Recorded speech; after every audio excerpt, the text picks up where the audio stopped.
Good morning. Welcome to Mission Control Houston. I'm NASA Shaniqua Marine, and we're bringing you live coverage today of the 247th Spacewalk in support of International Space Station assembly, maintenance, and upgrades. Today, NASA astronauts Kayla Barron, Chari will conduct a spacewalk at the International Space Station to assemble and install brackets and truss kits for upcoming solar array upgrades.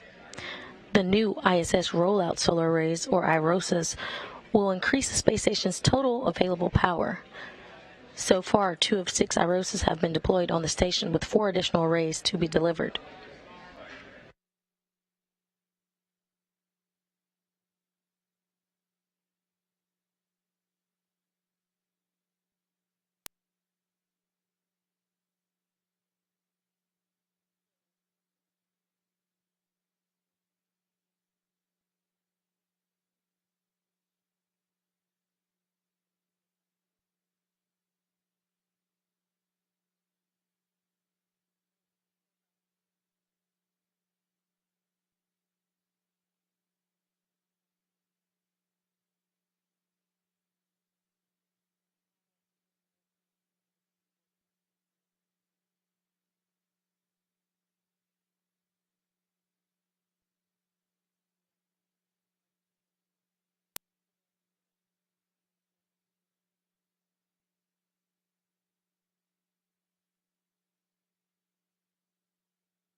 You're looking live into the Quest airlock of the International Space Station, where NASA astronaut Kayla Barron is suited up in the suit with the red stripe, and Chari in the suit with no stripes. Complete with the exercise. Great work, guys. Are preparing for today's spacewalk.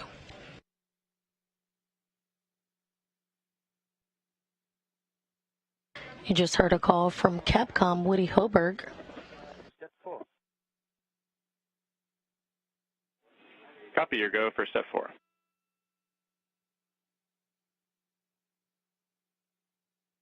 You just heard a call from Capcom Woody Hoberg about the crew and pre-breathing. This is where the crew will breathe 100% oxygen, purging nitrogen from their bodies. The portion now the crew is doing in-suit light exercise.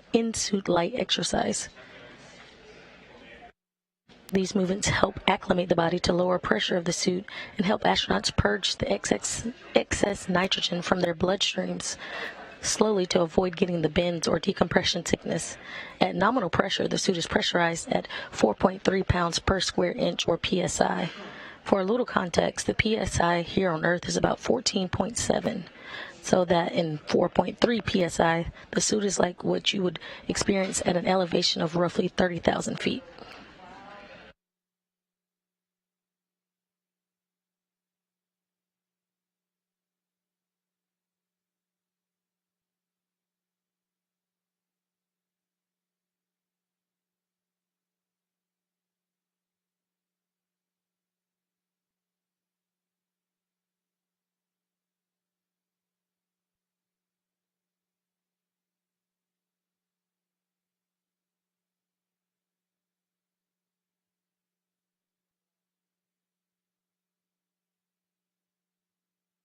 Houston, we are in step 7. Or waiting for step 7. Airlock Houston, we copy. We're going to take a look at the HECA data. Expect about 10 minutes before step 7. Meanwhile, if not already complete, you have a go for steps 8 through 13. Working step 8 to 13.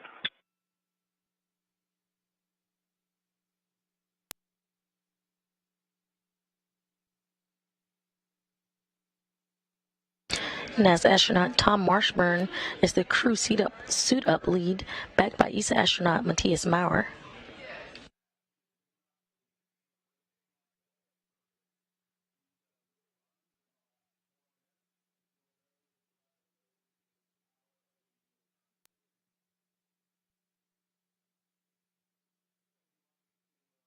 NASA astronaut Kayla Barron is designated as EV1 or extravehicular crew member 1, wearing the suit with the red stripes on the right of your screen, and Chari is EV2, wearing the suit with no stripes on the left.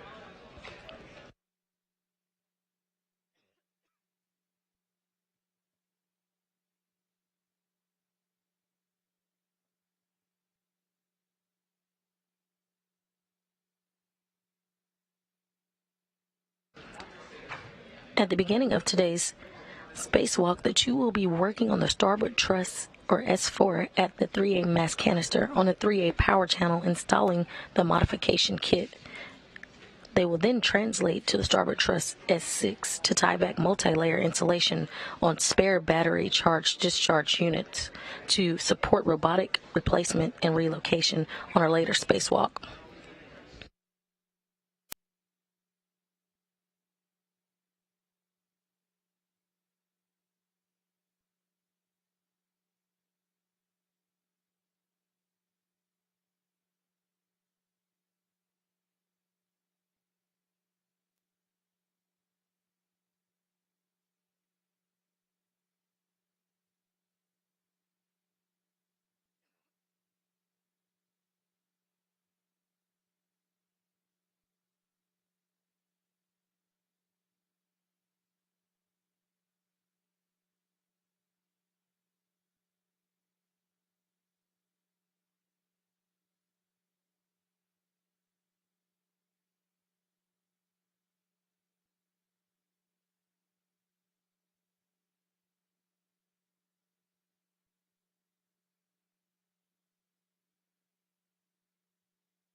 Station on 1 for the airlock.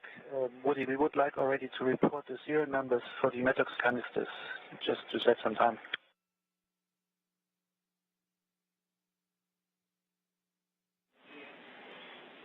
Houston copies, and we see in the video canisters 33 and 34. Those are good numbers. Okay, good numbers. And we copy 1033 for Kayla EV1.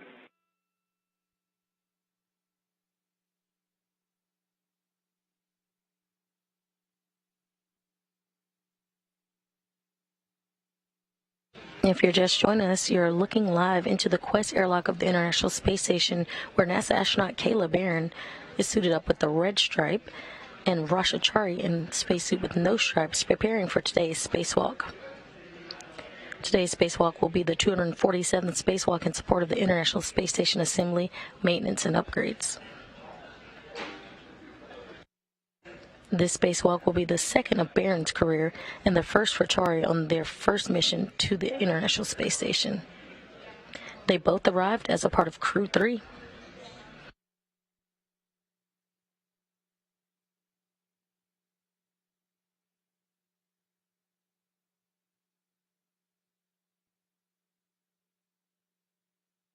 NASA's SpaceX Crew 3 astronauts are in orbit following their launch to the International Space Station on the third commercial crew rotation mission aboard the microgravity laboratory. The International crew of astronauts lifted off at 9:03 p.m. Eastern Time Wednesday from Launchpad Complex 39A at NASA's Kennedy Space Center in Florida.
The duo are suited up and going through procedures before they head out of the hatch later this morning. Also in the airlock assisting is ESA astronaut Matthias Maurer and NASA astronaut Tom Marshburn, serving as suit-up lead. Airlock Houston on 2 for HECA checkout. During today's spacewalk, Barron and Chari will focus on the installation of the 3A modification kit and tieback multi-layer insulation on spare battery charge discharge units to support robotic replacement or relocation at a later spacewalk. Station on 1 for the airlock. Airlock Houston, we had a successful HECA activation and checkout, so your go to perform step 7, and then your further go to perform the MEDOX replacement as called by step 15. So we will perform step 7, and then we continue with the methods.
Airlock Houston, no response required. We see 1034 for Raja, and we saw 1033 for Kayla. Those are good numbers.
If you're just joining us, welcome to Mission Control Houston.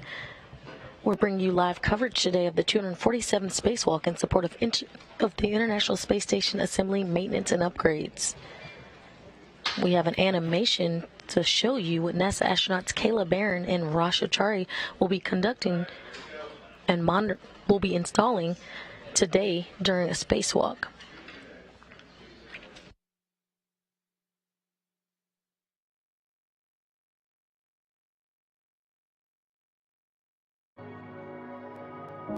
U.S. Spacewalk number 79 will begin at the Quest Airlock. U.S. astronaut Kayla Barron, EV-1, denoted by the red stripes, will egress first and receive a very large iROSA mod kit strut bag. U.S. astronaut Raja Chari, in the plain white suit, will egress second with a crew-like bag.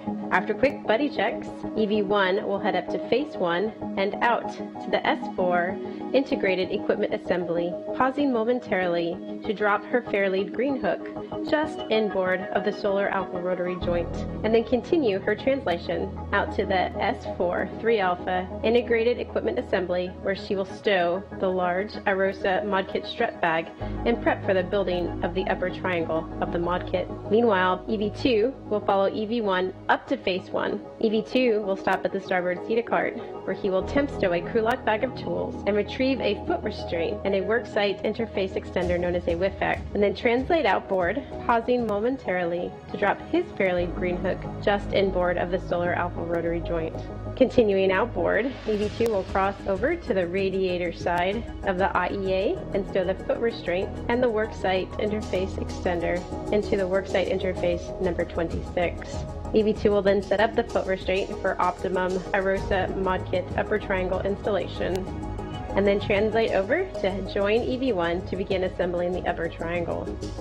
EV1 and EV2 will work together to build the upper triangle. The crew will build the triangular segment loosely, and then will tighten up the structure by driving the bolts to torque.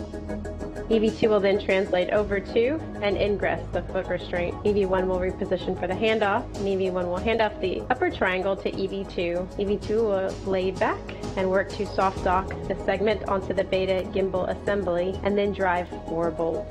EV1 will temp stow her PGT with a short socket on a local handrail, while EV2 will egress the foot restraint and bias it to the left-hand side. EV1 will go over to the bag and retrieve the left mid strut and work to pass this off to EV2 for a body restraint tether stow. EV2 will then re-ingress the foot restraint, while EV1 retrieves the long 8-foot lower strut from the bag and hands it to EV2. While EV2 holds the long lower strut, EV1 will reposition to the solar array blanket box for SOB for the install of the left lower strut. As a team, the crew will move the strut into position, and EV1 will begin driving this bolt by hand 4 turns. EV2 will then work to align and drive his bolt on the mounting bracket side 2 turns, and then EV1 will work to complete the torque on this bolt by driving with the pistol grip tool to a high torque, and then following with an even higher torque on the torque wrench. Once the bolt is deemed good, EV2 will be given a go to drive his bolts to torque using the pistol grip tool, and this completes our minimum config. EV1 will reposition to the beta gimbal assembly, and EV2 will hand off the telescoping mid-strut for install. EV1 will work to soft dock the side pad onto the BGA, while EV2 holds his clevis bolt side in place. EV1 will start her 4 bolt 2 turns with the pistol grip tool, and then EV2 will drive his clevis bolt to torque on the mounting bracket. EV1 will then complete her 4 bolts with her pistol grip tool, and then EV2 will drive his bolt to torque. EV2 will then egress and reposition the foot restraint to bias it to the right-hand side, the mod kit. The crew will then repeat the handoff sequence. First, the mid-strut for body restraints tether stow, foot restraints ingress, followed by handoff of the very long lower right strut. EV1 will then reposition to the right-hand side of the 3 Alpha Beta gimbal assembly, and an analogous install strategy will unfold. EV1 will position at the right SOB bearing for lower strut install and drive the lower strut bolt to torque. EV1 will drive his clevis bolts to the mounting bracket. EV1 will then reposition at the BGA, and they will hand off the right telescoping mid-strut following the same install strategy. Once complete, EV1 will translate onto the mid-strut and drive 2 collar bolts to torque to lock out the telescoping mechanism and rigidize the right-hand side. EV2 will then egress the foot restraint and begin to clean up. Once the multi-layer installation, or MLI, is fully closed and wire tied down, EV1 will reposition to repeat the collar bolt and MLI ops on the left-hand side. EV2 will then translate around the integrated equipment assembly and stow the tools back in the bag. He'll then fold it in up to third for ready for translation in later in the EVA. EV2 will then translate back around the IEA to the foot restraint and work to stow the foot restraint and the worksite interface extender on his body restraint tether. EV1, meanwhile, will translate over to the non-radiator side of the IEA to take some still imagery of the completed mod kit. EV1 will then translate out to S6 to our battery charge discharge unit, she will begin installing some wire ties on a handrail and prep for restraining the MLI or multi-layer insulation that covers the battery charge discharge unit. Meanwhile, EV2 will translate out to the starboard CETA cart to stow the foot restraint and worksite interface extender low profile on the starboard CETA cart. EV2 will then retrieve the crew lock bag onto his body restraint tether and head back out to S6 to join EV1. Both crew will work together to open the multi-layer insulation covering the battery charge discharge units. This will allow for robotic access when needed in the future. They'll perform some on-orbit origami, board it to the shape of a triangle, and restrain it out with a wire tie to a local handrail. The crew will then work to break torque first on H1 followed by H2, and then restrain the other MLI back to open and expose the second battery charge discharge unit, and then work to break torque and reinstall to a known lower torque on the second battery charge discharge unit. Both crew then will clean up and retrieve the crew lock bag to the BRT or body restraint tether and begin to head inboard for the completion of the EVA. EV2 will lead the way in since he led with second outboard, translate across the IEA, retrieve his fair lead green hook, translate under the MT, and at the CETA handrail bridge, translate nadir down to our airlock. EV1, in the meanwhile, will translate to the S4 IEA, retrieve the folded up mod kit bag, grab her fair lead green hook, translate past the CETA carts, hitting those brake pedals, down the CETA handrail bridge and to the airlock, concluding a very successful U.S. Spacewalk number 79.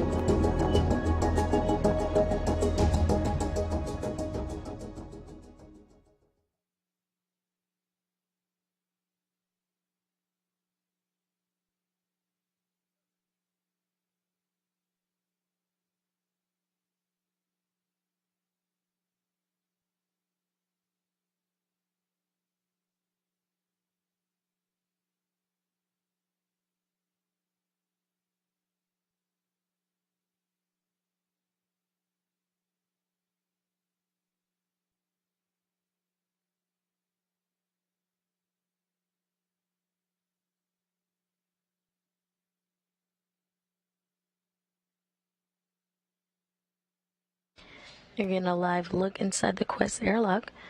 You're getting a live look in the airlock where Barron and Chari are still preparing to go out later today for a spacewalk to complete maintenance for a 3A modification kit on the starboard truss at S4. The duo will be working at the starboard truss S4 for the 3A power channel, installing a modification kit where an iROSA or ISS Roll-Out Solar Array will later be installed.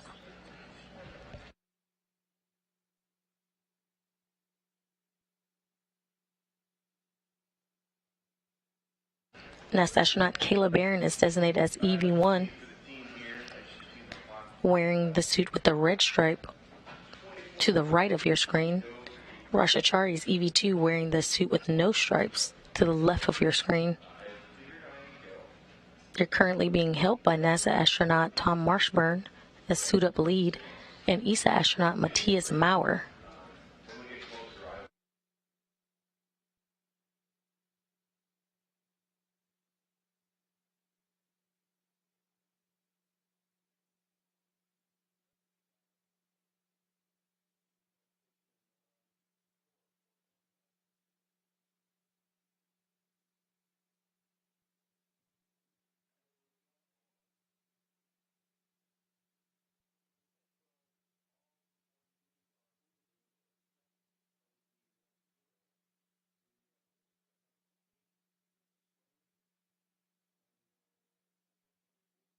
The crew is now getting their safers installed.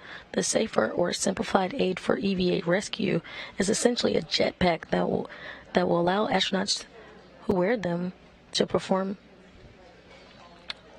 The safer is worn as a precautionary measure in the unlikely event that an astronaut were to become untethered from the space station. The safer would allow the crew member to safely propel themselves back to the space station. Once the safers are successfully installed on the astronauts, they will be moved through the equipment lock portion of the airlock you see on the top of your screen, now into the crew lock section. The hatch will then be closed behind them, and the final preparations will begin to depressurize the crew lock all the way down to vacuum. They'll then complete suit checks and communication checks with the flight controls team here in Houston before venturing outside the hatch.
The spacesuits you see the duo wearing are the EMUs, or extravehicular mobility units, which are essentially a mini life support system providing environmental protection, mobility, and communications for the crew members during their spacewalk.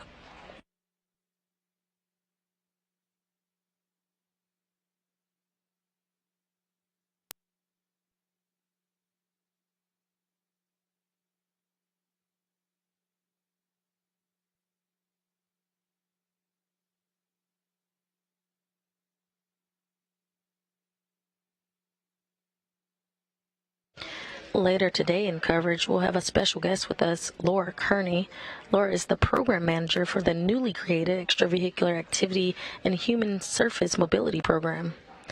Laura will tell us a little bit about the future of spacesuits and how they'll affect Artemis missions.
You currently see Matthias Maurer and Tom Marshburn working together to install the safer on the back of Kayla Barron's spacesuit. Once installed, Barron will be moved through the equipment lock portion of the airlock you see and into the crew lock section. After her, we'll see the same happen for Chari. And when both are successfully into the crew lock section, the hatch will be then closed behind them, and the final preparations will begin to depressurize the crew lock all the way down to vacuum. They'll then complete suit checks and communication checks with the flight control team here in Houston before venturing outside the hatch.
We are currently seeing Chari being fitted with his safer, and he will be next to move into the crew lock portion of the airlock.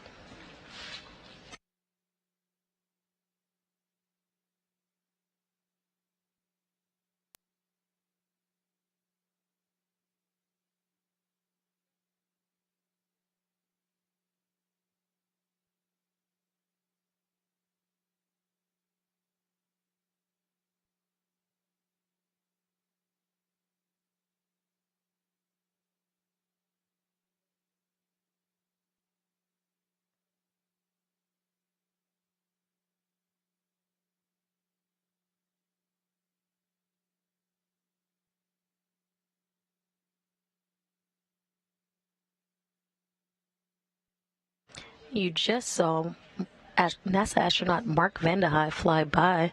He has another important thing happening today on the International Space Station as he's breaking records. When the clock strikes 12:24 Eastern Time today, March 15th, Mark Vande Hei will claim the title of the U.S. astronaut with the single longest space flight in history. At a mission elapsed time of 340 days, 8 hours, and 42 minutes, Vande Hei will surpass the duration logged by NASA astronaut Scott Kelly back on March 2nd, 2013.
You currently are seeing ESA astronaut, European Space Agency astronaut Matthias Maurer and NASA astronaut Tom Marshburn helping Chari through to the crew portion of the airlock.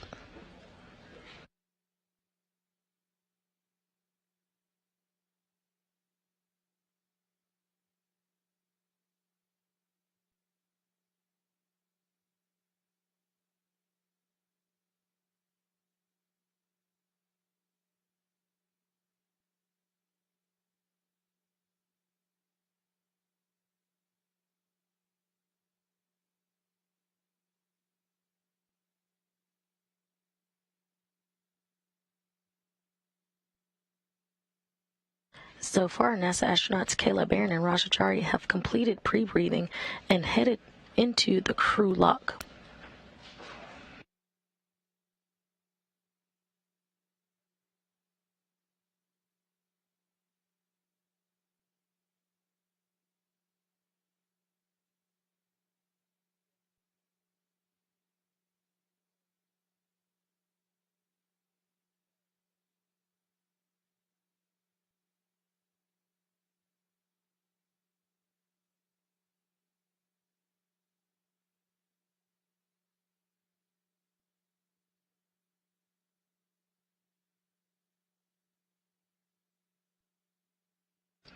The spacewalk today marks the 247th in support of International Space Station assembly, maintenance, and upgrades.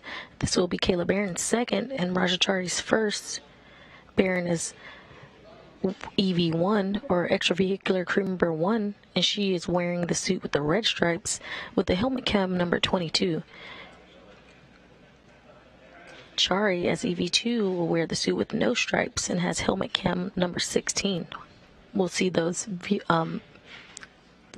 feeds later today.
Airlock Houston with a request for you.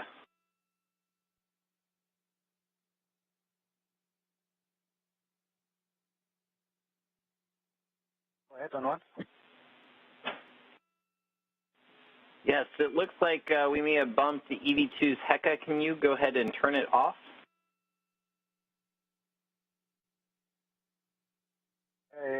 Line 54 says EMU TV power, check green LED is on. So we switch it on purpose.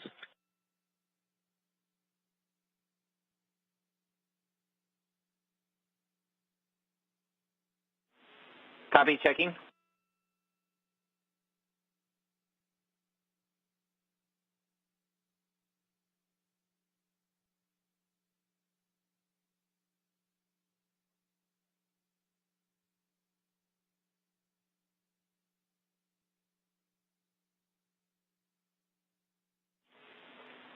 And Matthias, back with you on 1. For step 54, that's the EMU TV power, not the HECA. So if you can go ahead and power on the EMU TV and power off OFS, the HECA. And we also found this, and we just did this. Tom confirms the HECA is off on both, and the EMU TV is on both. Copy.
We're currently in a loss of signal between satellites. You've seen a live view of the International Space Station Flight Control Room, where the Orbit 2 team is being led by Flight Director Mike Lammers.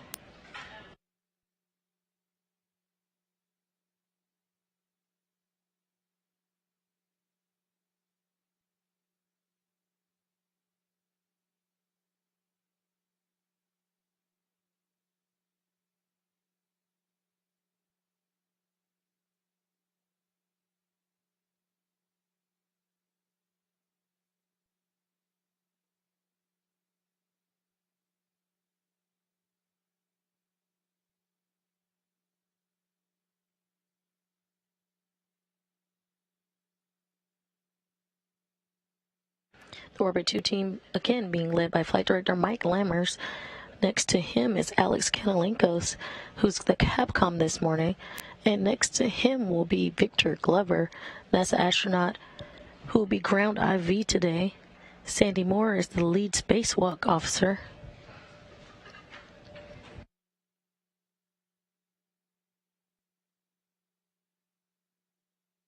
Once depressurization, we'll switch from hearing Alex to hearing Victor Glover communicate to the crew. And it appears now that the hatch is now closed.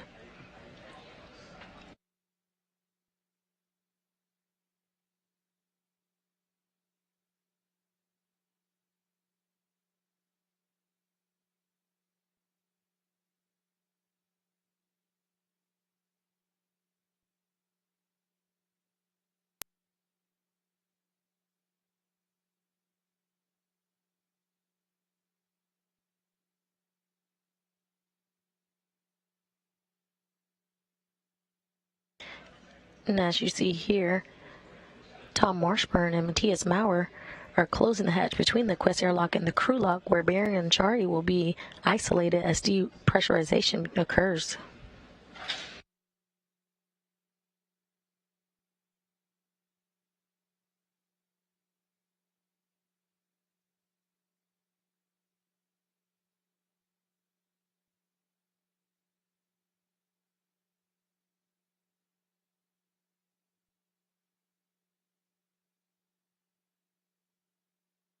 Once the crew gets the go from the team in Houston, depressurization of the crew lock will begin.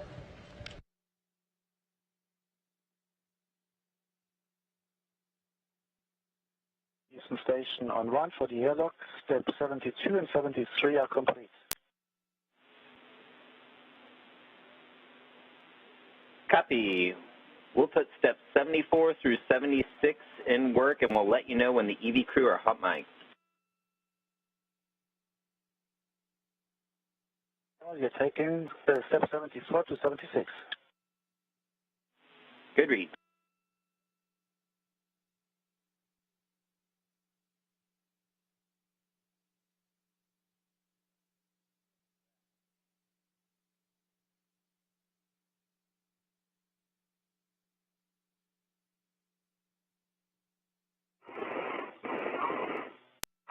Okay, copy.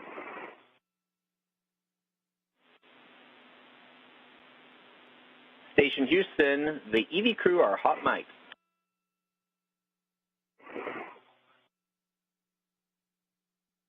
Copy. Two copies. And we hear you both, EV1 and EV2, loud and clear. And Houston, both EV crew members copy. They're now hot mic'd.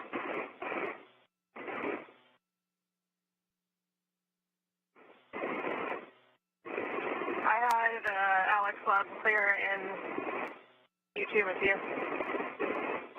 Got you both loud and clear as well. We stepped on each other, but I heard you well.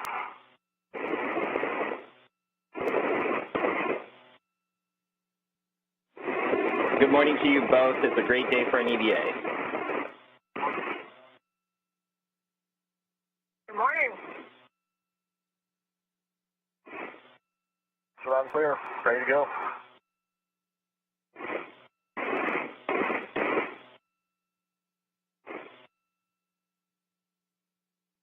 Roger. Check that the switch for the deep press pump power is OFF. Correct. OFF. Press pump enable LED is on. Enable is on. We're on the crew lock deep press Q card. On the UIA. Houston, we're waiting for your go at 80. Stand by.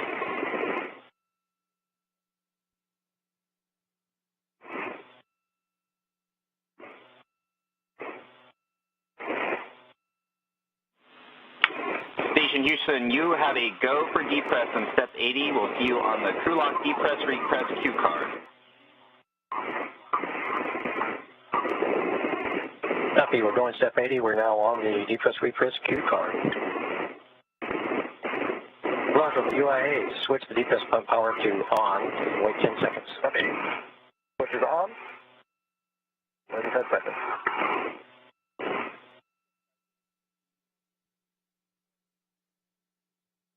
There's 10 seconds. So you can take the depress pump isolation valve to open and expect an alert turn. Copy.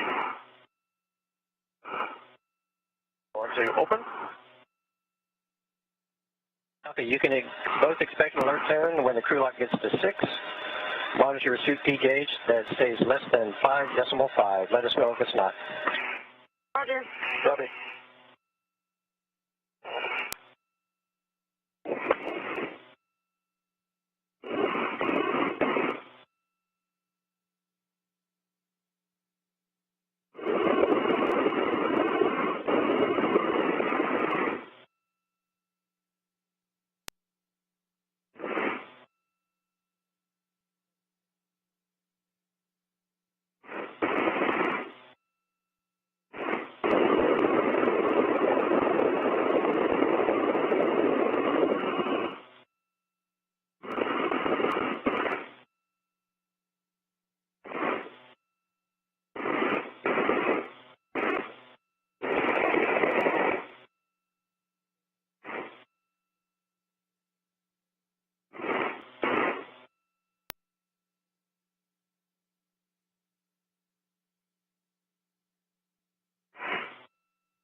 sound of the suit, I assume that's the release valve opening? Yep, I hear it.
Flight controllers here in Mission Control Houston did a go, no-go for depressurization to begin, and we have begun depress.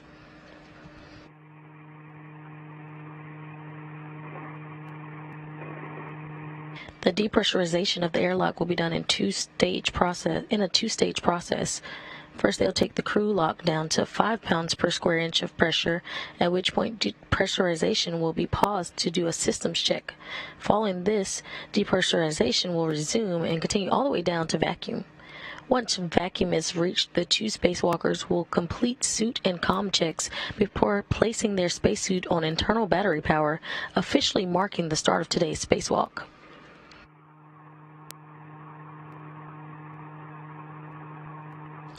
A U.S. spacewalk start and end time is measured from the time the crew places their spacesuit on internal battery power all the way up until the time repressurization occurs and they're back inside the crew lock following completion of their spacewalking task for the day.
For 6.0, waiting on 5. Copy.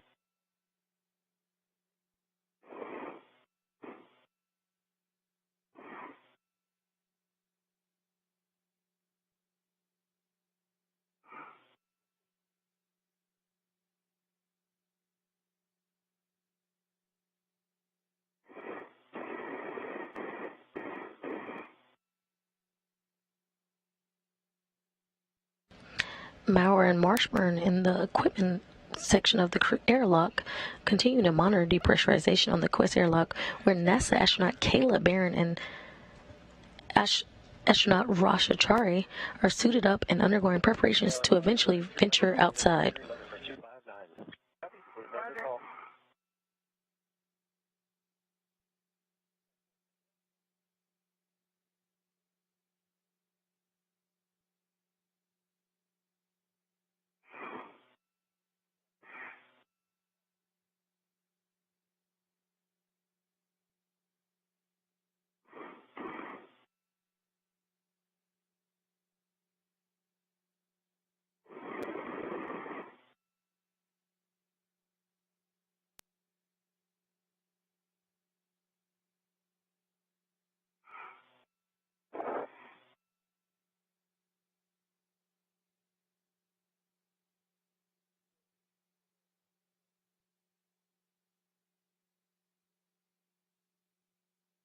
Crew is currently at 5.5 psi inside the crew lock. Again, they will pulse around 5 pounds per square inch and begin system checks.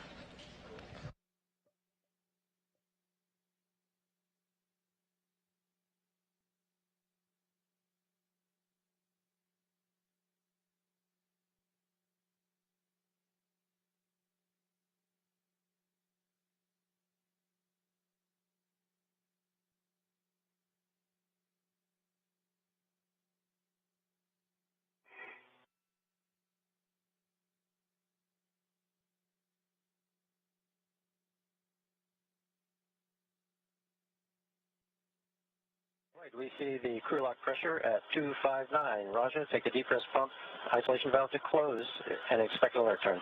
Okay, it's closed. All the DCMs for both of you. On the display switch, toggle status until leak check question mark is displayed, and then yes for 2 seconds.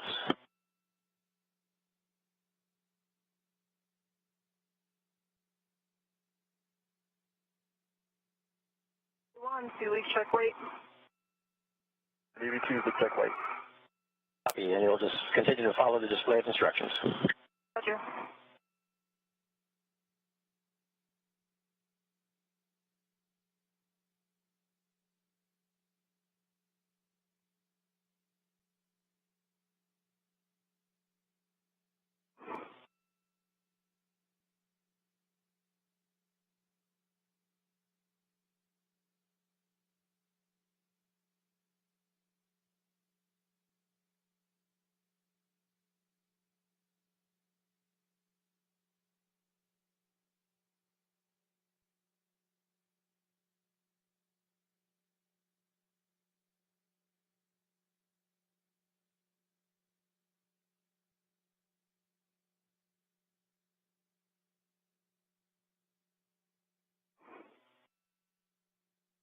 Leak check complete.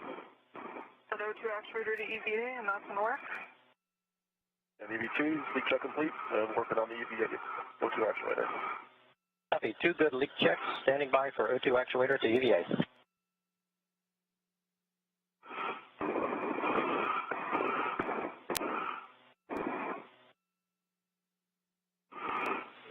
Houston copies. Good leak checks. I'm in EVA.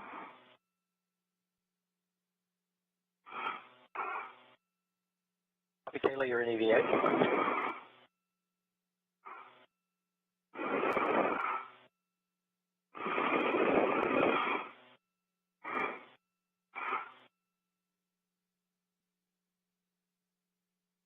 I'm in EVA as well. Copy, 1 and 2, both in EVA. Roger, take the depress pump manual isolation valve to open and expect an alert turn. All right, work.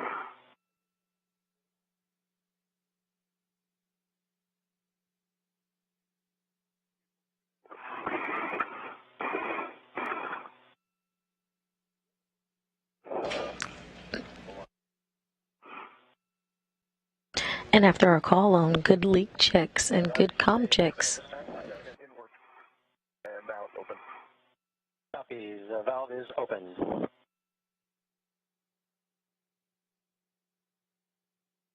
and after our call on good leak checks and good comm checks, the crew inside the crew lock will continue depressurization. pH remains less than 5.5. Let us know if it's not. Roger. Copy. Your next step will be at 2 psi.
If you're just joining us, this is Mission Control Houston, and we have you're looking live at the equipment lock section of the Quest Airlock, where we've begun depressurization for Kayla Barron, NASA astronaut Kayla Barron and Chari, in order to begin the 247th spacewalk on space station assembly, maintenance, and upgrades. You're currently looking at Matthias Maurer of ESA, or the European Space Agency, and Tom Marshburn of NASA in the equipment section, continuing to monitor the depressurization of the Quest airlock, where NASA astronaut Kayla Barron and Chari are suited up and undergoing final preparations before they head out of the station's hatch today for today's spacewalk.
Roger, we see we are just below 103.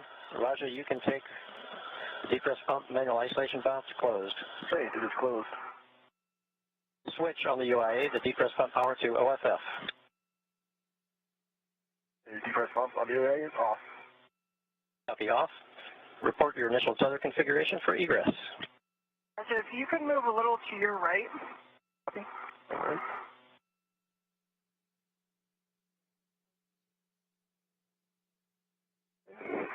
And then if you've got good visibility to start, you can go first. Otherwise, I can start on mine. I'll go on starts. Put my hands on the Airlock D-ring extender. I've got my large waist tether hook, gate closed, block on that. Run to my small crew hook, which is gate closed, block on my left D-ring extender on my body. Then you pick up the rest. I pick up the right D-ring extender. Okay. I'm looking at my right D-ring extender. I've got another small hook attached to my right D-ring extender. Gate closed, slider locked, block on black. I've got my red hook attached to my right D-ring extender. Gate closed, slider locked, block on black. My red reel is unlocked. My yellow hook is attached to my green reel. Gate closed, slider locked, block on black. My green reel is unlocked. My green hook is attached to my red reel, and it is unlocked, and my anchor hook is on my mini workstation.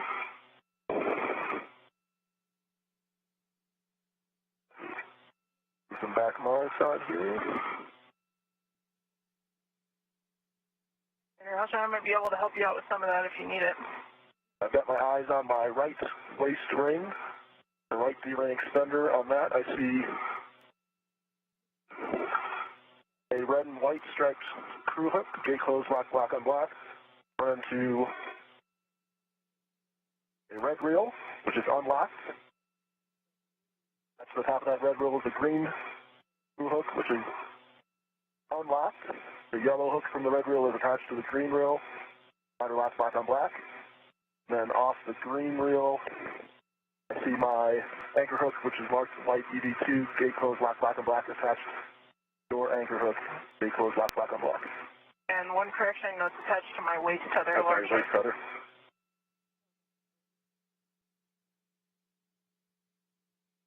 So with that, I've got a low tap to station, and you have a low tap to me. Yep, I agree. And Houston Station, we see a good initial tether config, if you agree.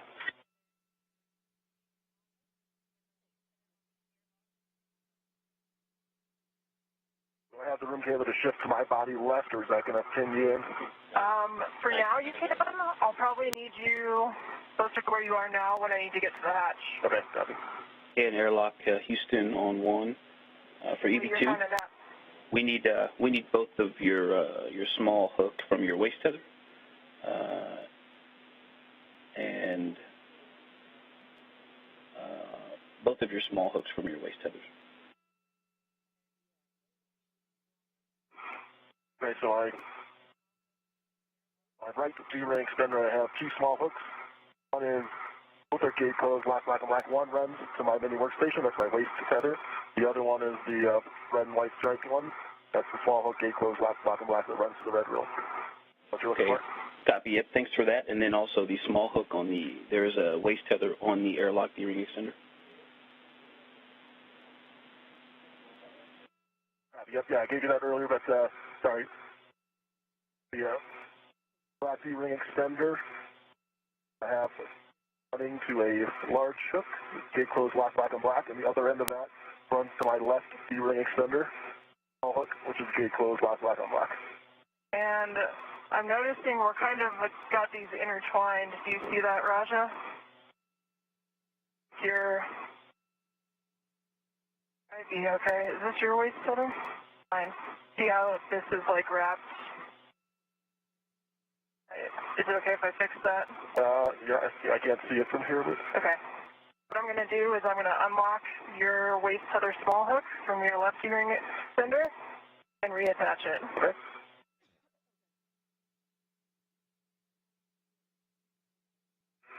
Okay, your left tether small hook is attached to your left D-ring extender. Gate closed, slider lock, block on block, and we're not twisted up anymore. Sounds good, thanks. I confirm I can still see the large hook still attached to the Airlock D-ring extender. Now that's where I can pull it all the way here, and I can see that small hook, gate closed, block on black, my left D-ring extender. Okay, Roger and Kayla, one more from Houston. So We believe that there is a spare waste tether in the airlock as well on that airlock D-ring extender, and that's the small hook that we're looking for. And then your green reel for EV2. Sorry, yeah, it is, and it's back to itself on the airlock D-ring extender. Yeah, so both on the spare waste tether that's on the airlock D-ring extender, both the small and the large hook are both attached to the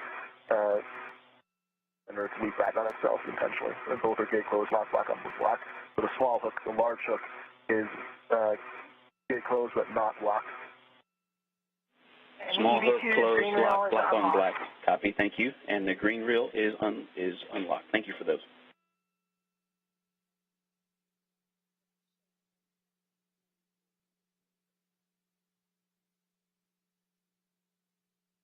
And Houston, from the airlock, if you agree, we'll press on in step 12.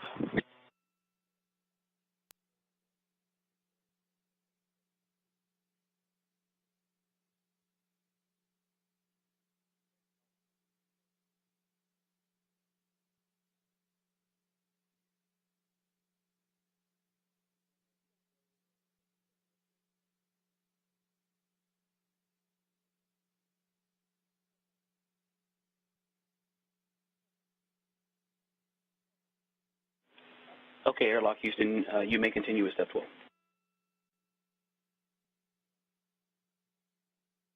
Okay, yeah, we're just waiting for the pressure to come down, and we'll press on. Thank you.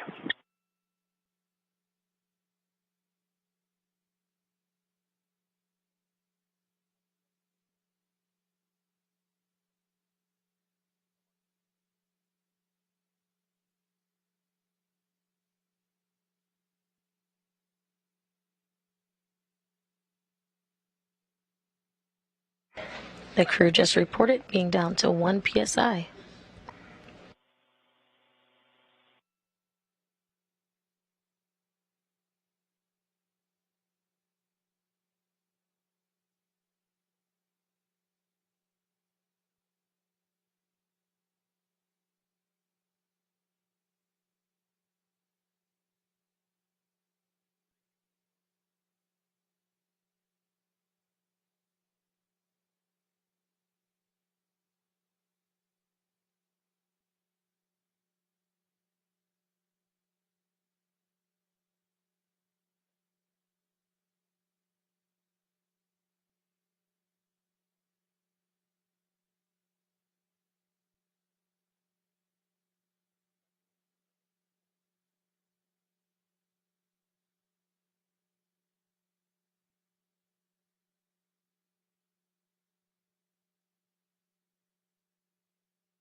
When it's time to open the hatch, I'm going to need to come neater, and I'm going to need your feet to go forward and or inboard so I can get down over the lever. Okay, I can go inboard.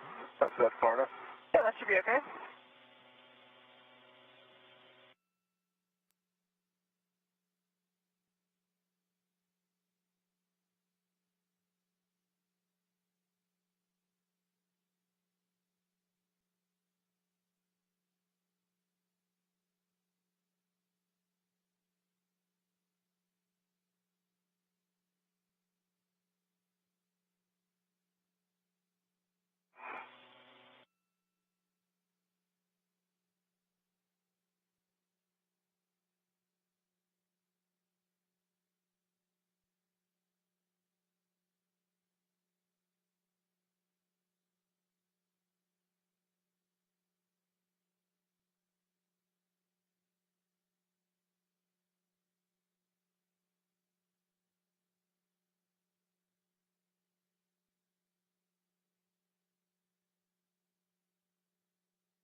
Matthias Maurer and Tom Marshburn, Matthias Maurer of the European Space Agency and Tom Marshburn of NASA, and the equipment section continue to monitor depressurization on the Quest airlock, where NASA astronauts Kayla Barron and Chari are suited up and undergoing preparations to venture outside the space station for today's spacewalk.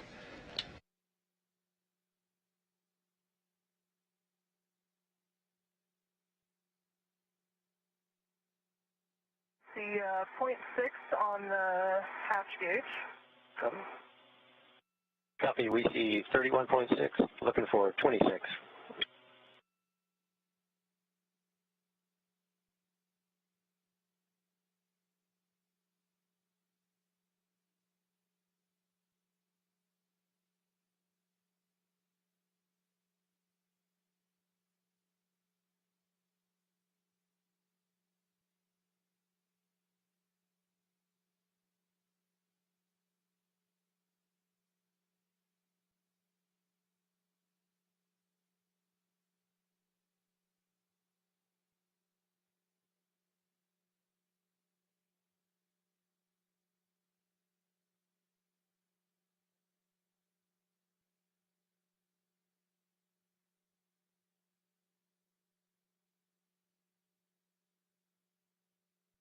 Once at vacuum, we'll look for a call that will say that they've switched to internal battery power. This call will be the official start of the spacewalk this morning.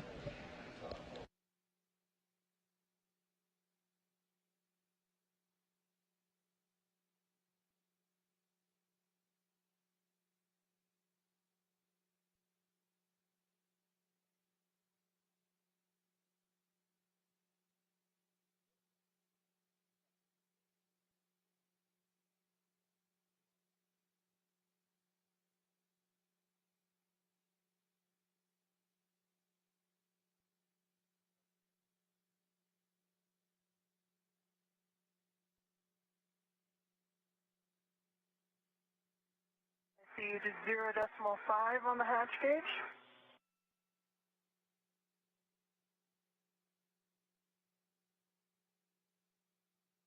Copy. We see 27, looking for 26. Yeah, I'll stand by.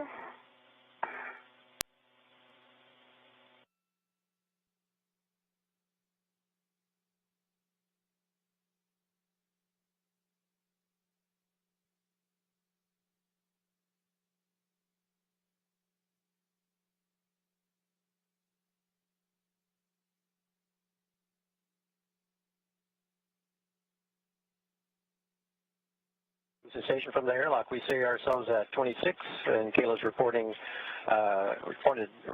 25 about a minute ago. I just want to double check with you. We're good for EVA hatch open. And airlock, you have a go for EVA hatch open.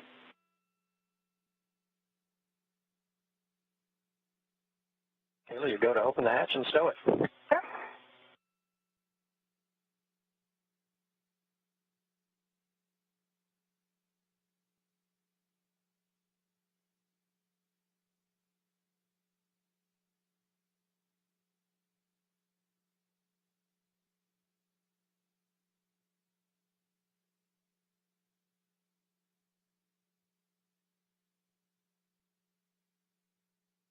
So do you think you can roll onto your side a little bit? Which way?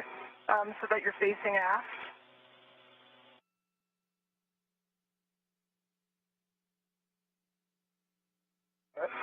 Yep.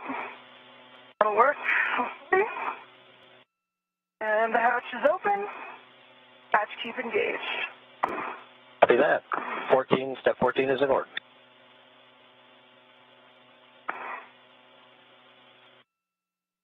Houston Station emergency IMPAF is closed. Kayla, Roger, Godspeed and have fun. And over to you, Houston. Copy. Thank you, Tom, Matthias, Mark. Nice work getting us to this point. Kayla, Roger. Good morning, spacewalkers. Good morning. Morning. All right, we're picking up with the post-depress on your DCMs. Switch power to bat and stagger switch throws. Expect a warning tone.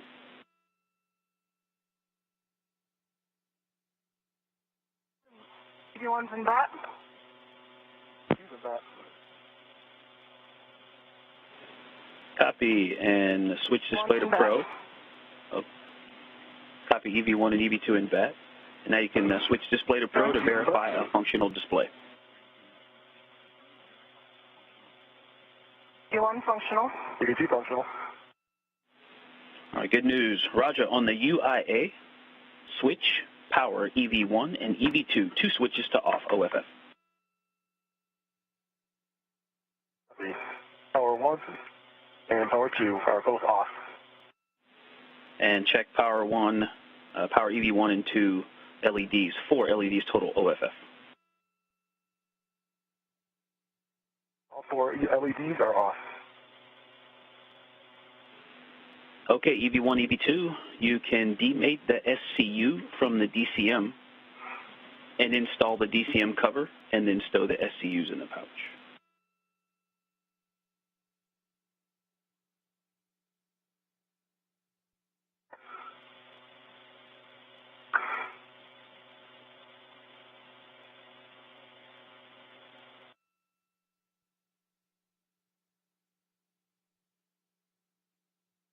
It's stowed.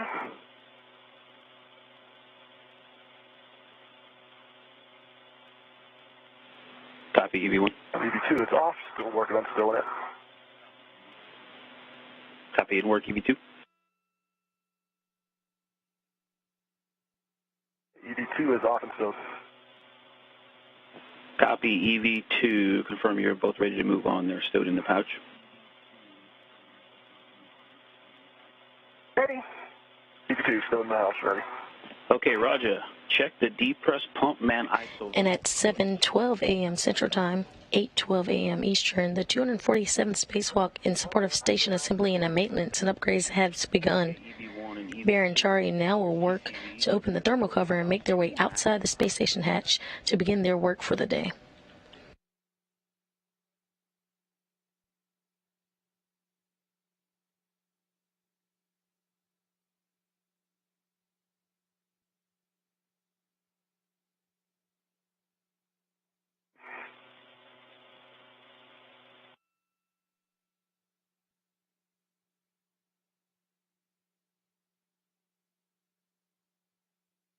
The ground IV is NASA astronaut Victor Glover. You saw him on your screen previously.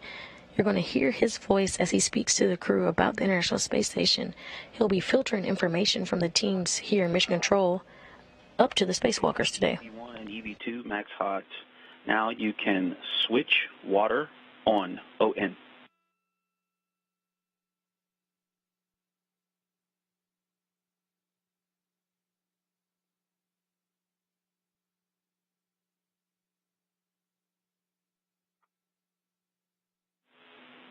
EV1, EV2, you can switch water on, ON. One, water is on, OM. EV2, water's on. Check your DCM blank and bite light off. DCM blank, sight light off. Choose blank and bite light off. Copy. Now you can set your TCV as desired. Let us know where, please.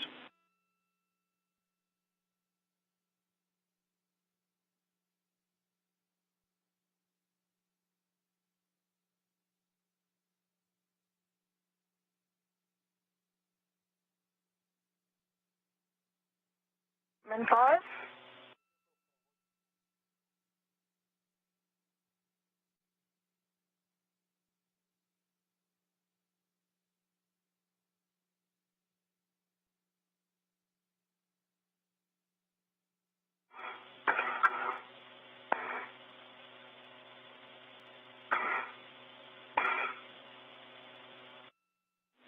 And copy EV1 TCV to 5. And EV2's TCV 5. EV2 is 5 also. Okay, please report suit pressure gauge to Houston.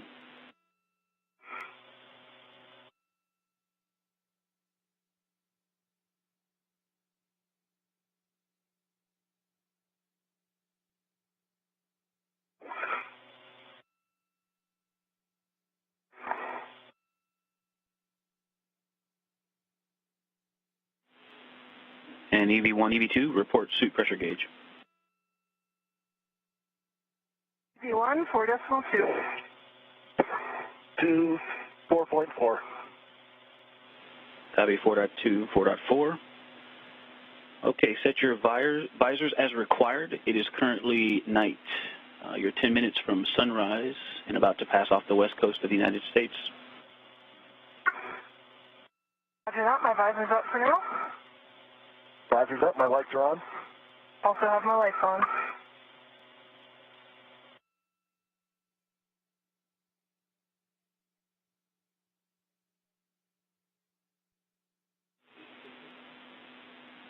All right, Kayla, you can open the hatch thermal cover.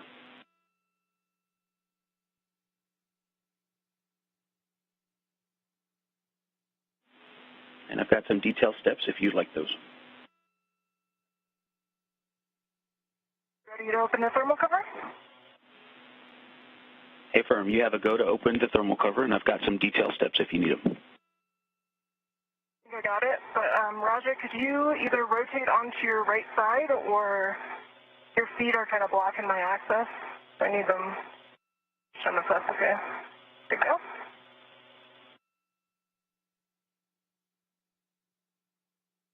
Okay, I am releasing the thermal cover adjustable.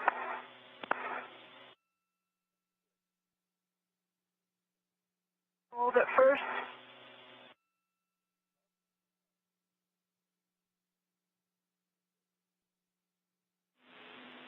Copy, and just a reminder, when you attach the hook to the stowage tether point, we'd like you to cinch that strap snug until you have 6 Sharpie lines visible on the tail. Okay.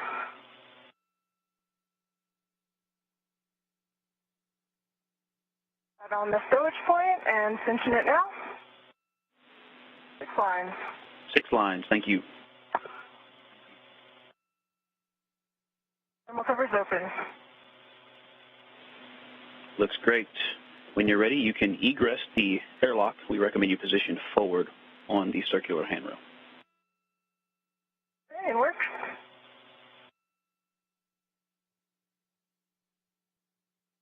And we now have confirmation that thermal cover is now open.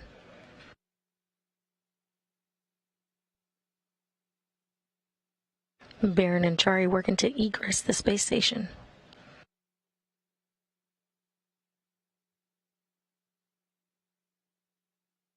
And you can now see on the top of your screen, Barron is now out of the space station.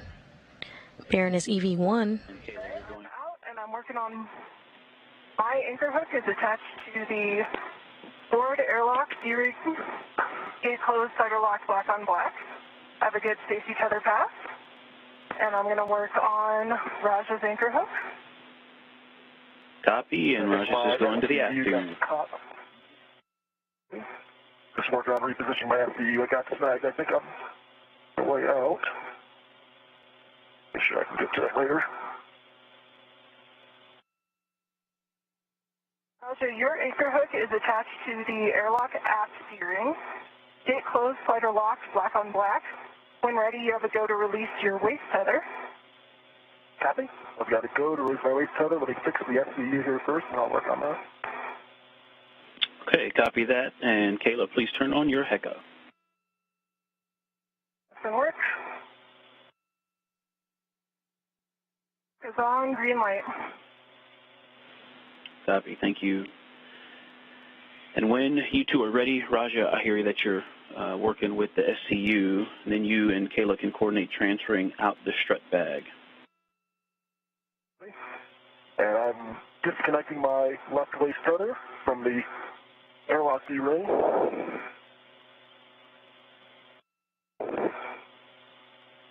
And moving up to the strut bag.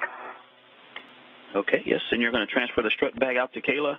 And Kayla, when you receive the strut bag, you're going to stow it on your BRT with the tape side of the handrail toward your feet. Roger. And Roger, I got visibility under the airlock hatch. I'm ready to help guide it through. Okay.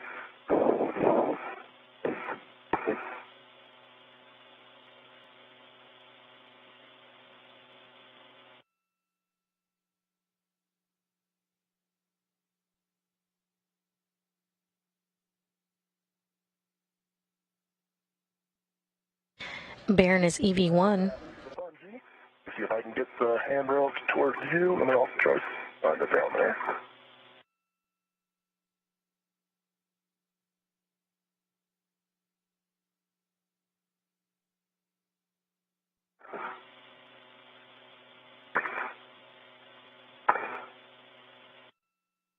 It gets caught up on the hatch somewhere. Okay.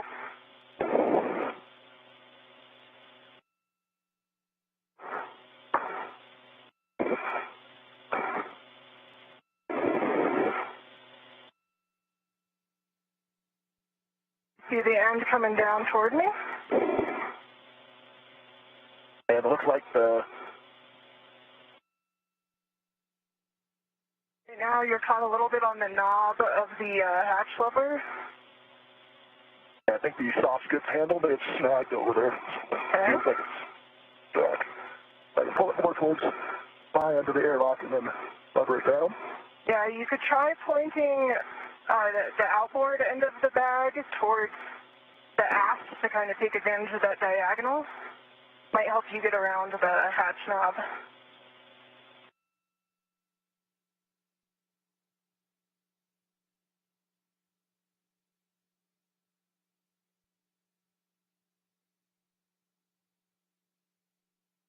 I could come back in a little bit if that would help, Roger. I'm trying to... I need to get the other end towards me up higher. It's stuck in the hatching mechanisms of the inboard hatch, the IV side. I need to get that out.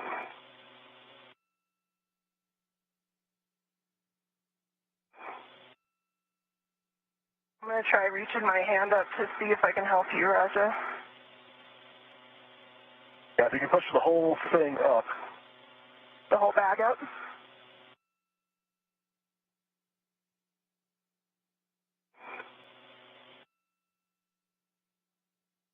Barron and Chari are working together to get a strut bag so Chari can egress the hatch. ISS app. Okay. And that will give us more diagonal. There you go. Okay, I'm free enough. All right, there we go. Progress. Okay, I'm going to get a little bit out of the way here.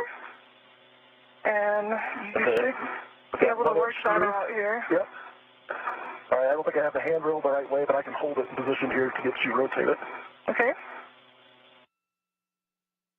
Let's come out a little bit more. Try to get a hand on it here. Okay, let's pause here. Okay. And I'd like to rotate it so I can see the handrail.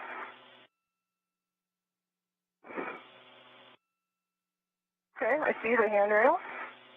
Now, Roger, I'm going to put my BRT red on it. Copy. I'm not going to try to catch the one that comes back because I won't have eyes on it, but once it comes back in, I'll try to get it on the Airlock Zero extender. Okay. And it rotated out of the way while I was grabbing my ret, so... I can spin it either way.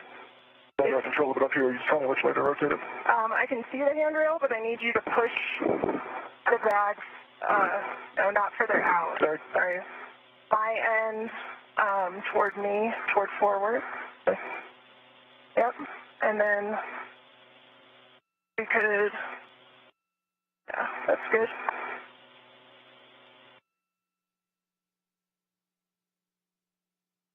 Okay, I've got my BRT red on it. Two options, Roger. If you can reach the ret, you can remove it now. Otherwise, let's bring it out another foot or so, and I'll take it off. I can't get to this on the other side of the bag for me, so I can bring it out more. Bring it out more.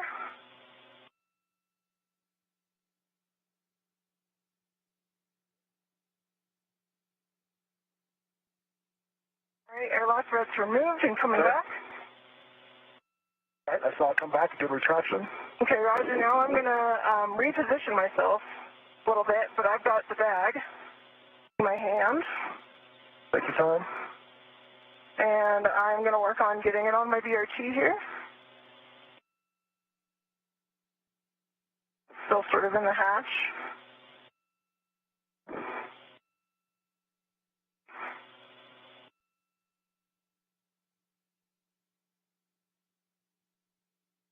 I've got it on my BRT, so I'm going to pull it the rest of the way out.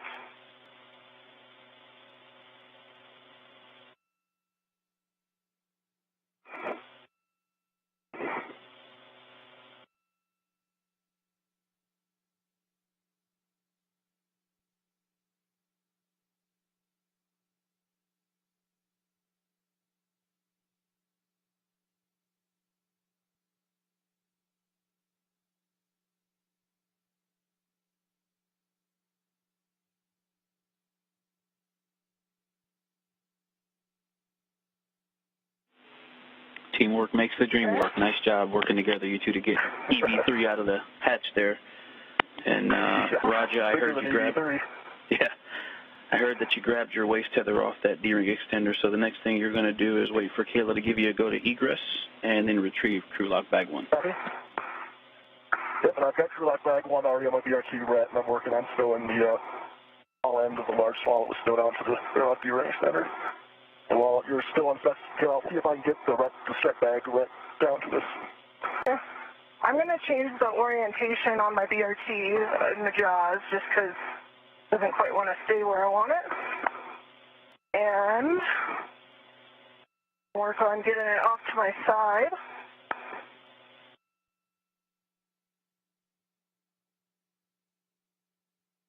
Okay, if I come out partway with my legs, yep, you're go to come out, Raja.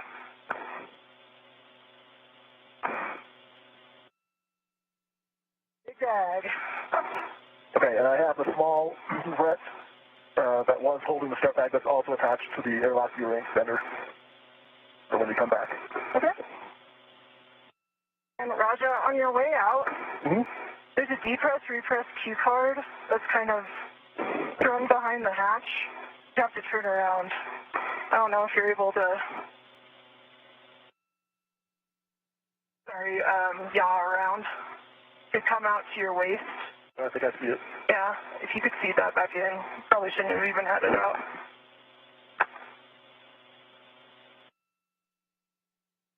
If not, we can get it at the end of the EVA, but probably be good to tuck it back in.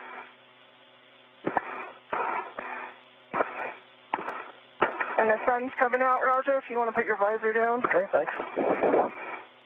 I'm going to increase my cooling a little bit.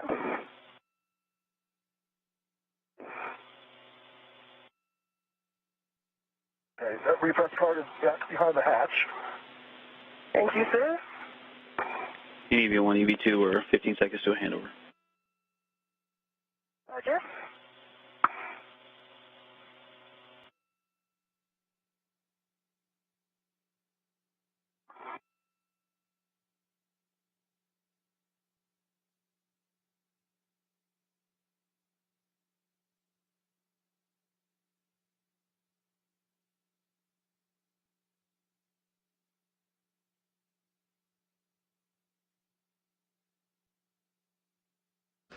And we're currently in a brief handover between satellites, which you're currently seeing International Space Station Flight Control Room.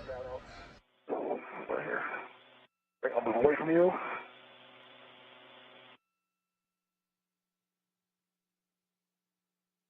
That's crew card.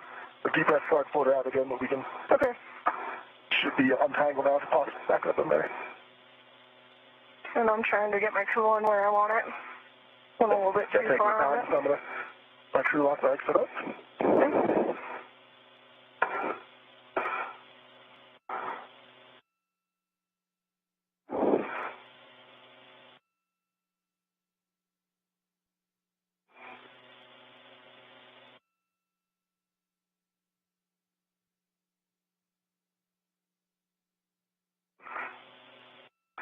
Wait for the crew lock bag to come back.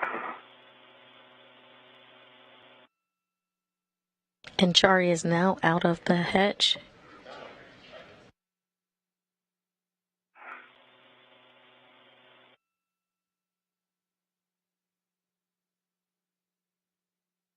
Barron EV1, or extravehicular crew member 1, No problem.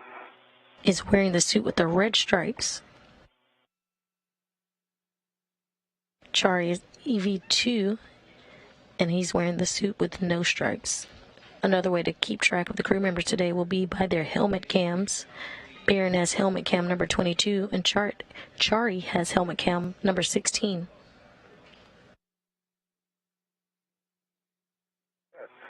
Got the crew lock mode.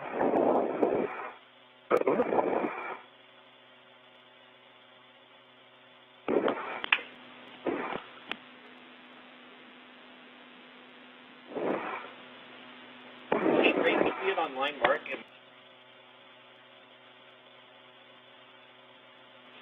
So let me know when you feel like you're ready for buddy checks, Raja, and Ike, let us know if you're back with us.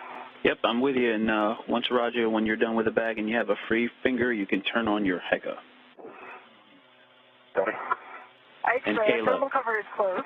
Copy. Thermal cover closed. Thank you. And let's see. Can you verify the stiffener D-ring strap is not over the magnet? It is not. Okay. And you've got that long wire tie there if you need to use that free end of the hook around the soft goods handle. And just let us know. And if you guys remember where you tucked that cue card, we'll take that so we can remind you on the way back in to make sure it's still stowed. It's just behind the thermal cover at the moment. It's tethered. It's just kind of in the way of the hatch actuating. Just need to tuck it in. Copy. Thank you for that. All right, ready for buddy checks if you are. All right, Raja. I see green echo light. I don't see your WDS light, however. So the white button on your EMU TV. We're going out before. See, it's on now. Done? Okay. Your helmet lights are on. You've got 3 tabs up, 2 main workstation, 1 BRT. Both of your safer handles are down. And you've got the crew lock bag on your BRT. That looks really like a good position. And I think you got good eyes on your safety tether. Looks like you're in a good config there.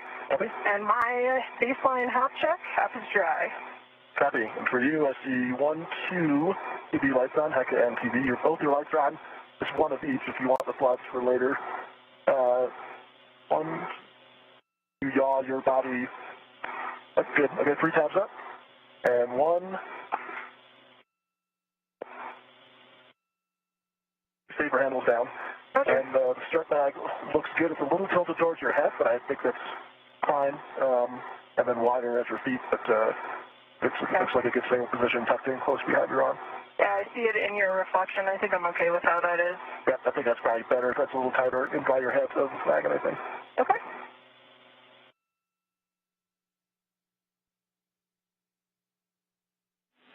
And Roger, we'll start transmitting if you are. We'll take a buddy, a baseline half check from you. Dry. Yep, tap is dry. And gloves look good. Okay, copy that. Nice job, you two. And Kayla, that's a big bag with a long moment arm, so, you know, it's only going to stay put for so long, so don't fight too hard trying to keep that where it is. And if you two are ready to translate, you, Kayla, are going to the S3, S4 interface inboard of the Sarge, and you will be leading. Roger, you will follow, translating to the starboard seated cart. Copy. Arming up the toolboxes. And Kayla, we'd like you to fair lead at the base of the CETA spur. I copy that. Just going to take it nice and slow with this big bag. Yep.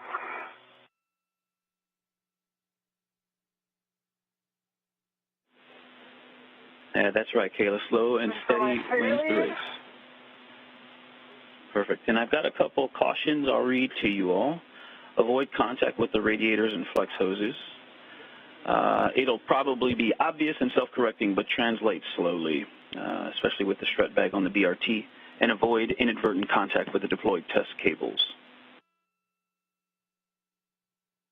Okay. I've got that fair lead in, and I'm heading out to put in my adjustable fair lead.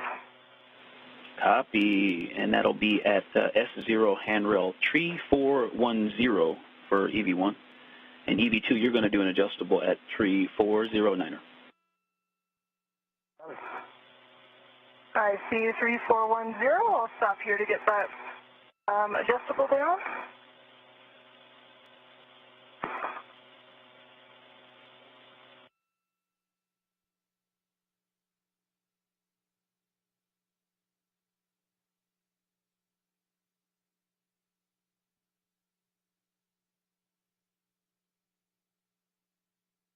I've got my adjustable fair lead on 3410.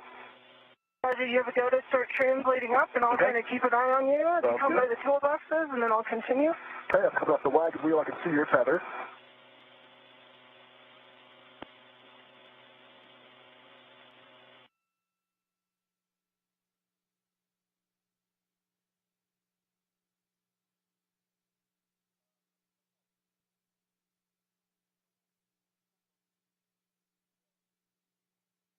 Looking good, Roger. We continue up to the cedar rail. Stay out of your way. Copy. I'll hold to the base of the cedar rail until you're at the top. Okay, I am at the cedar rail.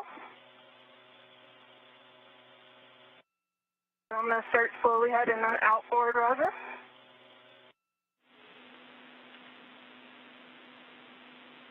That's correct, Kayla. You're heading to the S3, S4 interface, and we've got a green hook location just inboard of the Sarge when you get there. Your mile marker 5250. Okay.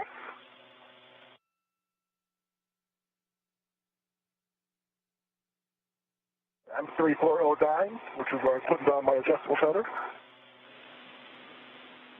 Thank you, Roger.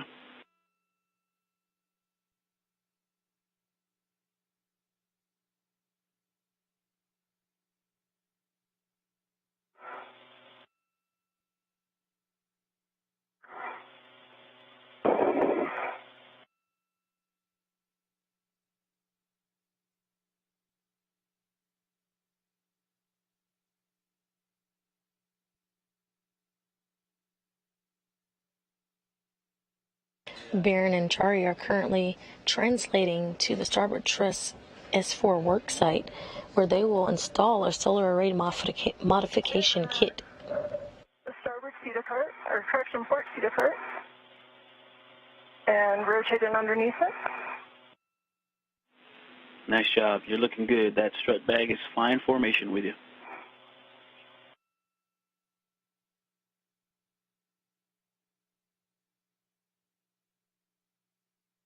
Adjustable down at 3409. Thanks, Roger. And you're heading to the starboard cedar cart to stow the crew lock bag.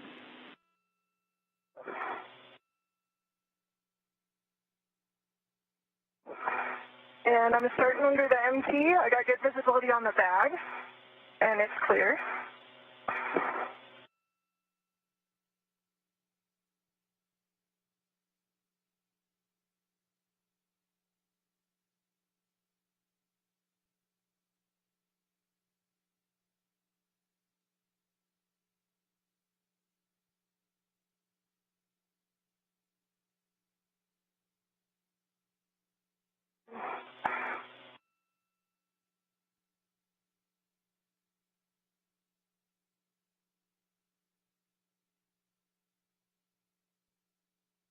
Love to see the handrail starting to go starboard.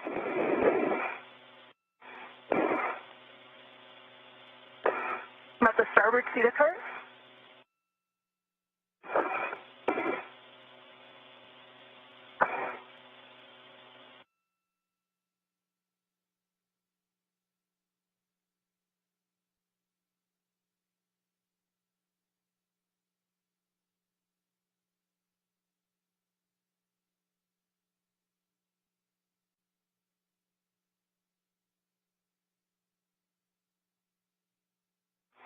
We're currently seeing live views from helmet cam 16, which is EV2 Raja Chari's cam, as he translates to the S4 truss.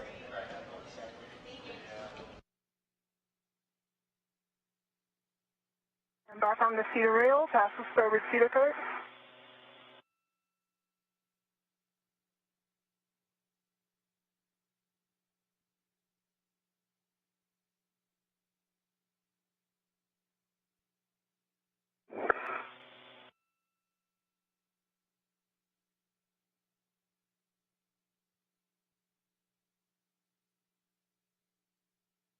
And Ike, I'm approaching the spot where I'm going to head nadir for green hook.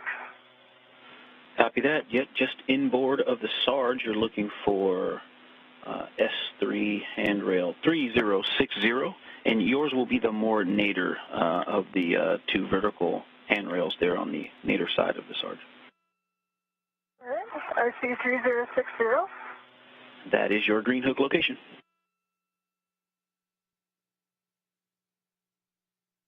And I think I'm caught up on something, so I'm just going to take a look at my tethers. I got it clear. I'm under the, cut it up on the MT.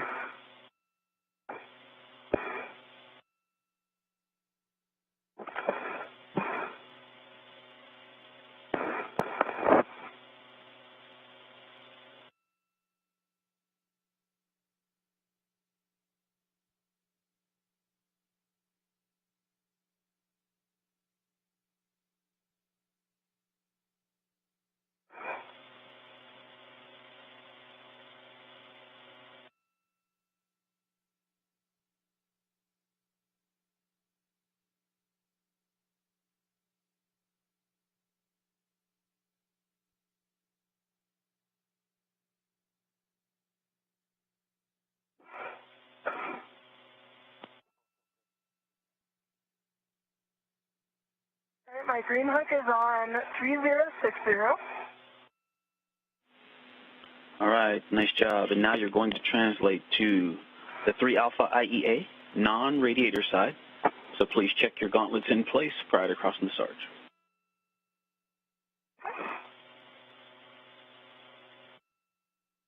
Gauntlets are in place.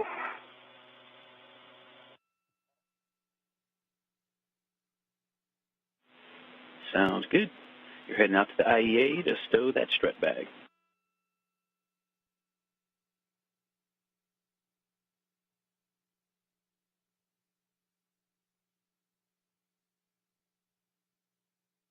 Barron is West 01 on the port, or sorry, starboard key card. I'll get tethered here and get rid of the crew lock bag on top of this. Hey, firm, and just let us know what square grid you dropped the crew lock bag on.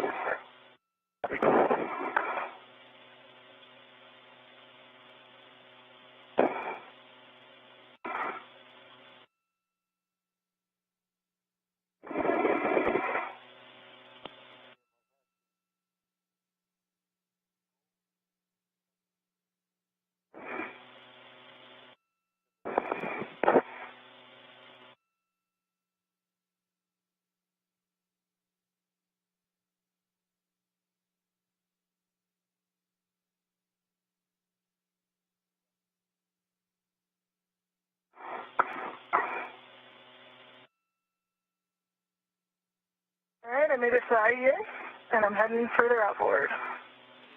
Hey, firm, station forward and outboard. And you're looking for handrails 2207 or 2206, and then we'll stow the strut bag. All right, I have them in sight.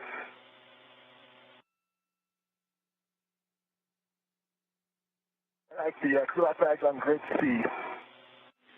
Thanks, Roger. Grid Charlie. Now you can retrieve the WIFX and APFR with the ingress aid from WIF 1. Copy. And you're going to stow those on your BRT.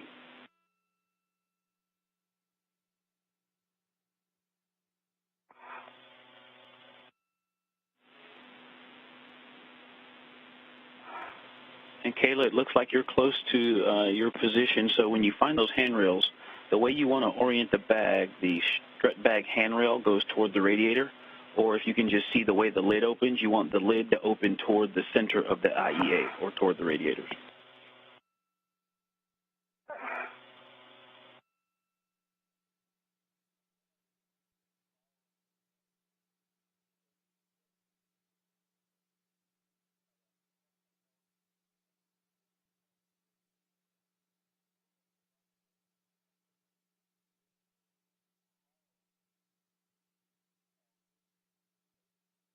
You just heard Barron confirm the strut bag being stowed at the IEA, or the Integrated Electronics Assembly. Kayla, I believe also that means that the tape on the handrail will point toward the mass canister. Copy that. Working on the necessary rotation now.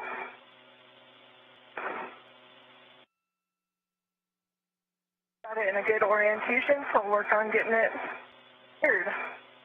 Yeah, that looks good. And I think 2207 and 2206 should be right in front of you.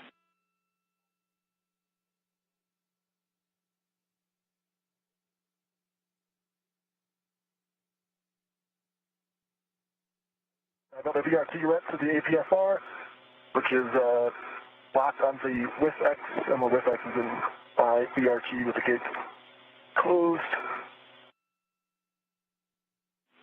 Okay, copy that, Roger. And now you're going to translate to the starboard Sarge. And you're going to also, near Kayla's green hook, you're going to drop your green hook just zenith of hers on handrail 3061. Copy, 3061.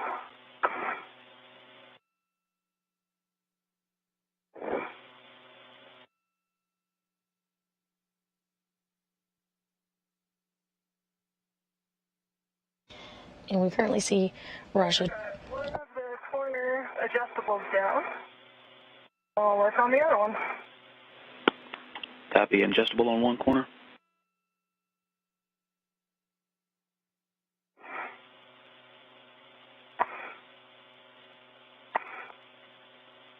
We currently have views as Chari translates back to the worksite after retrieving APFR or the articulating portable foot restraint. Now that the bag is permanently. Copy.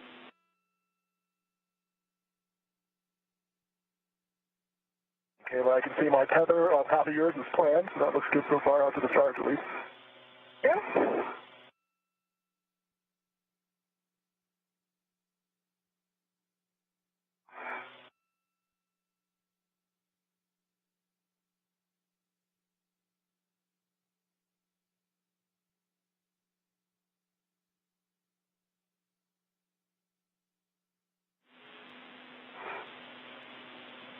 And Roger, I see you're approaching the Sarge there, just zenith of Kayla's hand green hook. You're looking for 3061. 3061. Tally 3061. That's not my green hook here. It worked.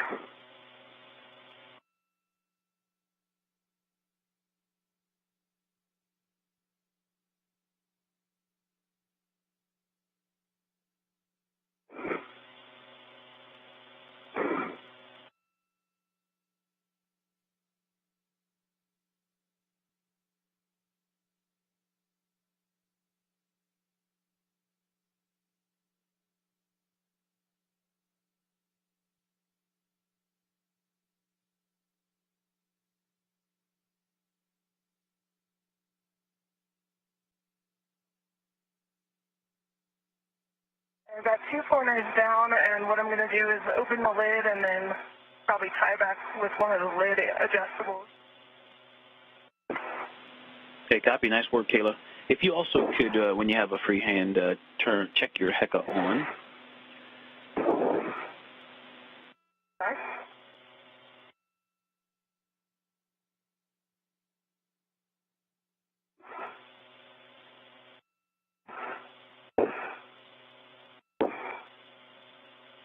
Got a green HECA light.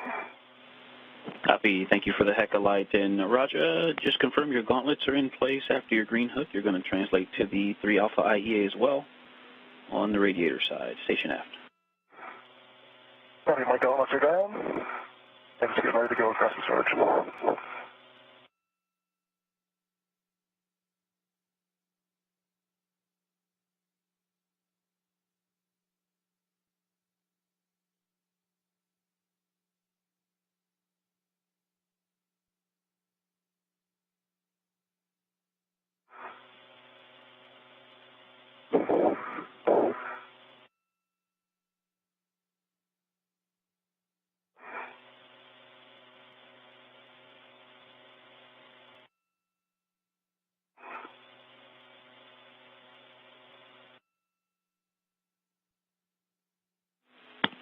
All right, we've got a great camera view of both of you, and Roger, you're just going to head over over the zenith side of the IEA, station aft.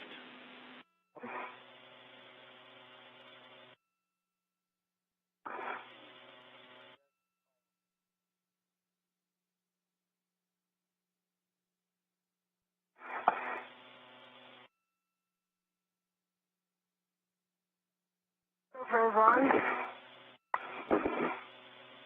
I think my tether just caught underneath there. All right, I'm happy with the bag for now. I think I'll maybe tighten actually the outboard strap real quick, and then the mounting bracket has very kindly presented itself.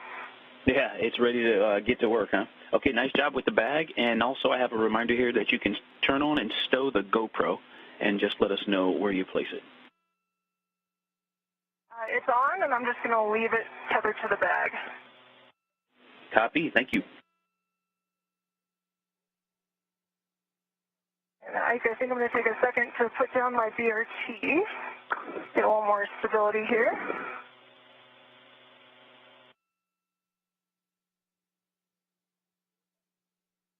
Get that mounting bracket back over here.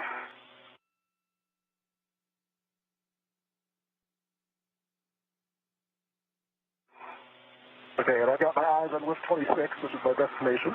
Affirm, yes, and when you get to WIF 26, you want to install the WIFX, and you will clock it to 6. I'll remind you again when you get there and give you the rest of the settings when you're ready. I've got the mounting bracket, and I'm going to start going through the upper right strut.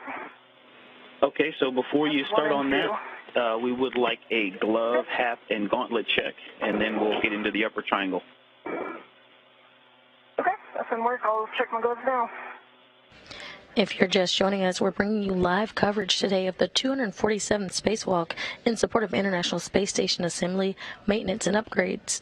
NASA astronauts Kayla Barron and Chari have begun a spacewalk to assemble and install brackets and strut kits for an upcoming solar array upgrades. In place. All right, so yes, we are going to start on the upper triangle build, and you said you have the mounting bracket, and yep, it's going to be the right upper strut from bag straps 1 and 2. Those are in the upper left corner, as you're seeing them. The duo exited the airlock this morning, starting the EVA at 7:12 a.m. Central Time, 8:12 a.m. Eastern Time, and now have translated to the starboard truss to the S4 worksite.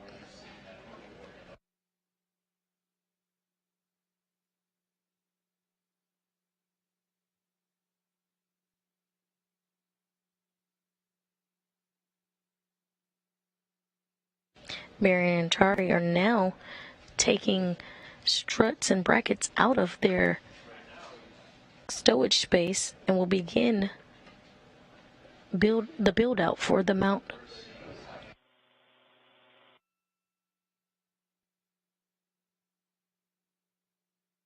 The main focus will be on the installation of the 3A modification kit, but then they will then go to the S6 truss to tie back multi-layer insulation for spare battery charge-discharge units. Pitch knob is popped out, and working on 5 for the WIFX extension. Copy, 6 Golf 5. Those are your settings, and thanks for the full twist test. This is the 4th set of brackets, first one on the starboard side of the vehicle. A modification kit is the support structure needed for future iROSA or ISS Roll-Out Solar Array upgrades. Bracket right side, and that's the one to remember. You have that strut tab that needs to go under the mounting bracket guide. The pieces should be flush together.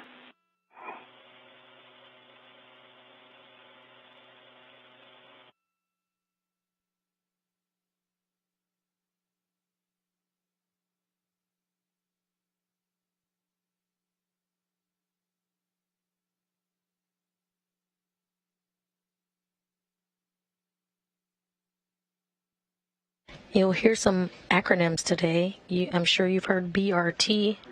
Before I do the Golf 5, I can think of maybe I'll set up the APFR settings just so it's easier to reach it. Okay, copy that. Settings 12, Tango Tango, Fox 12. 12 is set.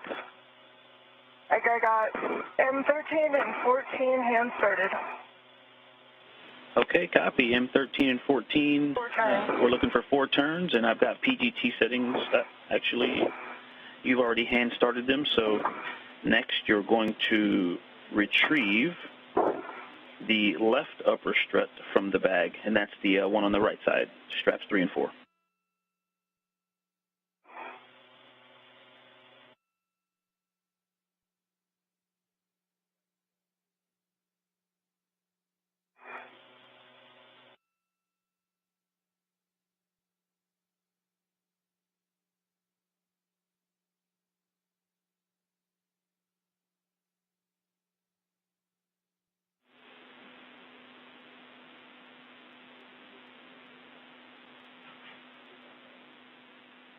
You'll hear acronyms today, just like spoken previously.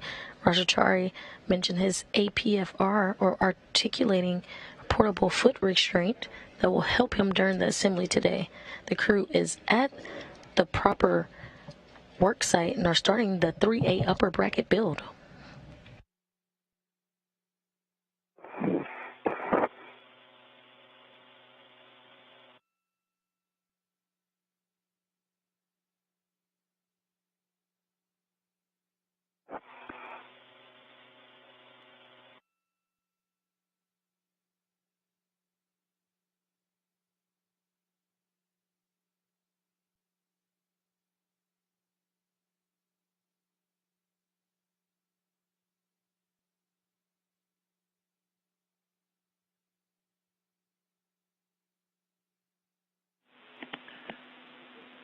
And Roger and Kayla, I've got a warning for you here just about the strut builds. The misaligned or fractured pit pin spring may present a sharp edge.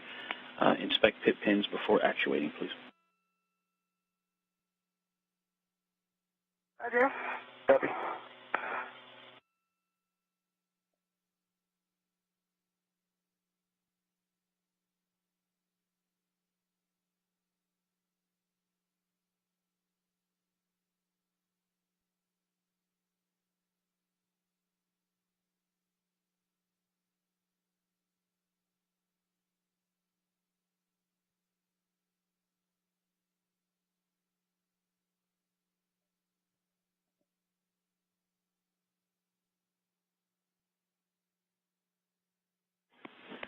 Okay, Kayla, and you're going to install the left upper strut L2 to the center pad L2.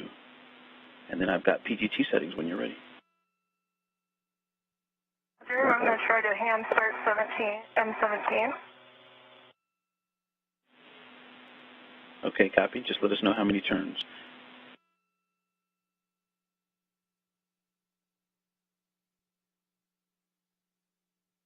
The APFR is 12, Tango Tango Fox 12. I have not done the WIFX extension yet. I'm going to get my BRT right off there first. Untangle with my safety tether, then I'll work on the WIFX extension. Okay, copy that. And for the APFR, please verify that pitch knob has popped out. It did pop out. Yep, good news. Good Took news. a little bit of force. Okay, All right, copy. I'm hand started one turn on M17. Copy, 1 turn M17. PGT settings are Bravo 1, clockwise 2. Roger.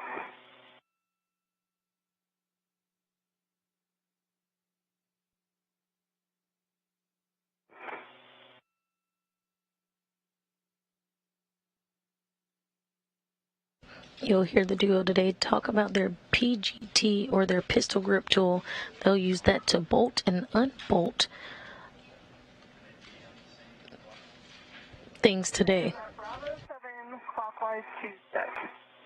And Kayla, that's Bravo 1, Uno, Bravo 1, clockwise 2. Oh. Much better.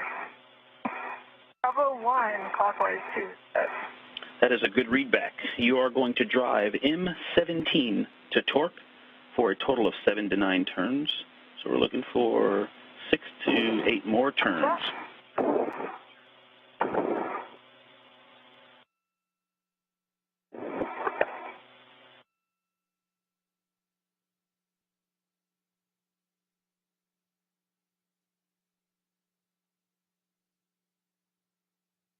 Via Kayla Barron's helmet cam. I have 10 additional turns, back line flush, green light, 11.9 for torque. Copy, 11.9 on the torque, 10 additional for 11 total turns, and the black line is flush. That is a good bolt to M17. Okay, now I know we just drove the bolt on the left upper strut, but once your PGT is put away, you can release the ret from the right strut. The ret from the right strut. Understand. Doesn't work. And Kayla, if you can see my, I think it's just spun up above my helmet. I'm trying to come down a little bit and clear it while I was rotating around the WIFAC here. I see it. It's kind of caught behind your L-head. Oh, there you go. That's clear. Just let it retract. It should tighten back up.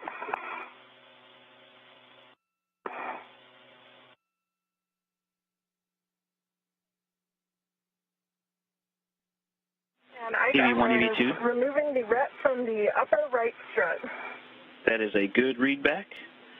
And once that is off, you can install the center pad MLI and pit pin.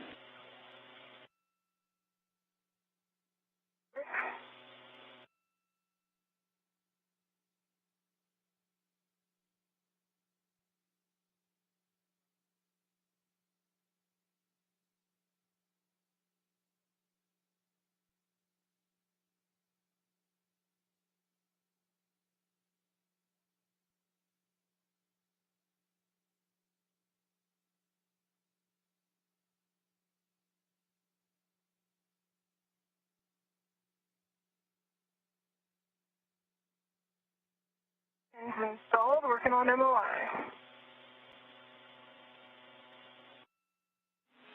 Alright, WIFAC and APFR are installed to the 5, and you know where you're at, Kayla, in terms of coming over there to help you. Actually, nice job on the APFR and WIFX. Raja, we need you to pause. Just give your MEDOX a second, so just stand by and pause EV2. And EV1, will you repeat your last call, please? Pins in place, MLI's in place, and I will move on to M1516. Okay, now we're going to assemble the left upper strut to the mounting bracket. And so we want to install the left upper strut L8 to the mounting bracket left side. And again, make sure that same slide tab is under the mounting bracket guide.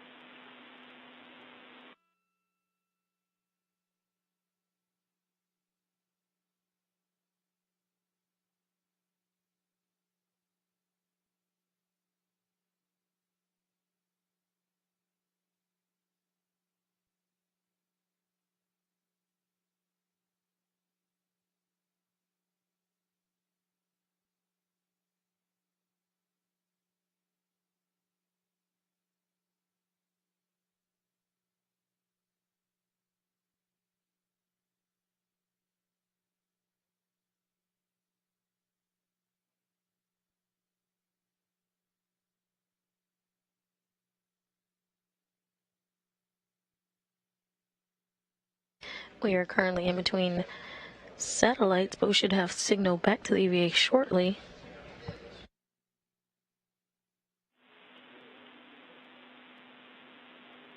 And Kayla, I have PGT settings for you when you're ready.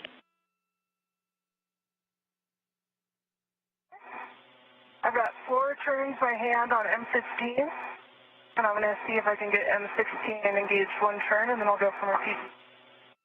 Copy, 4 turns by hand on M15 and working M16 now.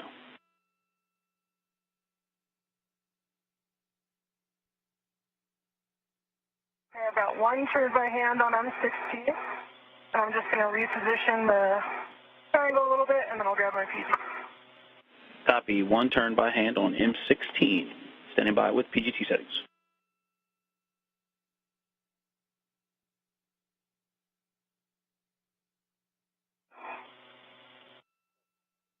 Ready for settings. Okay, your PGT settings are Bravo 3, Clock 2.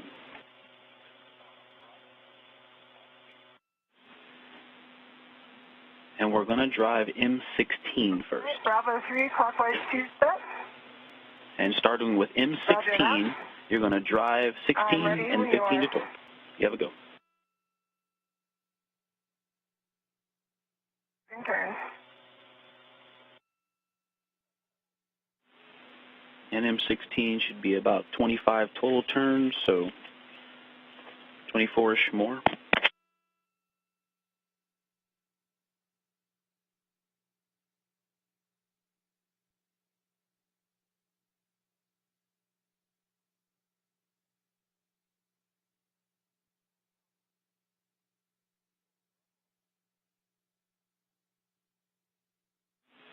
And Raja, how's your HAP doing?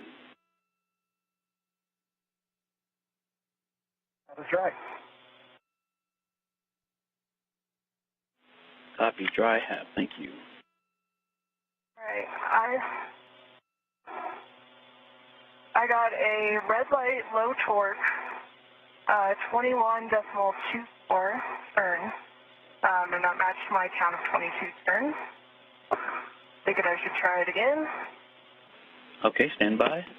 Copy, red light, low torque. And yes, with Bravo 3, clock 2, you have a go to hit it again. And copy 22 more turns for a total of 23. Alright, I hit it again. Green light, 18.2 for torque, and I got maybe an eighth of a turn out of that additional hit. Copy, green light, 18.2 on the torque, and an eighth of a turn for 23 and an eighth. And how's the black line doing? Black line is flush. Copy, black line is flush. You can move on to M15, looking for about 21 more turns, drive that one to torque.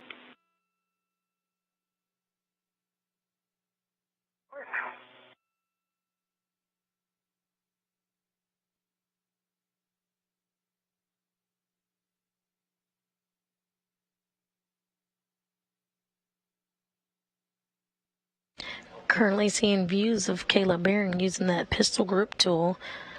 They'll be using it throughout today's spacewalk. And that is essentially a space drill that is used to help secure and release bolts during the spacewalk. And then we can move over to help Kayla out, building the triangle.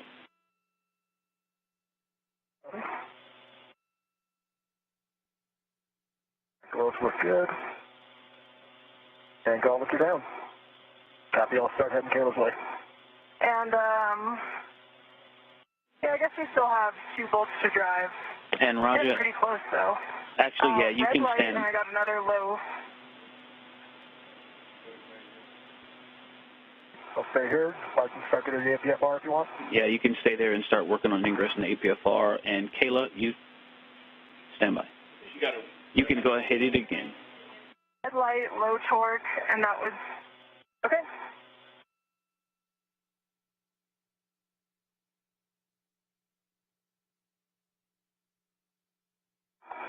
Okay, now I got a green light, 18.3 on the torque, and that was 0 additional turns. And can we get the initial turn count and the black line? Black line flush. Yeah, I hand started at 4 turns, and then we got 20 additional turns for a total of 24. Copy, 20 additional for a total of 24. Green light, black line flush on M15. Okay, Kayla, you can release your RET from the left strut. You can release the RET from the left strut.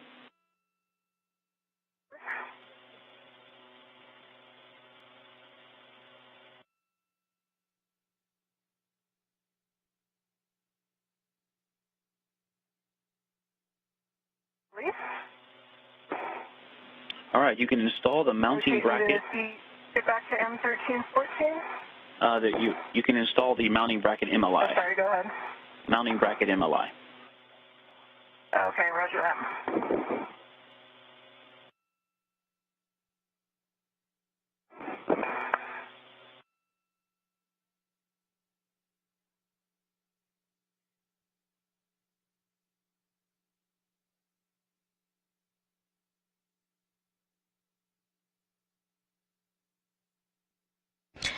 Now 1 hour into today's spacewalk, recapping some of the milestones. The spacewalk began at 7:12 a.m. Central Time, 8:12 Eastern. When suits were switched on to internal power, Barron and Chari have now arrived at their workstation and have begun the upper 3A bracket build-out.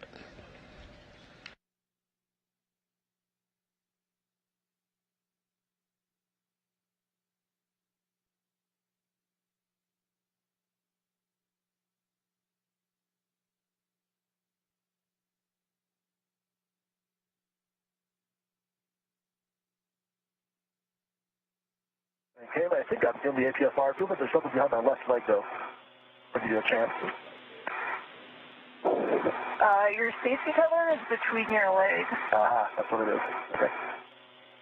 It'll be a factor for up here when I come back, so I can fix it. I agree.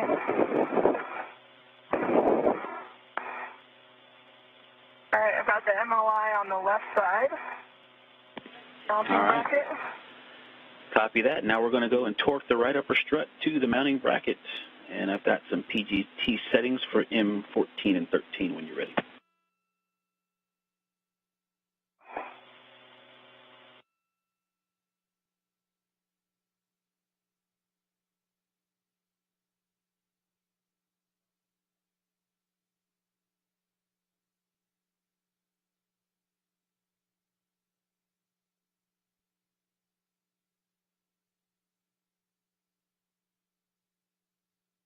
For settings.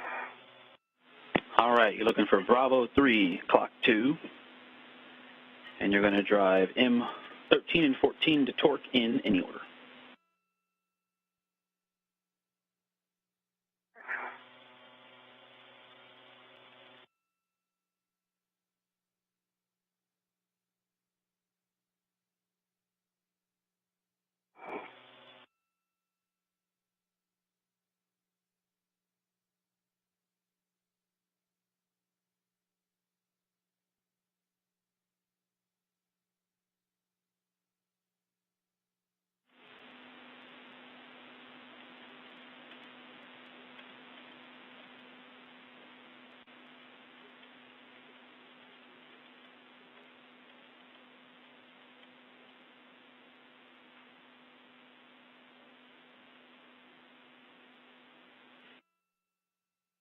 Green light, 18.4.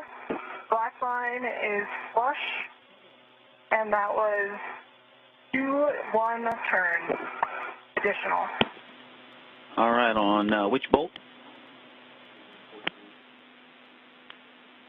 13. M13, 18.4, 21 additional for 25 turns. Green light, black line, flush. You have a go for 14. And Raja, while you're up there, no sudden moves on the mass canister or the mod kit. Move slowly on the BGA. And maximum lateral loads are not a whole lot, so be gentle up there. Avoid cyclic loading. And do not impart forces into the mod kit struts when not fully installed. I'll give you guys a call when it's fully installed. And battery and adapter plate cables on the IEA are potential snag hazards.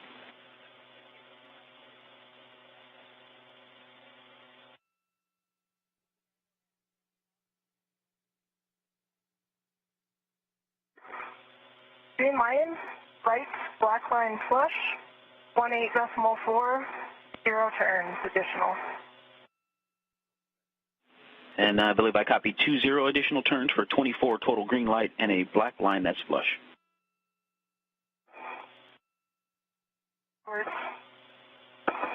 Okay, that's a good M13 and 14. Please verify after you put your PGT away, verify the center pad MLI and pit pin.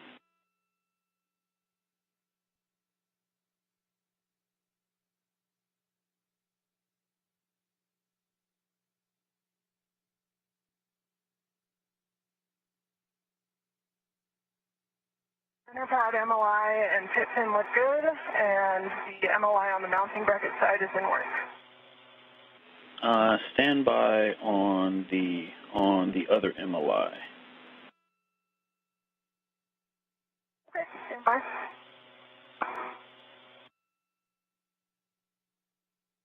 Yeah, just the center pad MLI and pit pin, and then you're going to move the long PGT. So once you've verified those. center pad MLI and tip pin look good, and understand need to grab the long PGT.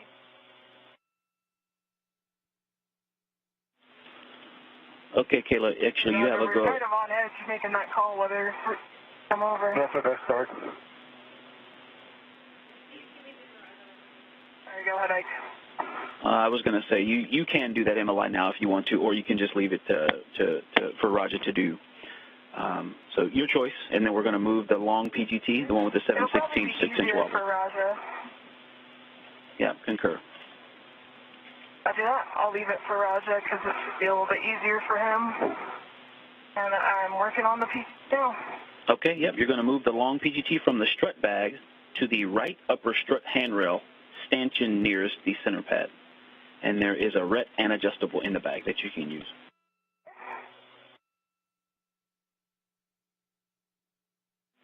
All right, Roger, don't worry. We're getting to you soon.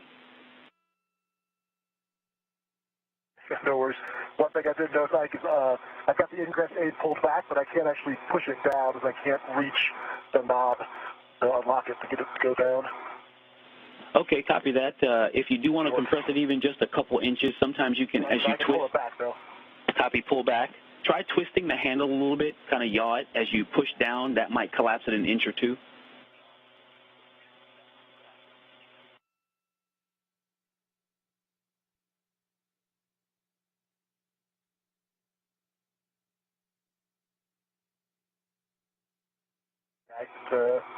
I don't keep trying that, but not get much motion out of it.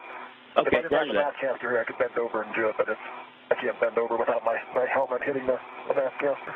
Okay, right, Roger that. And in place. Okay, copy that, Kayla. And Roger, it's just a reminder that ingress aid, we're tucking it because we've seen it knock that BRT tab loose and dislodge BRT. So just be aware of that. All right, so we're going to set up to hand off the upper triangle so that we can install to the mass canister. Let's see. So now, Kayla, we're going to transfer the upper triangle with the PGT to EV2, and you can leave them on the bag. It's a RET in series.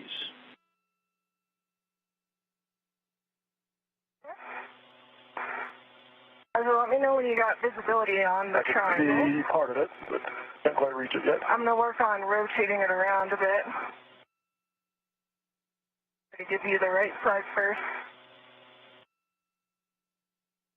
Just over 1 hour and 7 minutes into today's spacewalk, Barron and Chari are currently focusing on the build-out of the 3A bracket for the solar array modification kit. The new solar arrays, which are set to be delivered to the space station on upcoming commercial resupply service missions, are a larger version of the Roll-Out Solar Arrays, or ROSA technology, and will ultimately increase the station's total available power from 160 kilowatts up to 215 kilowatts. We do have a special guest with us today on the line. Jeremiah McNatt is a photovoltaic technology lead. Hi, Jeremiah. Hi, Shaniqua. Pointing up. And so remember how this mechanism works. You're going to engage the left side first. Thank you for having me It's on up and today. down to engage it. If it doesn't slide all the way in, it's up and down a little bit till they engage, and then you're going to pivot it to the right to engage the soft dock. Jeremiah, can you please explain to us what a photovoltaic technology lead is? Certainly. I'm the photovoltaic technology lead at NASA Research Center, where we do a lot of research and development efforts for new photovoltaic devices through arrays. Actually, and Kayla, my role as the tech lead is to oversee all of the projects that we have that we're working on, look for new ideas and new concepts to start to pursue in the future, and then support flight missions such as what's happening with the iROSA arrays and with Gateway and Artemis to photovoltaic systems on the lunar surface. That is amazing. And you did mention just now the iROSA solar arrays. Why are they important technology for us right now?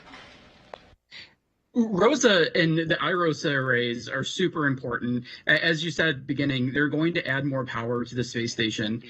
The ROSA arrays were developed over the past 10 years or so, and we've seen in the past couple of years a demonstration on Space Station, and they were just used on the DART mission. And the benefits of ROSA is that you can store a lot more solar array in a much smaller package. So the arrays that are being deployed for iROSA are about 20 kilowatts each, and they're stowed in one very small, compact rolled tube that can then be put into different commercial resupply vehicles. So a much easier way to get a lot of power up into space. We're going to continue that when we use them on Gateway on the power and propulsion element, and also maybe on the lunar surface.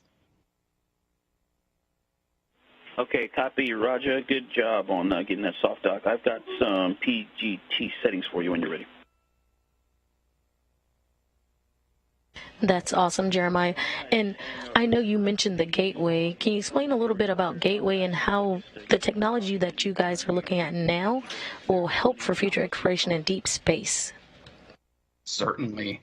So I'll first talk a little bit about iROSA to Gateway. Okay, and then it's going to be... The iROSA arrays are around 20 kilowatt each. The arrays that are going to be on Gateway on the power and propulsion element are 30 kilowatts each. So a little bit larger, about 50% larger in size. And what's really unique and what's different between what's happening on Space Station and what's going to happen on Gateway is that when the power and propulsion element of Gateway is launched, those arrays will open autonomously. They'll open on their own. Currently, what people are seeing right now on Space Station is an adapter bracket is being installed, an installation bracket, and then later on, when those iROSA arrays make it up to Space Station, they will be deployed with support of the astronauts. For Gateway, they'll be deployed on their own and will provide power throughout that mission. The power and propulsion element is just one of the different components of Gateway. There's also going to be other modules that will attach to it. And while that's orbiting the moon, it's going to be a great stopping point and a stepping off point for astronauts to go to the lunar surface, to continue to do research on the moon, and then also eventually be able to be used to let us go further out, to go to Mars, and to continue to explore the solar system. And that's amazing. Thank you, Jeremiah, for your time this morning. That's Jeremiah McNatt, the photovoltaic technology lead, going over some of the great work that these modification and iROSA solar arrays will help do on the International Space Station and our future with the Gateway. Thank you, Jeremiah. Two turns each, Thank you. 5 through 8. And with the same PGT settings and 2 turns on all 4 bolts, now we can drive M5 through 8 to torque a minimum of 3 additional turns. Okay, driving all 3 torque, that's 3 additional turns. Start with M5.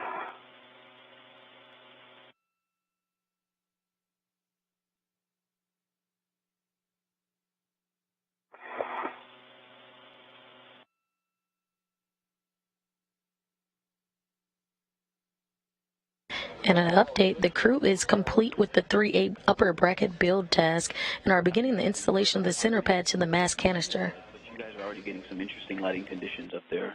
Just do what you got to do.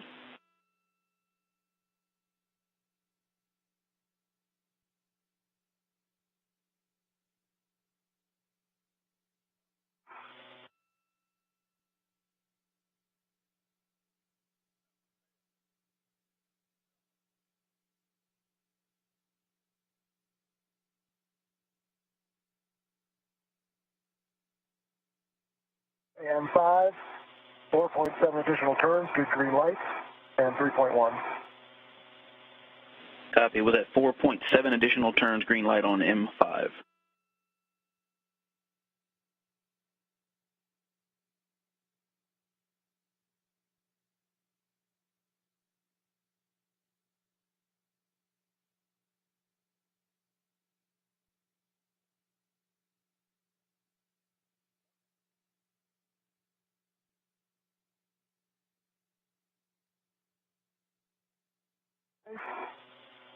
bag. 5.3 turns on M8, give green light 3.6. Copy, 5.3 additional turns for 7.3 total green light on M8.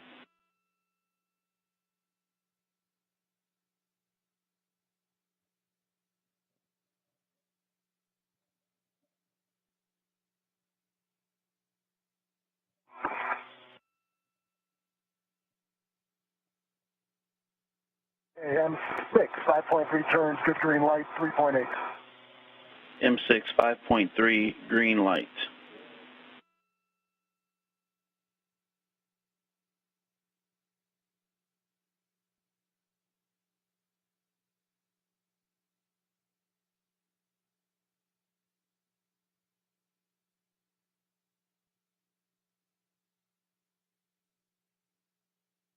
And M7, 5.1 turns, green light 3.7. Copy, 5.1 additional for 7.1 total on M7 with a green light. That's a good M5 through 8. Okay, Roger. Now you're going to transfer the long PGT with the RET and adjustable combo from the upper triangle to Kayla.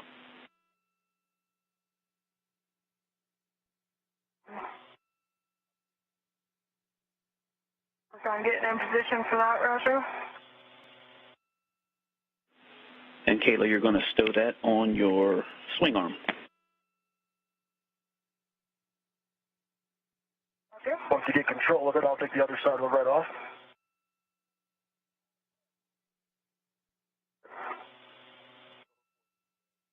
It's above your head. Trying to put the socket down in front of you. I got it. All right. Once you have it red out, let me know and I'll let go of this one. I'm back.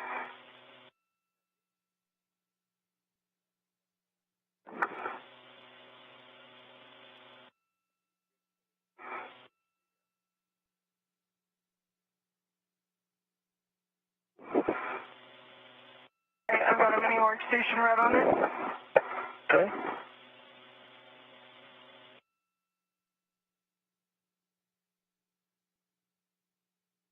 Coming back. Okay. It's back at the PGT. Okay. Got it wound around the mounting bracket, right? So I'm just gonna work on undoing that. Roger that, Kayla. Take your time, and that's going on your swing arm. And Roger, you're going to release the mounting bracket RET when you're ready.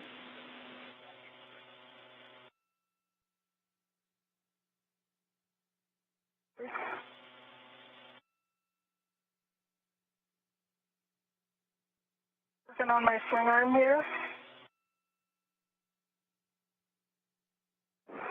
Mounting bracket red's coming back to the bag.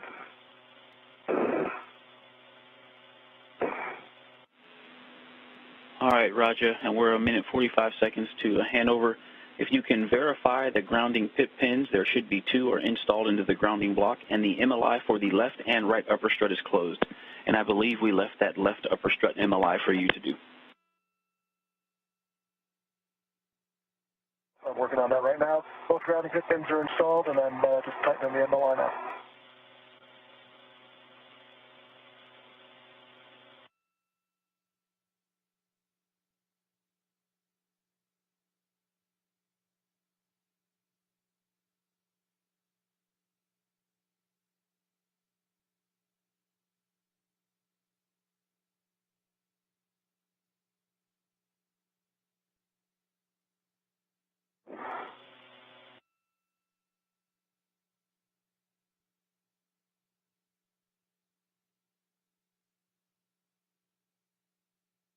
And MLI is closed. I think I'm good to get out of the APFR. Is that correct? In just a second, yes. Verify the upper triangle is not rotated up. It's not. It is down towards my waist. Copy. And then once you're both able, we'll take glove, hat, and gauntlet checks from you, and then you can egress the APFR and adjust 25 seconds to a handover, and I'll catch you on the other side.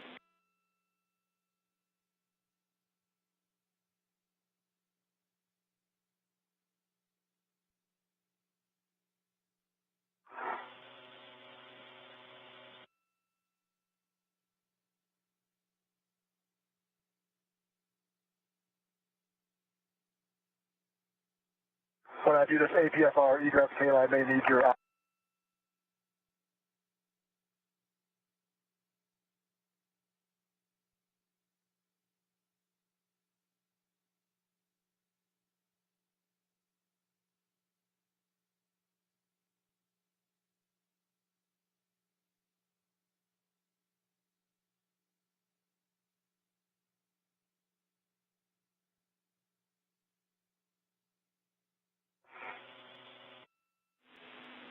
And EV1, EV2, Houston's back with you. I got gloves. Same as baseline with the exception of there's some new smudging. It looks like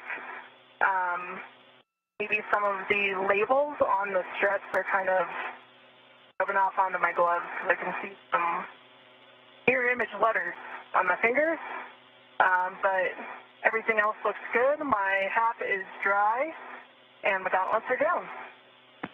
Copy, dry hat, good gauntlets. And for EV1's gloves, you've got some smudging. You believe it's ink from the strut labels. Good copy. And for EV2, you've got a dry hat, gauntlets are down, and some smudges on my right pinky, ring finger, and index finger, and left ring finger, just some like smudge marks. Copy, dry hat, good gauntlets, and smudges on the right pinky, index, and ring finger, and left ring finger. And with that, I'm going to egress the APFR, if you're ready, guys. You have a go to egress.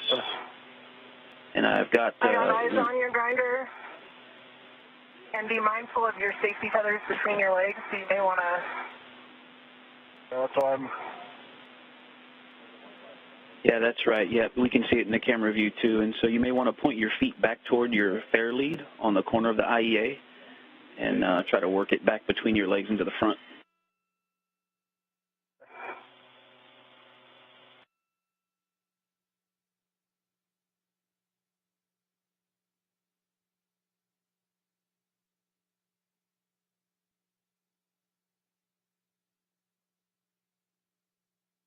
Move your heel outboard. I'll kick it back. Yep, there you go. Inboard. Yep, now it's back in front. Thanks. And it's kind of crossing over the right side of your body. Now 1 hour and 22 minutes into today's spacewalk, recapping some of the milestones today. I didn't know if you, I think normally you would have wanted the tether off your right side. Yep.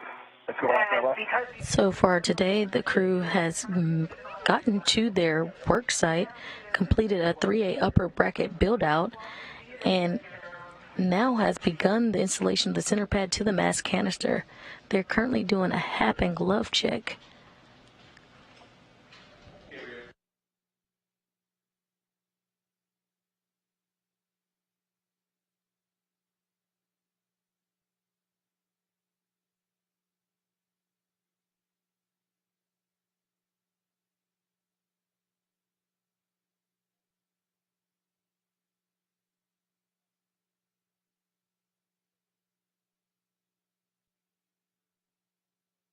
There you go.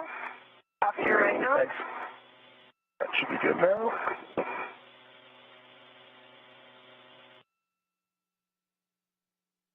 I got to go into 12 Papa Hotel 12 on APFR and shrink in the WIFX.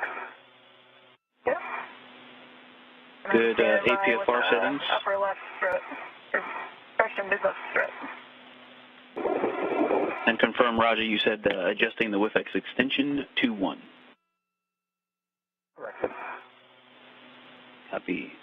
And then, hey, before you get back in the APFR, if you want to run a fair lead down to that outboard aft corner of the IEA, that's off to your right. That may also help keep your tether in a good config. Yeah, let me do that while I'm down there doing the APFR or the WIFX. Perfect. Good idea. And then last one, and I'll remind you before you get back in, if you want to loosen the friction on the ingress aid a little bit, that might help you tuck it away.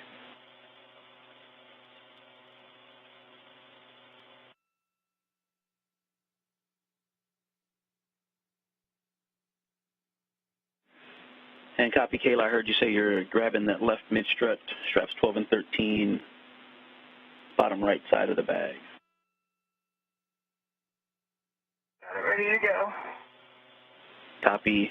And so just something for you guys to think over. He can ingress, and then you can pass it, or you can pass it to him, and then he ingress the APFR.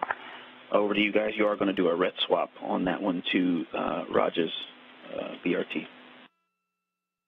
We plan on the ingressing. Over.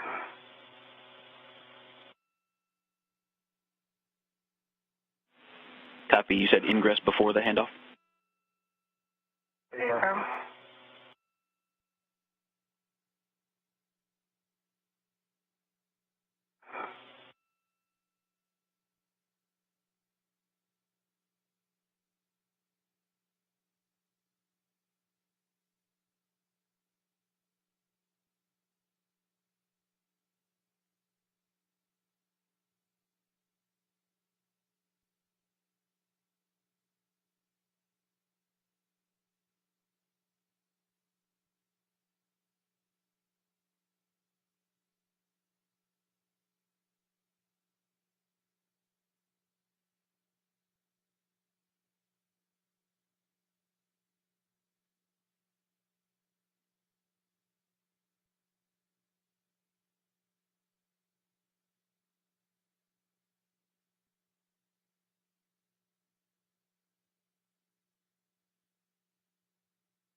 Currently in an orbital nighttime, we see Chari and Barron using their helmet lights to fully install brackets.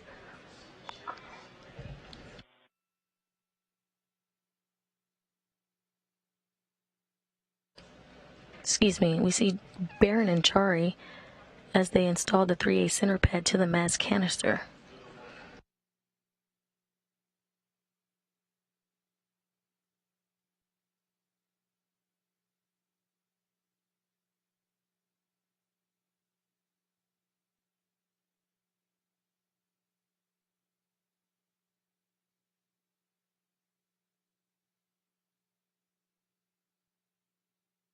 The crew has completed the center pad install, and they are now moving on to the installation of the left struts.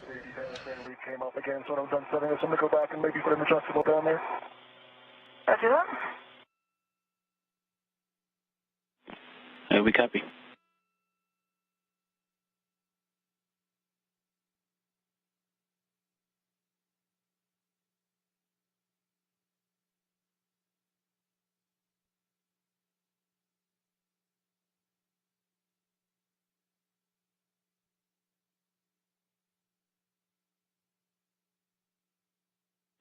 Yeah, I see you loosening the friction on the ingress aid. Yeah, just enough so that you can push it down and it'll stay where you leave it.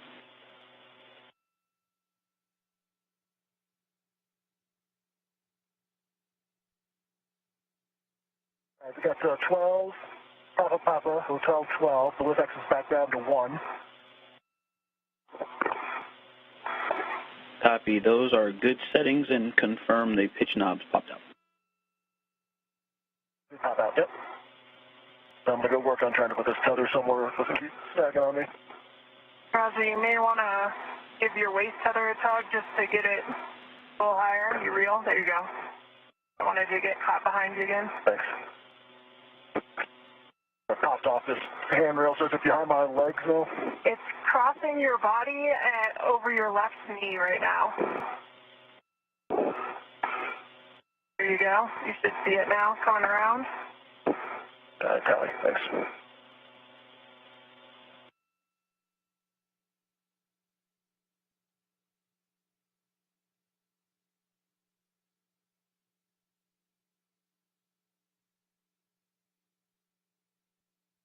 time to pause here. I can go ahead and put an adjustable down with this early. If you like it, I love it. Yeah, sounds good.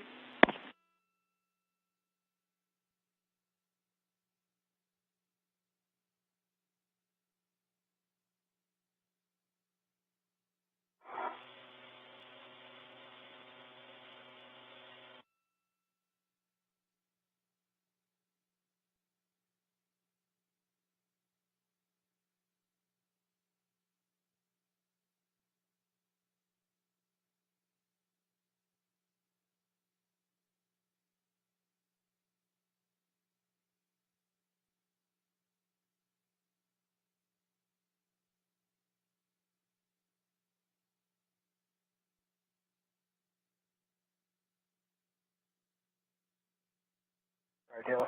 No problem. Waste of time.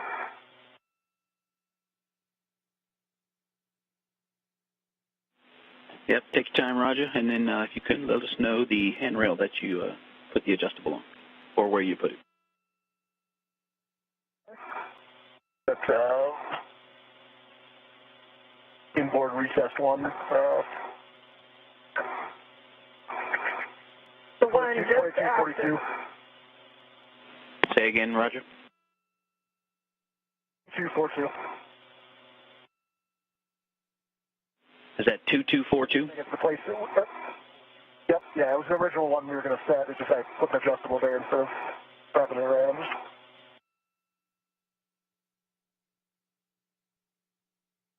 Copy, yep, an adjustable on 2242.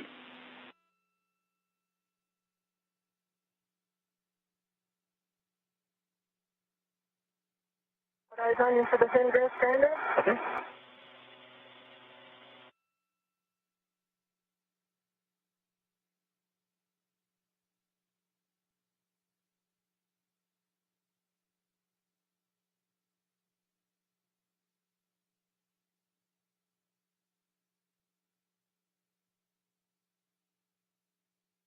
Watch that roll tunnel.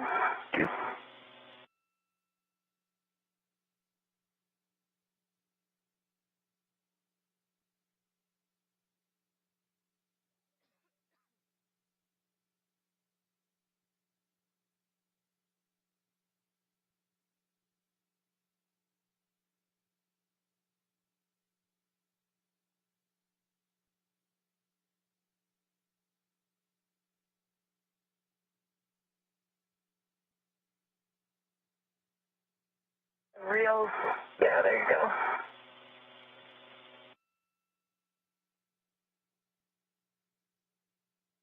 Around here. I think the roll changed on me, did it? Cool. Might be pushing the yaw pedal right now. There, it looks square Yeah, now. it's all 12. Okay. Yep. I'll make sure. Watch that yaw pedal.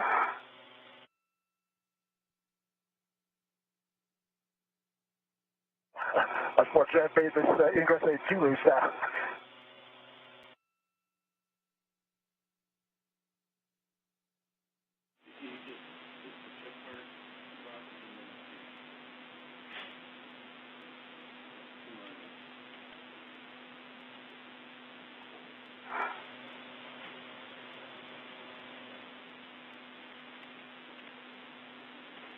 Yeah, Roger, and if you got to leave it rigid, that's fine.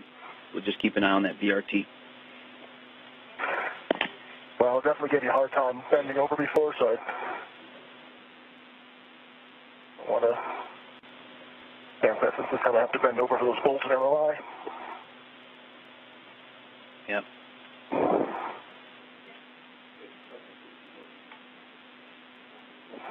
And just a reminder, Roger, not to use the mod kit for the APFR ingress or egress. Gotta say it. No, understood. That's why it's taking me. Trying to avoid touching that triangle.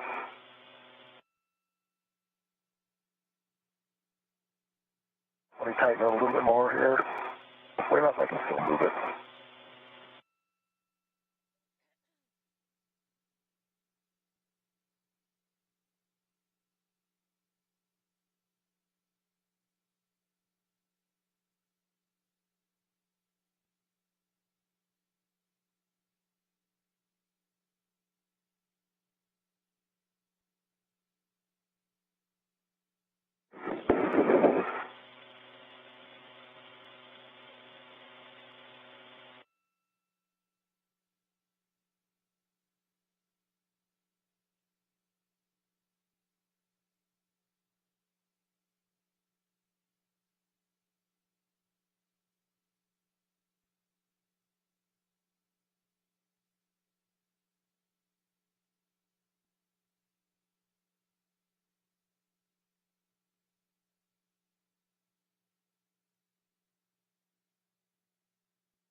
think I'm in on the right. No? Right heel doesn't look locked into me. Might be in too deep. Maybe if it feels good, I have kind of a weird angle. First station.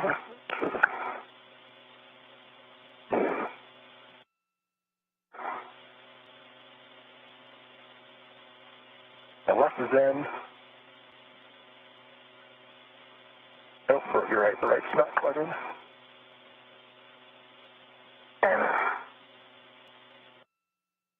I don't think your left is in either. I think you have your toes in too deep. Okay. So you need to back the one you're going to actuate out before you rotate inboard.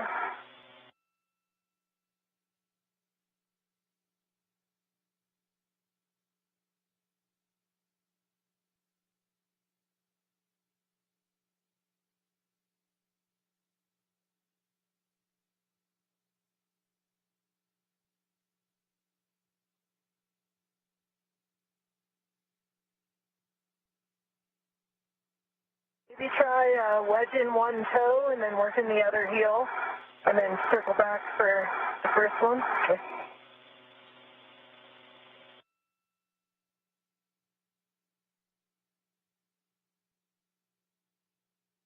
And a little, if you're working your left, you might be in a little too deep, so back your toe out a little bit.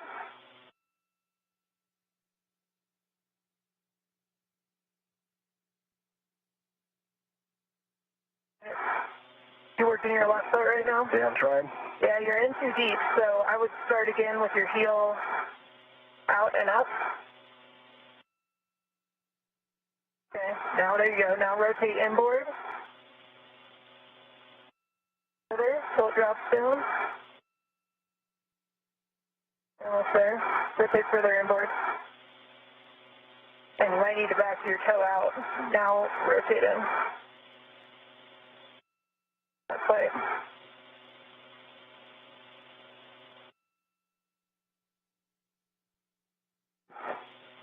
Almost like my toe got wedged in there.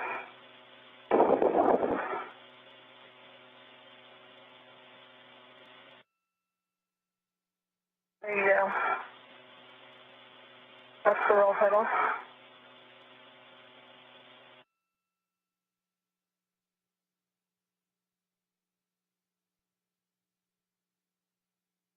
I don't think anything's blocking you. I think your toes are going in too deep? Yeah, your toes are in too deep. So you need to keep your heel back, rotate your heel inboard so it drops down. Then come forward. And hey, Raja, one other thing that helps to keep your feet flat to the boot plate. It's tempting to lean forward and look at your toes, but actually squat down a little bit, put some bend in your knees, and even slightly lean back, just a tad.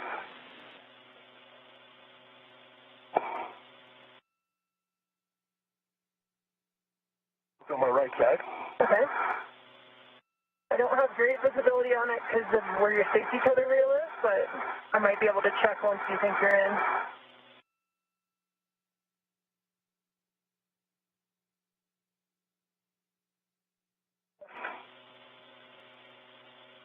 I think the left's in. That looks good, Brandon. Right, I think I'm in too deep. I agree.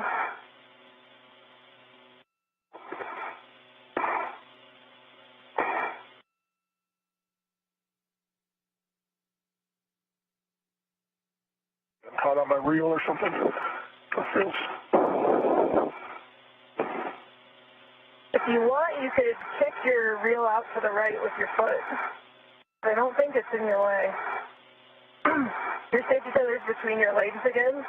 You'd have to sweep your foot, your right toe inboard and behind it. You've got to cross more toward your left if you want to capture it, or maybe pull on your leaf tether.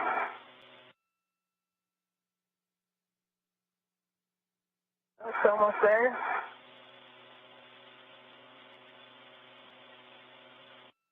under the boot plate, it seems like. Yeah, you might be able to catch it with your right toe. If you move your toe towards your left foot. You're almost there. Yep, there. If you're just joining us, welcome to Mission Control Houston. We're bringing you live coverage today of the 247th Spacewalk in support of the International Space Station assembly, maintenance, and upgrades. NASA astronauts Kayla Barron and Chari have ventured outside the space station to assemble and install brackets and strut kits for upcoming solar array upgrades. I've got pressure on the tops of my feet, but I think I'm mistaken for the top of the suit. I think it's nice with the BSI, but anyway. You're locked in now, though. All right. And I can collapse. Nice work, Raja. All right. Yeah. All right. Way to stick with it.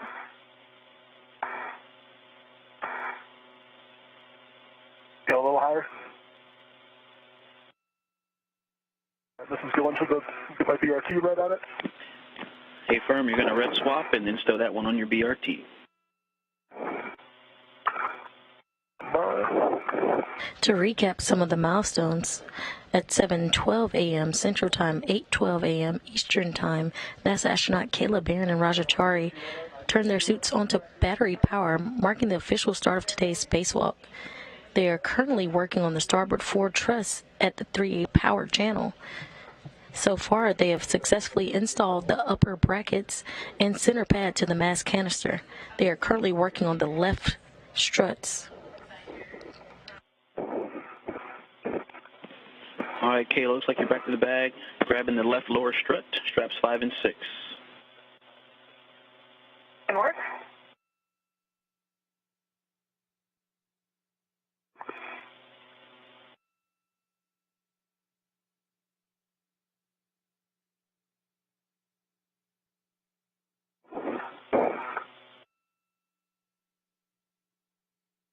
Ready for the lower?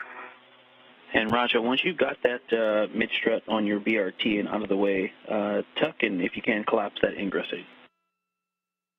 Already done. Copy. And now you're going to retrieve the left lower strut and pass that to Raja. And Raja, you want... I've got my hands on the left lower. And you're going to ret to the handrail stanchion nearest the clevis end of the left lower strut. Yep, I've got that. It's the same stanchion that has the wire tie on it, and I've got control of it, and I've got worry about it. I'm going to release the bag rep. It's released. Okay.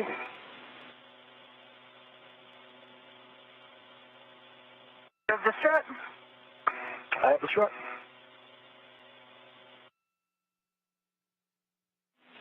Okay, Kayla, you can translate to the Saab launch bracket at the base of the mass canister left side.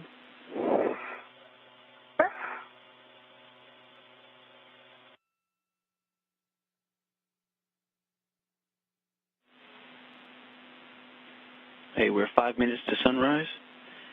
And then, Raja, if you can verify the grounding pit pin is removed from the strut stow location.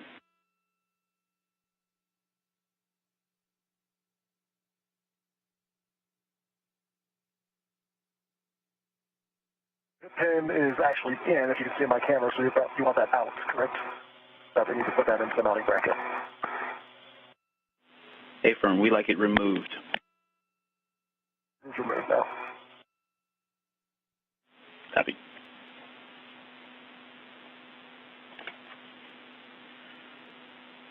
Okay, Kayla, once you get to that Saab launch bracket, you're going to report the spherical bearing alignment, and remember that's a pitch point. Keep your fingers clear of the lower strut pad and BGA interface when you guys go to install this bolt. It looks pretty straight to me. Okay, we copy. That's good news. So now we're going to work together to install the left lower strut M21 to the Saab launch bracket. Hey, Roger, if you want to start working the... Coming towards you. Very nice. All right, we need to go zenith. And if you could push your end a tiny bit toward the mass canister. Good right there. Okay. A little more zenith. Okay. Maybe, yeah, that's good for now. Okay, Kayla, and you're going to hand start M21, 4 turns, and I've got PGT settings if you're ready.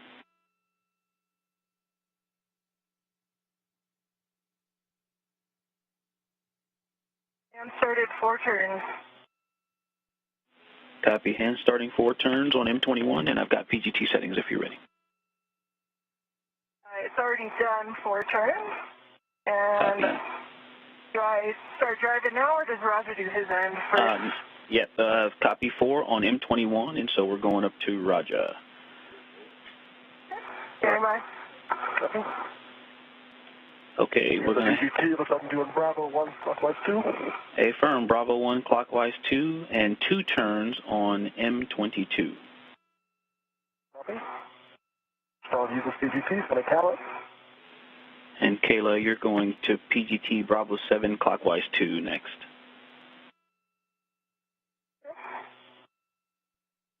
Bravo 7, clockwise 2 set. Okay, good count, 21.1 volts. Bravo 1, clockwise 2. Affirm, Bravo 1, clockwise 2 for Roger. And this is that bolt that has the multiple diameters, and so you got to get the thinner part that threads through, and then the larger part has to come through. So there's going to, you can kind of wiggle and get that bolt all the way through the different brackets there. And then you want to put 2 turns on M22, Bravo 1, clock 2.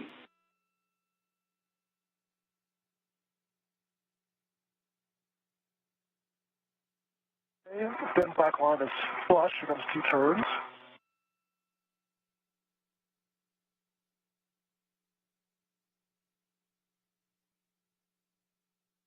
Okay, 2 turns. Copy, 2 turns on M22. And Kayla, we're going over to you now. We're going to drive M21 to torque. And again, it was Bravo 7, clock 2, so get in a good position. Yep. Bravo 7, clockwise 2 set, and I'm going to start turn.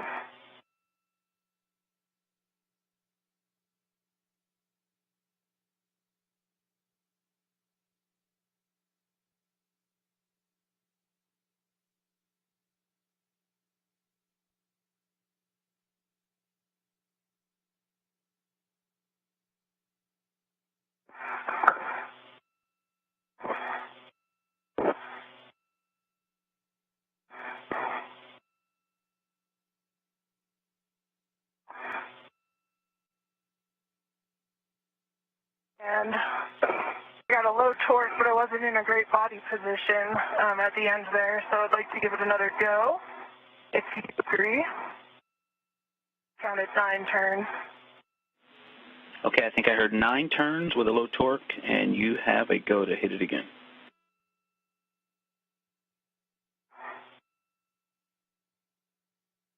And I got a green light, 25.4, and that was maybe half to 1 additional turn. And I'm going to get in a better position to tell you black line. Copy, half to 1 additional turn, so I'm showing 13 and a half to 14 turns with a green light, and you're checking the black line now. Actually, we aren't in final torque yet, so the next thing you're going to do is socket swap the 2-inch socket off of your PGT to the torque wrench, and we'll final torque with the wrench.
Socket swap, good pull test. Thanks for the pull test. Good socket swap, and now you're going to final torque with the torque wrench, and it should be set to clockwise and 60 foot-pounds. This is the untaped torque wrench.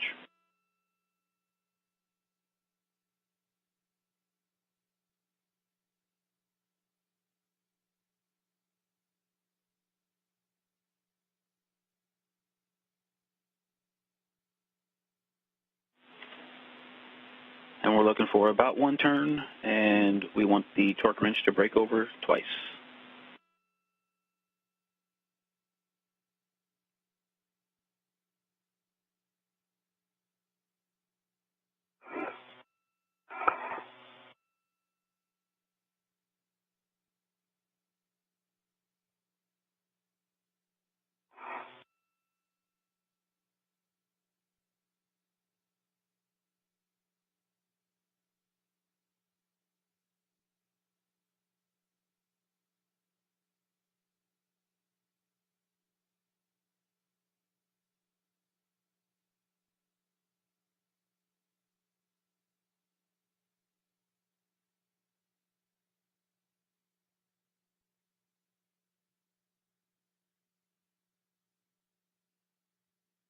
Top. Pipeline looks parallel and flush. There's maybe a tiny bit of metal still showing, so maybe not, like I would say maybe a millimeter. Okay, the black line is a millimeter. I would say about a little over 1 additional turn. A little over 1 additional turn, and about a millimeter between the black line and the bolt cam. Hey, stand by, we're checking.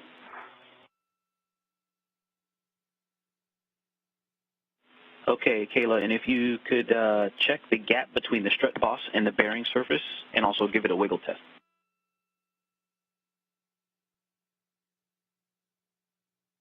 Looks parallel with no gap, and good wiggle test, still secure to me. Okay, we call that a good M21.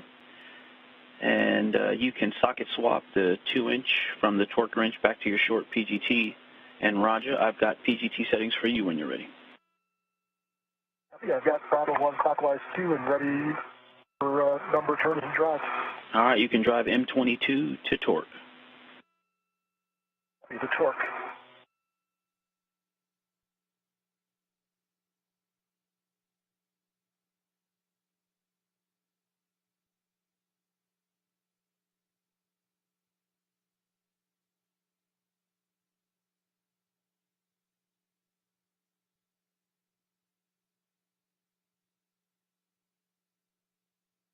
Hey, M22, I had 6.9 turns, good green light, 12.0,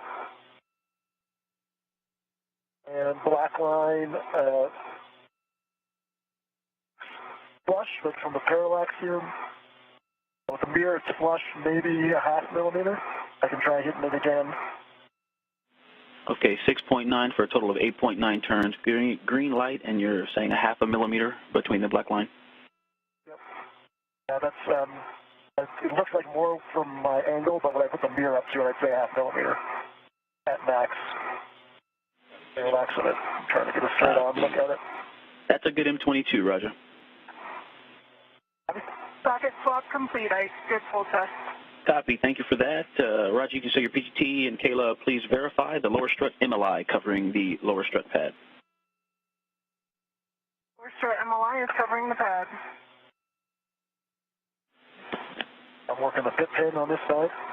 All right, thank you. And you can install the grounding pit pin to the grounding block and then install the MLI. And Kayla, check your left and right safer handles down, and then you can translate to the mass canister left pad install location.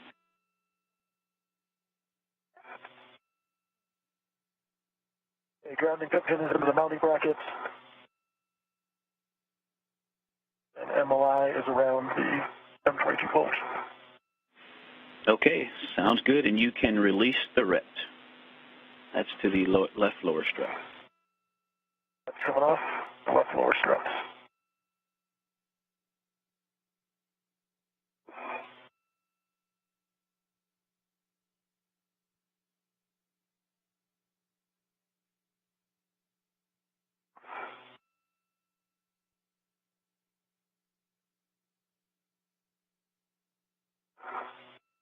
Mike, I'll check my safer handles when I get up to the side pad. I can see your right side is down. You're good on that side.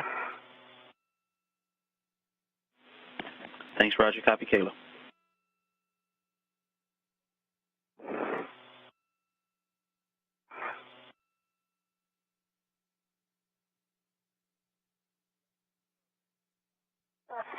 Safer handle is down.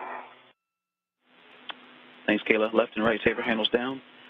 And Roger, when you have a free hand, you can grab that left mid strut from your BRT.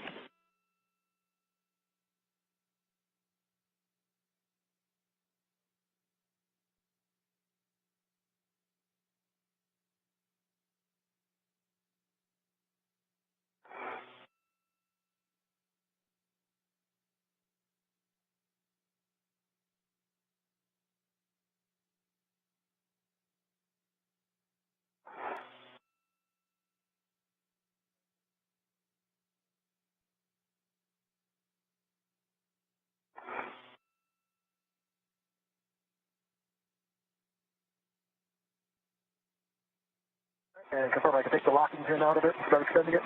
Okay, yeah, you can release the middle grounding pit pin from the lock position. It's opposite the handrail. And then you can extend the mid strut with the side pad towards Kayla. I'm ready, Grinder. I got my BRT down.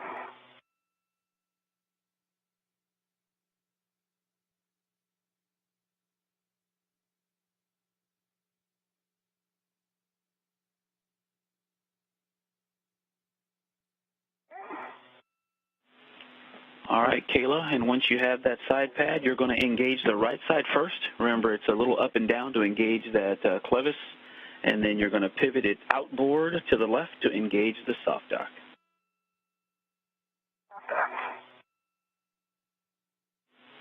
And again, friendly neighborhood Fairchild fasteners here, so use caution, and you can hand start bolts M1 through M4, 2 turns.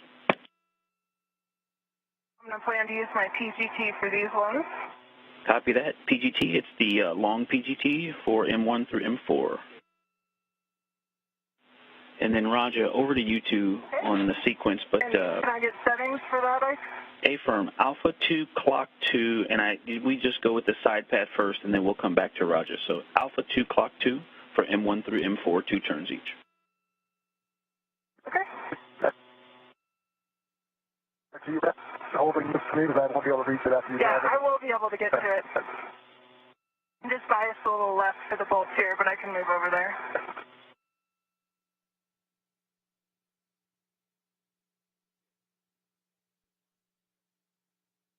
Turns on M1. 2 on 1.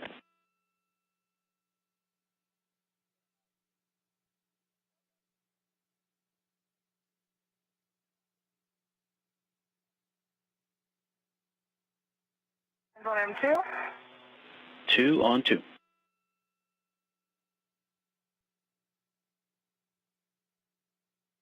Turns on M3. 2 on M3.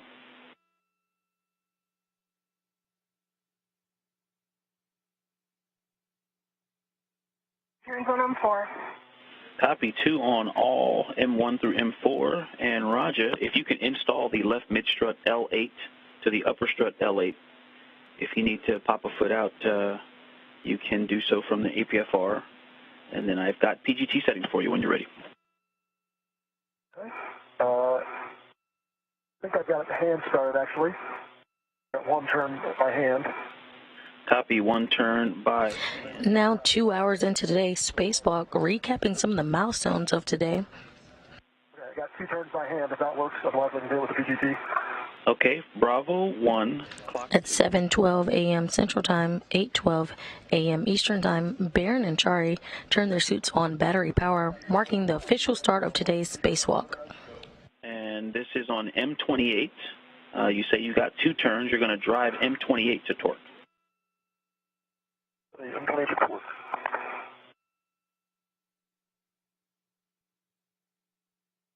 Sorry, I got ahead of you there, Ike, but I was able to pop it through with my fingers and see the fastener come out the other side, so I didn't want to go my grip. I hear you. Get it while you can. All right. The crew then translated over to the 3A work site on the S4 truss, where they have now completed the 3A upper bracket build, 3A center pad to mass canister, and they have just completed the left lower strut install. The iROSA mod kit is in a good minimum configuration, and the crew is continuing to be on time on the current timetable. Copy. Thank you. Yeah, M28 had 6.7 turns on the PGT. Good green light, 11.8. 6.7. Copy. Black line flush, 6.7 after your 2 hand start for 8.7 total turns. Black line flush on M28. Roger, you can stow your PGT, and Kayla, those same PGT settings we'll use to torque M1 through M4. Alpha 2, clock 2. She's doing that. I'm going to put the pit pin in up here. Alpha 2, clock 2 set. Copy, and you have a go to drive. Copy, M1 through 4 to torque. And Roger, you can install that grounding pit pin to the grounding block.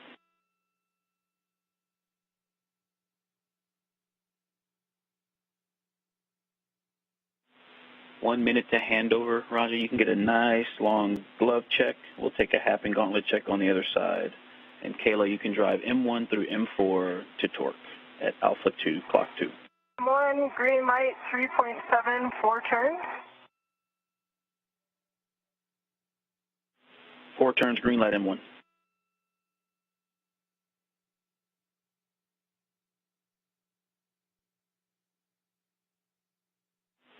$30 seconds to handover. Green light, 4 turns, 3.7 on the torque, M2. M2, 4 turns, green light.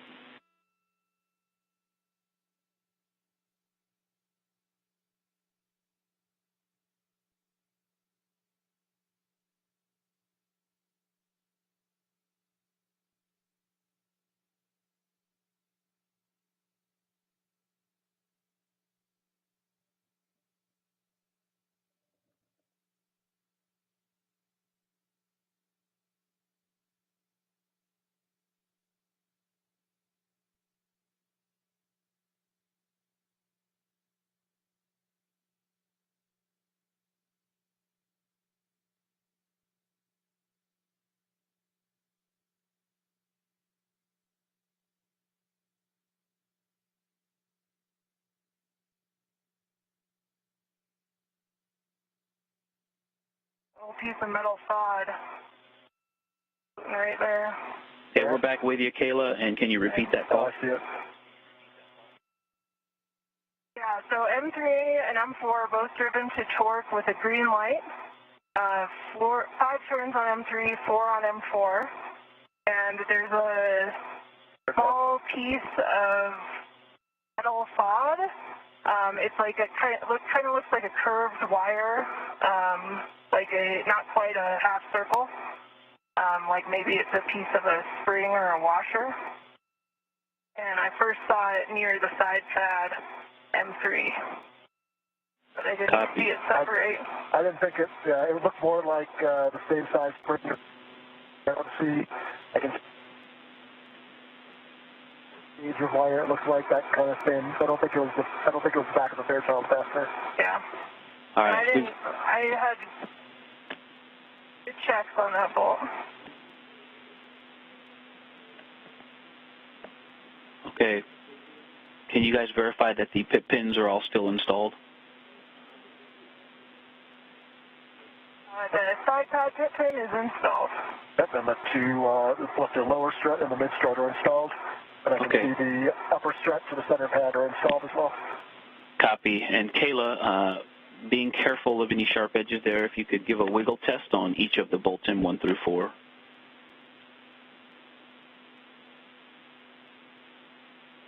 They're recessed, so it's a little bit hard to get my fingers in there, but they do look flush. I didn't encounter any resistance while the bolt was turning, and I watched it engage, and I got good torque in light. and I don't think they're wiggling. They all look good to me. Okay, copy. Thank you for that report. And I copied your M3 and 4 reports, 5 turns on 3, 4 on 4 with green lights on both. And you said a small half circle-ish piece of FOD looks like a curved wire or maybe a part of a spring, and you saw it initially near M3.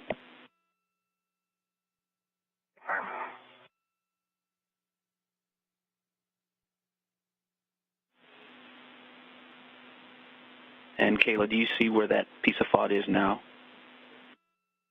It floated toward Raja and then away. I tried to stop it with Michael the minute bounced station forward.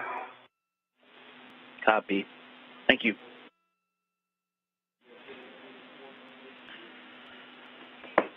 All right, that's a good M3 and M4, good side pad install. Kayla, you can stow your PGT, and if you can reach it, you can release CV2's ret from the left mid strut. Ready, Raja? Yep. That's released. My PGT is stowed. Okay, copy. And the mid-strut hip pins installed. Thanks for that, Roger. And we'll take that glove hap and gauntlet check from you. And Kayla, you can verify the pit pin and the MLI are installed over the side pad. Verified, installed. My gauntlets are down. Still have a dry hap, and the only other new smudge is on my left thumb, a small little smudge. May have been there before I didn't notice it, but no other new. Copy left thumb smudge for EV2.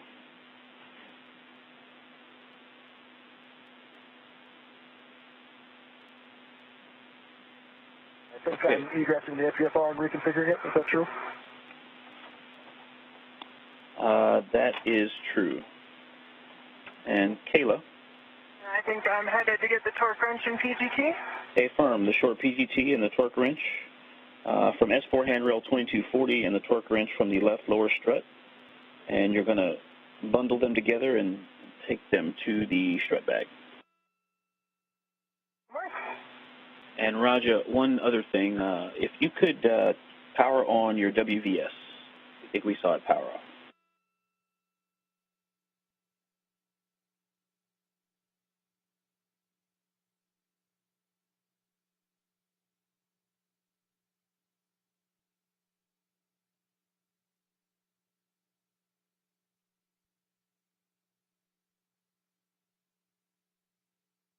Okay.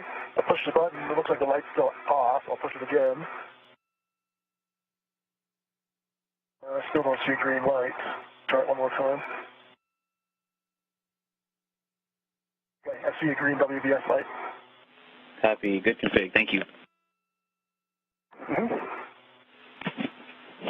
All right, Kayla. So, yeah, you're grabbing that short PGT and that torque wrench from the left lower strut. You're going to bundle them and then attach them to the right lower strut, which is in the strut bag.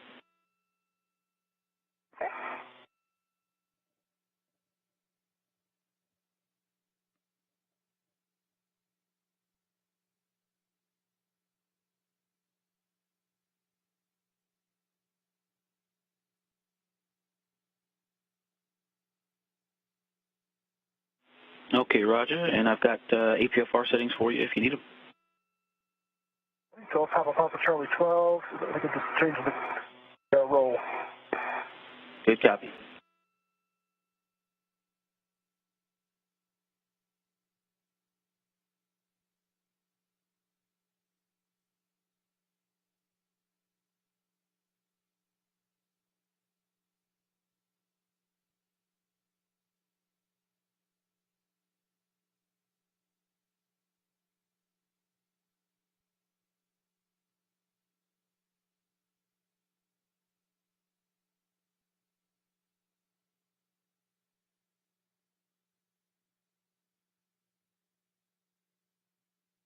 Your helmet's just right above the APFR. Okay. You're fine, but just so you know.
The crew has now completed the left struts and are moving on to the right struts for the 3A installation.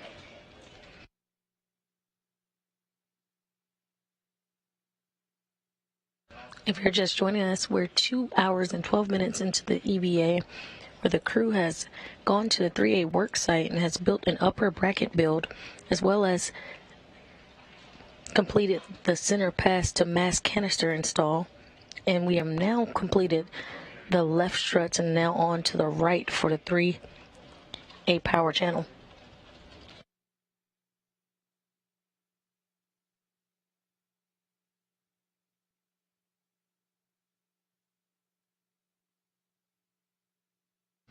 On your screen, you see EV1, Kayla Barron at the top of your screen, and you see Chari in the articulated foot restraint. His suit is designated with no stripes, while Kayla Barron, EV1, has the red stripes.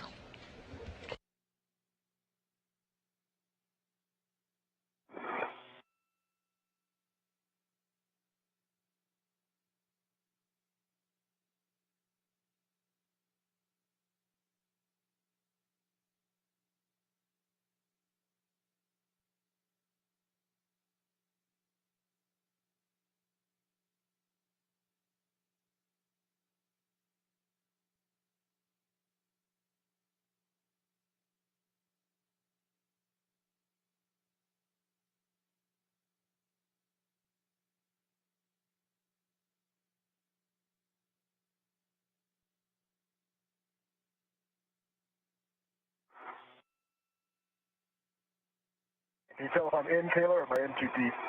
I can't get my heels up, so I think I'm in. Stand by a minute, Grinder. Yeah, no problem. No rush.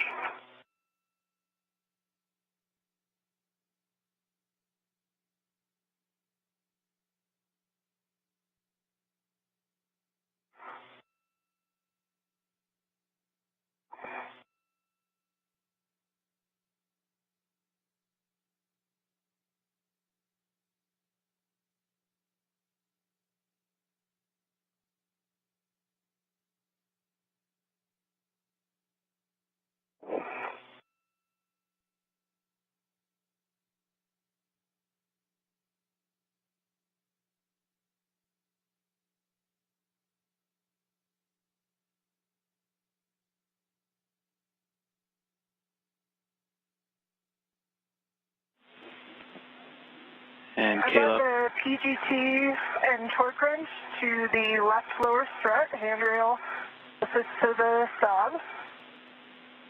And go ahead, Ike. Perfect. I was actually going to just remind you where you wanted to put them, and then you can lock the PGT ret and or use the strut wire tie to stow the tools as needed. And then we'll take a glove, hap, and gauntlet check from you. Stand by.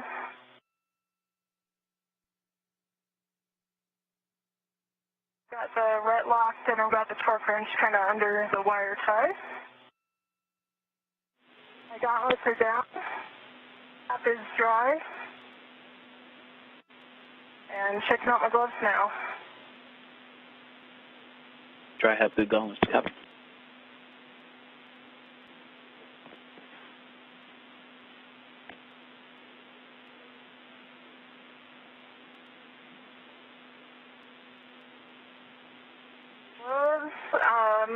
There's baseline. I'm trying to remember if I saw this before, but there's a little bit of RTV wear below my right index finger. Okay, copy. Was that? Spot that's come up.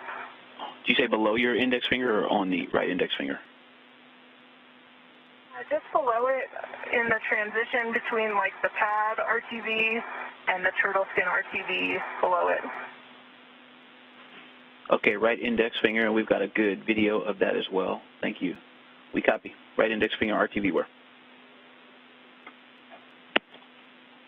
And Roger, just because of your orientation, I can't tell for sure if your heels are in.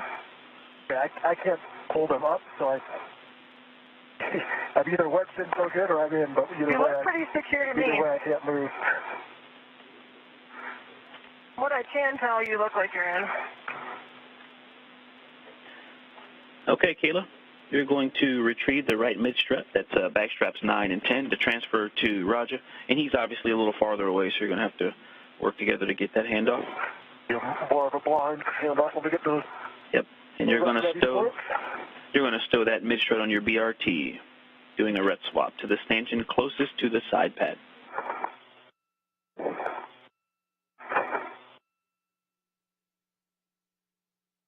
Roger, do you feel like you can lean a little to your left? I can, yep. Okay.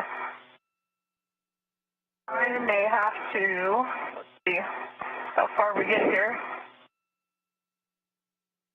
And get to about, that's kind of oscillatory, like I come that way and then the momentum swings, so I come back the other direction. Without grounded onto the mounting bracket, I can't hold myself too far that direction. I'm up onto the triangle here. I can see it coming towards me. Wish I was taller.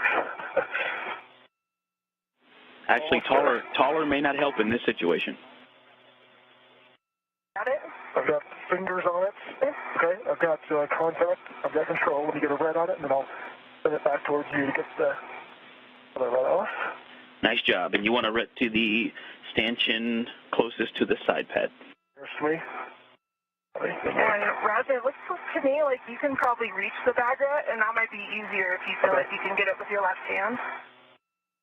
Yep, I can do that.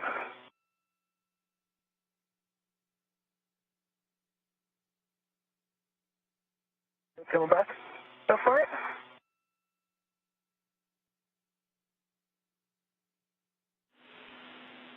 All right, nice job. Now, Kayla, you're going to retrieve the right lower strut to pass off to Roger when he's got a free hand. You're going to pass him the, you want the clevis bolt toward EV2.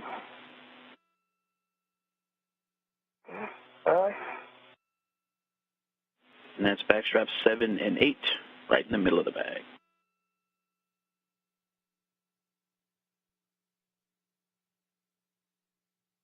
How are we doing relative to timeline, Ike?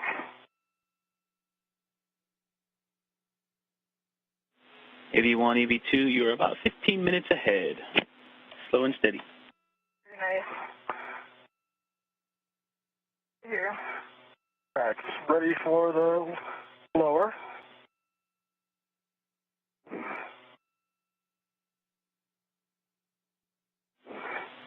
And Roger, you're going to ret to the handrail stanchion closest to the clevis end of the right lower strut. Okay. Can you tip it towards the back cap or towards the center?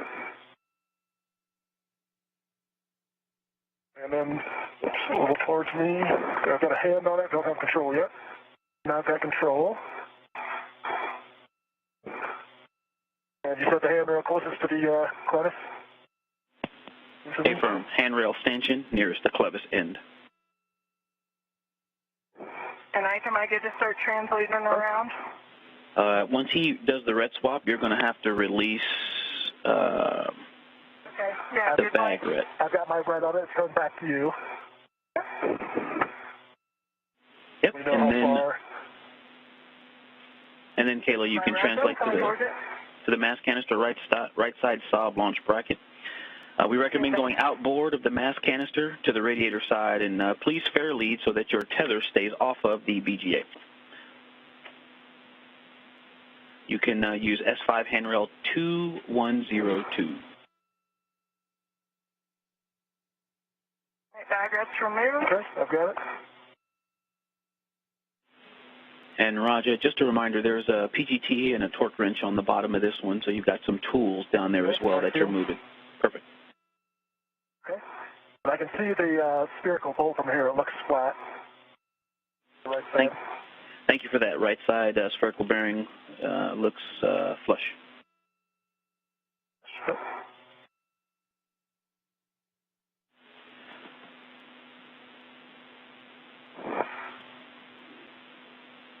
And then, Kayla, you're headed over to the right side, sob bolt, and same warning, watch out for the pinch point there. And can you say again the handrail you want me to fair lead on? Recommendation is S5 handrail 2102. But the important thing is just if you keep your safety tether cable off of the BGA. there's quite a few options to do that.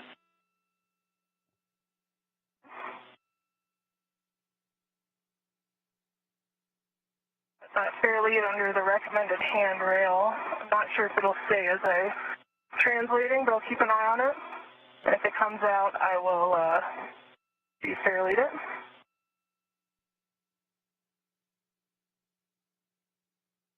Okay, we copy.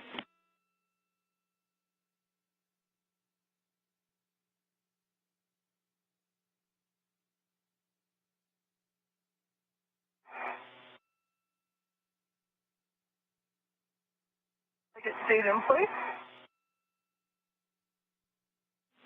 Good words, thanks.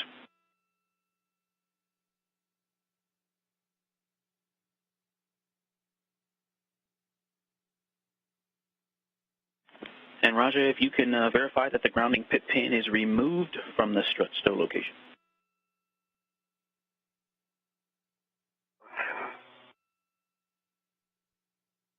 It is removed.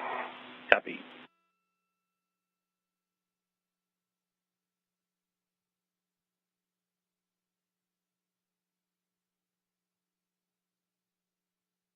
Currently 2 hours and 23 minutes into today's EVA,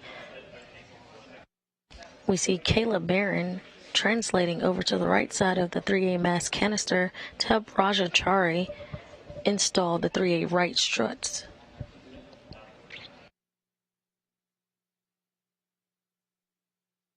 All right, I'm just going to adjust my cooling real quick, Roger. Yeah, no problem. Recapping some of the milestones today at 7:12 a.m. Central Time, 8:12 a.m. Eastern, NASA astronauts Kayla Barron and Raja Chari turned their suits on battery power, making their way out of the hatch to start today's spacewalk. They are currently on the starboard 4 truss at the 3A power channel. They have successfully installed the upper bracket and center pad to the mast canister, as well as the installation of the left struts. They are currently working, again, on the right struts for install. This is all for the modification kit. Let me tuck in my seat and I'll see if I can get a hand on that bolt.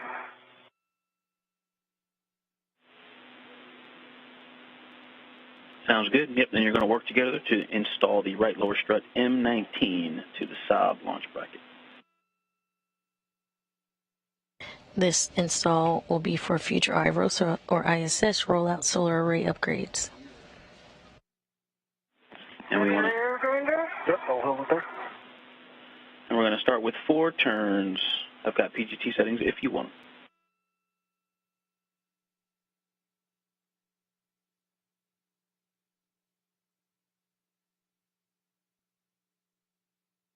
All right, there's 4 turns by hand.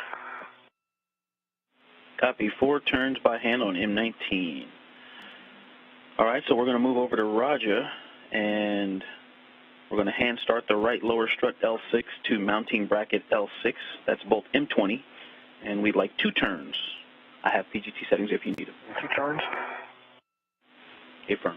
If I can get it through the Yeah, and you've got some Sharpie marks there to kind of show you where the bracket should align, but it again is one of those multiple diameter bolts, so you got to get that wider shaft through multiple pieces of that bracket. And then 2 turns. 2 turns by hand. Copy. 2 on M20. And Kayla, now we're going to drive M19. I've got PGT settings. Ready? Okay, you're going to do Bravo 7 clock 2 on the short PGT. Bravo 7 clockwise 2 is set. Okay, we're going to torque M19, expecting a minimum of 10 more additional turns. I'd adjust my body position here once I see where the PG is. Starting turn. Good readback. Bravo 7 clock 2.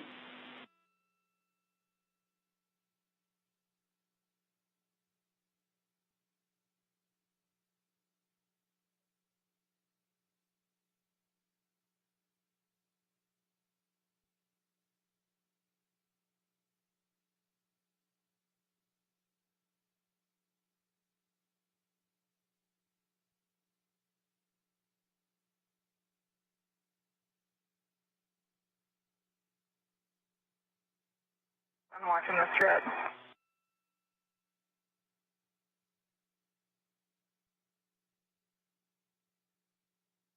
And I'm experiencing a little bit of running torque, but it might be the angle I'm holding the PGT at. I'm going to double check that I'm right on here. Okay, copy some running torque. It was just close to the end there. And I believe I counted 8 turns there. I green light 25.4 on the torque. And actually the PGT is telling me it was 7 turns. Okay, copy 7 on the PGT, green light 25.4. Okay, and now you are going to swap the 2-inch socket from the short PGT to the torque wrench, and we're going to final torque with the torque wrench again.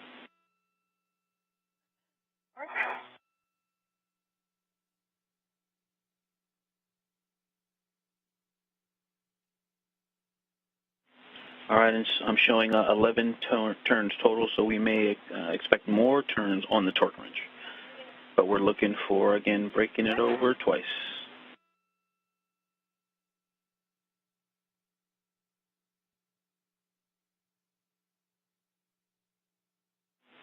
Okay, copy, and maybe 3.5 turns on the torque wrench.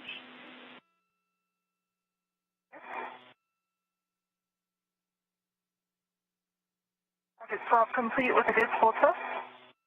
Okay, thank you for that. And with the torque wrench, clockwise 60 foot-pounds, we're going to final torque, give us the turns, and looking for that wrench to break over twice.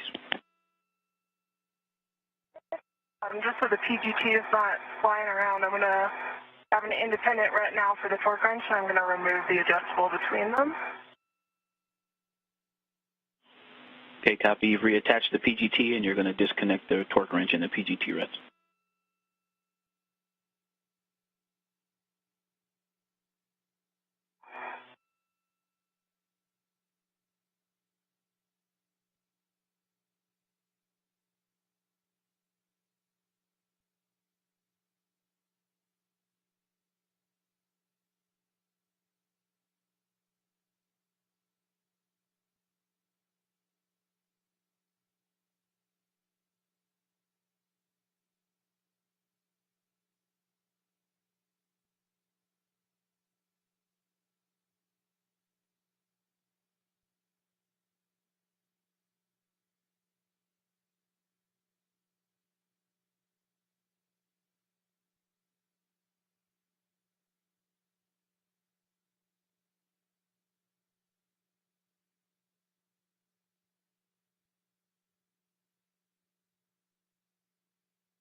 Working on this upper grounding dip pin while she's doing that. This is at an odd angle, so I'm still struggling to try to get into the grounding block.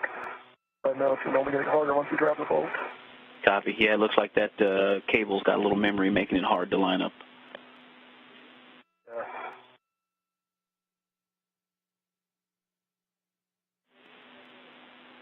And you can go in from the other side, that other hole. As long as they both are in the grounding block, that's a good config.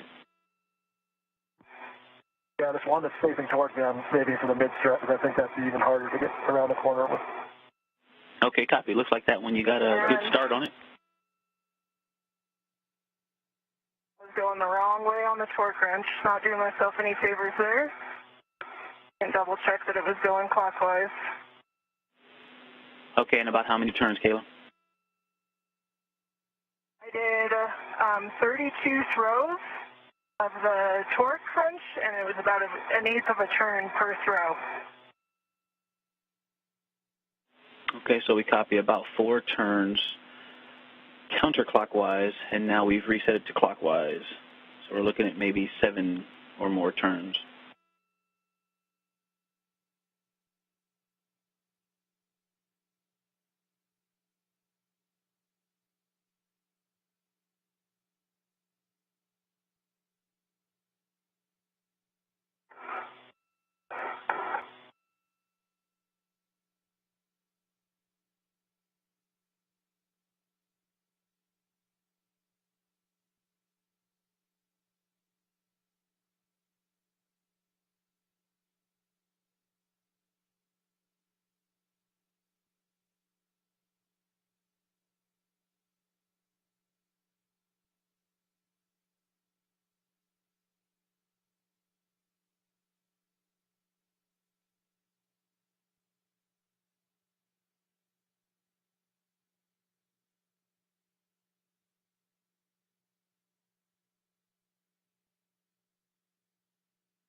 Hey, Kayla, Ike, back with you.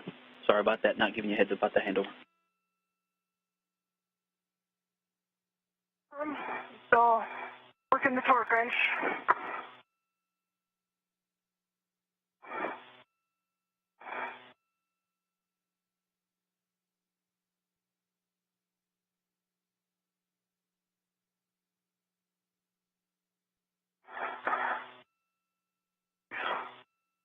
Two pops. That was 120 throws. And I think it was still about an eighth of a turn per throw. Okay, so. I'm counting. Yeah, somebody down here is going to do that math, but copy 120 throws, about an eighth of a turn each one. We're going to talk that over. And you got 2 breakovers on the torque wrench? Affirm. Okay.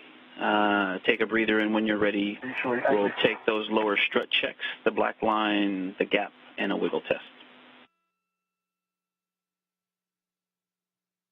Black line looks parallel and flush. No gap at the bearing.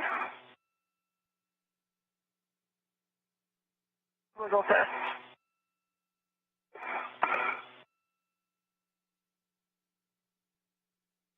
I just heard wiggle test. Kayla, confirm a good wiggle test? Good wiggle test. Copy, good wiggle test. That's a good M19. Nice work there. Take a breather, and you can leave the short PGT and the torque wrench on the right lower strut handrail. And when you're ready, verify that MLI covering the lower strut pad. Roger, I've got PGT settings for you when you're ready. Sorry.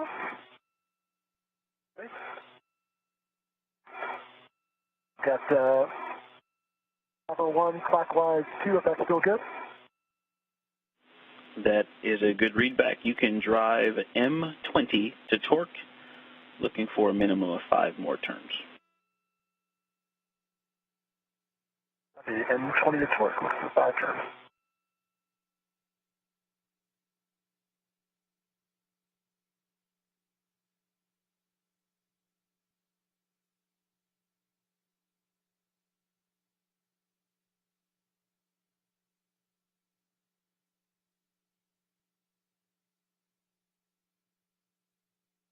Hey, can I go to head up toward the side pad?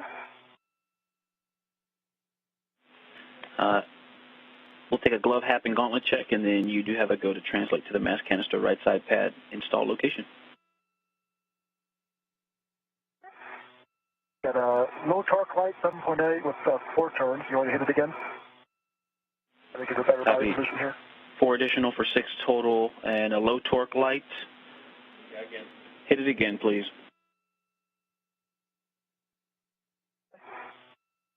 Bravo 1, clockwise 2.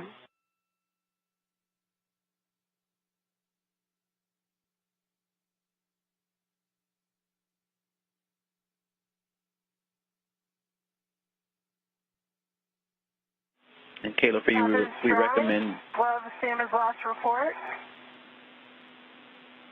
Okay, dry, have good gloves. Gauntlets down. And good gauntlets. And we recommend you go outboard 1 handrail to 2123 and then transfer to the mass canister handrail. Go ahead, Roger. Got a quarter turn, good green light, 11.8.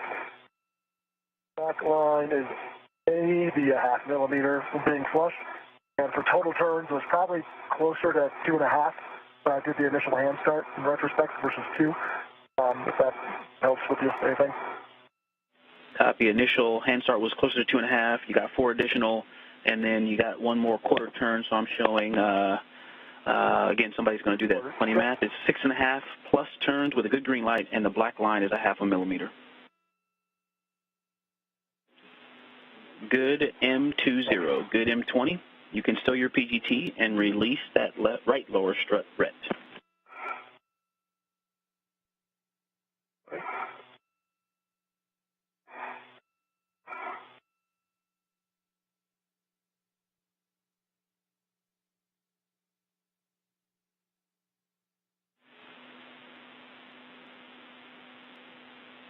pit pin is in.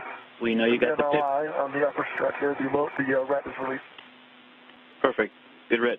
Did you say the MLI is in work and the pit pin we heard you install?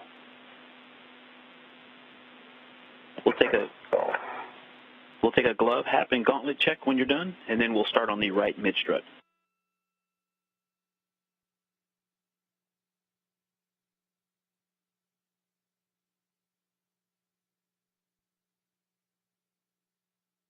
Yeah, dry hat gauntlets are down, and no change on the gloves.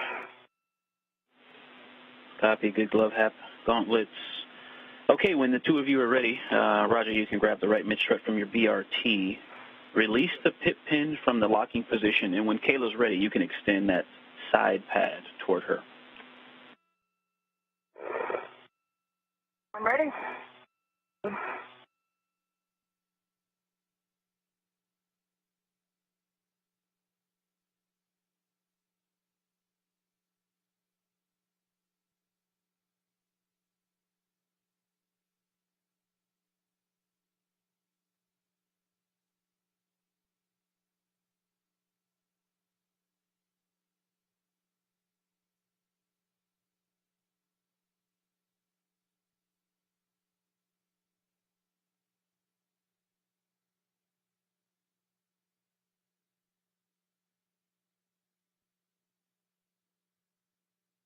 iPad. All right, Kayla, and the same as the other side, you're going to engage the clutch on the inboard side. As toward the top of your head, you're going to have to go a little side to side, which is station up and down, to get those teeth engaged, and then you'll pivot it toward your feet, station outboard, to engage the soft dock. Very nice. It is soft dock. And when you're ready, you can either hand start or use the PGT, the long PGT, to put 2 turns on M9 through 12. I'll use the PGT, and I'm ready for setting. Alpha 2, clock 2.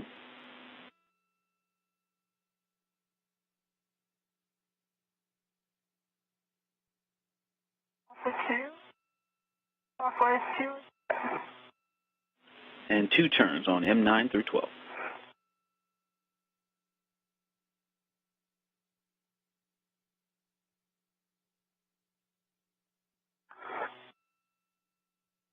On M10.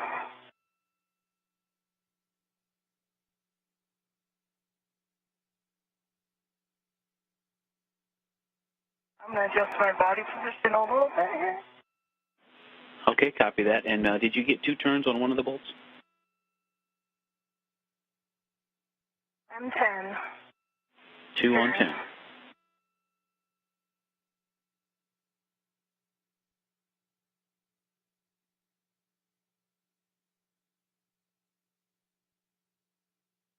Turns on 9. 2 turns on 9.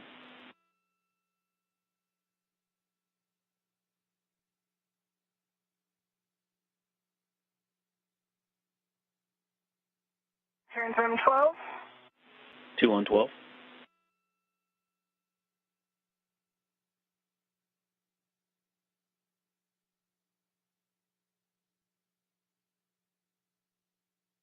Turns on 11. Copy. 2 on 11. That's 2 on M9 through 12. Roger, over to you. We're going to install the mid-strut L7 to upper strut L7. Maneuver in the APFR as required, and I've got PGT settings for you when you're ready. I'm looking at M24 volt. Is that going into L7? That is it, M24, and you're going to drive M24 to torque with Bravo 1 clock 2. I can hand start if that works. Over to you. I'm going to hand start it just to keep it in as soon as I got it started. Sounds good.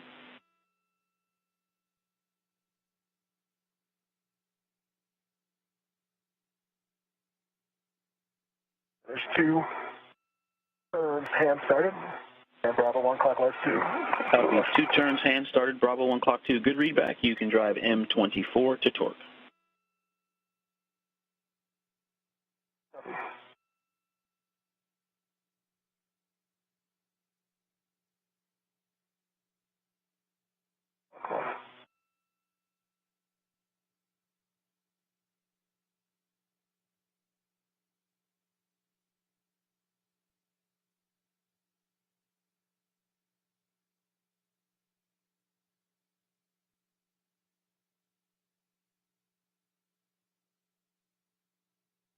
Now 2 hours and 45 minutes into today's spacewalk, Chari is currently installing a mid-strut to the upper right strut, previously installed to the 3A mass canister.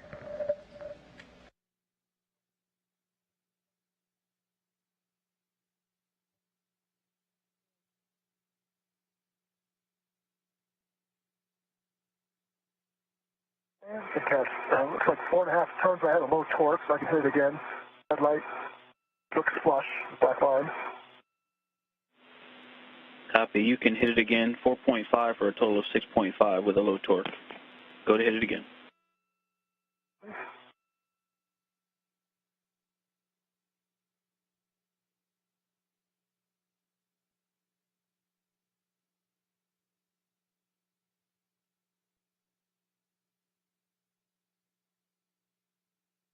Good green light, maybe a quarter turn, 12.0.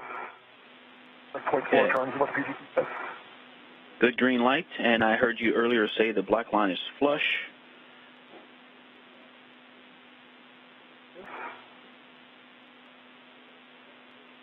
All right, it's a good M24. You can stow your PGT. Say again, Kayla? On the PGT. I just said you broke up on your last call, so we might have missed something you said. Okay, that's a good M24. PGT, and I'm looking for a go to drive M9 through 12. You can drive M9 through 12, the torque.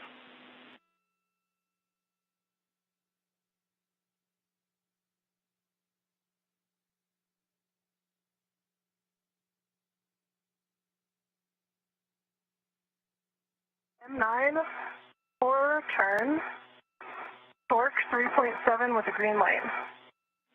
Green light, 4 turns on M9.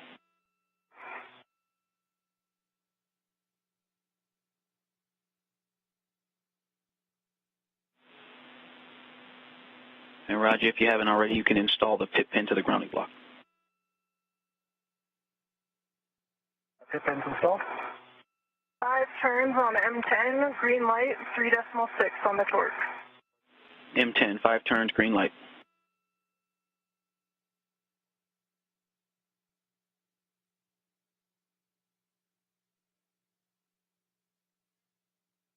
And the MLI is installed as well, so that I can reach MLI over the mountain back. Green light, 3.7, 4 turns on M12. 4 turns, green light, M12. And stand by on the MLI there. Getting a good spot for M11.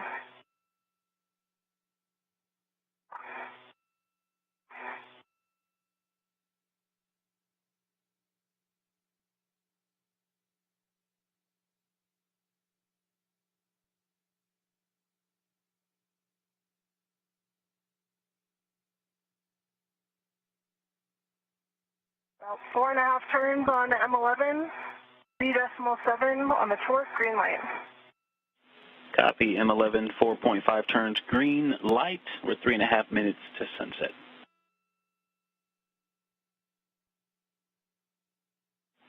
Okay, Kayla, once you put your PGT away, you can release EV2's ret from the right mid strut and then verify that MLI is covering the side pad clevis.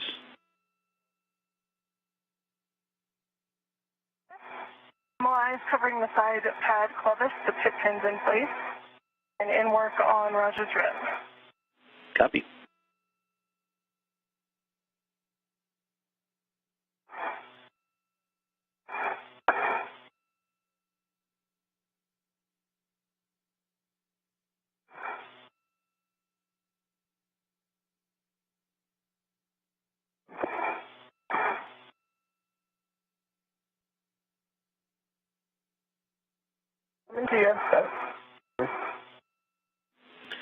All right, so next thing we're going to work on is the clamps and the MLI, and so the right mid-strut adjustment collar.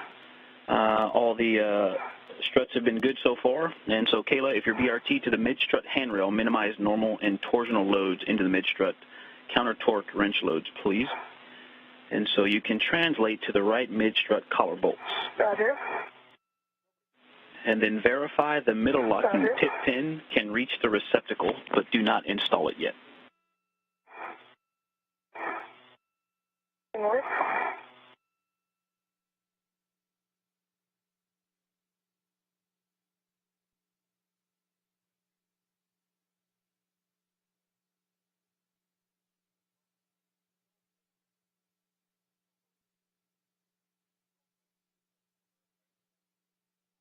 It is tight, but it can get there, I think.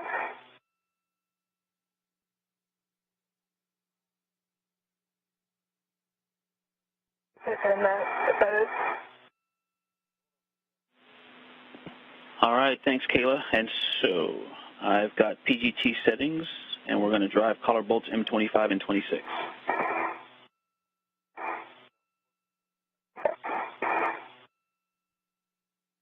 We're looking for Bravo 7 clock 2 with the long PGT. Kayla Barron. Bravo 7 clockwise 2 is what we're looking for. Affirm. That's a good read back. And you're going to drive bolts M25 and M26 to torque.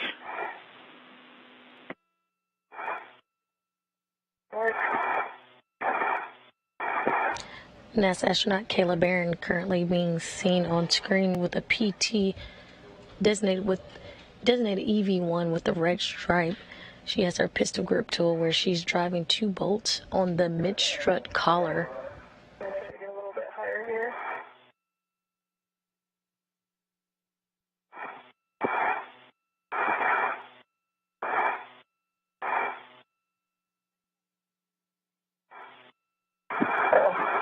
And Kayla, just a reminder, we do have that shorter socket if that would help for reach as an option.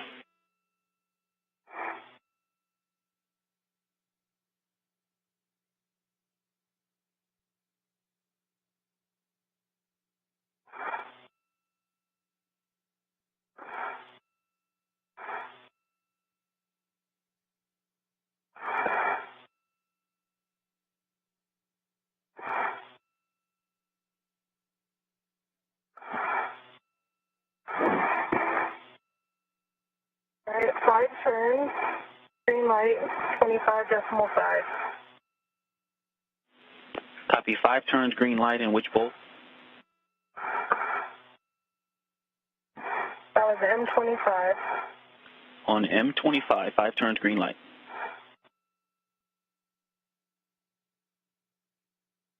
Now on M26.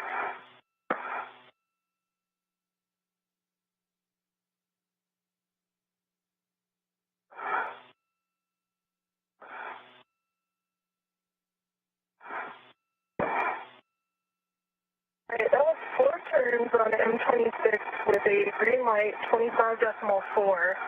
But I'm still seeing, I don't know if this is still a check, but that tab is still wiggly, and it didn't look like it really closed up on the M26 side. Copy, not concerned about the tab, but we got 4 turns and a green light on M26. Stand by, we're talking it over.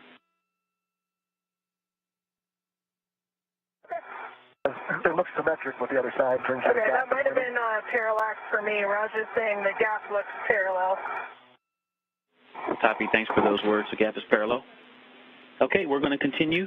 And so, Kayla, we're going to have you ratchet with the PGT. And we're going to set it to ratchet clockwise. Check the MTL to 30.5.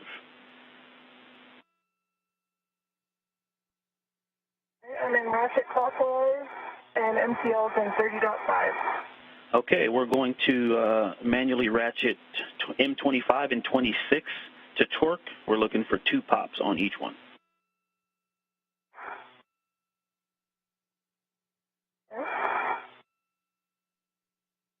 Figure out my best body position here. A little bit challenging. It is, and you know, holding the very top over the display with one hand and the bottom underneath the battery is one great position. And you can also counter the torque doing that if you're able to reach it that way. We are 1:45 from a handover.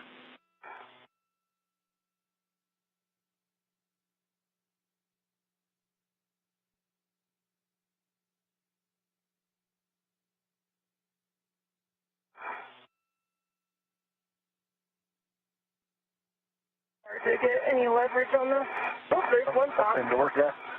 Copy. We heard one pop, and we just a reminder, we have that shorter socket if you think that'll help.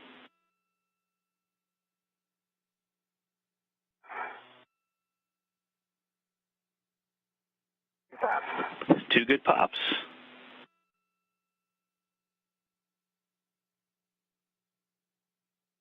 The right struts have been installed. The crew has begun torquing down the adjustment collar bolts, and the crew is currently 25 minutes ahead of the timeline.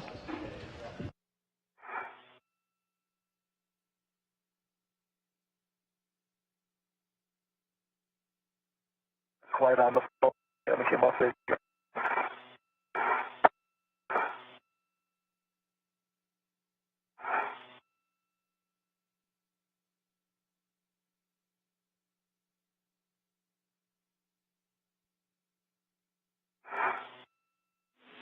And Roger, Ike, did you call? No, just talking to Kayla. One pop. Copy, 1 pop, and we're 10 seconds to a handover.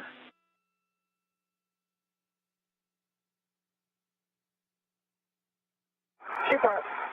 I'm done. Copy, 2 pops, 25 to 26.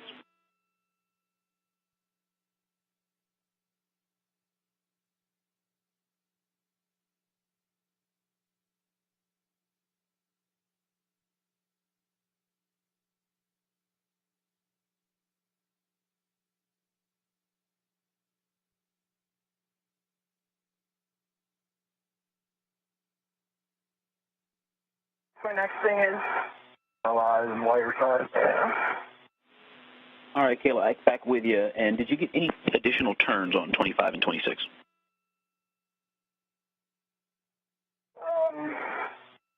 hard to say, really. I was throwing the PGTs, the butt of the PGT, maybe an eighth of a turn, probably 4 or 5 times.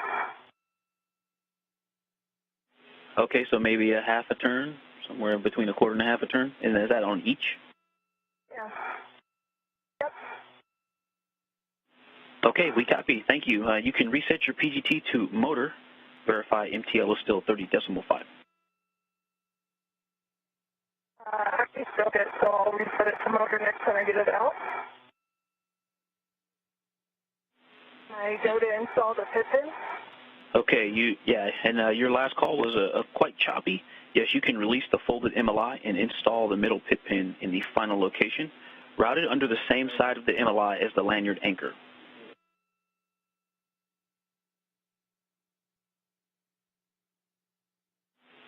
And Roger, now that the right collar bolts are driven to torque, you can close the mid-strut mounting bracket MLI.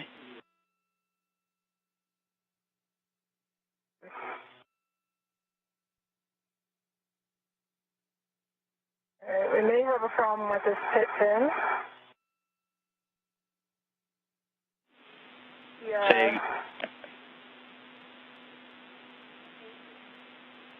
Push it back.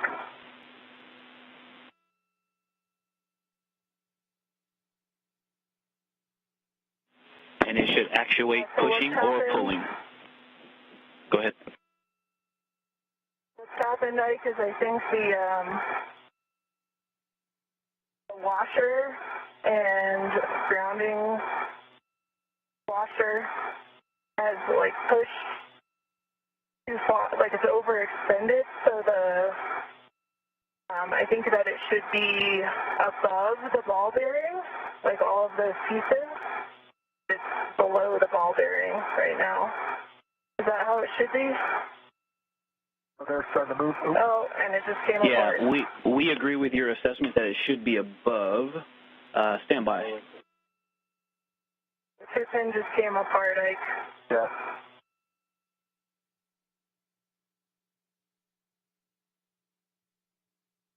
I've got some of it, but not all of it.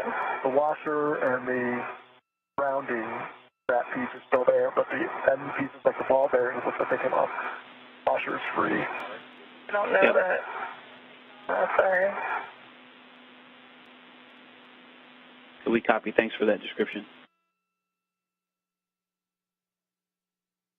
So let me tell you what I've got here. I lost the washer in the middle. I've got the lanyard. Actually, that washer might have been the retaining washer at the end. The pieces I've got remaining, I've got the spring, kind of a thick metal washer, and then the lanyard back on above the pit pin. I think we lost the washer that was on the end.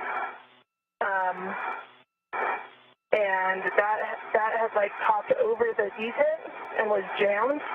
And when I was trying to push it back on, it came apart.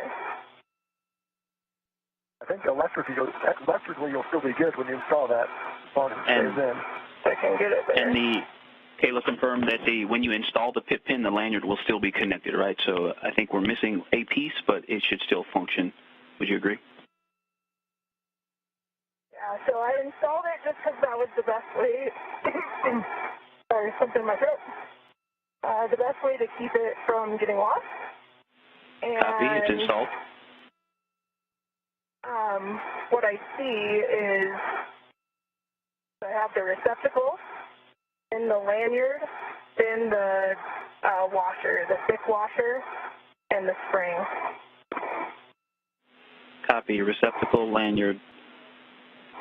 And do you think that it will stay in? I do, yeah.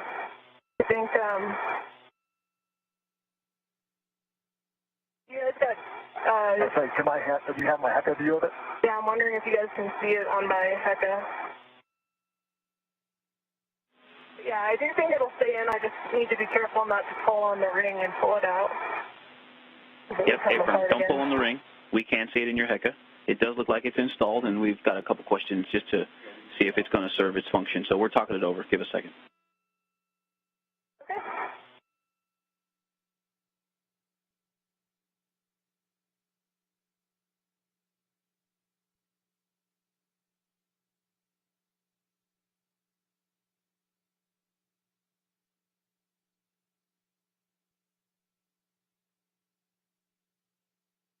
Nice job keeping the parts that were on there.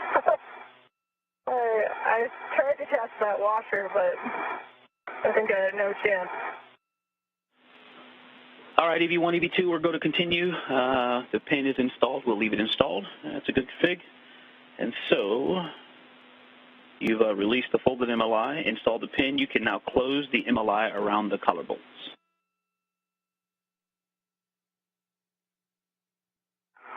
Can you reach that, Roger? Yep.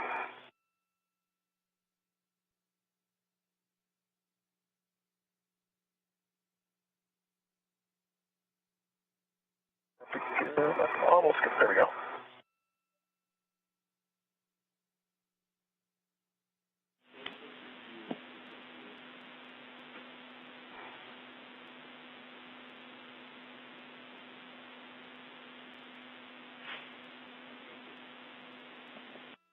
See if there's no more slack on that end. There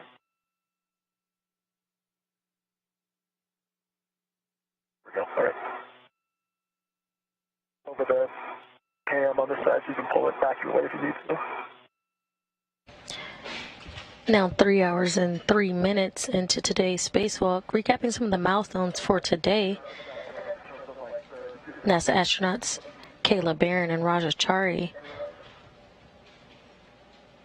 switched to battery power at 7:12 a.m. Central Time, 8:12 a.m. Eastern Time.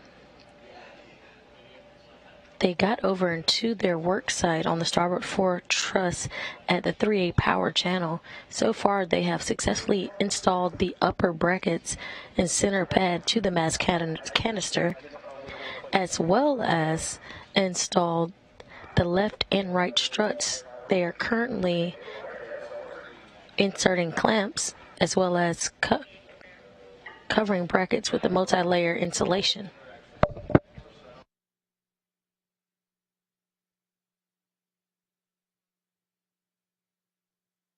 I confirm I'm going for a short wire tie.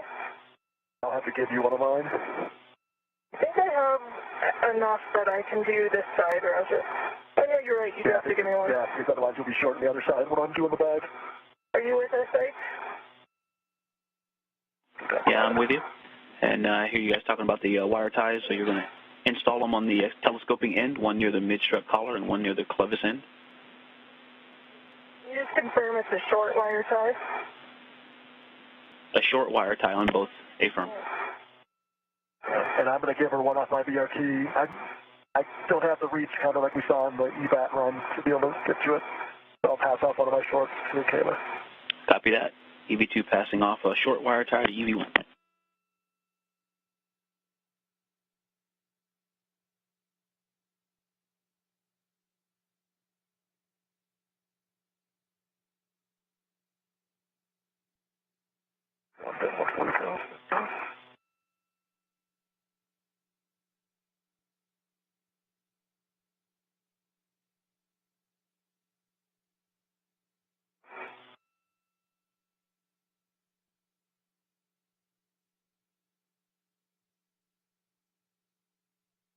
Alright, I've got one installed with 3/2 twist. I'm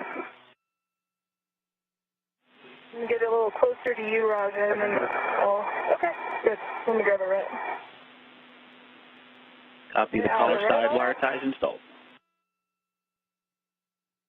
Rest off. Okay.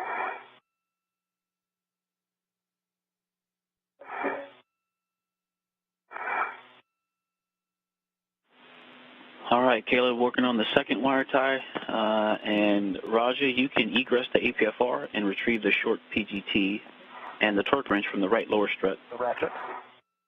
Okay. 3/2 twist on the second wire tie. Copy, second wire tie installed. All right, so now we're going to work on the left mid-strut adjustment collar. And so you can translate to the left mid-strut adjustment collar bolts.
I'm picking up the fairlead off my safety tether first, but I don't think I want that anymore.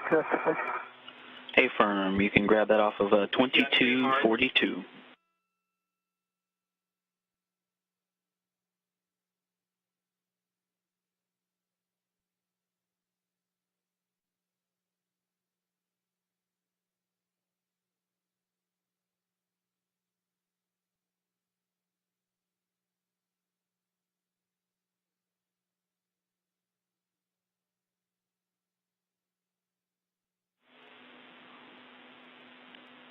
All right, Kayla, very similar to the other side, we're going to, once you're in position, verify that middle locking pit pin can reach the receptacle, but do not install.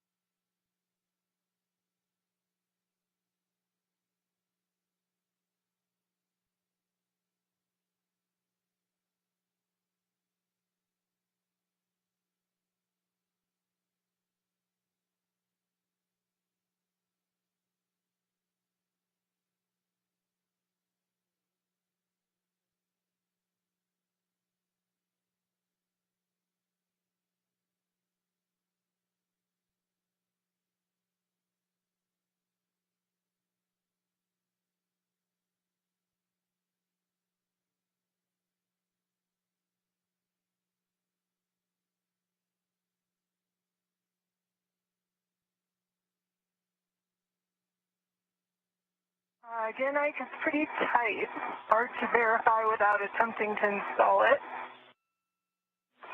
Okay, so one thing I am feeling cautious about tugging on it too much because of what happened with the last one. Yep, good idea. And just make sure you're routing it along the side that it is anchored on at the handrail. So just check the base of that cable and make sure you're routing it from that side. I am. And one challenging thing about the fit check is the MLI is still in the way. And you can release the MLI. This accordion to MLI. You can release the MLI.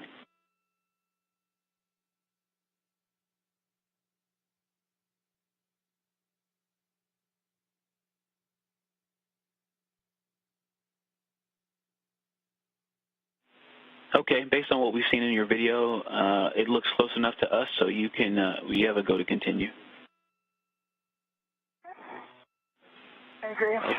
All right, so I've got PGT settings for you, and we're going to drive collar bolts M30 and M29.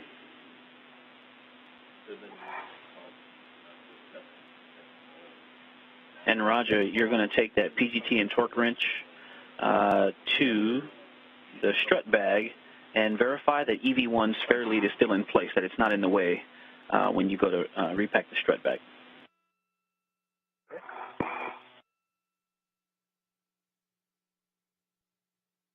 I got my PGT in hand. Okay, your settings are Bravo 7, clockwise 2. Okay, I'm back in motor, and Bravo 7, clockwise 2 is set. All right, with a long PGT, you can drive bolts M29 and M30 to torque.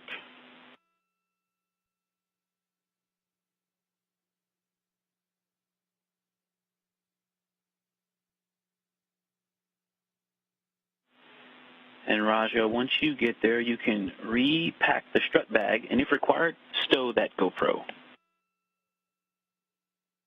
Ike, that was 3 turns, but I got a red light and low torque. And Raja, the GoPro is still tethered to the bag. Okay. You just tuck it in. Stand by, Mike. Copy 3 turns with a low torque. You have a go to hit it again. Work.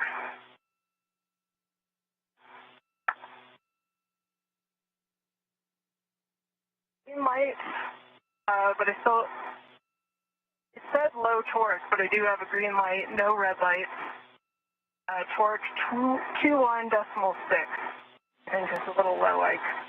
Copy, and how many more turns? That was 1 additional turn. Copy, 1 additional for 4 total turns, and which bolt? That was M29. Copy, on M29, we got a green light. You said you also saw low torque? Yeah, there was a low torque message, but then it cleared and the green light came on. And the actual torque is 21.6. Programmed is 25.5. Okay, copy. You can move on to M30.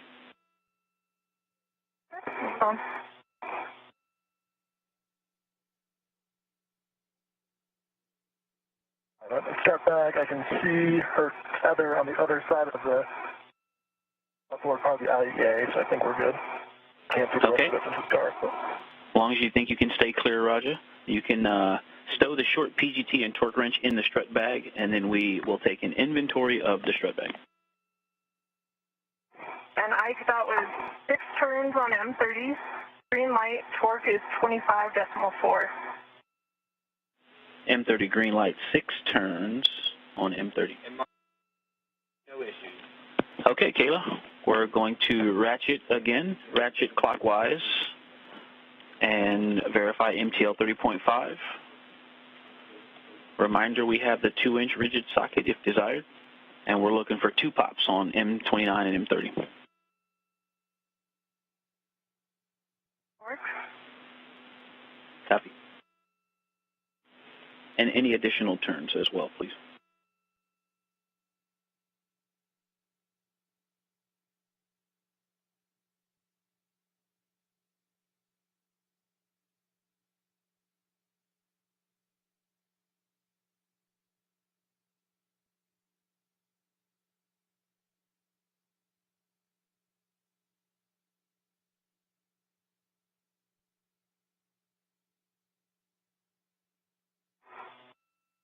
All right, I'm just going to call out, go from inboard to outboard of the strut bag and tell you what I've got, okay? That works. We are ready for the inventory. M29. And 2 pops on 29. Calls in real quick, guys. Pops M29, that was about 1 additional turn. And on to M30. All right, grinder. Okay. All right. Copy. On 1 internal bag ret, I've got 2 small reps. 1 small rep going to a PGT. That PGT also has an AET on it. The other small is going to the torque wrench. And that is connected to the same AET as the PGT. That's that strap. Internal Tether Point Hotel has a small ret with a hammer, and then an adjustable with the GoPro. Internal D-ring number 11 has 2 small rets on it. One of them is a pit pin.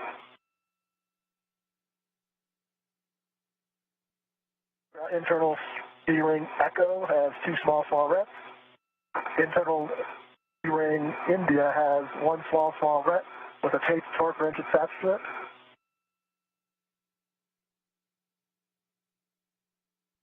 And then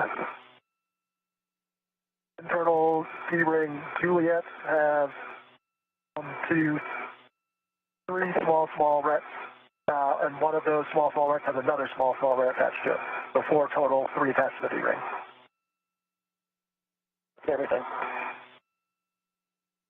2 pops M30. 2 pops M30. Any additional turns?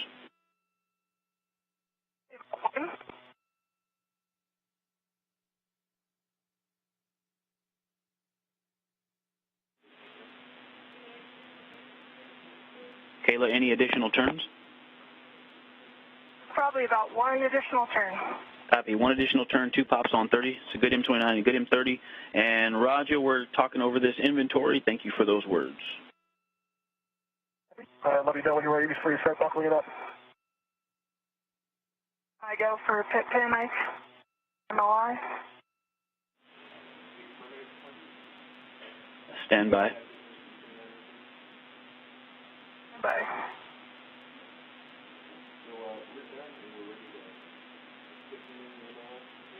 Okay, you can release the folded MLI and install the pit pin in the final location, routing it under the same side as the lanyard anchor. And EV2, Roger, did you call? Yeah, just looking for a go to start buttoning up the bag. Happy with the inventory.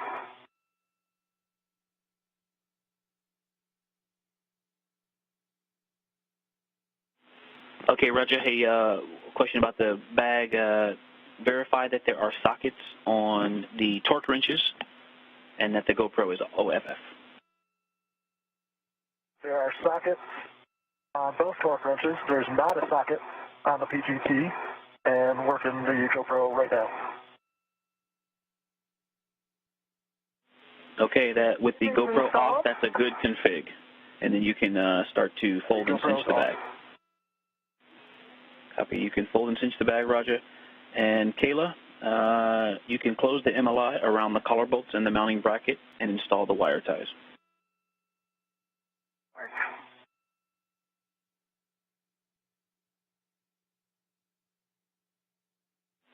EV1, EV2, 2 minutes to sunrise. Okay.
You doing, Roger? Good. Backing it up.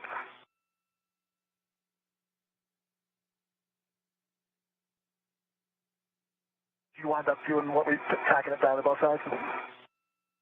And pulled up. Just the two front corners, the lid is not tacked down, so you'll have two bag adjustables to structure. Okay, thanks.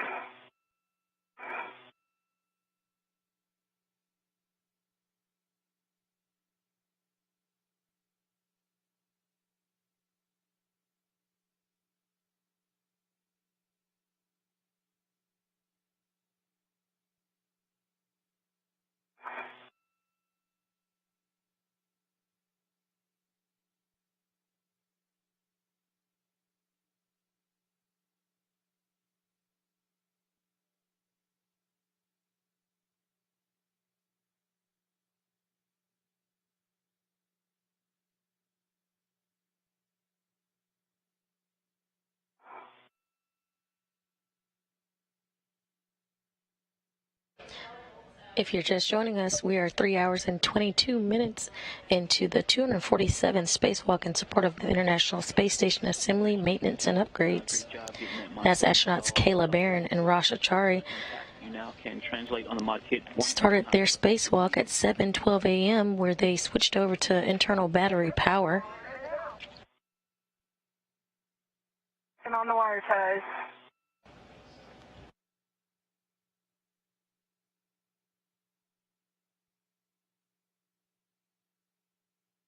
They translated over to their work site, the starboard truss of the S4, on the IEA, and then head back over to the starboard 4 truss, where they are completing a modification kit for the 3A power channel. Copy, one wire tie near the collar bolts installed.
One observation I have for you from this vantage point is I wasn't able to see this because it was on the back side of the right mid strut, but now that I'm over here, I can see that the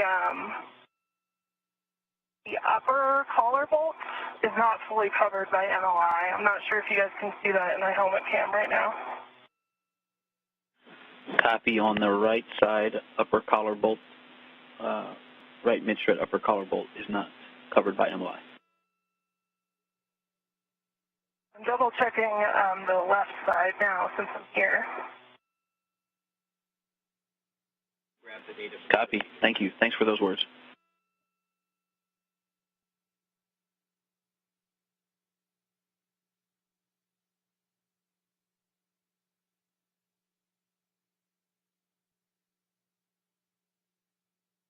Want me to start heading back over there to fix it, Ike? I'll let you know in just a second. Stand by.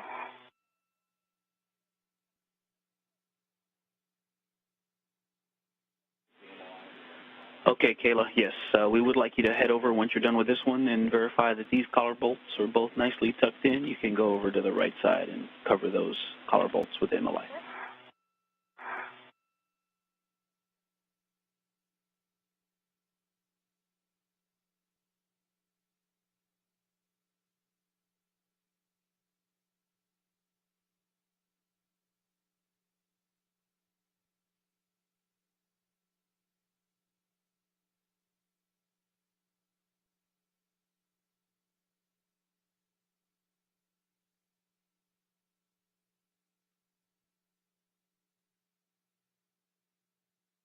All right, left side are fully covered.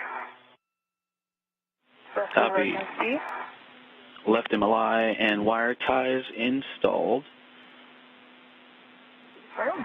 And before you leave the left side, if you could verify that the MLI is covering the side pad clevis, and then you can head over to the right side.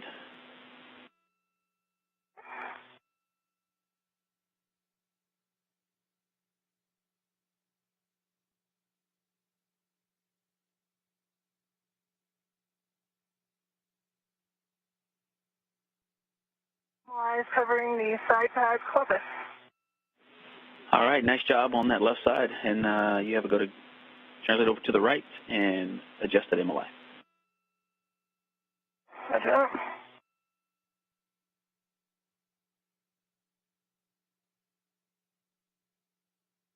Doesn't look nearly as pretty as the video, Kayla. And hey, Kayla, we're going to have you get some photographs. Your preference if you want to get some of those now before you move. Looks like you're already on the way. Okay, yeah, maybe. Yep, go ahead over to the right, and we'll come back and get the pictures.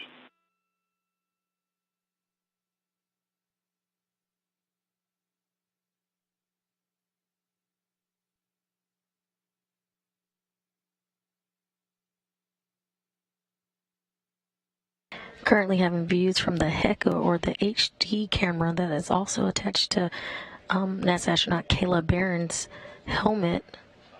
She's translating over to the right struts to close MLI or the multi-layer insulation around the strut collars.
MLI is back in place, coverage. All right, good MLI on the right side. Thank you. And over to you on position, but next we'd like you to get some photographs of the mod kit showing the final MLI config. Okay. And so the original plan was, you were going to translate kind of back toward your safety tether anchor, and you could photograph the mod kit from there. So if you want to just head back to the left side and then get back close to the strut bag location and take the photo from there, but or over to you. Here are the eyes in the field. That plan sounds good to me, Ike, so I'll head back over to the forward edge. Copy. Nice job. Raj, I see you're wrestling with that bag, and remember, it has to just be packed. It doesn't have to be pretty. It's not pretty. It's the modern business person's briefcase here, ready to go for you, Kayla. Sounds good. I've got the handrail kind of facing up on the IEA, and then there's one adjustable tether bag that's holding it down. That's on the outboard edge that you originally had. So you should be able to put your BRT on this and set up. Nothing could be worse than the full strut bag, so I think you probably did a good job, Grinder. Definitely improvement over the full strut bag. Nice job. Nice job. And when you're done with wrestling the bag, you can head over to S4 WIF 26 to grab the APFR WIF X.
can I go ahead and put the APFR in the settings it needs to be for when I get back to the seating cart?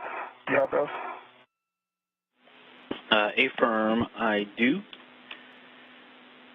The duo has completed the installation of the iROSA mod kit. They are now finishing up the 3A mod kit cleanup and will begin the BCDU MLI tieback task. I think I got good pictures, machine gun style, on continuous high shutter. So, as far as I know, I've got the pictures you're looking for. All right, nice job. And since the strut bag is already packed up, we'll take a glove, hap, gauntlet, and safer handle check from you. And work.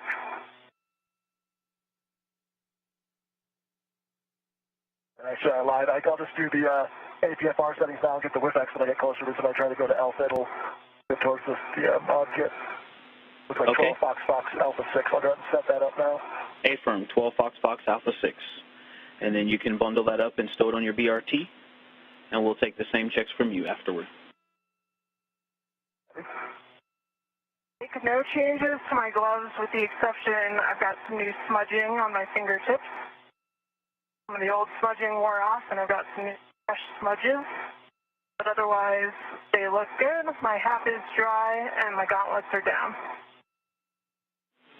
Copy, dry hap gauntlets down. Translating smudges, you've lost some but gained some new smudges on your fingertips, and how your safer handle's doing. Oh, and work. Forgot about that one. Check.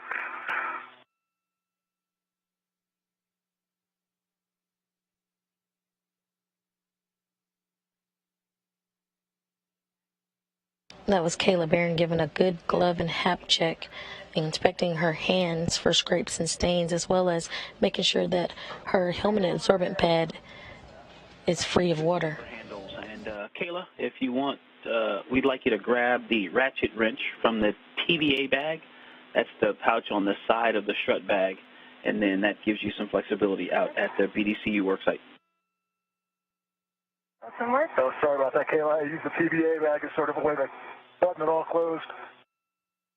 I think I can figure it out, Grinder.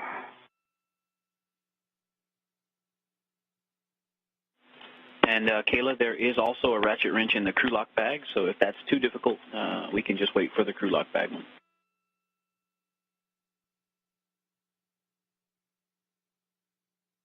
I think I can get through it, Ike.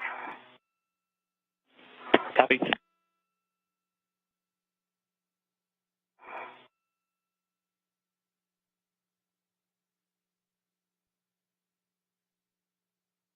After finishing the 3A cleanup, Chari and Barron are looking to tie back multi-layer insulation on spare battery charge discharge units to support robotic replacement or relocation on a later EVA or spacewalk.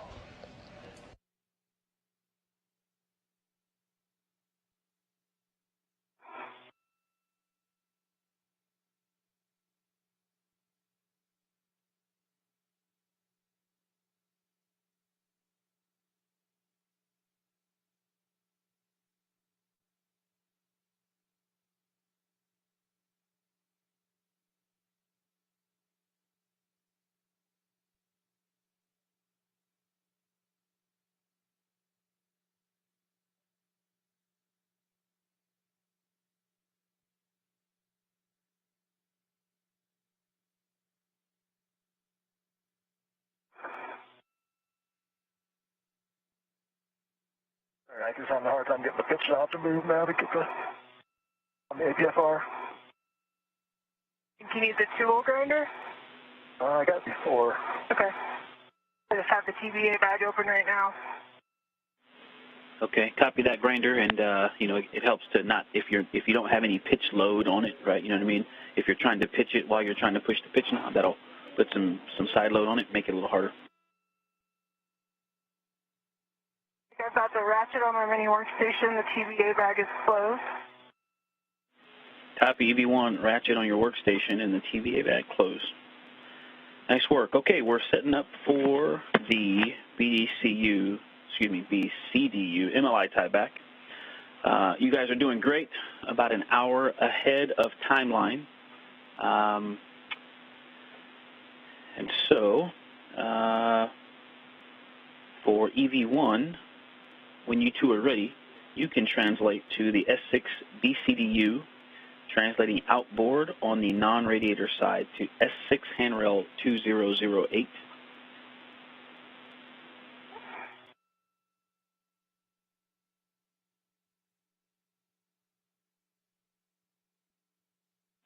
And Raja, if you want to wait to get those APFR settings. I got the APFRs there, 12. Okay. Off of 6. I'll get the width extender when I get there. Like I said, I can't move that now without getting the left canister.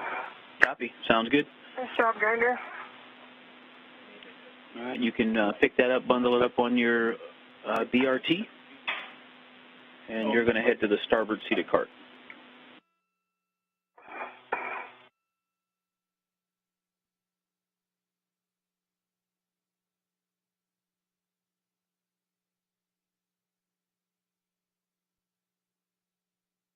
Heading outboard, Ike.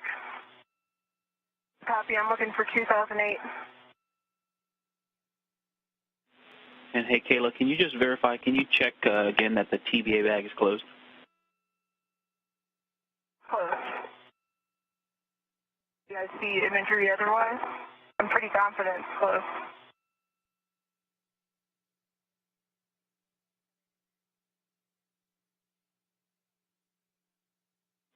Okay, Roger, you have to go to continue outboard. Yeah, I velcroed it and engaged the little wire tie closure hook. Sounds good.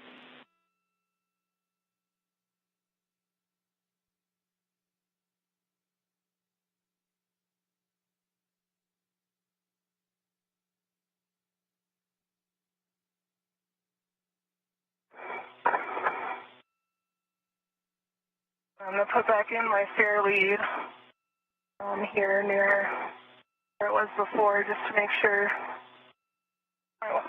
each other stays on this side. Okay, copy. Sounds good. We're 10 seconds from a handover. And Roger, before you head back inboard, we'll take a glove, hap, gauntlet, and safer handle check. See you on the other side of handover.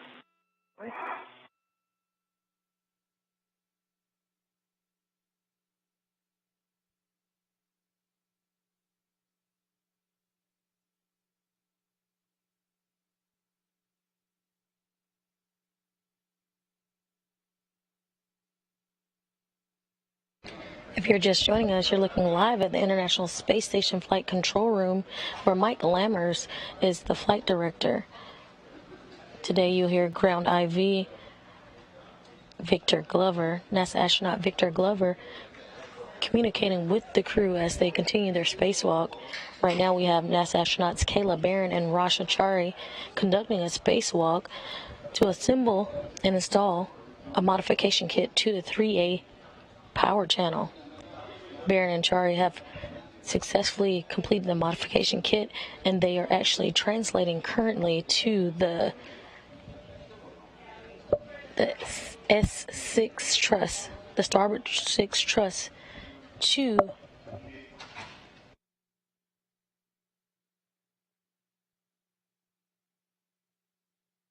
they're translating to the starboard 6 truss to do some tiebacks of the multi insulation.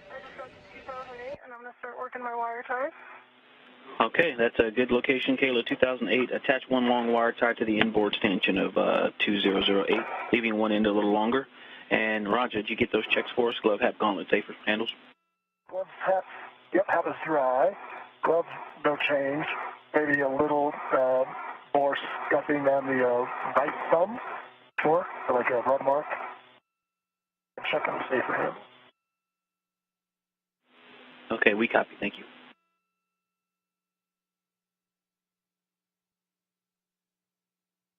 Write that down.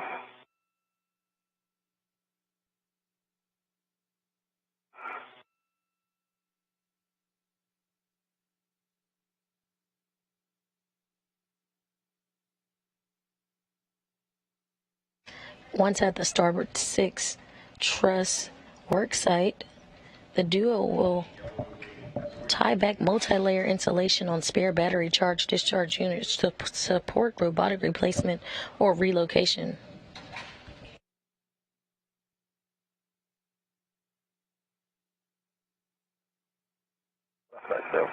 What's safer handle sound? Copy, good, safer handles, and you can translate to the starboard seater cart with one. You can leave your green hook in place, and you're going to stow the APFR with. They will break torque and reset bolts on spare battery charge discharge units to support future robotic replacement or relocations. Copy that. We see you. We've got a great helmet video. Looking good.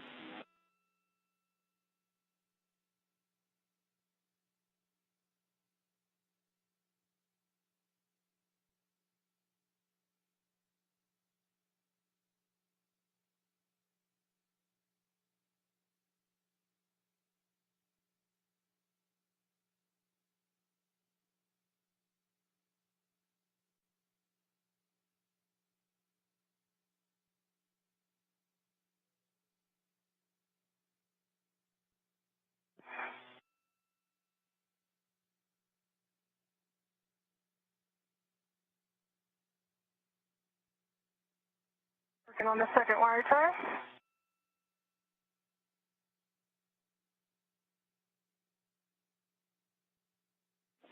Copy, Kayla. And yep, this one just goes to the outboard stanchion of the same handrail, 2008.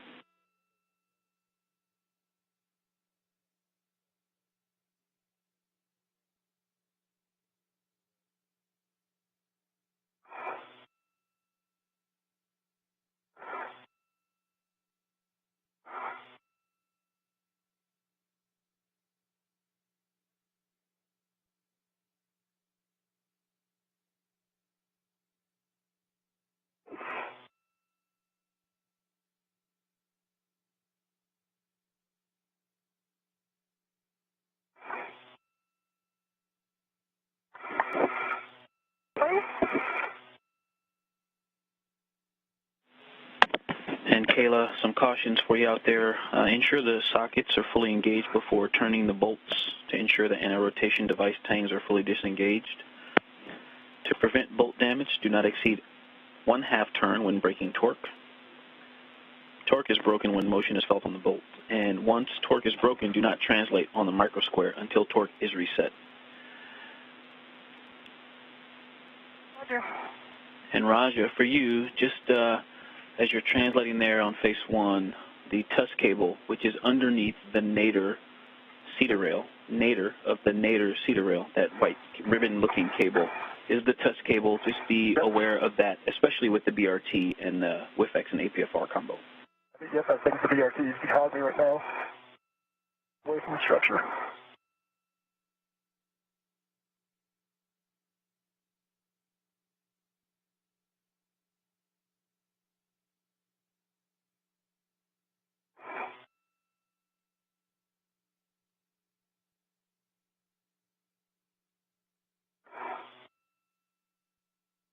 Okay, I'm working my way over to release the NOI. All right, just Kayla, yep, with the 2 good wire ties installed, you can translate to the radiator side of the BCDU via the inboard edge of the S6 IEA. Fair lead your tether at the handrail 2009 to keep them clear, to keep your tether clear of the EWIS antennas, and then we can start working on the MOI. The target is BCDU1, the outboard BCDU.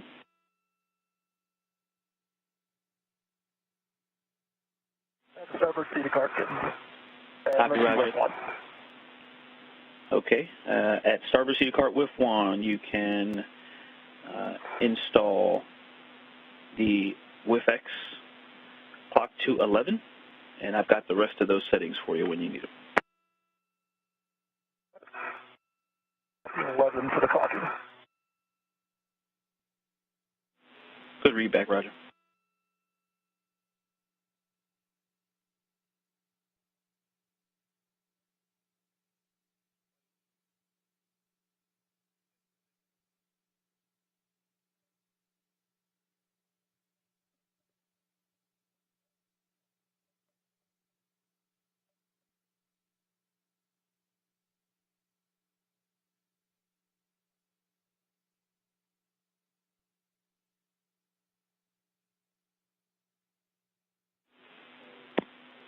All right, Kayla. Looks like you're starting to open that up, the MLI on B CDU1. It's open. Okay. Working my way back over to 2008. Affirm, and bring that lid along, and you can release your fair lead on the way back.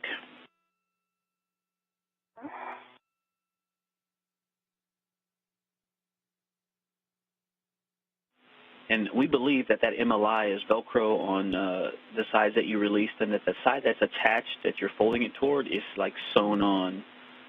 So you should be able to not worry about that not coming off.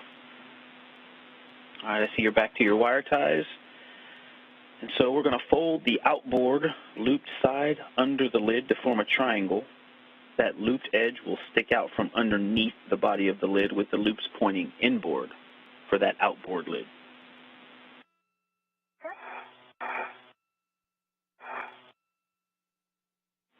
If you remember that picture or have it in your cuff checklist, make it look like that picture. Okay. Right, I've got the width X at 11, alpha 1, and width 1. And the APFR 1 at 12. Fox.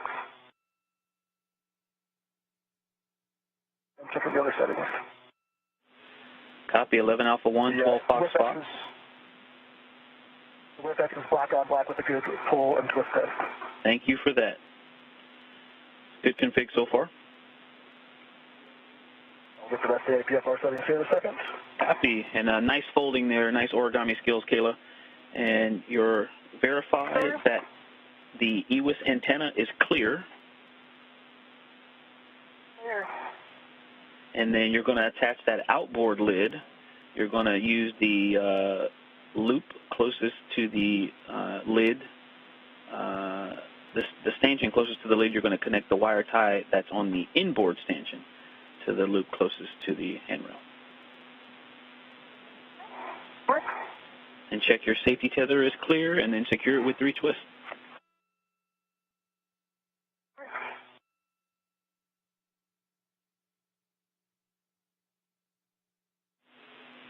And roger, those last 2 settings there are alpha and 6 for the APFR 12 Fox, alpha 6. The alpha confirmed, the 6 confirmed, and the ingress 8 is folded in.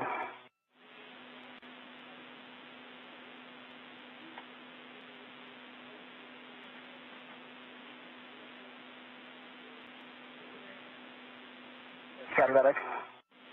Okay, copy that. Is a good config, and you can grab that crew lock bag from Cedar Cart Grid Square Charlie. Copy. Work. I got the lid secured with 3 half twists. Copy. Very nice folding work there. Very nice origami skills. Hey, that structure to your left there, left of where your BRT is anchored that you were putting your hands on, we just wanted to let you know there's potentially some sharp edges there, so be cautious of that structure. All right, check your safety tether clear. Thank you for the 3 twists, and now we're going to work on the inboard BCDU lid. So you can open lid 2, going back to the inboard side of the BDCUs.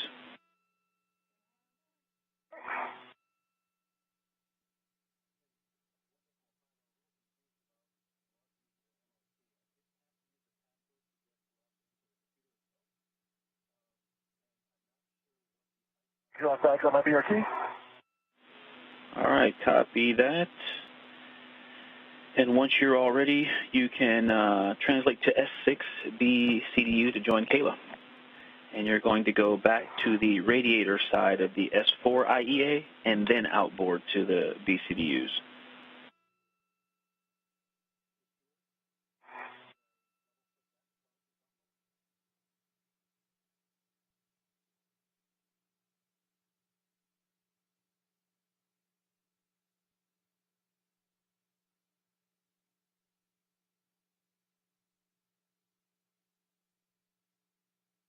The center MLI loop on the inboard edge tore as I was pulling it to separate the Velcro, but one end is still attached. And it's not the one we need to secure it down, so I think it's not a big deal, just letting you know. And what about the loop, Kayla? There is a loop that is sewn down on two ends, and one end came free while I was removing the Velcro. Okay, copy. Yep, no concern for today, but thanks for those words. And it's not the one you're using to attach it to the wire tie. Copy. Thank you. Yep, good copy.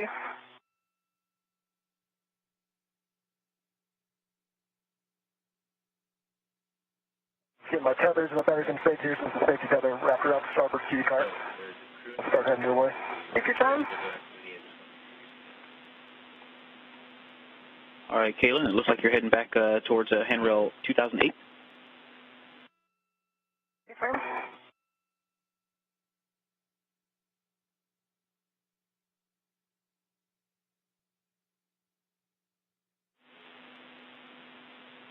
All right, and then we're going to do the same thing, the opposite direction. Fold the inboard loop side under the lid to form a triangle. The looped edge will stick out from underneath the body of the lid flap, pointing outboard.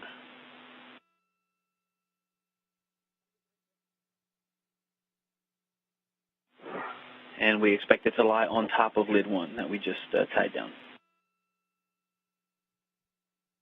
Roger that.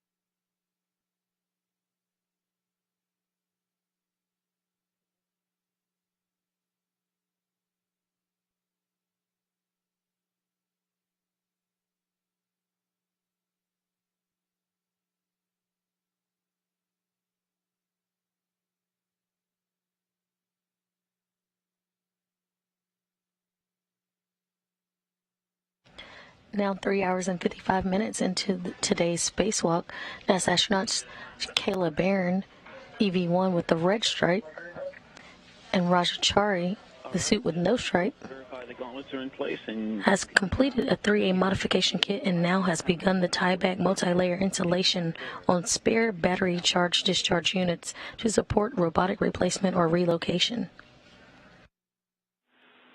nice origami skills again. I see you attaching it to the wire tie, and that looks good. And once you're done, just verify both EWIS antennas are clear, Kayla. You say again the verification you're looking for? The EWIS antennas, the two conical devices inboard and outboard of the folded antenna. Clear. I'm sorry, of the folded lids. Copy, they're clear. Thank you. Clear.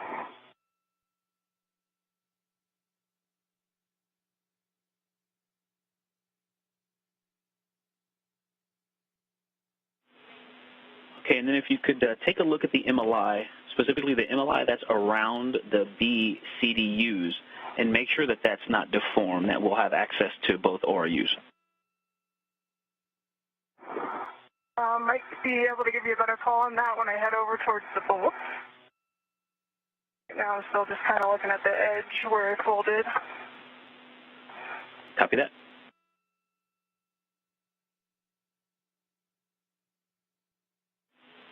And we're also going to want some photographs, and then you can stow the camera in the crew lock bag. So over to you when and where you take those photos, but then you can get rid of that camera into the crew lock bag once Raja makes it out to you. If you want to, you can stow that camera. Photos from this angle.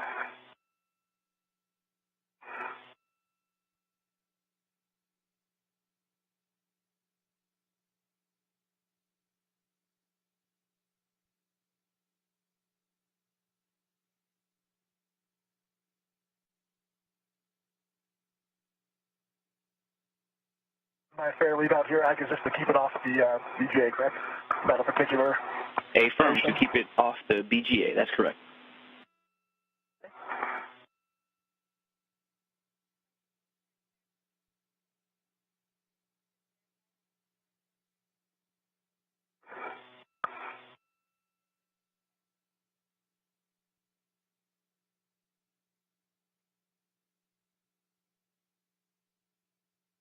And Ike, the MLI not look deformed.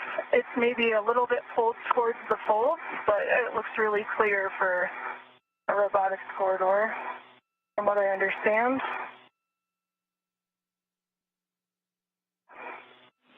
Okay, copy that. Good words. Thank you. All right, and then some more photographs. We'd like to see the final config of the MLI, and also if you could get the EWIS antennas in the field of view. And then option for you, once Roger makes it out, you can stow that camera in the crew lock bag.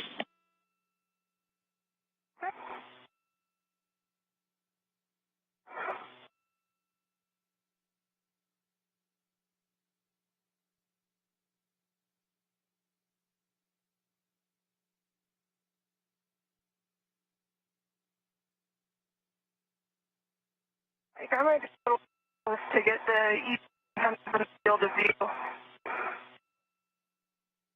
Trying, but it'd be hard. Yeah, best effort on that. Okay, thank you. To your left, Philip. And from this angle, the folds are blocking the antenna, my view of the antenna, so I can't get this. I might be able to get better pictures when I go to the other side of the inboard side. Okay, yeah, we copy.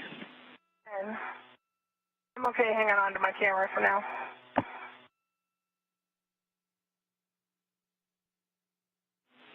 Okay, thanks, Kayla. Ready for your words on torque brake and reset. We'll put the crew lock bag down here on 2028. Okay, yeah, so you can drop the crew lock bag in a position for you to access H1 bolts, and we have a recommended location, but something for you two to decide. You can do a socket swap and put a 7/16 6-inch rigid socket onto your PGT, Roger, or you can work together and hand off the ratchet wrench. Either of those is okay with us. Just let us know. I'm right here, Raja. I think it's easy to hand it off. Okay. This is your call, though. I think that makes sense. And I've got the ratchet wrench in my hand if you want to give me the first bolt we're driving here. Taking torque on. I'm just dumping the crew lock bag, but we don't actually need it then if you've already got the ratchet, correct? Yep, I've got a ratchet wrench and a long PGT, so... Okay. Let me drop this off and then... Yep, and handrail 2028, Roger? Then. Okay, 2026 works as well. 2026.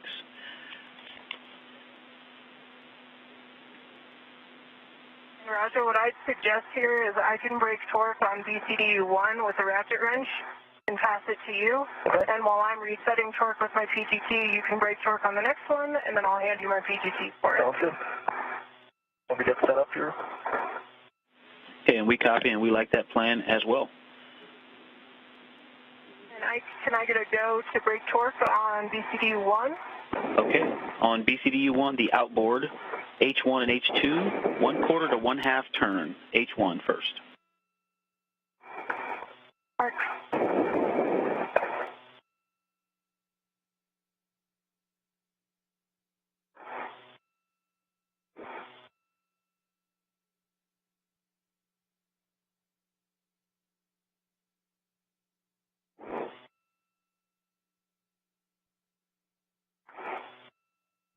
Now with the tieback on the multi-layer insulation on the spare battery charge discharge unit, Kayla Barron is now breaking torque and resetting bolts on spare battery charge discharge unit H1 to support robotic replacement or relocation.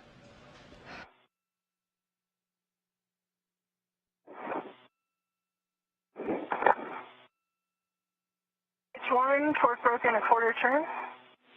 1/4 turn on H1. Copy, moving to H2.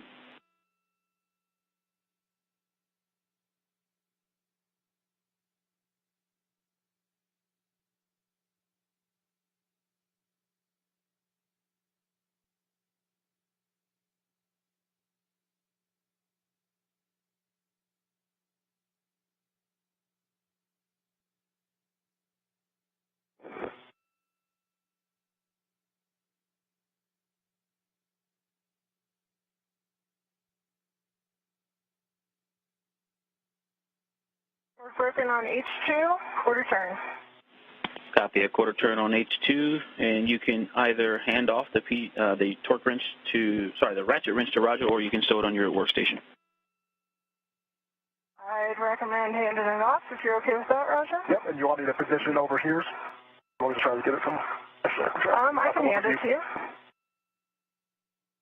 If you want to put a red on it and take mine off.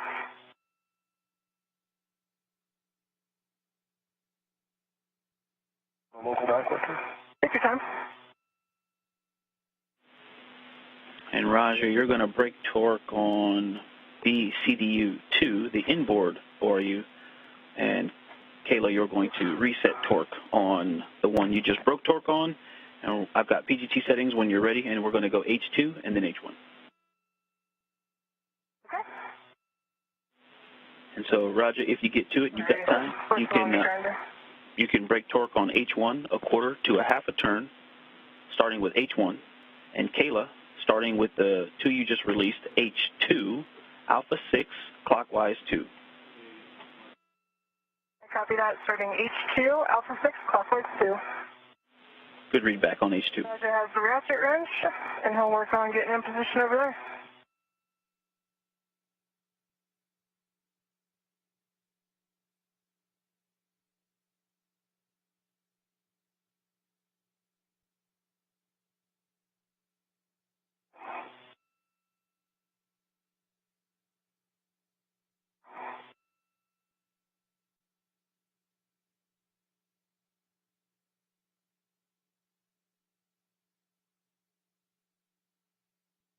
I have alpha 6 clockwise 2 set.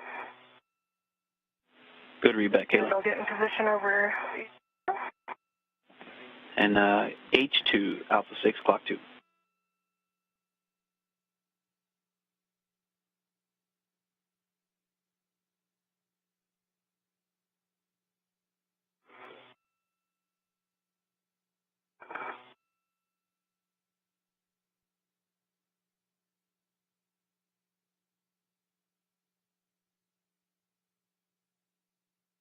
On a must have bump the off switch on my PGT, so I'm going to recal it, and then I'll do the turn.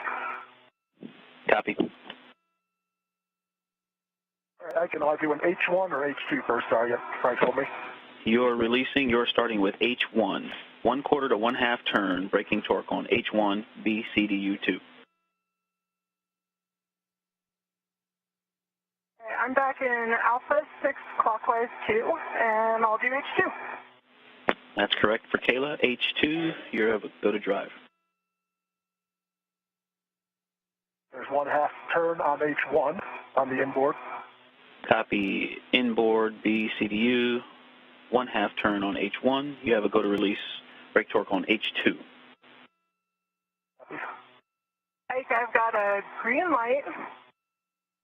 Torque is 8.5, and that was maybe a quarter of a turn. Copy on H2, 8.5 on the torque. H2. Quarter turn, green light. You have a go to move on to H1. Sure.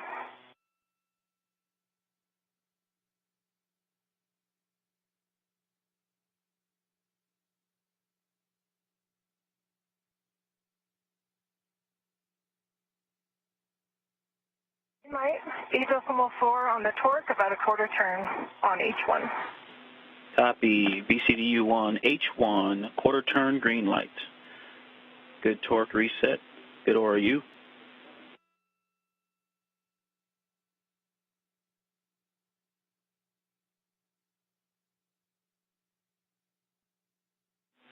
And Kayla, we're going to use the same PGT settings to reset torque on the inboard BCDU2. So over to you on the handoff, or are you doing that? Yeah, if Grinder's good with it, I'll just hand him my PGT over there. And H2 first. And H2 torque is broken, sorry, 1/2 turn. Thank you. Half turn on H2. PGT now. Okay, PGT, same settings. You can stow the ratchet wrench on your in the crew lock bag or on your mini workstation and get ready to PGT. Okay, for now, I just got it tethered to my mini workstation. And as soon as I'm done with the PGT, I'll send that back to Kayla. She's still on her ret. Okay, that works. Alpha 6, clock 2, and we're going to start with H2. Okay, starting with H2. Alpha 6, clockwise 2. Good readback. If you're just joining us, we are 4 hours and 8 minutes into today's spacewalk, where NASA astronauts Kayla Barron and Chari are currently breaking torque and resetting bolts on spare battery charge-discharge units. Good green light, 8 filings, 8.1, H2. 1 turn, green light on H2. You have a go to drive H1.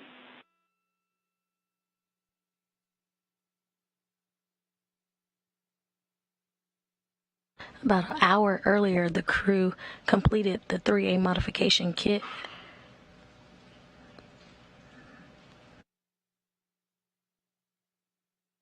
And that was half a turn, green light, 8.2 on H1. H1, half a turn, green light. I show a good B, CDU2. Now you can stow the ratchet and the crew lock back. A modification kit is the support structures needed for future iROSA or ISS Roll-Out Solar Array upgrades.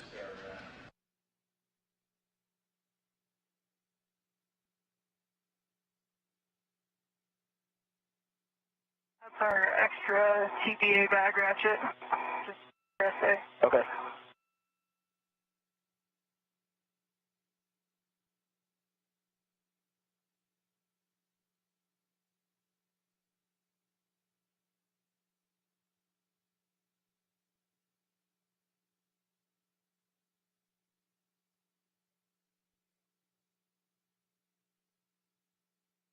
And Ike, I'm going to go back toward 2008 to see if I can get good pictures of the inboard antenna for you. Okay, copy. Good plan. I can get a picture of it from right here, too, if you want. I can see it. I'll have to go this way anyway, Roger. Okay. I'm not doing anything else, so I'll do it.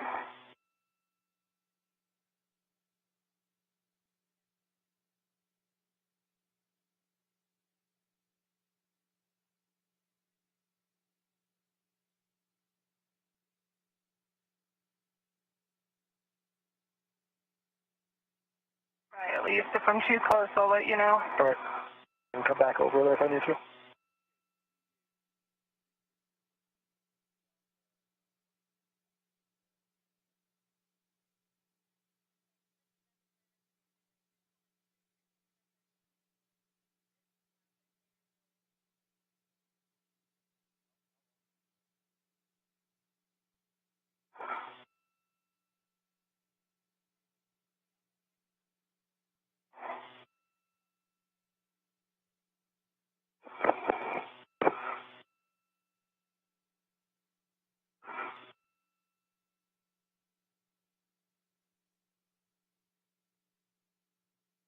Swing my feet around. Can you see if my tether stays underneath? If I have a square leg back there further? Right now it's in front of you. Okay. Now it's crossing over your left ankle.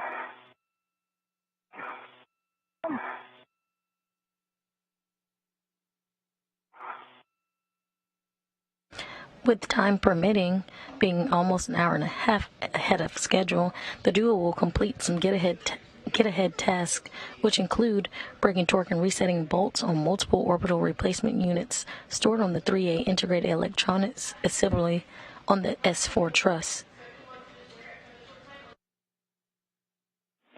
And hey, Roger. I think I got good pictures for you. Awesome. Thank you for those, Kayla.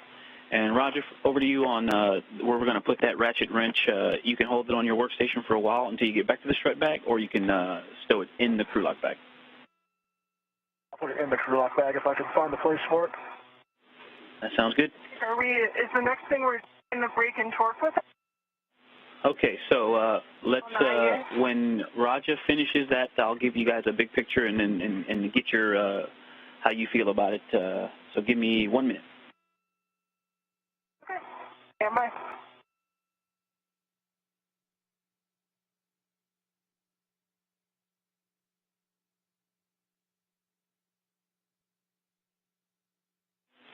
And yes, just to set the stage for you guys, you're about an hour and a half ahead, doing great. You're flying through these most recent tasks.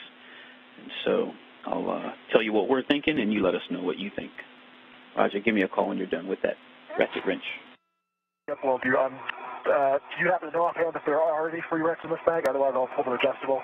So I pull everything out looking for it. Let's use my other adjustable. I'm thinking all the integrals are already used out there.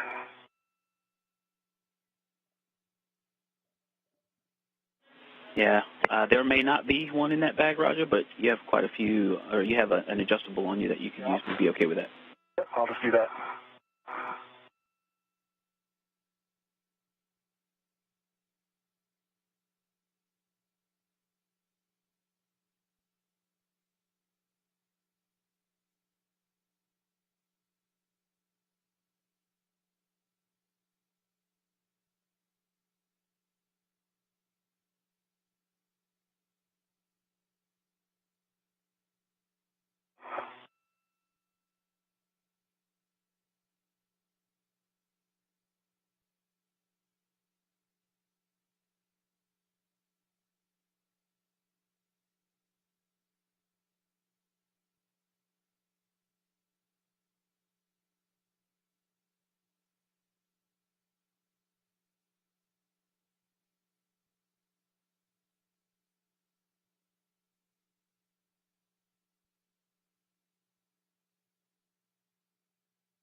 I just realized, Kayla, since we never opened the crew lock bag, I never took the GoPro out when we got here, but that's okay.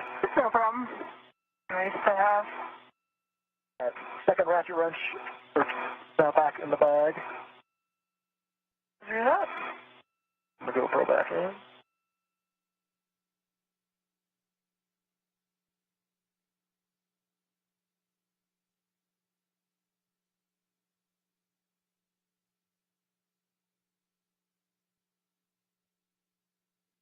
I assume this crew lock bag's going to wind up back on my BRT.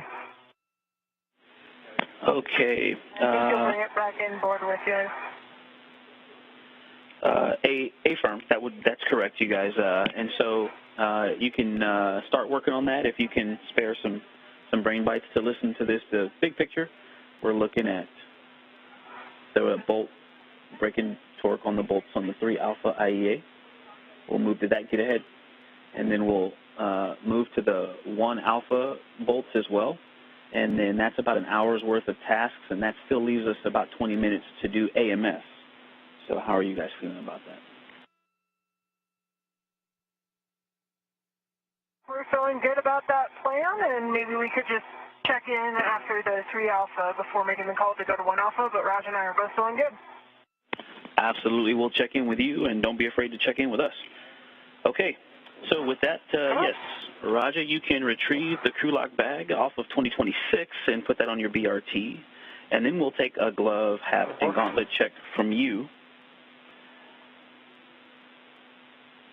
Roger, your left helmet is the sun setting. Okay. You know. And then, Kayla, we've got an audible for you when you're ready. I'm ready for an audible. Okay, so we'd like you to temp stow the strut bag out of the way of the S4 IEA ORUs as desired, and we've got recommended handrails. Once you get over there, I can give them to you. Yeah, I'll head that way and take a look. You know when I'm there.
and we have about 40 seconds to hand over.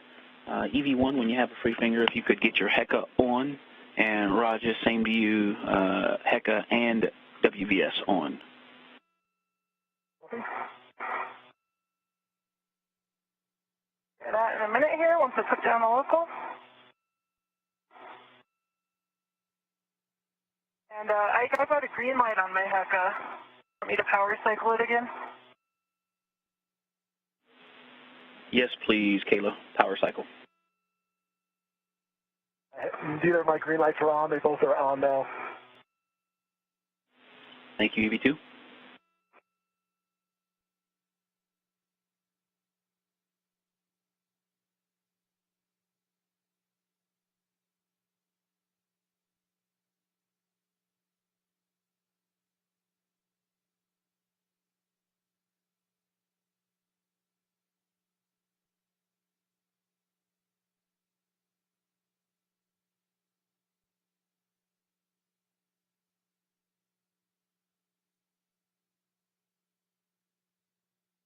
I think we could probably just dot it out of our way, but I'm happy to move it if you think that's better.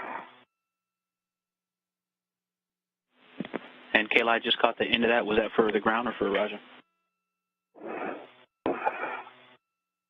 That was for you. I'm at the strut bag. Probably dot it out of the way, but maybe what I'd suggest is moving the bag to 2239, which is the handrail underneath the triangle. And then we should be able to kind of bat it inboard out of the way. Okay, we'll go with that. 2239 sounds good.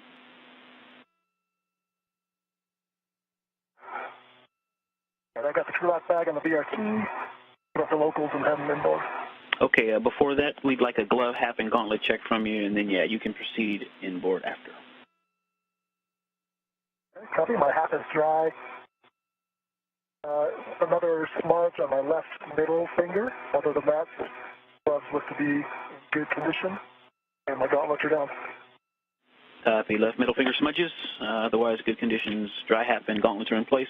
And you can now translate to S4 handrail 2206. That is inboard on the radiator side of the IEA, and then translate over to the non-radiator side via the inboard edge of the IEA, and then back outboard toward the where the strut bag was.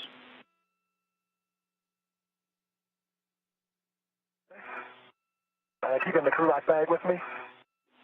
Once you get to the 3 Alpha IEA, you can stow the crew lock bag as desired. And what we're moving to is the 3 Alpha bolt get ahead, so you want to have it in a place where you can access it, but it's not in your way. Where we can get to it today. We'll need the ratchet wrench from that bag, Grinder. Copy. Try to decide if you want it more on inboard corner or just bring it all the way out to where we're at.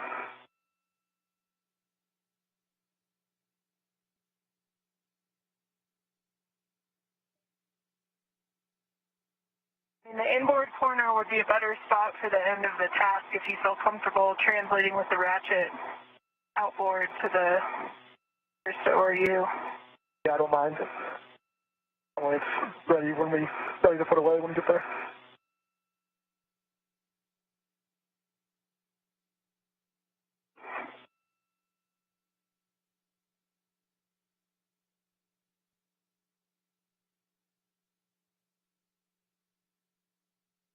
Now, 4 hours and 22 minutes into today's spacewalk, the EV crew has completed a tieback of the battery charge discharge unit multi-layer insulation and are approximately 90 minutes ahead of the timeline.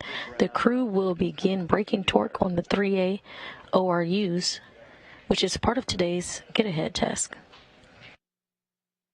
We will want to scoop to the middle one. To the middle one. Let me look at the map here.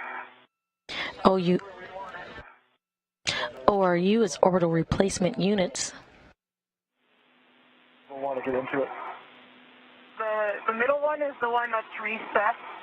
The recessed ORU between the more proud ones. Right here, what I'm pointing at? Yep. Okay, so I can put the crew lock bag on 2204, which is right in front of me. That works.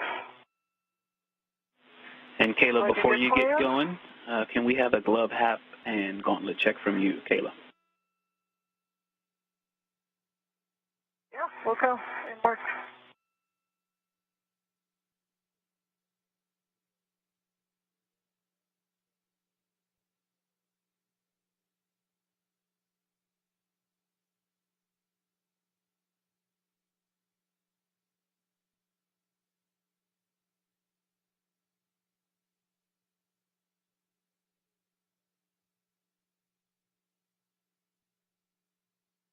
The same as before, with some changes to my smudging. Some of it's rubbed off. Half is dry, gauntlets are down. Copy, dry half the gauntlets, and smudges continuing to translate. And, okay, all right, big picture plan is we're going to have EV2 lead. We're going to move RU to RU, and EV2 will break the torque on H1 and then H2, and EV1 will follow resetting torque on 2, then 1. So 1 to 2, and then 2 then 1. And, all right, so like a good plan. We're going to do the releases 1/4 to 1/2 turn and then reinstall with the PGT. And then we're going to start on the 3 Alpha 2 BCDU. That's the outboard BCDU that was near the forward outboard corner where you stowed the strut bag. Roger, I'm looking at it, and I'm looking at cuff checklist page 8.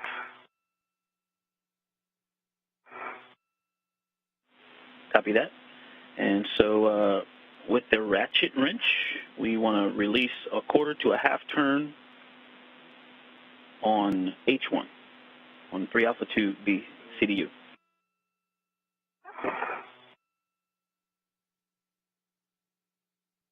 For Roger with the ratchet wrench. And Roger, we are ahead and doing get ahead, so take your time. Yep, I'm just trying to fix my BRT. I think I got spun around on the controls here. Yeah, your knob's on top at the moment.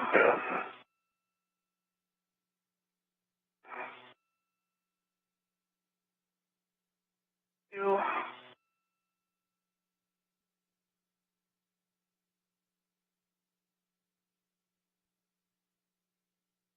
I need to loosen your outboard knob to get that joint to rotate. So you want to? I think I will need to flip it 180 around. I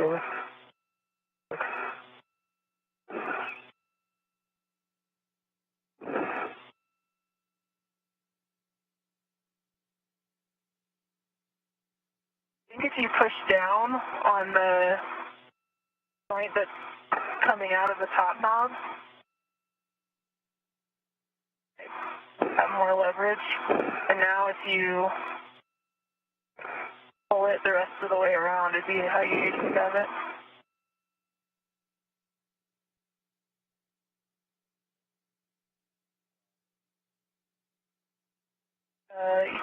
Yeah, don't rotate it anymore. Now, like, pull that around to the front. Yeah, there you go.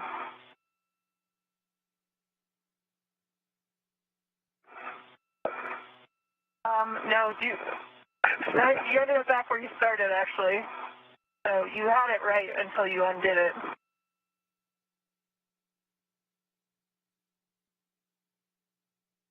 What you just did. Pushing down seemed to work, I think. Yeah. So push it down till the top knob's facing your feet, and it is now. There we go. Just grab the actual ball stack. Yeah, don't rotate it anymore that direction. Bring the ball stack forward. Got it, or? Yeah.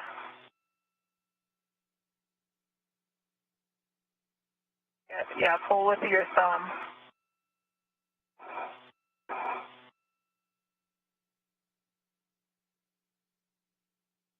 There you go.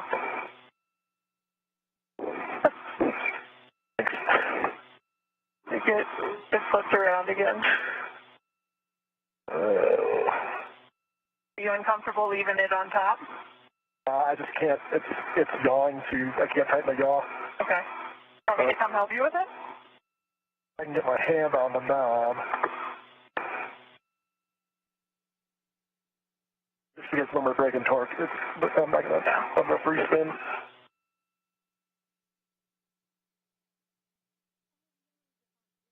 I think I can get my hand on this knob to tighten it.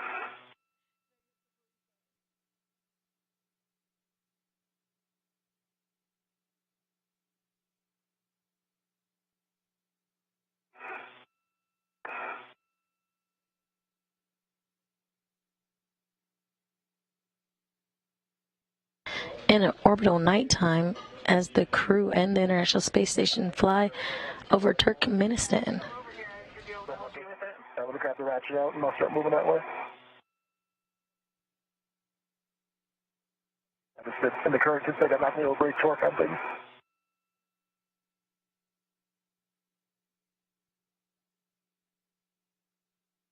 Barron and Chari, with extra time, decided to go forward with a get-ahead task, which includes breaking torque and resetting bolts on multiple orbital replacement units stored on the 3A integrated electronics assembly on the S4 truss. And so for this first one, we're going to break torque, and then we're also going to fully release H1. But starting with the ratchet wrench, we're going to break torque 1/4 to 1/2 turn on H1.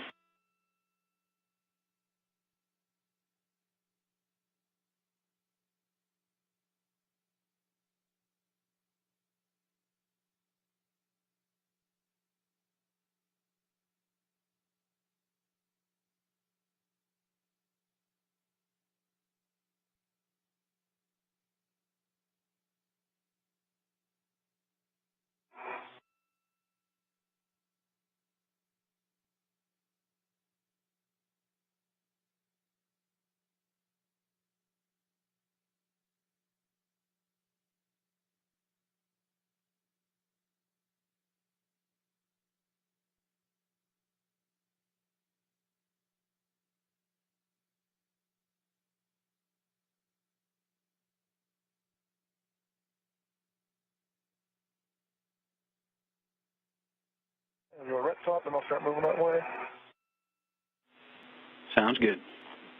No rush at all.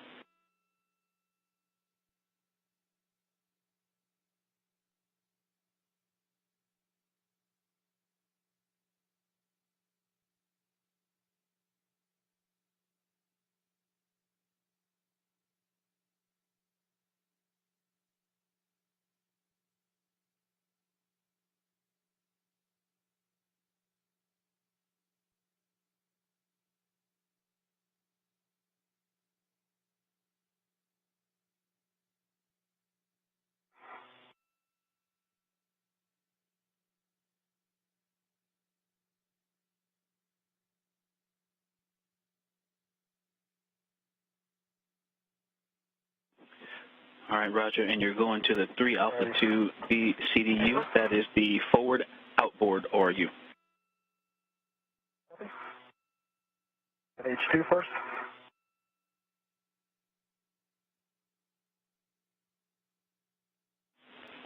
And a couple cautions for you too. If the scoops needed, do not use H2 for batteries on S4. And then avoid putting loads into the PFCS H1 or H2. And we can talk you onto those when you get close to them. At H2 first, thanks. For both. I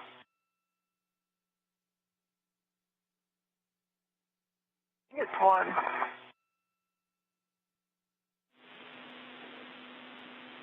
Hey, stand by for me for a second. Stand by. Want me to tighten one of your knobs, Grinder? Yeah, actually, I was going to position here. Let me try to position inside here, and then I'll let you tighten it. Okay.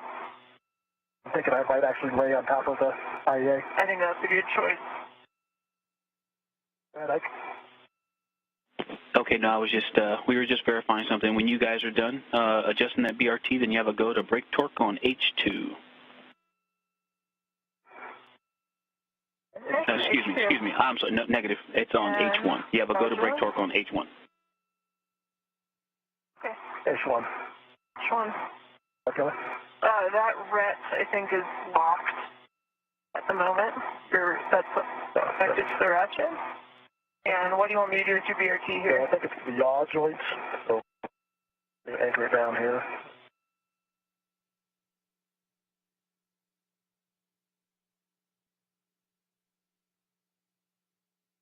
You want it tightened? So the one that... this one, yep. Thanks. It's fully tight.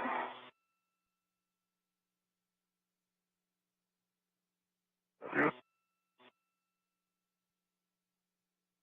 I'll move out for it if you move your hand for a second. That's okay. I can just go to this for now.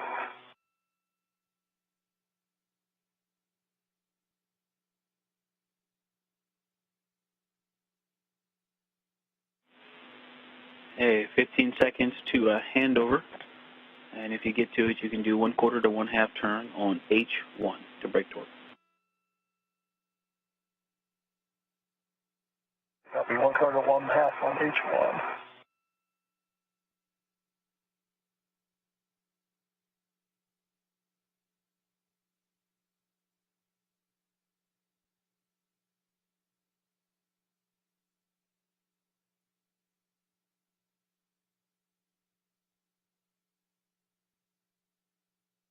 If you're just joining us, we are 4 hours and 35 minutes into today's spacewalk with NASA astronauts Kayla Barron, EV1, donning the red stripes, and Chari, EV2, donning the suit with no stripes. They have successfully installed a 3A modification kit and tied back some multi-layer insulation on spare battery charge discharge units. Copy. 1/2 turn on H1. Being ahead of schedule, the two decided to move forward on some get-ahead tasks for a future spacewalk.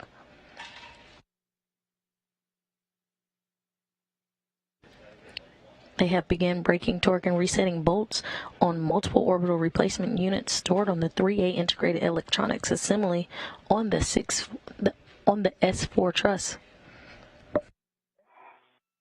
And 1/2 turn on H2. Copy. 1/2 turn. Yeah, I know it keeps it. 1/2 turn on H2. And now we're going to fully release H1. That'll be me, Roger. Okay, move out of your way. To follow the leader protocol.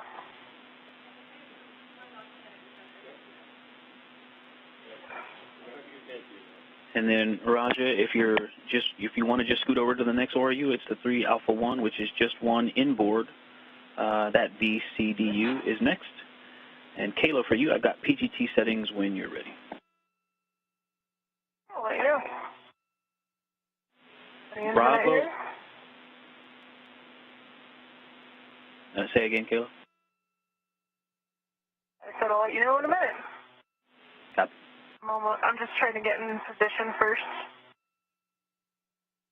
I need to tell Rogers further outboard. Yep, I can keep moving. I can also swing back in front of the IEA if that helps. I don't want to block your access either, though. You just put down... You're fine, as I can't do this until that one's done anyway. Okay.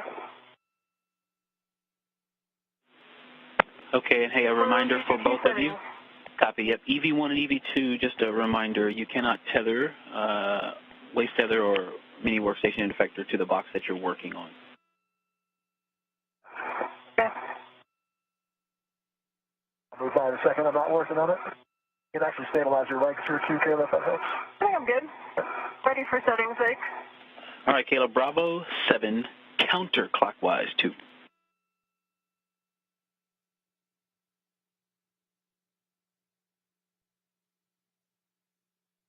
Bravo 7, counterclockwise 2 is set. And you're going to fully release H1. Okay, fully release H1. That's a good bolt.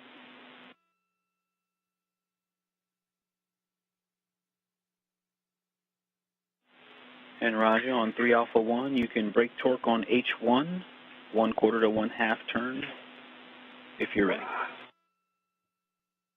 Yeah, I'll wait till it's okay with down here.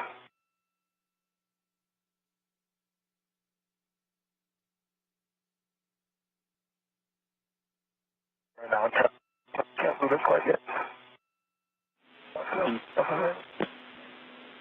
And Kayla, we're expecting about 4 to 5 turns to release that, but we're going to fully release it. Okay. And I believe it's fully released. I actually did about 10 turns, and the little like spring-loaded lock unlock thing is ratcheting as I drive. Copy. I think that means it's fully released. All right, H1 on 3 Alpha 2, and now we're going to reinstall H2. And I've got PGT settings for you, Kayla, when you're ready. Ready? Alpha 6 clockwise 2. Alpha 6 clock 2.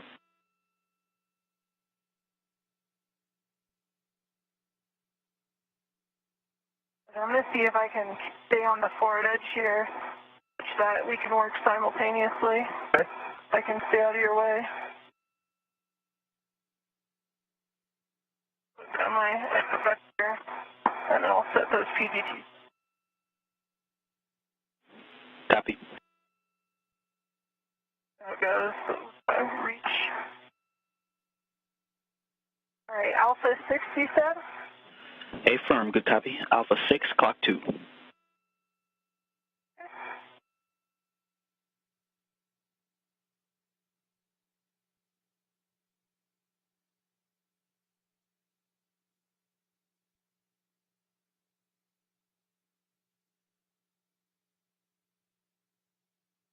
Alpha 6 clockwise 2 is set.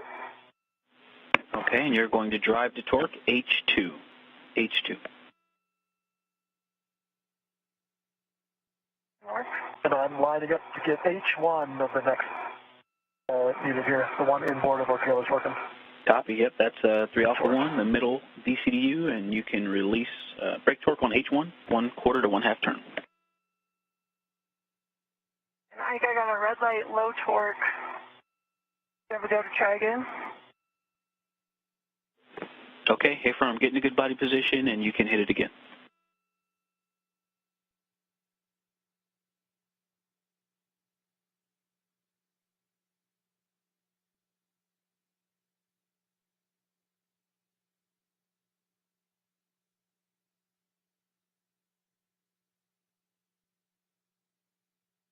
Green light, half a turn, 9.5 on the torque. Copy, green light, a 1/2 turn. What were your total turns on that one? I'd say half turn total. Copy, 1/2 turn on H2. That's correct. Okay, and stand by for us, please. Can you check the PGT settings on that one, Alpha 6 clockwise 2?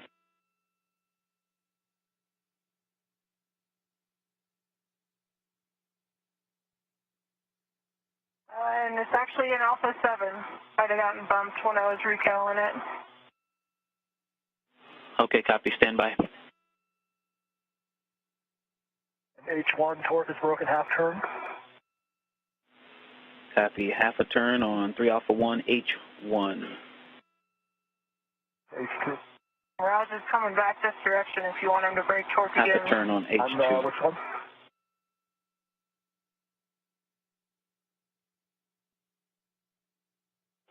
Okay, Kayla, that H2 is good as is. We're going to continue. And Roger, copy that you broke torque on H1 and H2 on the middle BCDU. H1, correct. H2 is in work, actually. Okay, H2 in work, copy.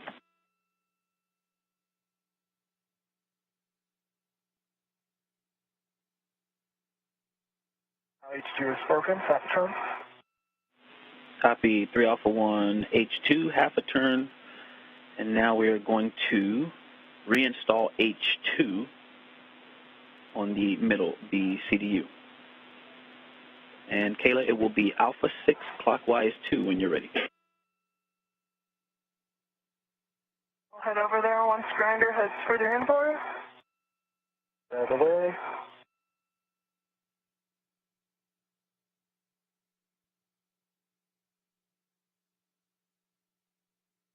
I'm watching your tethers right underneath my ERT here, Kayla.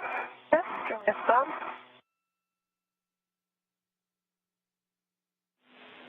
And Roger, your next target is the next Like it's clear to me. the next ORU inboard. That's a DDCU. And the same thing, you're going to brake torque quarter to a half on H1. You can wait till Kayla's done. Over to you, whatever you prefer. I've got Alpha 6 clockwise 2 set, and I understand I'm resetting torque on H2. That is a good readback, good settings. Alpha 6 clock 2, you're driving to torque H2.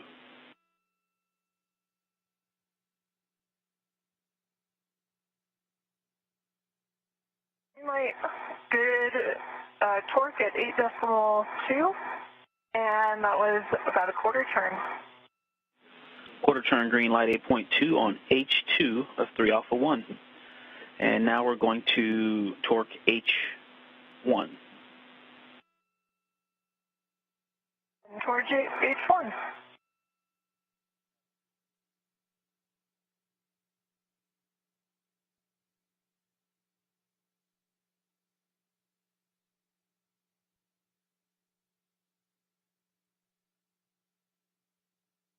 I'm at H1 on the next inboard one.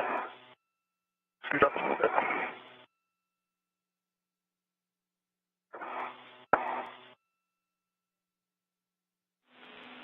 And Roger, say again, please. I'm setting up for H1 on the third. Okay, copy. Yep, that's the 3 Alpha DDCU, H1. 1/4 to 1/2 turn. And I'm at H1. I'm still in Alpha 6 clockwise 2. And you have a go to drive it to torque. All right, and you're away, Kayla? Oh, you're good.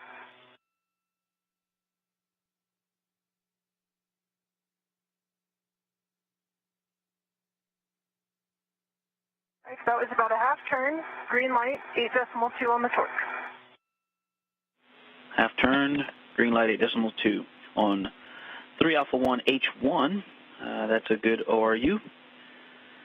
Now we're going to move to the DDCU and brake torque.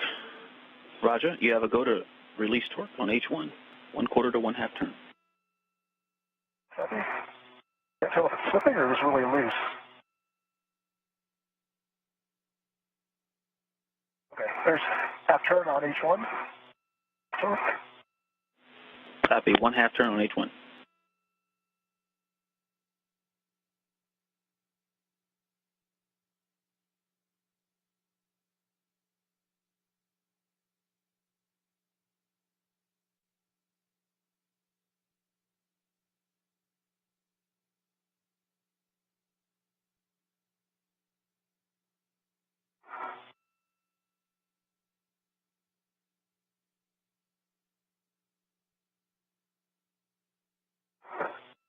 Half turn on H2. And Roger, say again for H2. Broken torque, half turn. Half a turn, broken torque on H2. Out of your way. Okay, Kayla, same settings, Alpha 6 clock 2. And we're going to torque H2. I think I probably need to work on getting the scoop out then for the next ones, right? There's one more in the corner, but Okay. I'm not sure what order I want. So the next place we're going is 3 Alpha 3, that BCDU in the forward inboard corner. So yes, continuing the same direction. Okay. All right, Alpha clockwise 2, H2 on the third ORU. Alpha 6 clock 2, H2. You have a go.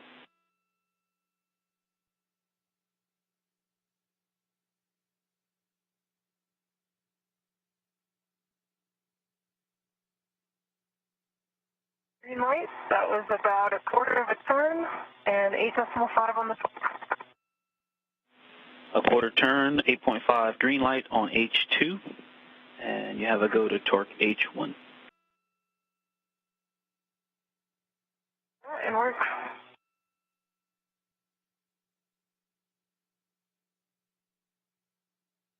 A quarter turn, green light, 8.4. Copy, a quarter turn, green light, 8.4 on the DDCU H1.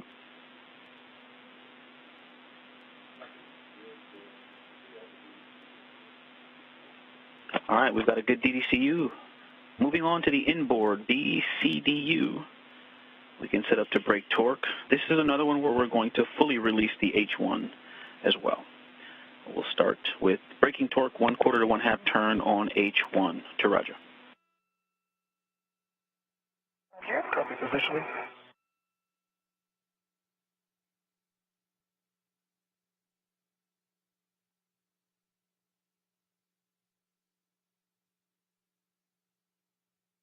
Roger, what are you thinking about the scoop now that I'm looking here? There's these triangle-shaped things to hold on to. You have a higher run-in torque. Do you want me to get the scoop out? My only concern if I brace too hard on those triangle things is if there's a little sharp edge on the inside. I'm not there okay to translate on, but if I was pushing against the metal. Okay. Do you want me to start getting the scoop out for you? Yeah, if you don't mind. Okay. I'll do that while you're braking torque. Okay, copy that. And just a reminder, if the scoop is needed, do not use the H2 on the lithium-ion batteries. See that? So use the H1, the non-doghouse side.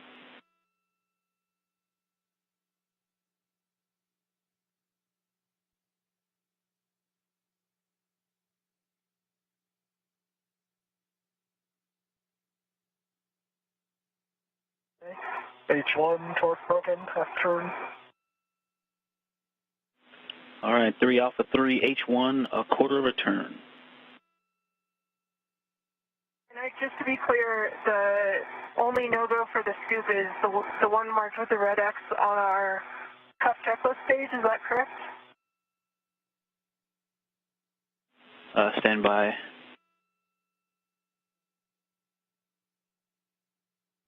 Torque broke on H2. I mean, I can try it, Kayla. If you want to move on to this one, I'll go out there, and if I can't do it, then we can get the scoop out. Okay. Why don't I give it a shot? Got the crew lock bag open, so you let me know. Hold on to it for now. And Kayla, that is correct, per the picture in your cuff check. I'll try it without the scoop and see how far I get, and then I can always come back and get it. It's no problem, Raja. I've got it right here if you want it. Let's give it a shot without. But I guess just watch out for my safety tether here as you go, as I head inboard. Okay, I'll keep an eye on it. This bag closed again. Sorry. No problem. And Raja, what's the status on H2? They're both broken, half turn.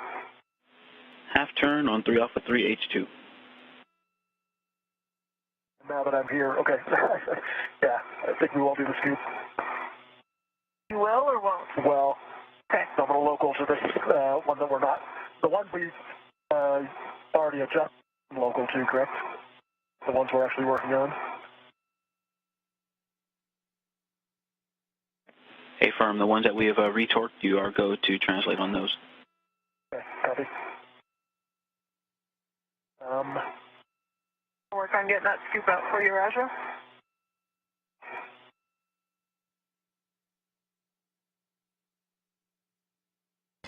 If you're just joining us, we're 4 hours and 52 minutes into today's EVA or Spacewalk. NASA astronauts Kayla Barron and Chari ventured outside the airlock at 7:12 a.m. Central Time, 8:12 a.m. Eastern Time, where they switched to battery power and proceeded to the 3A power channel work site.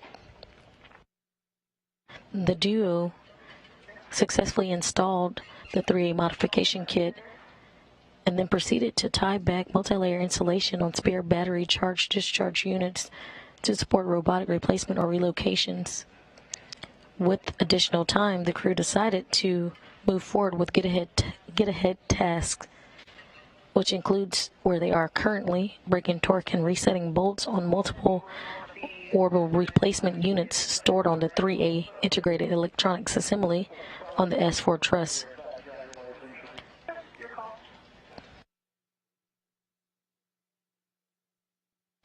After this has been completed, the crew will assess their time, and they also will be looking to break torque and reset bolts on an ORU orbital replacement unit stored on 1A, the 1A integrated assembly electronics assembly on the S4 truss as well.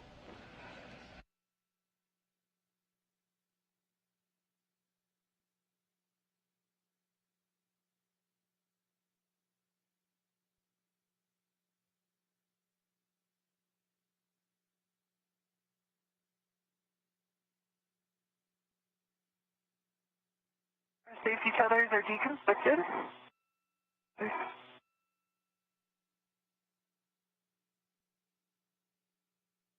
And Ike, I'm ready for words on BCDU 3 Alpha 3, most inboard.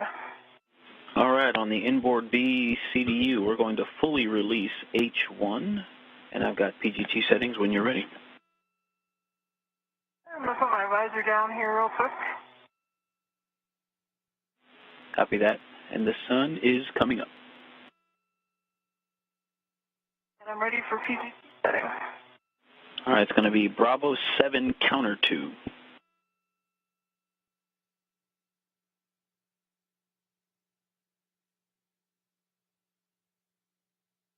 Bravo 7 counterclockwise 2 star. And you're going to fully release 3 Alpha 3 H1.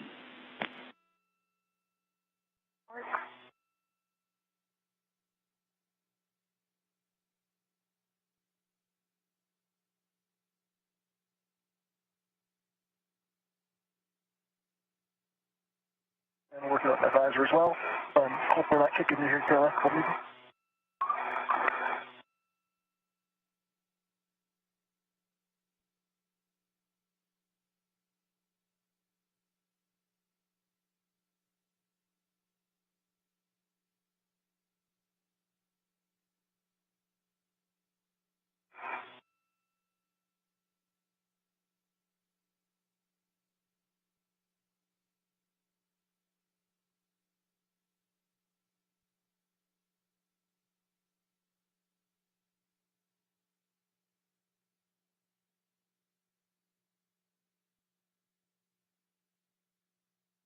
Okay, I can H1 and H2 first, or H1 first again. Okay, so you're moving to the DCSU, which is just aft of the station, aft of the DDCU that you worked on. And I'm having trouble using your helmet video telling where you are, but if you have a picture of it in your cuff checklist, A-firm, it's the one that's the most central. Yeah, using the cuff checklist. Yep, it's the one that's the most in the center. DCSU 3 Alpha, and you're going to break torque H1, then H2. 1/4 to 1/2 turn.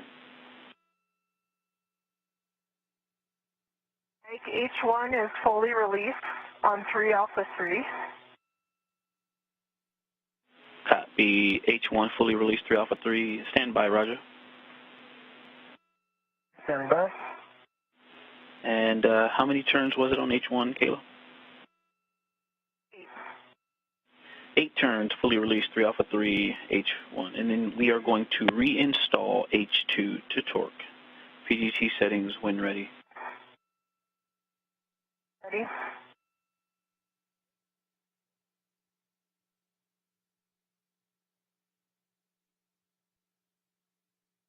And I think I'm experiencing a little bit of choppy comm.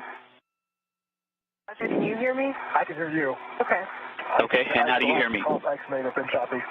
Okay, copy that. I have you loud and clear now, Ike. Okay. All right, thank you. I'm ready for PGT settings. Okay, stand by.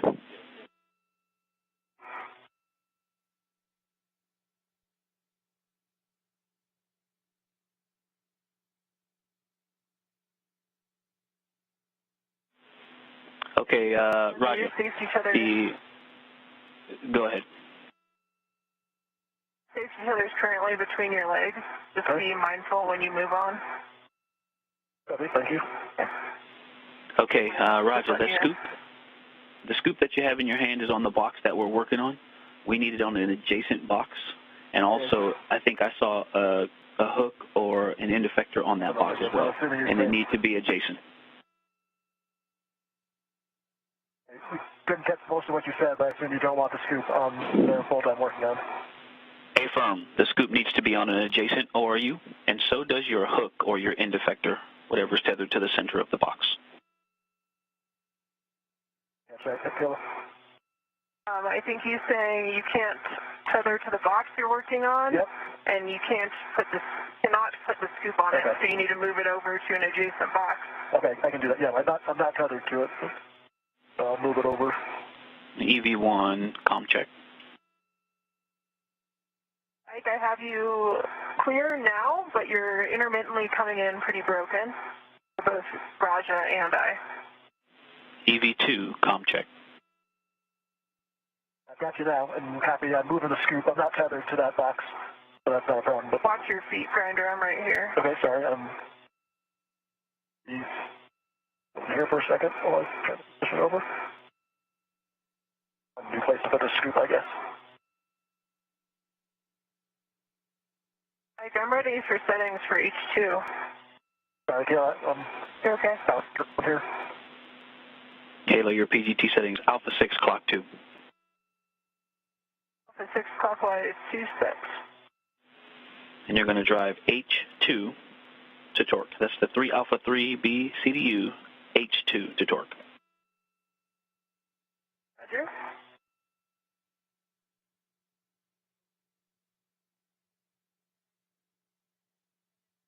You're kicking me, Grinder. Sorry. Okay. Oh. Green light, 8.6, and that was about a quarter turn, maybe? 8.6 quarter turn, and a green light on H2 of 3 Alpha 3. I can get out of your way now if that would help you. You want me to move at all? I don't think you need that. I'm going to wind up putting this scoop on the one I have to do next, which I know is I'll have to move it again, but that's the only option. I'll switch it back to the one it was on. Move my tether here in a second. Yeah, that works, Roger. Or effector on the one I'm working. Yep, or you could go to the one adjacent to it. There's the battery that's just outboard of it. I know it's a different plane, so it's a little bit of a further reach, but either of those would work.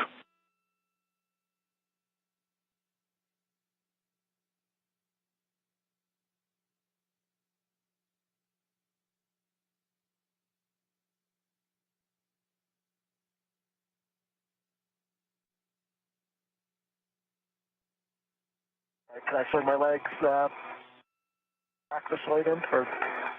Let me move outboard, Grinder. Stand by. I'm trying to get fully out of your way here. I'm trying to get H1 from where I'm at, so you don't have to move for the first open. For the H2, I'll have to move.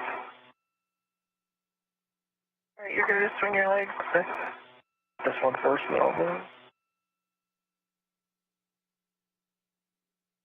I think I'm caught on the crew lock bag, maybe. The crew lock bag is behind your left heel. And yeah, there you go.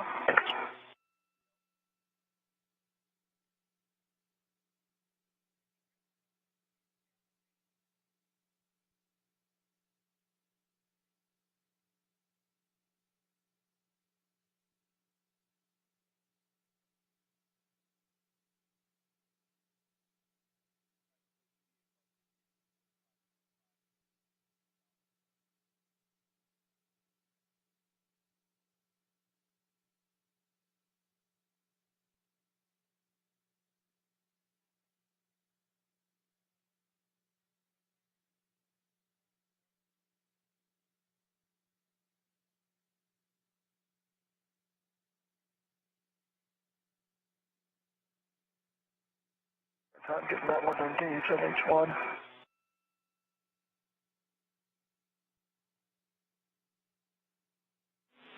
And Roger, can you say again about H1? I was just having a harder time getting it to ratchet to engage. Copy. Working it.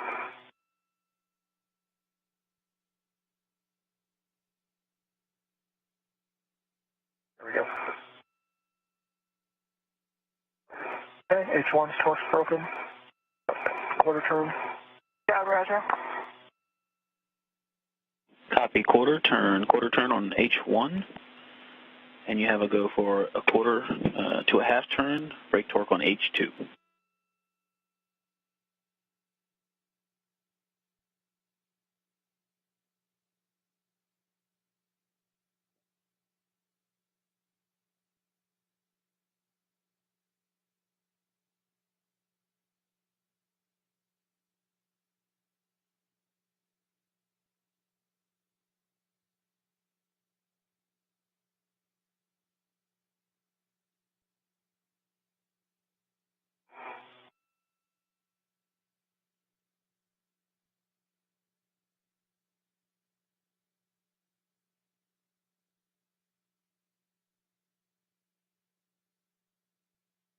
These middle ones are definitely a little more exciting.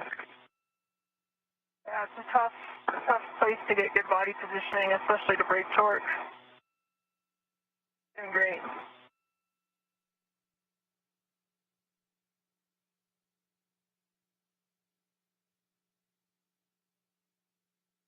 My legs towards you for a second.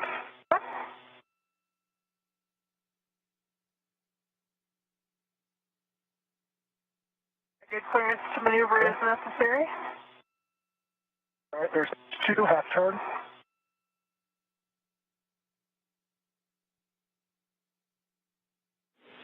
Okay, hey, repeat. I heard 2 half turns. Quarter on H1 probably, and half on H2.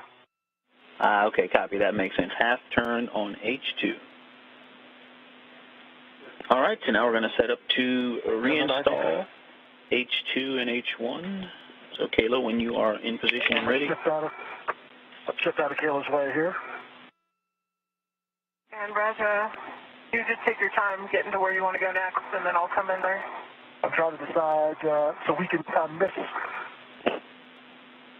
Roger, the next ORU is the PFCS, which is just aft of the DCSU. I'm just looking for a place to put the scoop. Why don't you just release it to the crew lock bag for now, grinder? Okay. And if I feel like I need it, I'll reinstall it.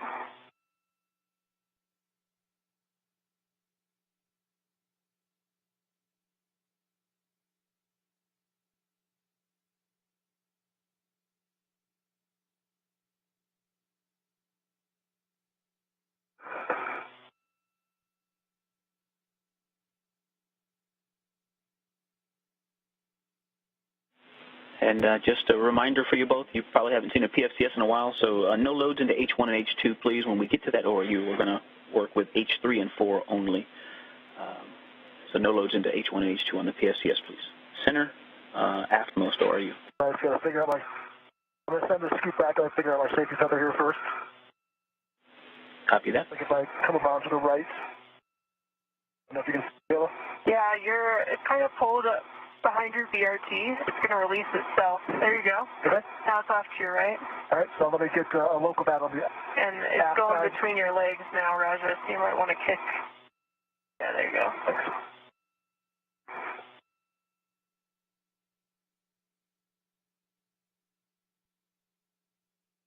Okay, so I'm going to send the scoop back like you said, and then... Yeah, just let it tend toward the bag. No.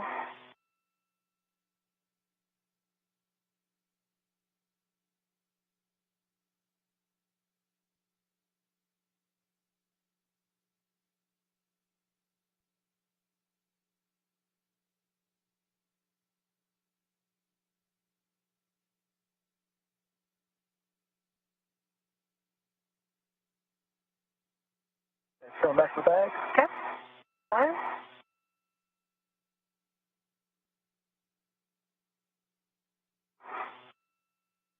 And copy. We're not putting loads into 1 and 2, just 3 and 4. That's correct. Yeah, good readback. Thank you. And you know, you're now closer to that aft edge of the IEA, so you've also got those yellow handrails on the aft side. They're just down a little bit toward your feet. I don't need to get it. I won't need to scoop it out here. I will use the normal handrails. Roger that. And Kayla, let me know when you're ready for PGT settings. Go. All right, Alpha 6, clock 2. And you're going to torque H2 of the DCSU.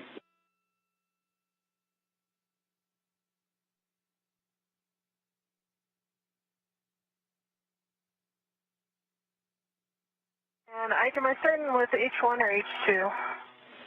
You are going to torque H2, starting with H2. Alpha 6, clock 2, torque H2. Let you know when I'm there.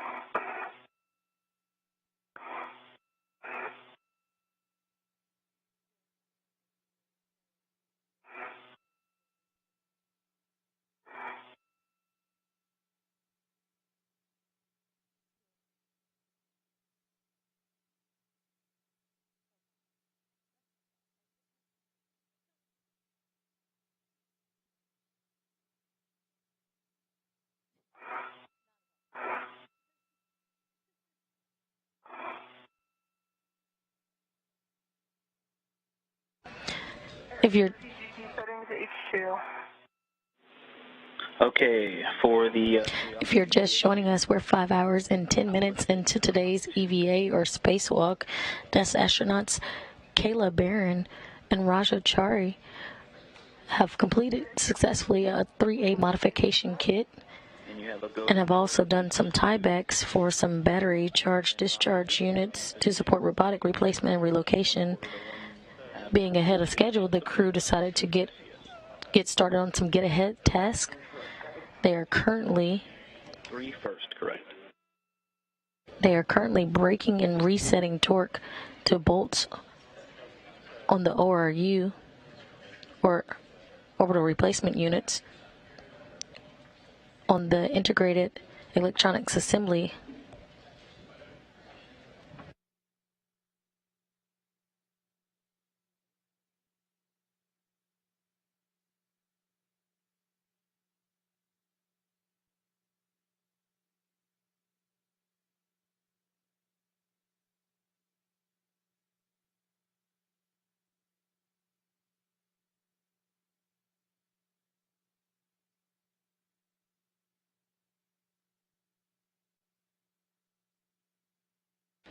The crew is currently braking torque and resetting bolts on the multiple orbital replacement units stored on the 3A integrated electronics assembly on the S4 truss.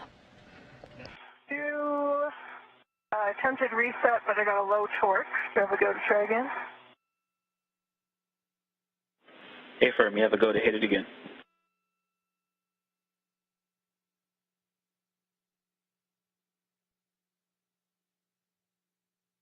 This is the first of multiple get-aheads for the duo, if time permits. Green light, half a turn, 8.2. Green light, half a turn, 8.2 on H2. All right, and now we're going to move to H1, same PGT settings. Work.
H3, 1/4 turn. Copy, release torque on PFCS H3 1/4 turn. H4. Copy, move into H4.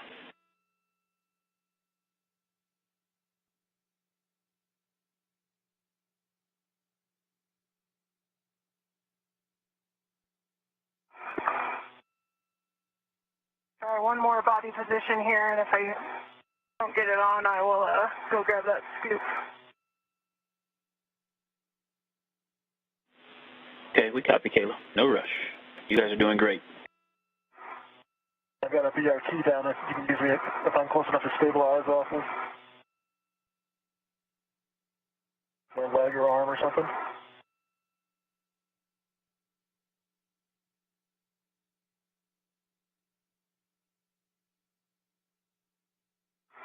I can get it. So let me know if I can hold on to this.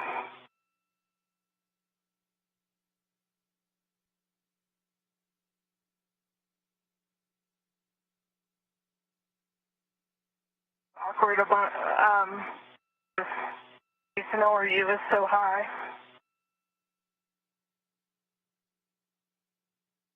Since it's recessed so much more than the other ones, it's hard to.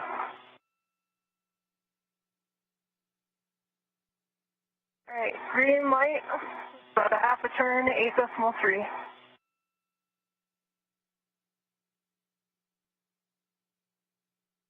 And Raja, I'm tempted on that one, since you have a BRT down, to just hand you my PGT to finish the last box. That would make sense to me. I'm trying to work on H4 right now. And Kayla, I missed that call for H1. Yep. How many turns? About a quarter turn, green light, ISS 3. And Brian's working on H4 on the PFCS. Copy, green light, and on H1 on the 3 Alpha DCSU, I show that ORU complete. Roger.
Down grinder. Torque's broken on H4.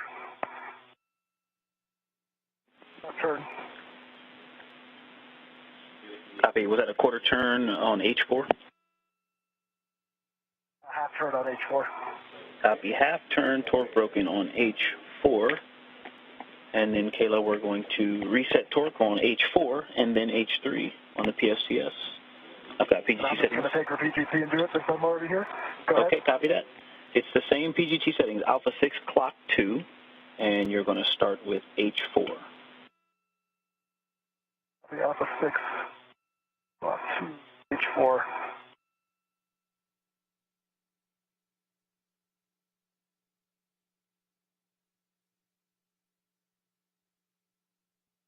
I think that red flip's locked on the PGT. You might need to unlock it.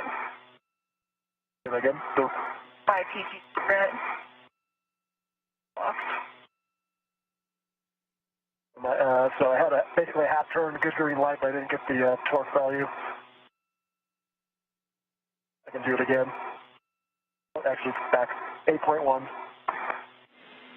Copy 8.1, green light. And how many turns on H4? I thought it was about a half, but the PG says. Copy a half. 4. Good, H4. And you have a go to torque, H3. I think going H3.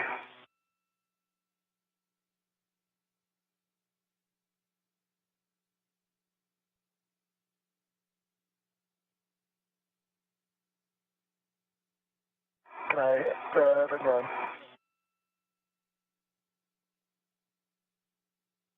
Didn't understand you, Garner. Yeah, I was going to say something, but you can't actually see what Okay. I'm H3. 10 seconds to a handover. H3, point, half a turn, green light, 8.3. GC's going back to you. Half a turn, green light, 8.3 on H3.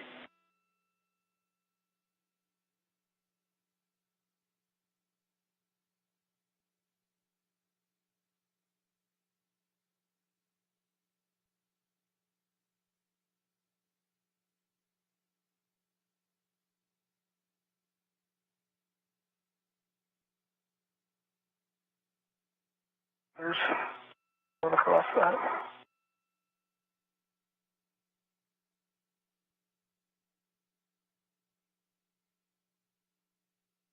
Currently in a loss of signal. We should get views of the EVA back shortly. You're currently seeing live views of the International Space Station Flight Control Room. Okay. I'll just take it slow. You're currently... Going across that, of handrails. How do you feel about the 1 alpha task? Okay. I think we have a flow. I'm happy to try it. Actually, I'll take a glove, hat, gauntlet, and safer check from both of you, and then we'll talk big picture.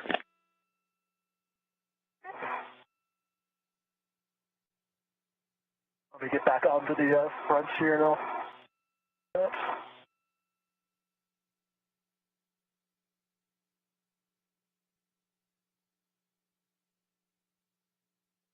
You're watching live coverage of the 247th Spacewalk. With the exception of changes and some smudges. And my gauntlets are down, half is dry. Alright, I'm kicking you, Kayla. You're good. You're good. On the corner here. Copy checks for EV1.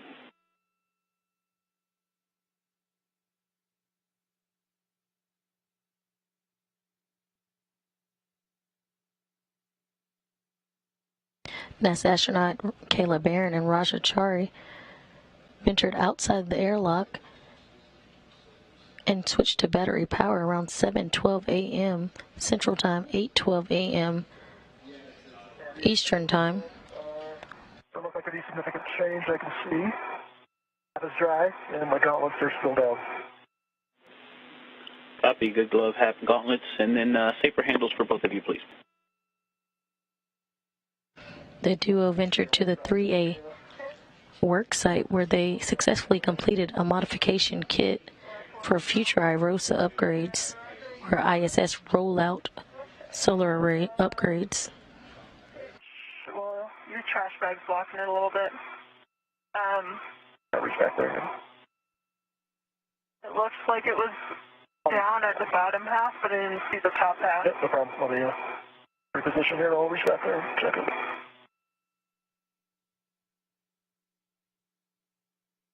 The duo completed tie-back multi-layer insulation on spare battery charge-discharge units to support robotic replacement or relocation. I still owe you a right safer handle, but I can listen while you're doing that. With extra time to spare, the duo decided to move ahead with get-ahead task and are currently finishing up breaking torque and resetting bolts on multiple orbital replacement units stored on the 3A integrated electronics assembly on the S4 truss. Copy, good safer handles for EV1 and EV2.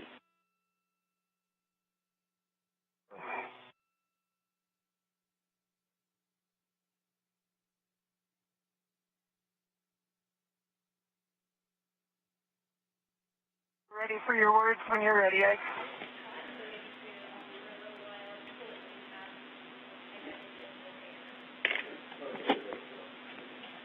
Okay, Roger, we need you to check your HECA LED. If it's off, turn it on. If it's on, power cycle it, please.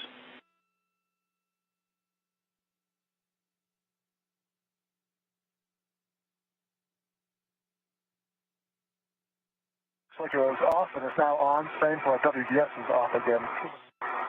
We still actually that one is on. Okay, copy. Thank you for turning those both on. Both are on. And it looks like you've got a partially open doors on the crew lock bag. You can get that tidied up, and then we'll talk big picture. Are we? If we're going to 1A, I'll keep the. Yeah, it kind of matters what we're doing. Good point. Okay. All right. Yep. Fair point. So we don't have enough time to make much progress on the 1 alpha get-aheads. So what we're going to do is take the time here to get a nice, good cleanup, and then we're going to translate and start work on the AMS get-ahead. That'll still leave us some time to, we've got to do a test inspection on the way back to the airlock, and potentially we'll be able to get the airlock pit pin inspection and or imagery on the way in. What do you guys think of that? Sounds great to us.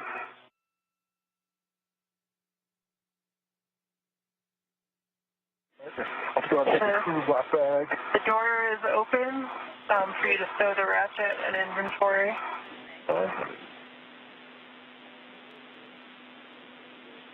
You can lift up the strut. I can get it. Or yeah, if you want to pick that up, you can.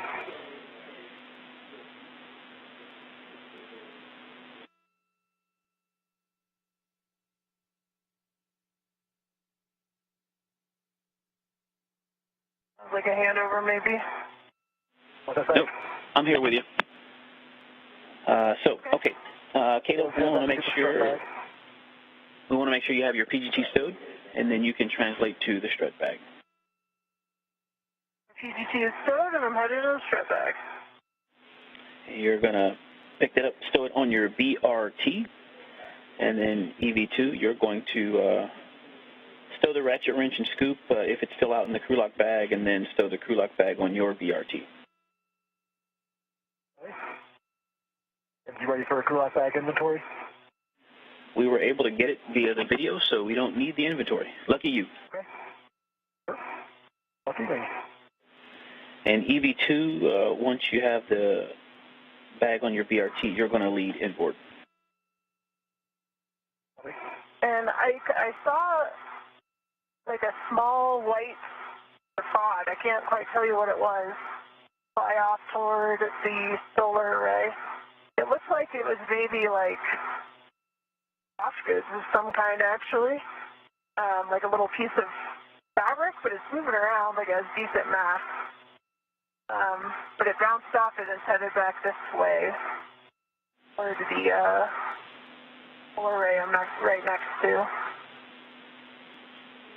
It doesn't. I don't recognize it as part of anything to do with me or my suit, but just reporting it. Okay, yeah, copy for that. Thank you for that description. We copy, and yeah, update us if needed. Okay.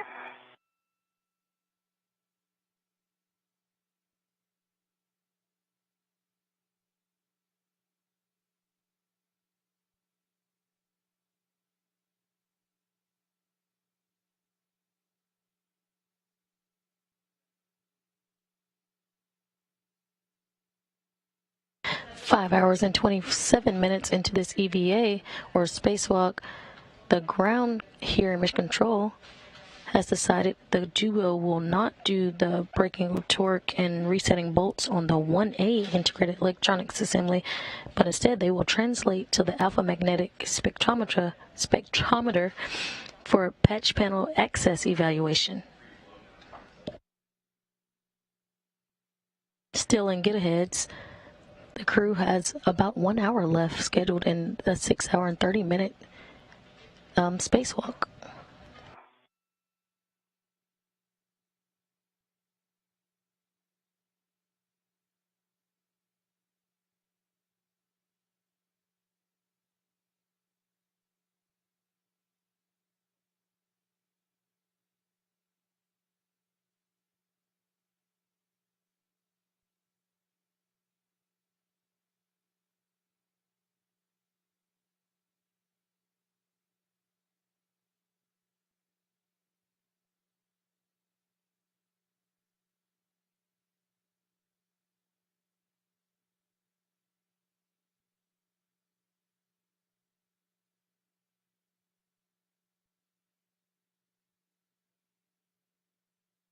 If you want to look, Roger, pretty epic views right now.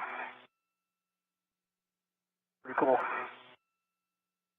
Yeah, you got a few pics of you earlier.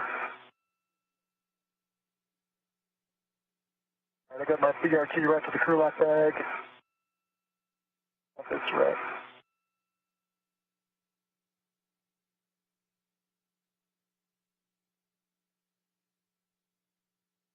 The strut back on my BRT.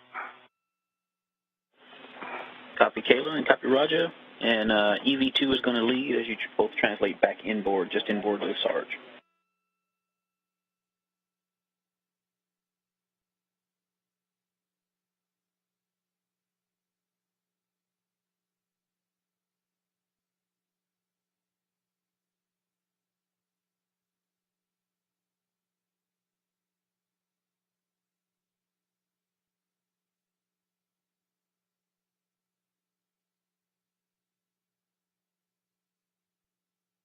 Ready when you are, Raja. All right. No rush. Touch here.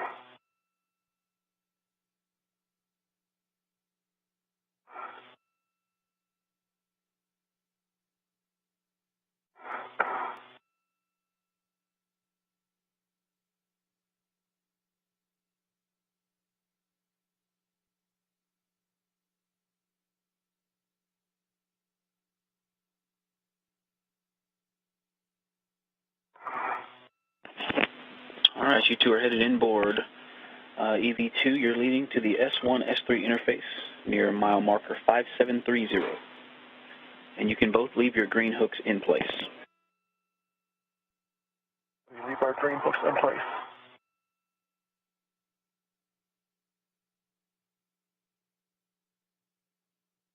Let me know when you're back on the cedar rail, and then I'll come across, Brandon. Yep, sounds good. Yep, I'm stuck on something right now. Oh, your waist tether is hooked. Okay, so it's clear. Should be good.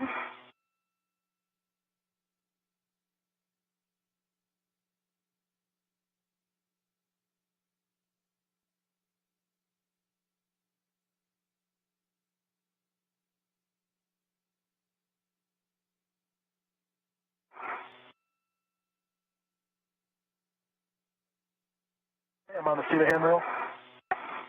And passing my green hook. Okay, and once you're both back inboard of the Sarge, you can find a place to temp stow your bags. And which mile marker did you say I'm looking for? 5730. Okay. Is that an okay place to stow the bag? Well, A-firm. Yep, we're going to head over toward AMS from here. And so both of you find a place to temp stow those bags, and then Kayla is going to translate to the S3 truss beam. Now 5 hours and 32 minutes into today's spacewalk, recapping some of the milestones. At 7:12 a.m. Central Time, 8:12 a.m. Eastern Time, NASA astronauts Kayla Barron and Chari turned their suits on to battery power, marking the official start of today's spacewalk. They then translated to the starboard fortress worksite, where they successfully installed a 3A modification kit for future iROSA or ISS Roll-Out Solar Array upgrades. They then completed multi-layer insulation tiebacks and began to work on get-aheads at the 3A integrated electronics assembly. They completed this task and now are translating to the AMS or alpha magnetic spectrometer for patch panel access evaluations. Near 5370 is where you temp stow the crew lock bag.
left this off our BRT, but got it still near 5310. Strut bag. Copy the strut bag near 5310. And when you guys are ready, Kayla, you can lead translate to the S3 truss beam location near S3 with 28. And you're getting set up to monitor Raja. Okay, and a warning and a caution. I'm going to have to push those bags toward you before I go ZNAS, just out of room. Get up there, and then you can push them back to get them out of your way. No problem. Okay. And warning, entrapment hazard. We're going up toward a confined space under the forward AMS radiator. So just be careful. And then also avoid contact with the ACC cable and tracker flat cables inside the AMS work site. And if you don't have a picture of that in your cuff, I can talk you on once we get up there.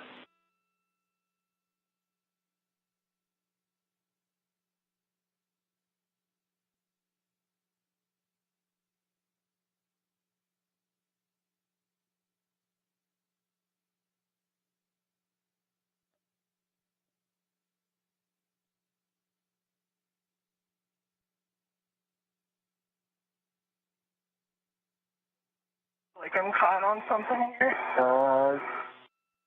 Other looks. Is it my reel, Grinder?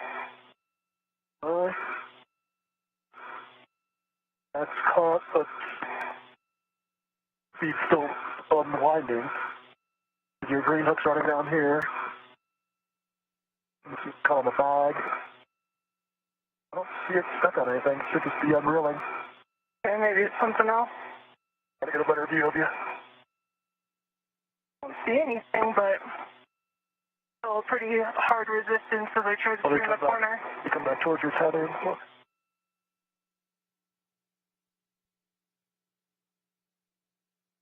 I think your green hook I can see. I think I got by it, Raja. Okay, actually, maybe it's your PPT on ELC too.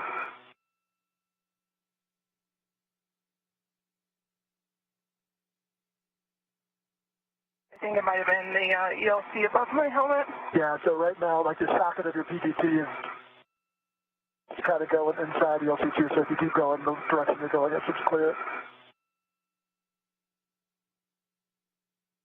Again, the crew has completed braking/resetting torque on the 3A orbital replacement units and is transitioning to the AMS, or the Alpha Magnetic Spectrometer patch panel fit check task.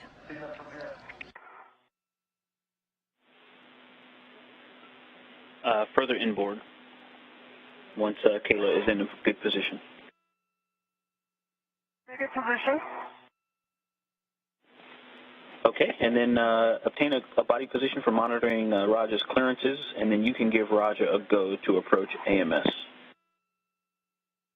Raja, you have a go to approach AMS. Okay. I might need a little bit of a GCA here to figure out how to take it up top. Copy. And Raja, you're going to translate to the forward-nator AMS worksite. Raja, you might consider climbing up the CETA cart as an option. There's a handrail here that I'm on. There's one when I get up here. It's a good point.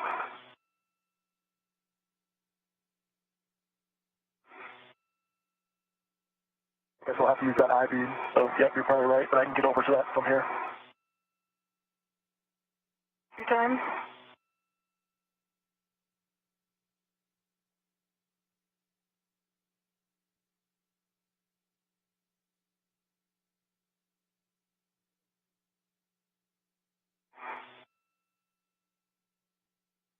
I think I want to come towards you on this diagonal piece, right?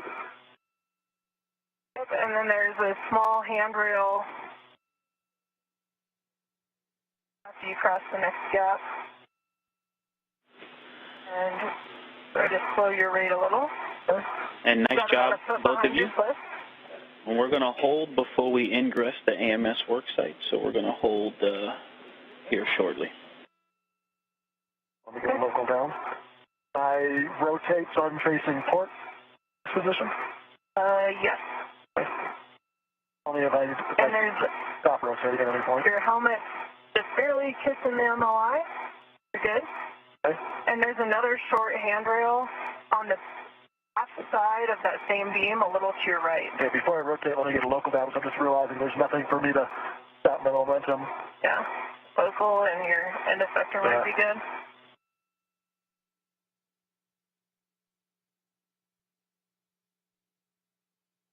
And watch your foot as you, if your feet kick up, the back of your foot is safer to contact the bottom of AMS. You keep your feet down.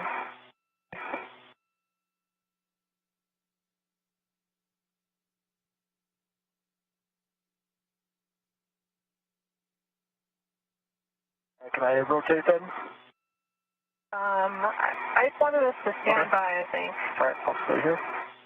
A-firm, we're going to hold here. Thank you.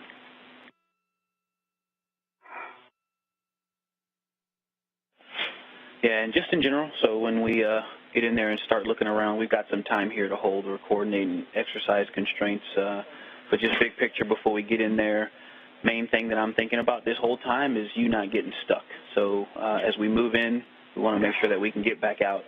And there's quite a few no-touch things in there. I think you have a picture in your cuff. All of it is covered by white MLI, so it all looks the same. And some of them are things we can lightly touch, and some are absolute no-touches. And so let's just go real slow and real steady so we don't hurt AMS. I think in this position I can see that ACC cable up there above my right shoulder. Your helmet, you need to go a little nadir. Okay. Right now your helmet's in contact with something. Is that better? Yep. Good. And now if you want to roll onto your side, and I don't know if you want to go grab that next handrail or not, because I think the panel you're trying to get to is further inboard. It is, yeah. I'm trying to figure out how to turn so I'm perpendicular, so I'm facing port, though. I would maybe face the truss for now, translate inboard, and then rotate inside. Are we good to do that? Are we still waiting, or are you guys ready for us to move? A-firm, we're still waiting, so keep doing recce. What you're doing is great. If you see it in my picture, it's dead center on that side near the flat piece that's off to toward your back. But it is a very small, narrow, it looks like one single cable. That's the ACC cable. I see the patch, I think where the area where the patch panel should be. Copy. Yeah, we're standing by here just shortly, and we actually are now go. So we are able to continue. And so, Kayla, over to you. You can GCA Raja into the work site, and then when you both are comfortable, Raja, you can ingress the gap under AMS. Sure. Go to inboard, Raja. Okay. I'll try to stay as nadir as I can. If you're just joining us, we're 5 hours and 43 minutes into today's spacewalk, where Kayla Barron and Raja Chari successfully installed the 3A modification kit and completed tieback multi-layer insulation on spare battery charge discharge units to support robotic replacement or relocations. They had time left and proceeded with the get-ahead task. They have also completed breaking torque and resetting bolts on spare battery charge. They have also completed breaking torque and resetting bolts on multiple orbital replacement units stored on the 3A integrated electronics assembly on the S4 truss. They have just arrived to the alpha magnetic spectrometer work site, where they will do patch panel access evaluation. Your right foot is just barely kissing the MLI right now. Okay, so if I come down at all, would that help? Yeah, I think if you come a little nadir.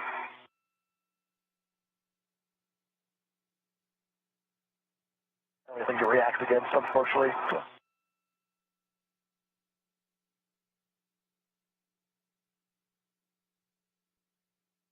Can't really see your helmet anymore. You guys just split clear. Your place is now barely touching the MLI to your right. Okay. For the crate, so that should be okay to touch. Barely touch. Okay, look, can you guys see my WBS and HECA? One or the other?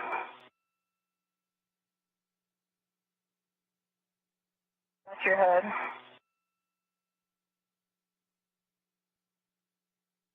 Try to scoot. Do I have room to scoot more ports? Port as in body forward? Inboard? I can't see that, Raja, unfortunately. I can see what's in front of me, more of the clearance around my head and foot. I think if you came further nadir, like body down first, because, yeah, now we've got much better clearance. You can head further inboard. Okay, so I think I've got my right hand on that lower U.S. handrail they talk about in the diagram. Hey, firm, that's a good handrail. It was a blind reach, but that is a good handrail for you. Okay. And so then if I remember right, then right in front of me under this MLI should be the patch panel, correct? Like a bulge. Hey, firm, that is the panel. Roger, that's the panel. Okay. Copy. I think from the work, biggest issue is I have no kind of wedged in here and get down.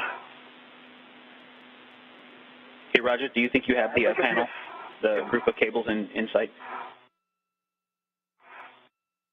Watch your right plus finger. Great, copy.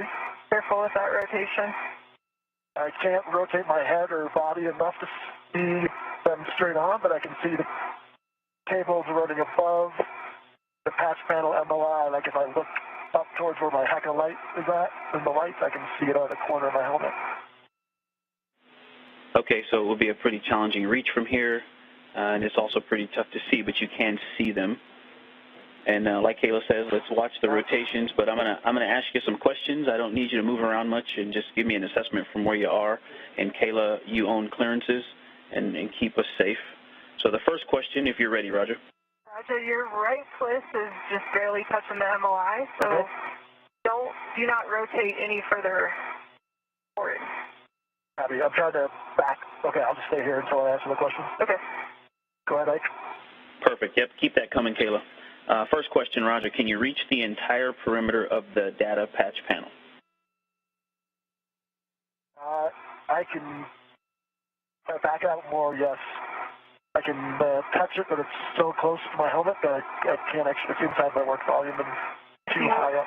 If you want to back out, you need to rotate, you need to yaw left, so like face the truss. Okay. Move a little bit, and then you can rotate back a little bit. There you go. Now you can rotate again. Okay. Stop. Up there. Okay. Okay. All right, so from this position, I can reach the flat part of the patch panel, and then there's like a bump out. I can get my hands on the outboard side. I wouldn't be able to do anything on the inboard side of it. I can touch it, but I don't have the reach to actuate anything on that side. Copy. Outboard side, wouldn't be able to do any meaningful work on the inboard side. And that looks like, is that your right hand that you're able to reach it with? That's my right hand that I'm reaching. I'm using my left hand to hold on to the side of the truss. Copy. Good words. Thanks. And note, when I got close enough to put my right hand on that lower U.S. handrail, that's too close then to do anything with the patch panel. Basically, my helmet is right up against the patch panel. Okay, copy. Good words, Roger. And then recommendation from you, what stabilization would we need to be able to reach this work site with both hands?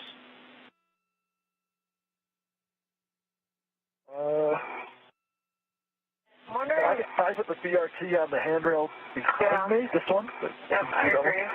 That's a handrail just inboard of lift 9. Handrail just inboard of lift 9 as a potential BRT, copy. And do you remember that APFR image that we sent you? Yeah, where I'm kind of on my back, sort of. Your feet would be a little more inboard. You think you'd be able to get into that position if you remember that image? I'm trying to remember, so my back in that picture, my feet are pointed inboard, and I'm sort of, my back is nadir. Like back towards nadir. Your back would be outboard. Your back would be outboard.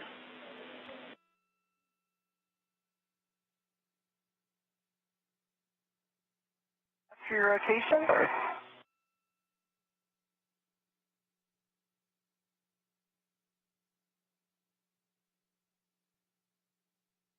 I'm not sure we're going to be able to answer that well, like, since we don't have the picture in front of us. Okay, yep. Totally understand that. Yeah, I'm trying to remember the diagram. You can probably take a look after, take a good mental picture now, and take a look after the fact. You have a sense of where the APFR base boot plate would be in relation to where my feet are at?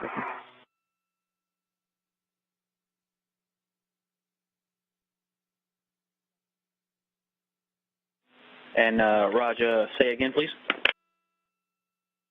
just trying to figure out where, like, if you could tell me where the boot plate would be in relation to my feet, I might be able to picture it better. That's fine. Watch, don't back out any further. Okay. Separate idea is that BRT handrail that you guys recommended. Do you think that BRTing to that handrail would allow you to access the panel with both hands?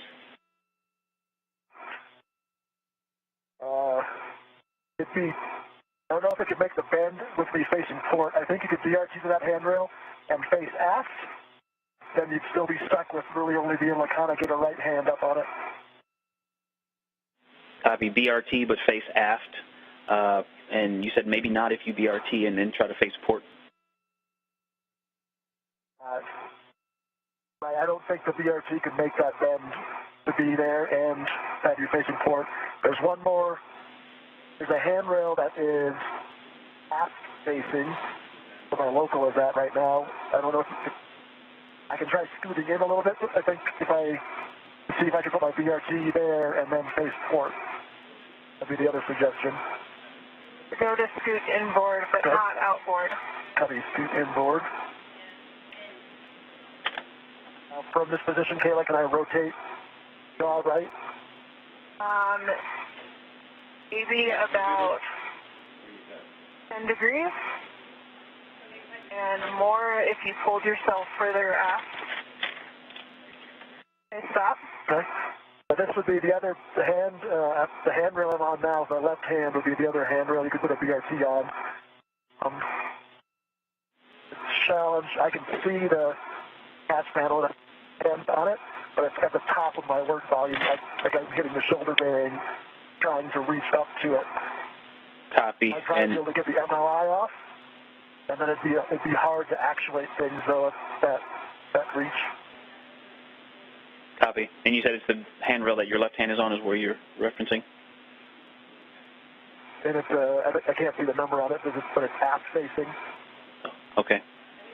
I got a picture of him holding that, kind of simulating a BRT with his left arm. Makes sense. Come aft or towards you? Maybe about a foot. To get out, Raja, because of the bump out over here, you're going to need to face the truss more. Okay. And then go a little bit nadir.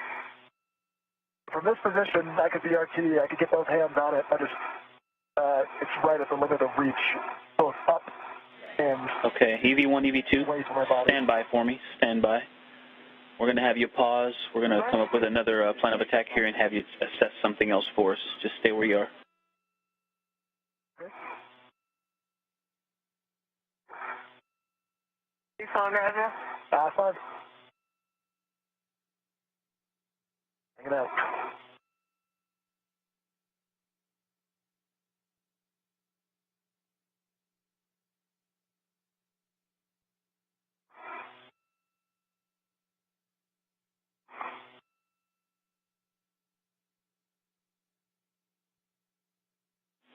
And Kayla, just confirm for me where Raja is now. You're saying you don't think he should rotate anymore. No more rotations in this current position. If he went a little body left, he could rotate further facing forward.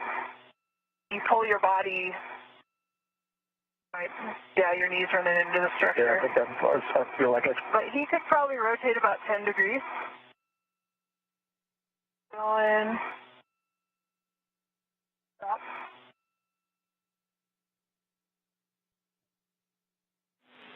Okay, copy, thank you.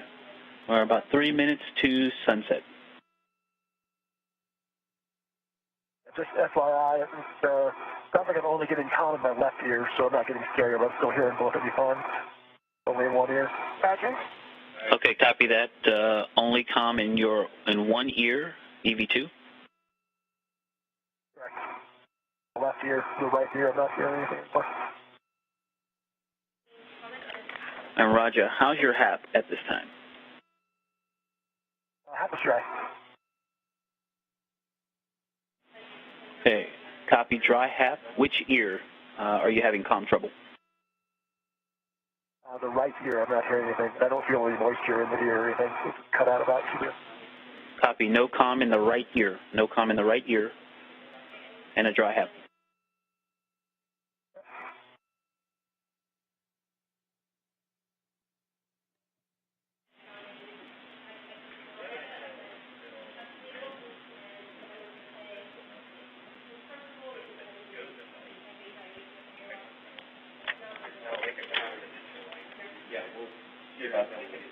Okay, EV1, EV2, we are done with this task. Work together, please. Let's back out EV2 safely. And once you both are clear, we'll take a glove inspection and safer handle check for EV2. Hey, Raja, if you could yaw left, so face the truss more. And you're going to need, before you come further outboard, you need to go at least a foot, maybe a foot and a half further nadir. Okay. If you could grab that left handrail with your left hand. Gotta get the local up first.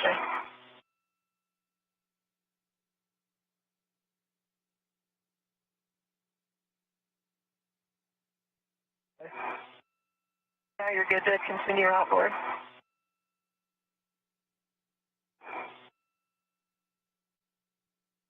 Your feet are near an antenna there. Watch out. And Ike, can we get you those checks when we get back to the feeder rail? Hey, firm. Yeah, that's fine.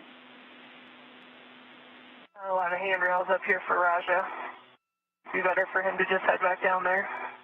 Hey, firm, if you two want to transfer back to your bag location, then we'll take the glove checks, and then we can pick up those bags.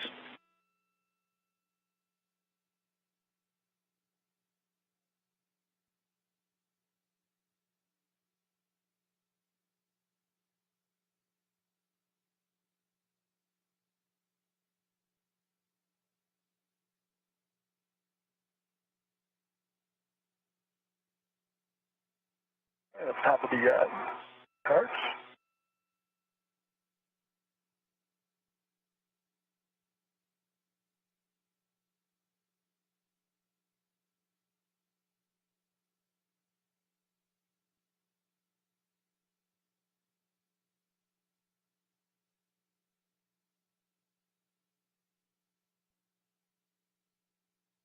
I'm back on the seat of handrail. And moving down, Kayla.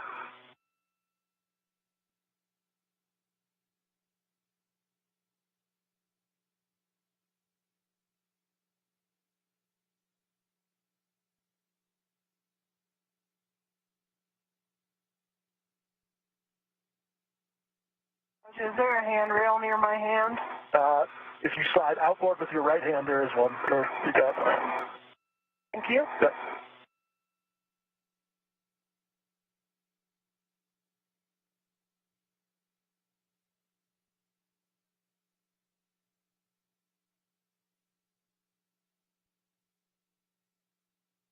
Raja, could you head inboard just like a foot? Yeah, absolutely. Till I get down?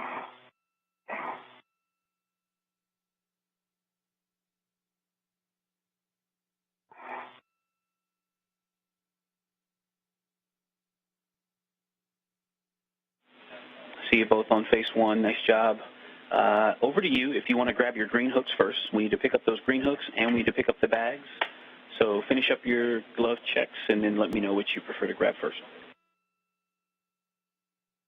I will get the green hook first. That's good. And Roger, up to you if you want to work the bag while I do that. I can get I guess how are we going to do that? Now, 6 hours into today's spacewalk, recapping the milestones for the day, the crew at 7:12 a.m. Central Time, NASA astronauts Kayla Barron and Chari turned their suits on to battery power, marking the official start of today's spacewalk. They successfully completed a modification kit for the starboard fore truss at a 3A power channel. They also completed tieback multi-layer insulation on spare battery charge-discharge units to support robotic replacement and relocation. With time sparing, the crew also started and completed 2 different get-ahead tasks, one being breaking torque and resetting bolts on multiple orbital replacement units stored on the 3A integrated electronics assembly on the S4 truss, and they also conducted an alpha magnetic spectrometer patch panel access evaluation. The crew right now is translating back to the airlock, getting ready to end today's spacewalk.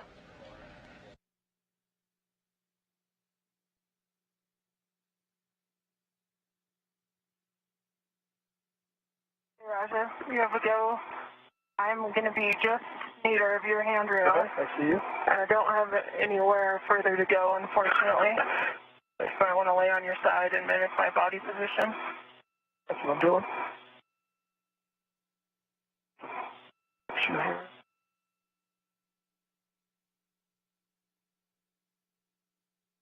All right, let me go. I'll bump on you. And I just, could I put a local on your handrail? Yeah, yep. Okay, thanks. I'm going to do the same. Yourself? Yep, I'm going to get a local down.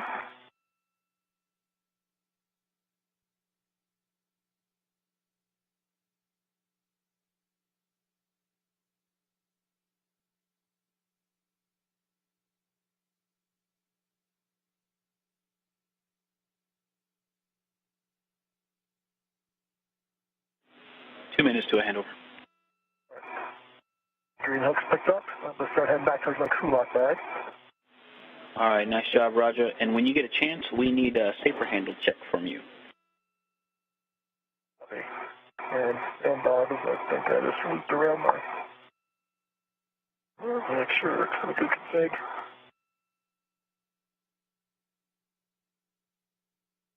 Got my green hook up. Copy, both green hooks retrieved. I'm trying to keep you in kill. Let's try to stay on my side here. I'll get you my safer handle check when I get back to the bag location. Sounds good. Roger, you let me know when I'm good to come back up. You should be good to move now. I've got the strut bag here, trying to get it on your side. Yeah, you're good to move up.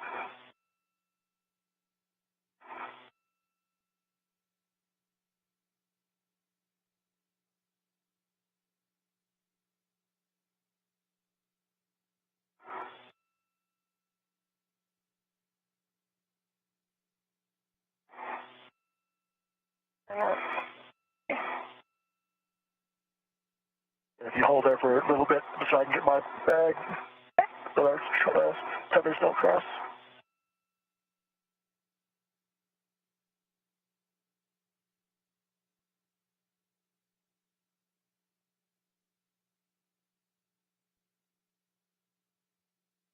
The right safer handle down is down, Kayla, I can see that. And your left safer handle is down. And we're right.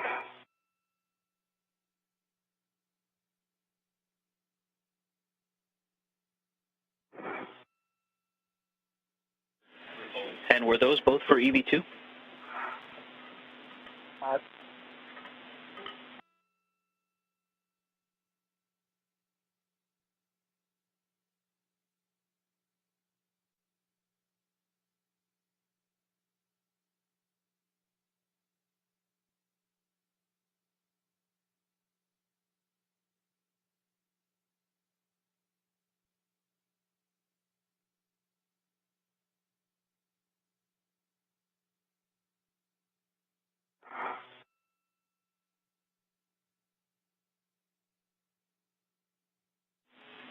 EV1, EV2, I'm back with you. My fault for dragging you through that handover, but confirm safer handles for EV2.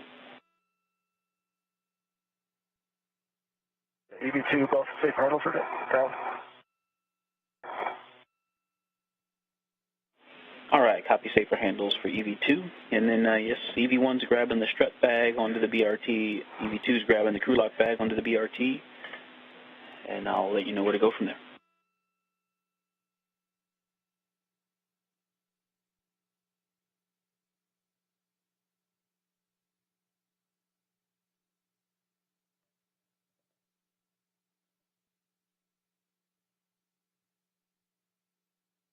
Come back your direction, Kayla. I can't see you right now. Give me 1 second. Okay. Facing the other way works on this bag. I'm almost done, so I'll be able to turn. You're fine. Take your time.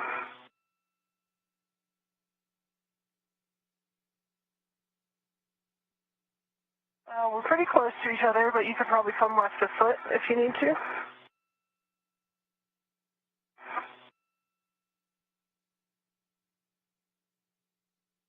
I can wait until you get that.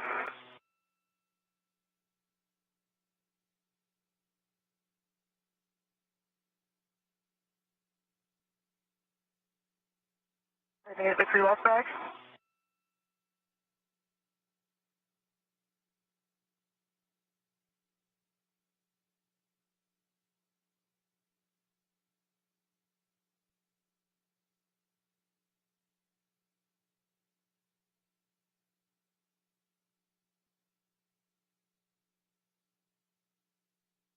The strut bag on my BRT. Okay, copy that. Once EV2 has the crew lock bag, you're going to translate inboard, and the last person across, EV1, depress the brakes after you're inboard of the starboard and port seated carts. And you're translating to mile marker. You're translating to mile marker 6600, and we're going to do a TUS cable inspection when we get there.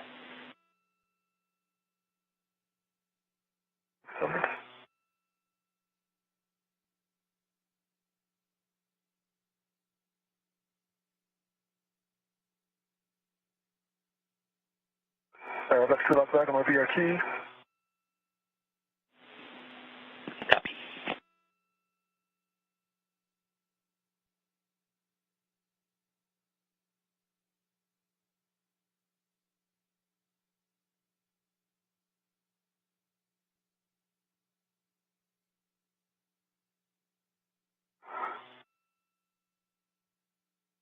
And if you can you see both tethers, Kayla? I can see yours. I can see mine, but not yours. Yeah, mine is out under the seat.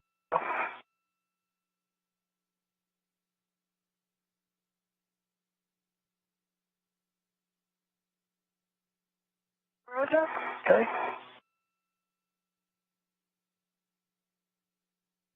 Looking for 6600.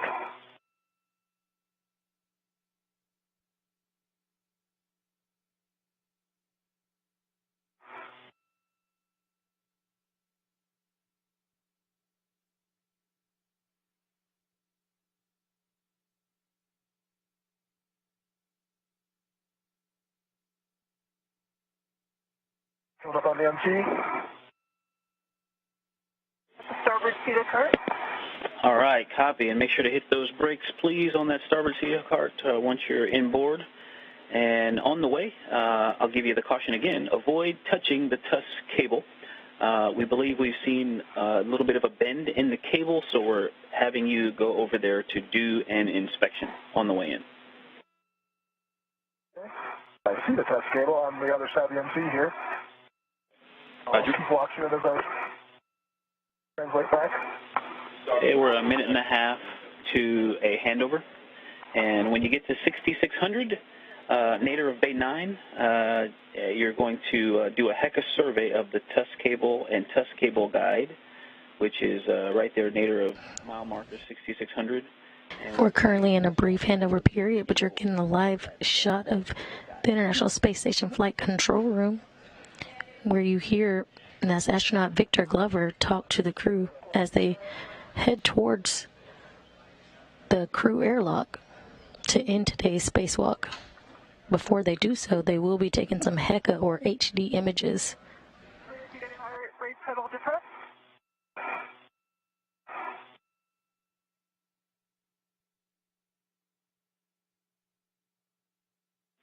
Okay, and be sure to press those brakes twice on the inboard seated cart, please. Yeah. Oh, inboard. I'll get that report when I get there. All right, I'm at 6,600. See the test cable going through like a guide thing there? Affirm, that's the area in question. Okay.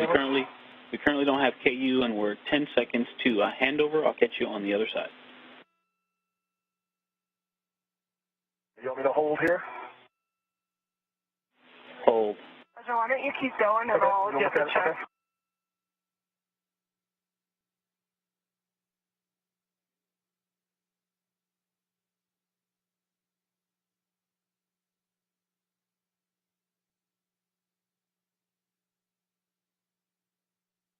Tether unlocked. See it dragging out. I might need to pause and... Stand by. Just let me get to the feeder rail and I'll stop.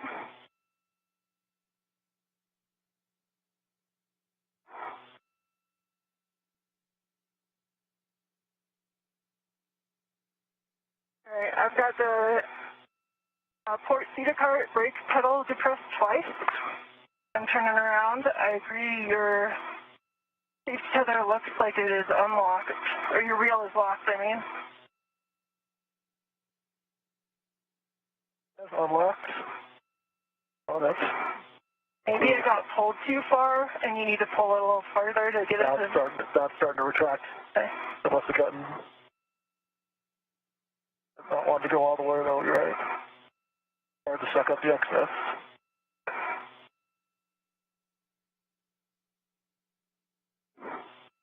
There it goes. If you're just joining us, this is live coverage of the 247th Spacewalk. And we're just waiting for KU to lock up. And then once you've located the area of concern, mile marker 6600, and go nadir, and you'll see the tusk cable going through guides, the one that's almost directly nadir of mile marker 6600. NASA astronaut Kayla Barron and Chari have just completed the EMS, or alpha magnetic spectrometer patch panel assessment, and is moving inboard. The plan is to perform a HECA or HD camera inspection of the TUS cable and cable guide on the way back to the airlock. And the test cable looks great. Looking by perspective.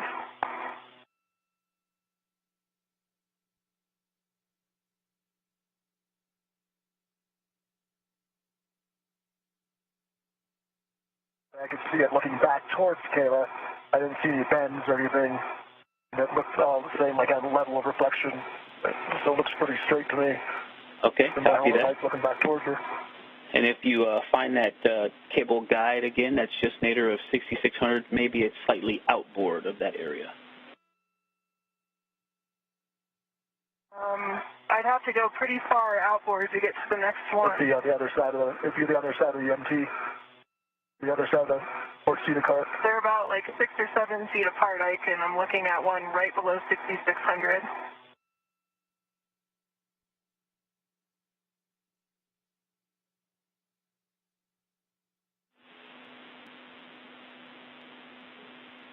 Okay,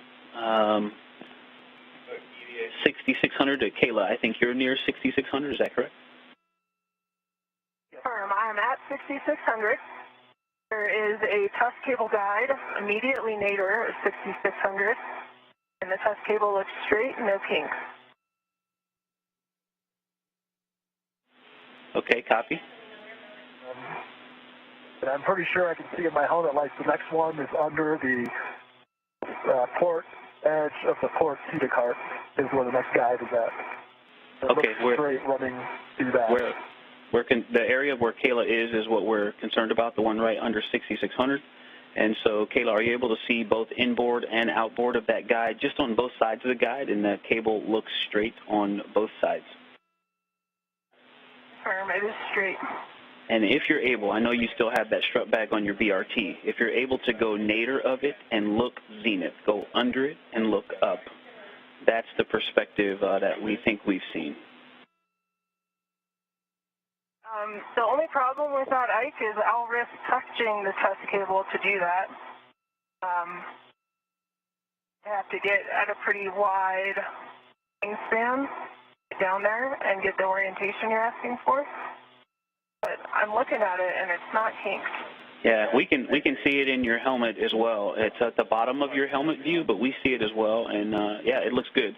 Again, the image that we have on the ground here is from nadir looking up, but if you think it looks straight, you're the eyes in the field, and it is a slight bend. What we're seeing on the ground is a slight bend, and that cable is so wide, it's like a ribbon, right? It's on the nadir edge of that ribbon, so are you maybe able to get your mirror down there, right under the guide, just outboard?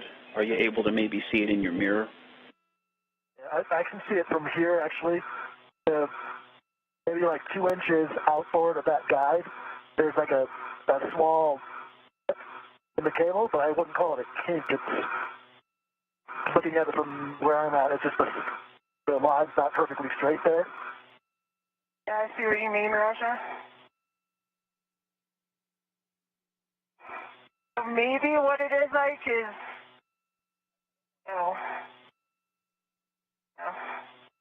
So, can you see it in my WVS right here, where I'm pointing? Affirm, yes, Kayla, we do see that. And I also see the little bit of a divot in there that you're pointing to.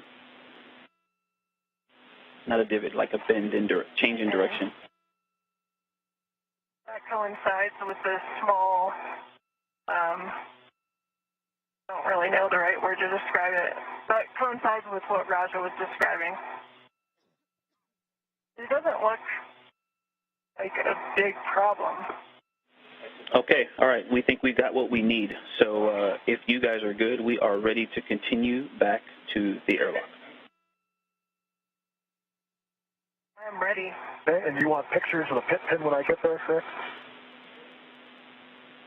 Yes, affirm. And remember, you each have fare leads. EV1, yours is on 3410, and EV2, yours is 3409. You can grab those adjustables and continue back to the airlock. Copy. Where are you right now, Raja? I'm just down the cedar, just started down the cedar spur, and I'm just at my adjustable. The crew has just completed the HECA inspection of the TUS cable and the cable guide on their way back, and they're now on their way back to the airlock. Just add a little further. Okay. I can continue inboard a little bit? Yep, I think that'd be fine.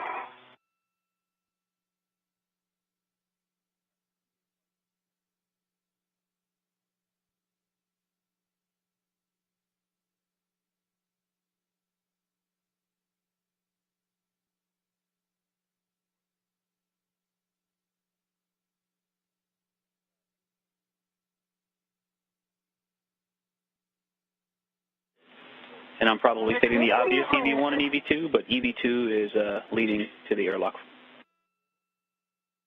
Raja, I need your help real quick if you can see my safety tether. I think it's caught on something a little bit nadir of me. It is,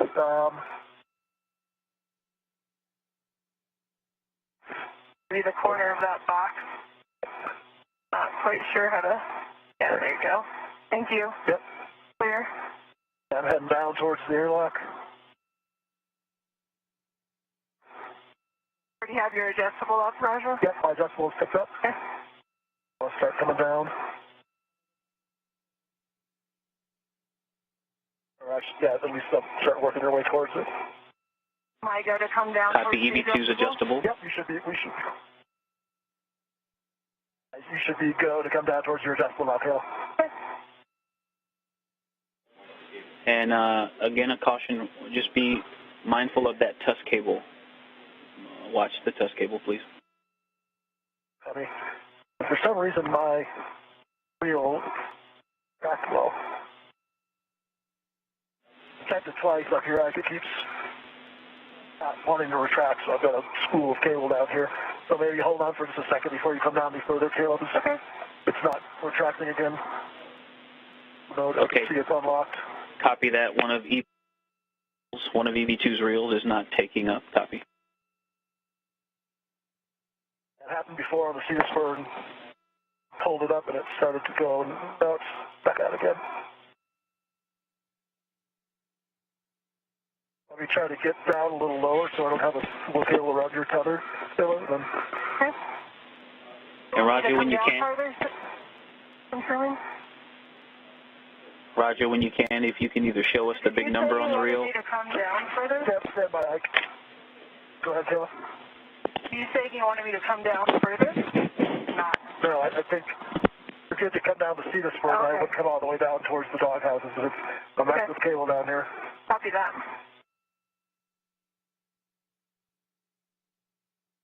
Okay, go ahead, Ike. Okay, Roger. If you have a chance, we'd like you to either show the reel, the big number on that reel to the camera, or just report that number. Yeah, stand by. I'm trying to pull it all in. And one other thing you might do, once you've confirmed it's unlocked, pull the cable out a little bit and see if that starts to retract.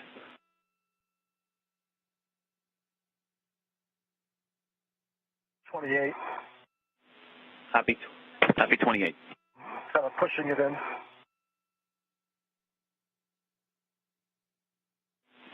Yeah, we think pull some out, and then see if it retracts before you push it in.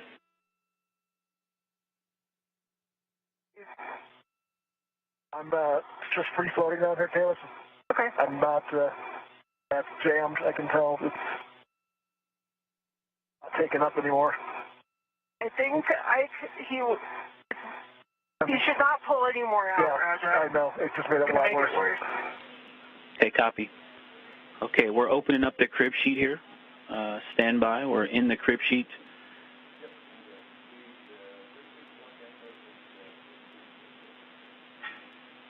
Okay. Let me try to get on the aft part of the do not attempt standby. Here, Caleb, so I'm not in your way. Yep, just stop for a second and stand by for me. We're going to get together and work this crib sheet procedure. And the first thing is a caution, do not attempt to push or assist the cable back inside the tether reel housing. How copy? Can I just talk to Roger real quick before we get into the crib sheet? Go. I think it might help if I can come down and get eyes on it and maybe actually help him, but I just need his clearance that I'm okay to come down. You're clear to come down, Kayla? I'm trying to pull all this tether clear of you. I mean, so I you could don't also just stay away if we're worried about me getting caught up in it. And so for EV1 and EV2, the next thing that we're going to do in this procedure is to coil some of it up, and that might help clear the path for you to get down there. What do you think? I've got control of it over here, Kayla, so you can come all the way down to the part of the circular handrail. You should be clear. Yeah, mine's not really... Oh, there it goes. Okay. I'm coming down. All right, Ike. Okay. So we've verified that the reel is unlocked. It is unlocked. Okay, verify the tether reel and or cable guide is clear of FOD. I don't see any FOD in there. I can see the braided cable on the inside. I can see, looking in there, there's one piece of cable that's like crosswise. Normally they all go in a straight line. Everything else is parallel, and there's one that's diagonally running across them in the inside. Copy. Good words. Thank you. And you can coil the safety tether in order to bring it inside. Okay. You can wrap it around the reel housing. The thermal cover. Copy. Thermal cover. The thermal cover is caught on your spacer. I'm going to work on the tether here.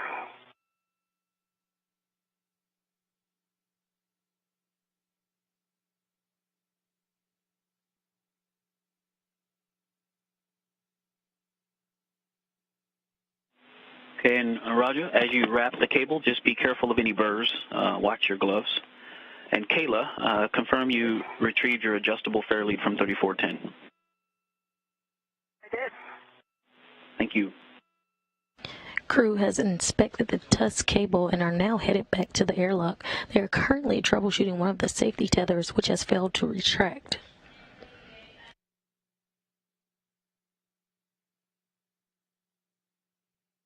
Trying to figure out how to. I've got it coiled. What do I do with that coil? Open question.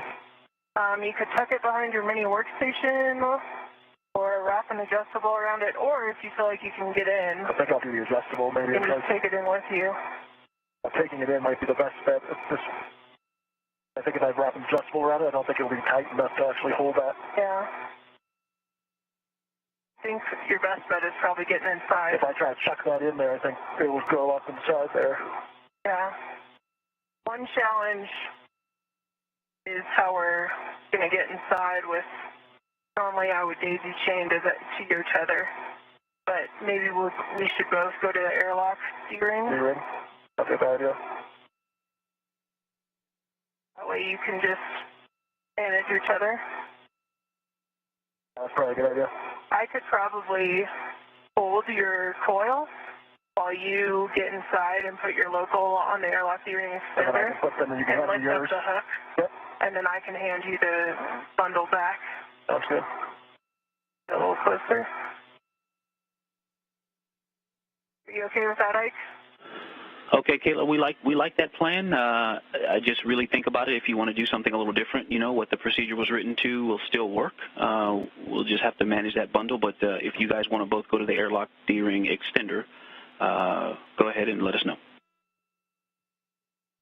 The concern with the bundle is I don't think it's not big enough that something would restrain it. So as soon as we let go of it, it's going to uncoil again. Yeah, I think, in my opinion, we should both go to the airlock D-ring extender because I think it would be difficult to manage the bundle otherwise.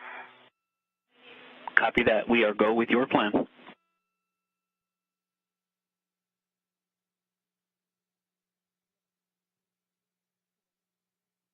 Roger, I think it'd be best if once you're locked to the D-ring extender, yep, you pick up your own anchor hook. And put it inside? And take it in with you. Like, put it on your mini workstation, and then I'll hand you this bundle back as you go inside. Okay, and I'm gate closed, lock, black on black, the airlock D-ring extender. Okay. Copy. Good safety tether, good waist tether config for EV2.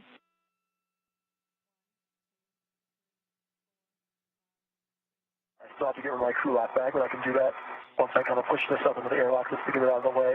Okay. Are you ready to take it, or do you want me to hold it for now? Want me to try to get the crew lock bag in first? Yeah, why don't you do that since I've got the bundle. Okay.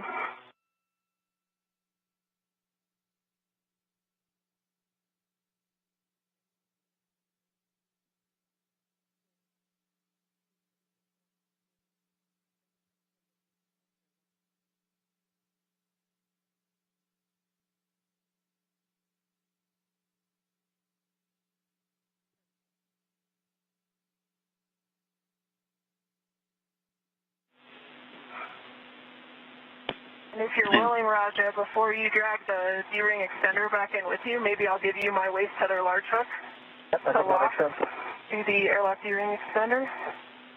Hey, just a reminder, there's also a spare waist tether on that D-ring extender in the airlock as well, if you need a little bit more reach.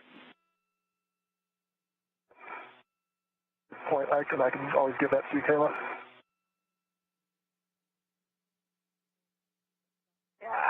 I think it's okay if you want to just put my large hook on it that I have in my hand. Okay. Let me get the crew lock bag out of the way, and I'll do that for you. Okay.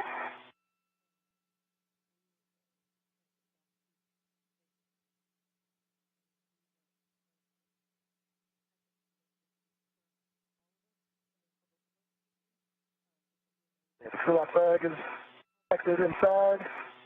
Let me get back to the wreck.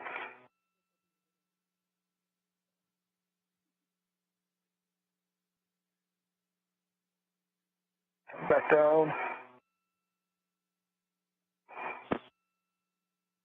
Let me get rid of my BRT studs, and I'll take the bundle from you. Okay.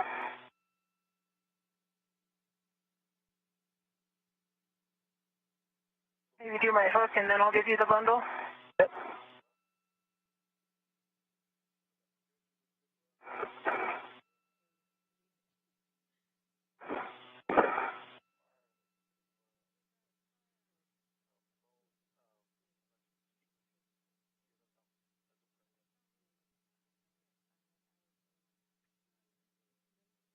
Your gate closed, locked.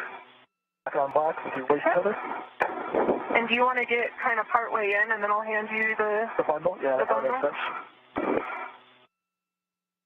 The rect for the strut bag is on this same thing. The heating extender. Let me get parts way up here, and then I'll take it from you. And I would like to confirm to you that my right waste tether large hook is on the airlock D-ring extender. It is locked. I have a good load pass through my right waste tether. Copy. With your right waist tether, that is a good config for both EV crew members. Okay. I can try. Roger, why don't you, if you can reach this get a little higher? You need me to get a little higher? No, you're fine. I'm trying to get my reels out of the way, but I can get the bundle behind them. Okay, I can take the bundle. Sorry. That's okay. As the astronauts enter the crew look portion of the air.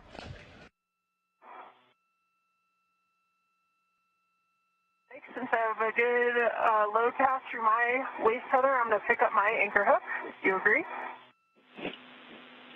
We are go.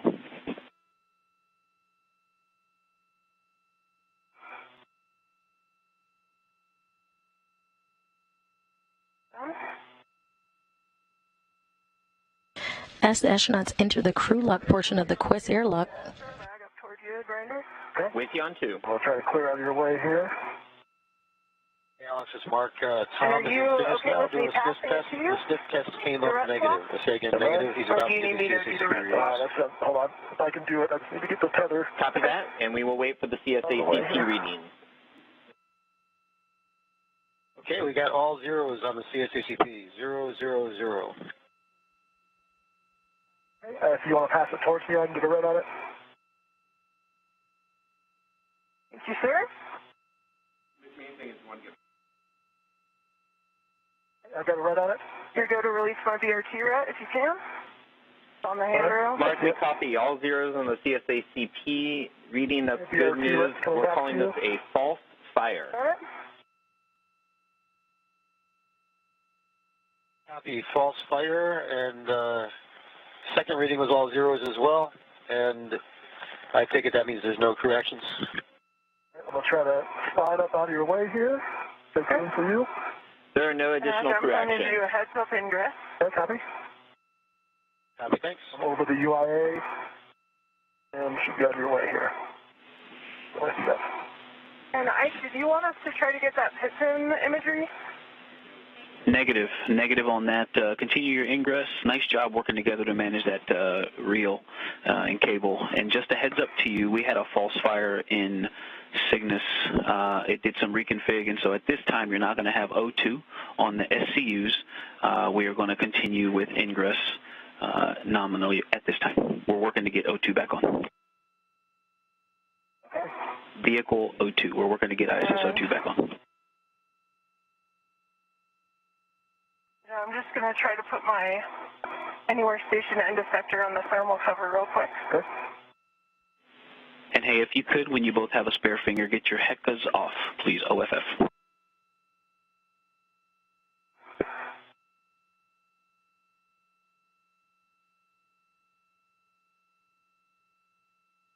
As the astronauts enter the crew lock portion of the Quest airlock, ingress begins and the end of the spacewalk for the day. However, the spacewalk timer will continue to run until repressurization begins. Contingencies, just in case. Go ahead, Mark. Okay. What would happen if this alarm re-enunciated while they're on the SCUs? Checking on my anywhere station end effector. After the O2 has been re-enabled. The thermal cover, but I think it was kind of pulling me out. And then now.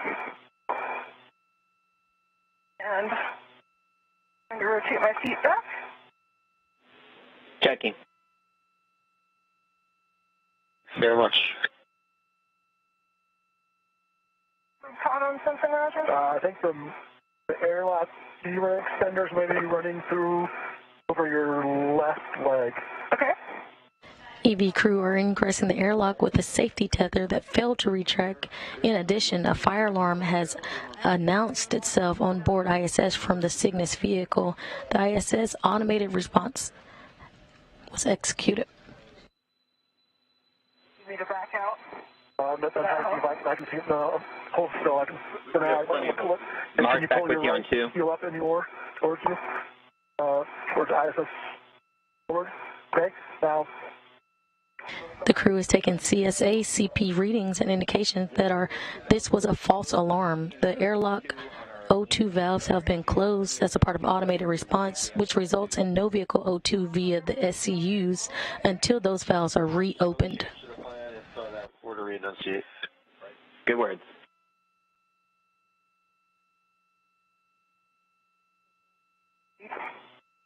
I'd like to maybe, I need to kind of roll onto my stomach, Roger. Okay. I'm not, I think I might be running into you or something. There's a waist tether going between your legs. I'm trying to figure out how to undo it. КС по Москве ВСГ-2. On space to ground 2 for untowed and field 4 from config for interview. All right. If you hold still, I think I can move left. I can move the airlock and Go ahead. pull that waist tether Петр, у out. нас сейчас времени хватит без вас. Отвечаю, да, ВСГ-2, Антон и Петр. Well, the tether reel is... И делаем конфигурацию, хотел сказать. Коллеги задерживаются, поэтому и конференцию проводим. Да, и конференцию проводим тоже в СГ-2. После конференции все сделаем. Просто у них там задержка организовалась. Is that better?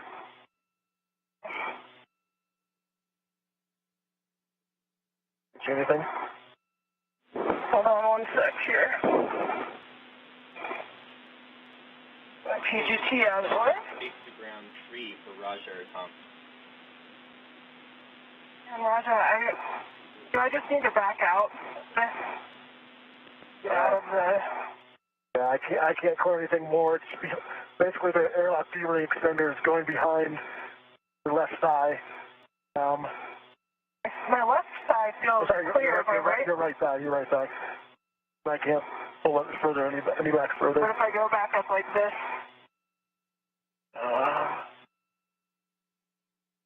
You're retracing my steps here. Okay, that's better. And now your left. It's basically your waist tether. I think is coming around your BRT, and it's behind your body. Okay. Can you tell me how to rotate to get it off? Yep, I'm trying to figure out if I could. Would it be better if I just egressed and tried again?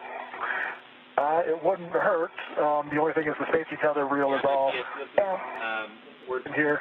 What I'm considering doing is connecting this extra airlock D-ring waist tether to you, or handing it to you, and then disconnecting yours.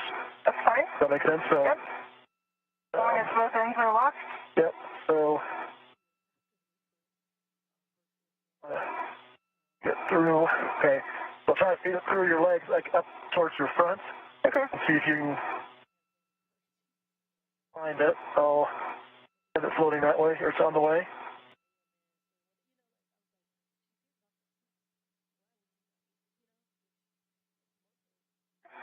If you put that on anything, the small side is black on black, gate closed. So if you connect that to something, you'll have a load path. Bar truck is gate closed and locked for the left steering extender. So now, this is the one that's causing you pressure. I'm going to take that off your left steering extender. All right, pushing your leg down here.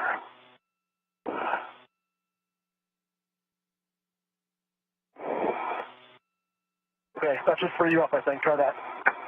That's better. Thank you. Yep.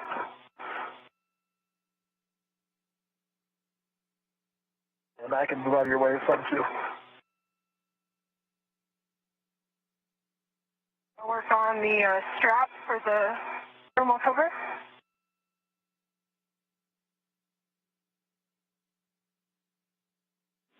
Okay, Kayla, I've got some steps for you. Go ahead. So you're following, we both have load path. I just swapped which waste tether is attached to the Kayla Barron load path, so it's the spare waste tether is now attached to her. Great idea. That gives you some more room to maneuver. And once you two are situated, let me know, and I've got some steps for closing that thermal cover all the way. Nice work. We were following you, and if you needed to egress to fix this, that was a great option as well. We were hesitating because of the reel not connected, so. Nope, absolutely. Great consideration, but yeah, we're following along. We like everything you're talking about, so when you two are comfortable, we'll finish closing the thermal cover. It is cinched closed with 6 Sharpie lines visible. Copy, and then if you'd verify the magnet is engaged, please. Magnet is engaged. With views from the helmet HECA cam from Kayla Barron showing that the thermal hatch cover is now closed. We're going to continue with ingress. So you, EV1 and EV2, you can remove the SCUs from the stowage pouches and then remove the DCM covers, Velcro them to the DCM, and connect the SCU to the DCM. Work. And actually, Kayla, I know you were busy working there. If you can turn your HECA off for us, please. EV1 HECA off.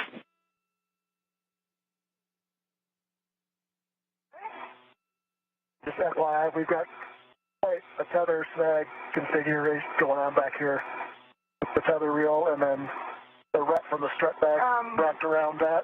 So my EMU TV is no longer on my helmet.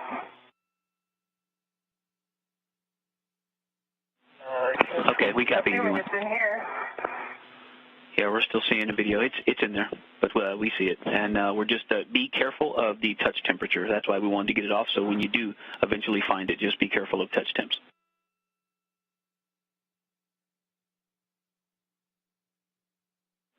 And it looks like it's in the overhead at the port starboard handrail pointing at the hatch. But don't worry about that now. So we'll get the SCUs out of the pouch, DCM covers open and Velcroed, and then connect the SCU to the DCM.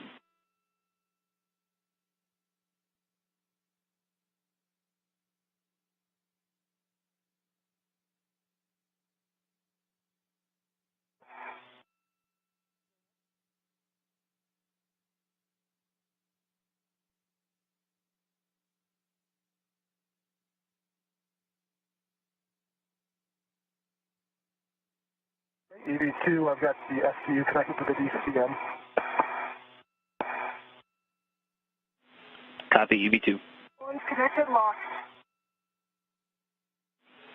Copy, EV1, connected and locked. Okay. The T is SA, kind of a chocolate mess back here.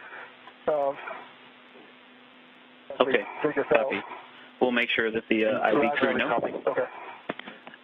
All right.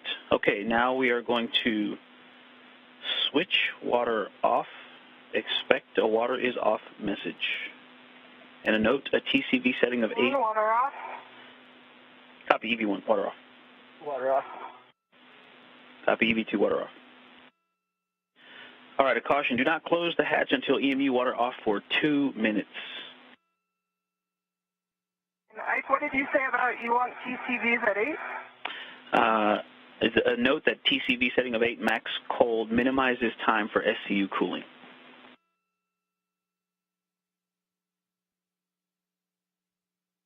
Once the crew lock is completely repressured, the astronauts on the other side of the Quest airlock will bring our spacewalkers from the crew lock portion of the airlock to the equipment lock and will help them doff their suits, and the safers will be removed.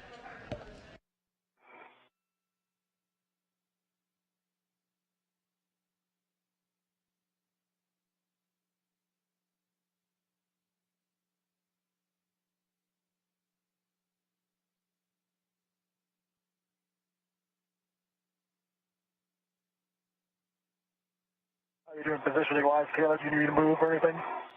No, I think for now I can reach the hatch keep. Okay. I might need to move as I'm closing the hatch, but I'll let you know. Okay.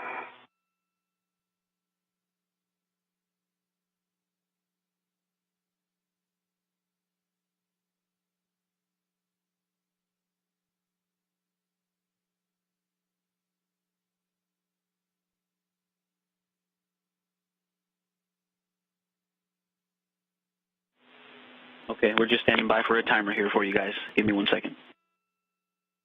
No worries.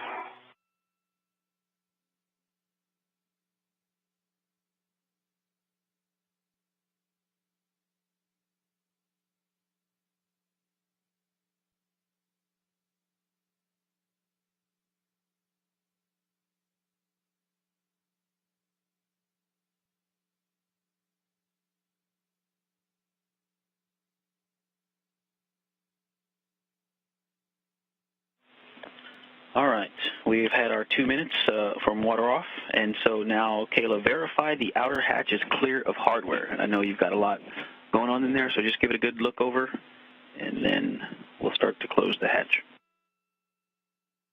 Outer hatch is clear of hardware. Okay, verify the handle position per the hatch decal. Listen.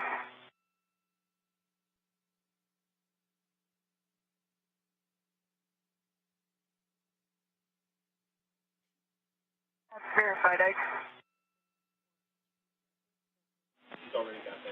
Okay, and then you can close and lock the hatch. Got it. Release from the hatch keep.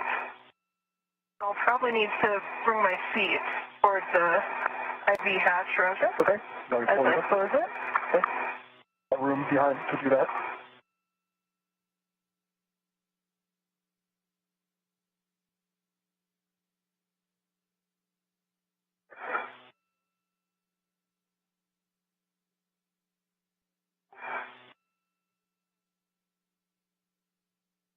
And latch.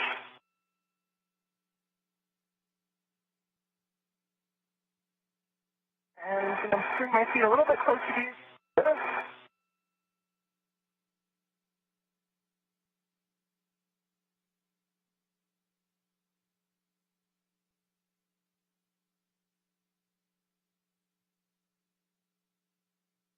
Hatch is latched and locked. Nicely done. Nice job. All right, My HECA is off. nice job. Way to grab that, HECA. All right, we are moving to the pre-repress cue card. All right, EV1 and EV2 on your DCM. Check your SCU is locked to your DCM. SCU is locked to my DCM. SCU is locked at DCM. All right, EV1, EV2, check switch water off for 2 minutes. And we gave you the 2 minutes. My water switch is off. EV1 copy. EV2 copy. All right. And the crew lock, check EV hatch closed and locked. Hatch is closed and the latch is locked. Copy, Roger. On the UIA, check the oxygen EMU 1 and 2 valves, open. They are both open, 1 and 2. Okay, Roger. Check switch power EV1 and 2. 2 switches on, ON. They're changing on. 2 power switches on and 2 LEDs. Confirm 2 LEDs on? Correct, 2 LEDs are on.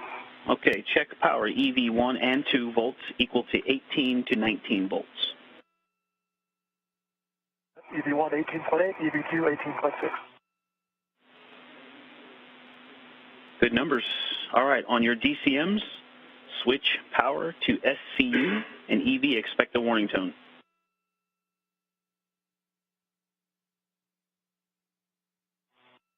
On and SCU. Copy EV1. EV2 and SCU. Copy EV2. It has been an honor and a privilege working with you. Way to go, Turtles. Handing you over to the suit, Ivy. And during that handover, just a few words. Thanks, Ike, for an awesome day today. Looking through some off-nominal stuff. The flight control team was really on the spot working through those things. So we'd like to thank our flight director, Mike Lammer, Andy Moore, our EVA rep in the flight control room, our EVA task lead, Emma Welch, EVA task support, Adam Moore, EMU Systems, Malik Russell, EVA Systems Airlock, Stephen Delano, and our rep from the EVA office, Maria Tolar. And I'd also like to mention that Mark Vandehei now holds the record for longest continuous American space flight. It's a team effort to go EVA, and it's a team effort to have Mark up here for that year. And I congratulate him and the rest of the team on an awesome day.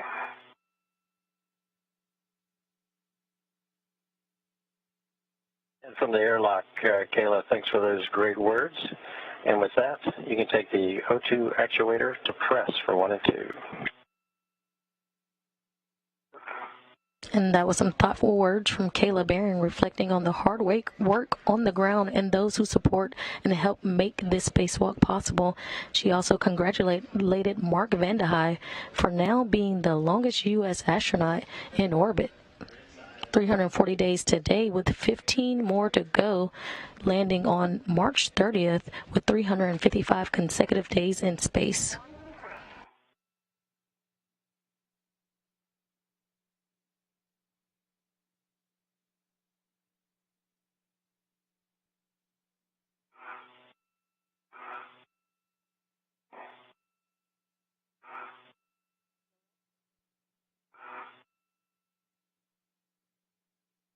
Maybe he's still working it.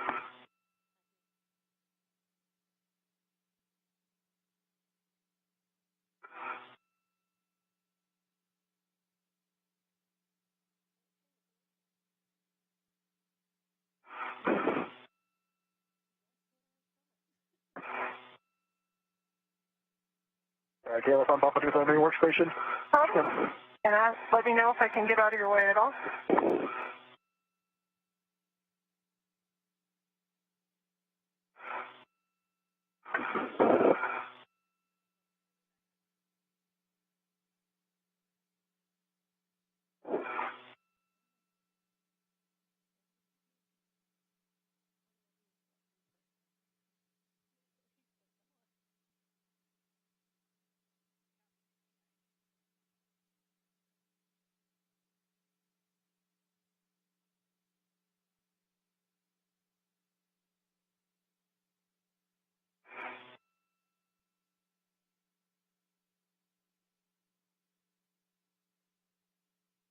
Maybe two some press. 1 and 2 in press. Kayla, check the EV hatch MPEV is closed. The hatch MPEV is closed. Copy that. We're going to start equalizing pressure with the IV hatch valve. You can expect an alert tone, and at 4.0 you can expect an alert tone. Equalizing now. Roger.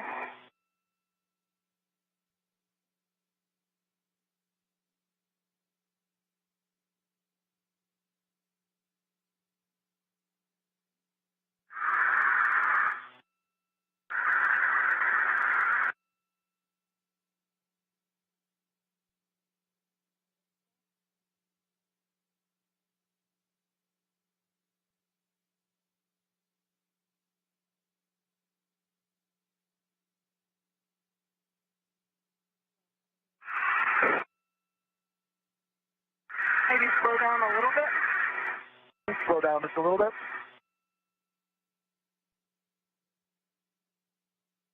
Copy, slowing down.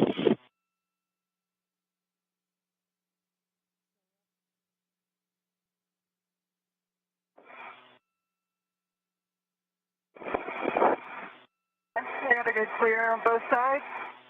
Okay. Good to continue. That's the rate. Yep.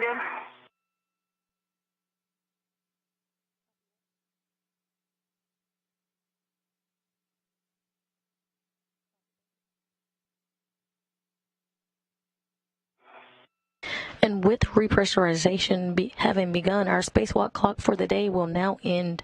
The spacewalk officially ended at 2:06 p.m. Central Time, 3:06 p.m. Eastern. The elapsed time for this spacewalk was 6 hours and 54 minutes. Probably go a little bit faster. Okay. Copy, picking up the rate just a little bit.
Roger, we're at a 2-minute timer now for the pressure to stabilize.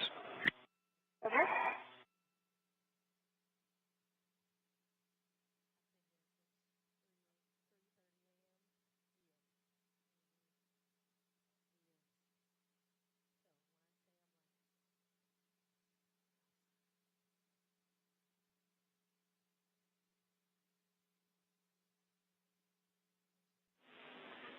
Airlock Houston on Space to Ground 1. Go ahead.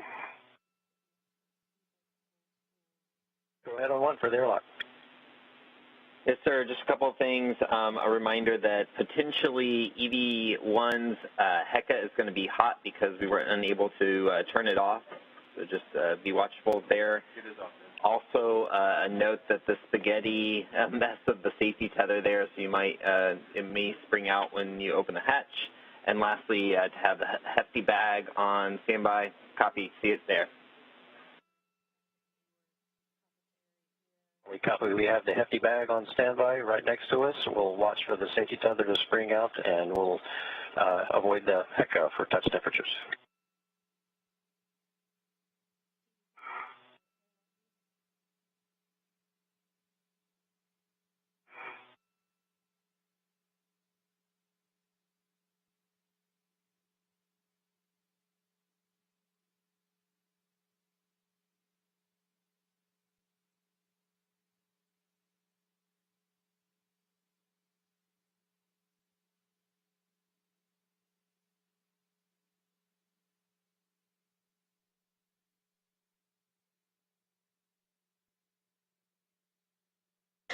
In the equipment lock portion of the airlock, you see Matthias Maurer and Tom Marshburn, who will help our spacewalkers doff their spacesuits once they bring them in from the other side of the hatch after repress has concluded.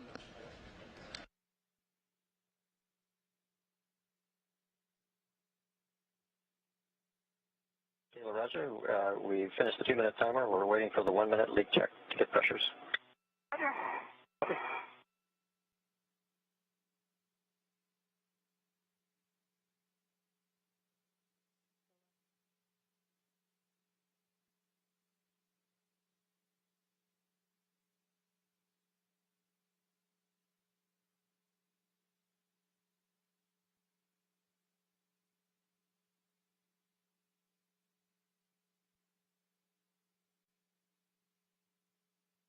Nice work out there, Roger. Same to you. Crushing it myself with all the Solutions at the end. Very nice. Yeah, it's always gotta love working through a bunch of challenges at the very end of the day, huh? Yep. Nice job. For 1 to 2, 257.5, unchanged after a minute. We have no leak. Check your glove heaters are OFF. Heaters are off. He's off. Check gloves for contamination. Let us know if you have any.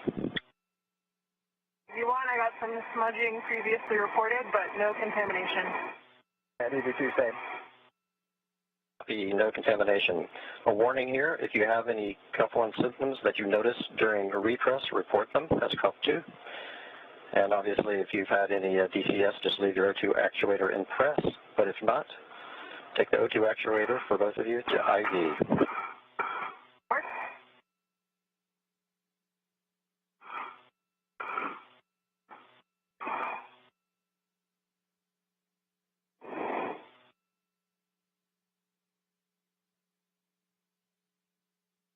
V1, O2 actuators, and IV.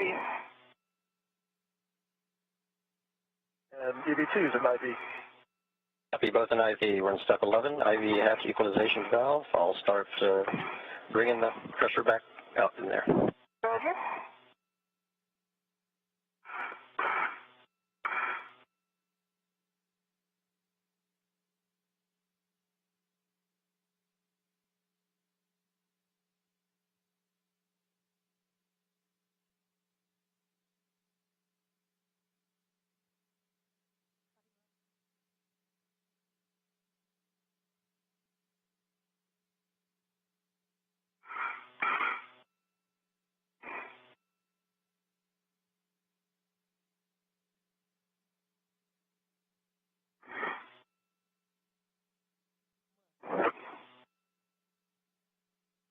Kayla and Roger, how you doing? I can pick up the rate if you'd like. I could do a little bit faster. Same. Copy, picking up the rate.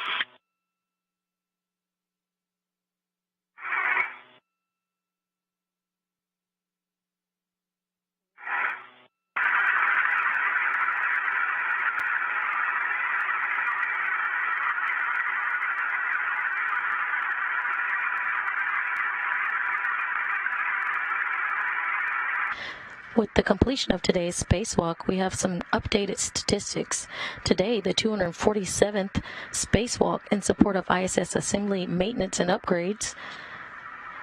The second spacewalk of 2022.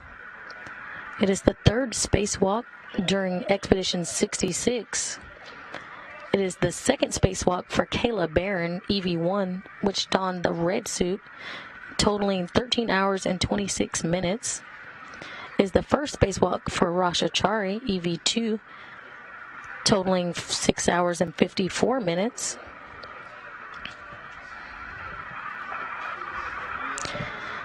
Total spacewalk time over 1,562 hours and 31 minutes, which is the equivalent of 65 days, 1 hour, and 31 minutes.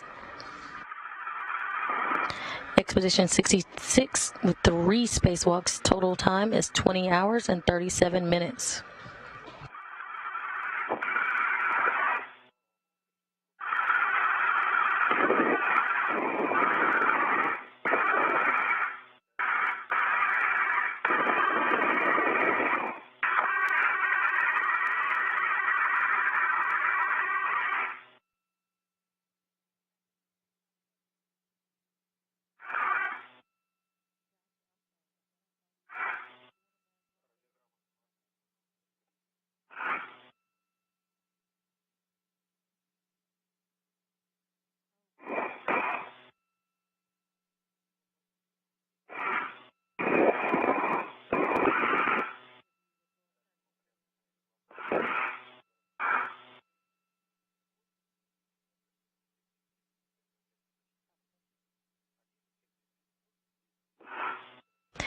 And before we end our coverage, we have another special guest with us, Laura Kearney.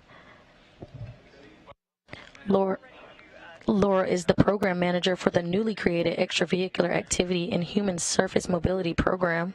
Hi, Laura. Hi, Shaniqua. How are you today? I'm doing great. We are now at the end of this EVA, and we still have the spacewalkers repressing, but as they come through, we'll see their suits. I want you to tell the folks watching today what the difference we'll see with this suit and future Artemis suits.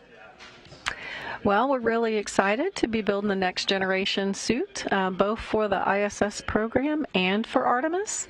You'll see a lot of similarities, but obviously a lot of upgrades as well. Right, the current EMU is quite old, originally built to support the shuttle program, and has been, upgraded for both shuttle and space station over the decades.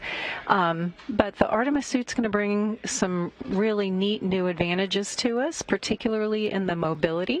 The mobility of the new suit is going to be greatly increased, and we will not only be using that additional mobility for ISS, but particularly when we get to the lunar surface, where we have a gravity field and we really need that extra mobility so that our astronauts don't get too tired. You're going to see also the suits be able to fit a much wider range of astronaut sizes. So we'll be able to support very, very small crew members all the way up to very large crew members. So a wide range of anthropometric size. Of course, just technology has come a long way since the EMU was first designed. So we're going to see a lot of neat new capabilities, like in heads-up displays and the helmet, a lot of dual redundancy and safety systems within the life support system itself. Of course, when we're on the lunar surface, we have to worry about dust. So we will be making sure we take care of the dust in the special overgarments that we have with the new suit for Artemis. And those are some of just the big highlights. That's awesome to hear, and I now see that we are opening a hatch to get the crew members inside the equipment side of the airlock as they do venture over, and we do see the EMU that we currently have. I know you talked a little bit about the future of spacewalks. Where will this future spacewalks take place, and what are the goals for the suits? Well, as I mentioned, the new suits are going to be used on both space station and on the moon lunar surface, and then some of those technologies could even play forward to Mars eventually. But we are looking to support the Artemis program with basically annual flights to the lunar surface. Our requirements right now are basically looking at about 24 hours of EVA per week while the crew is there on their annual visit to the lunar South Pole.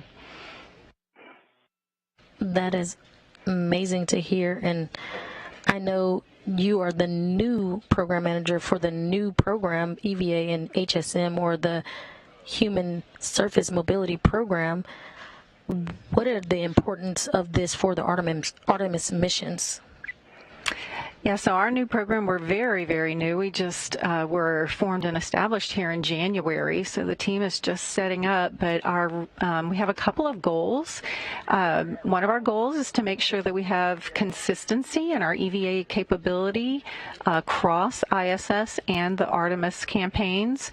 But then for the Artemis missions on the lunar surface, we're looking at a really integrated set of mobility capabilities. So the astronauts' ability to move away from the lander while they're suited, either in a non-pressurized rover that we call the Lunar Terrain Vehicle, or the LTV, or a pressurized rover.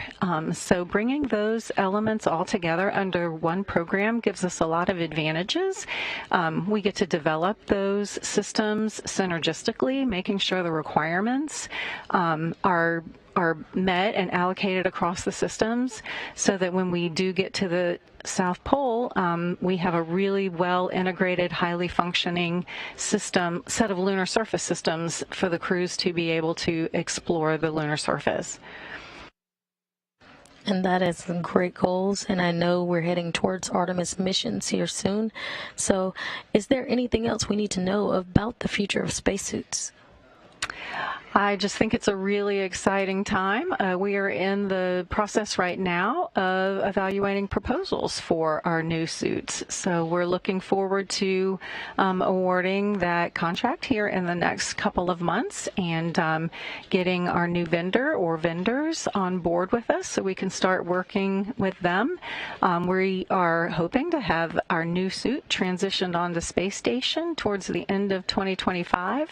And then, of course, we're looking at the new suit on the lunar surface for Artemis 3 also in the 2025 timeframe. So it's going to be a couple of really busy years for the EVA community. And that is all we have time for today, but thank you, Laura, for joining us.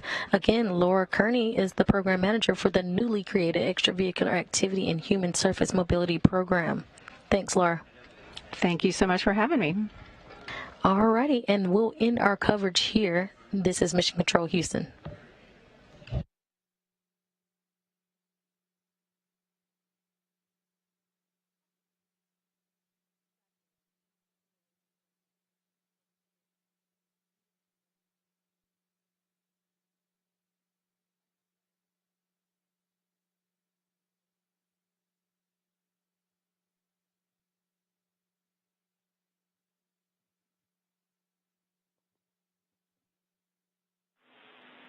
Station Houston, no response required. The crew is no longer hot mic'd to the ground.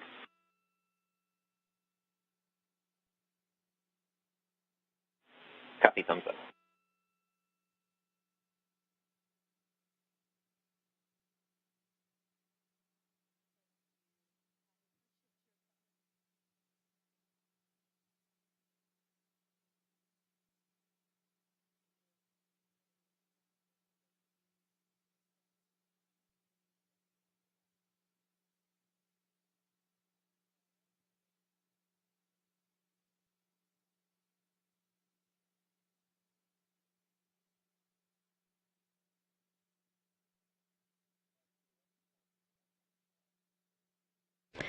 After 6 hours and 54 minutes, today's spacewalk ended. Let's look back at some of the accomplishments on the 247th spacewalk in support of station assembly, maintenance, and upgrades.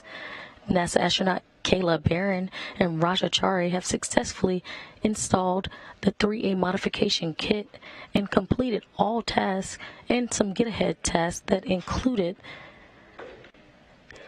torquing and resetting ORU, or orbital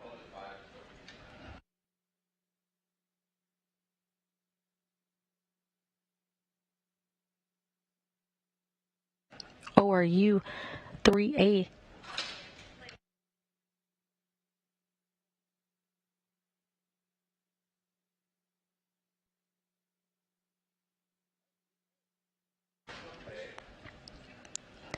The crew successfully installed the 3A modification kit to the 3A power channel for future iROSA and ISS or ISS Roll-Out Solar Array upgrades. They also had time permitting and completed a couple of get-ahead tasks as well, including breaking torque and resetting bolts on multiple orbital replacement units stored on the 3A integrated electronics assembly. The crew also completed an alpha magnetic spectrometer evaluation and then moved back inside to the airlock.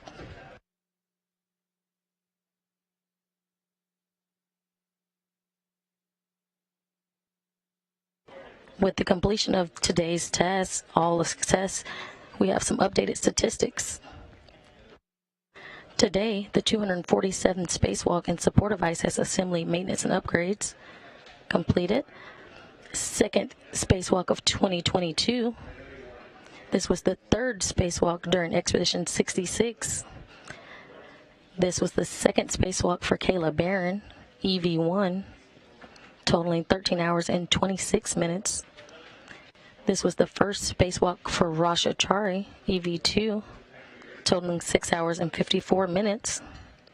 And the total spacewalk time over the ISS has been 1,562 hours and 31 minutes, which is the equivalent of 65 days, 1 hour, and 31 minutes.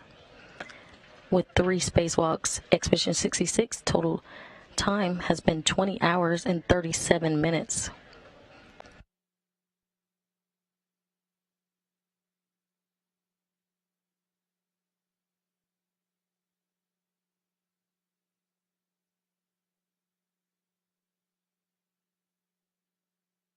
European Space Agency astronaut Matthias Maurer and NASA astronaut Tom Marshburn are helping our 2 spacewalkers, Kayla Barron, red stripe, and Chari, the suit with no stripes, doff their suits. Currently, we see them removing the safer and the tools that are attached to the front of their suits.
Station Houston on 1, no response required. We see in the video, as you're working on EV1's ERCA, if you notice anything that was off nominal, if you can report on that. Specifically, we'd like inspection of the Velcro on the plis and any deltas or any discrepancies you see on the helmet light bracket.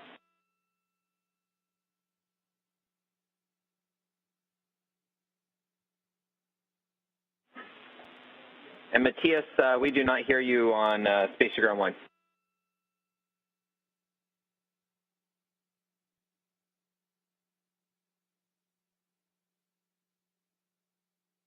Houston, so I was talking on 5. So I took some photos. The helmet lights came off when we pulled Kayla in. Or maybe they were already off. You cannot really tell when the moment was. But here now on the Ether, definitely the helmet light is completely loose. And I took photos so that you can analyze, hopefully. Okay, copy that, and also just let us know if you see any degradation of the plis Velcro where that strap would have been engaged.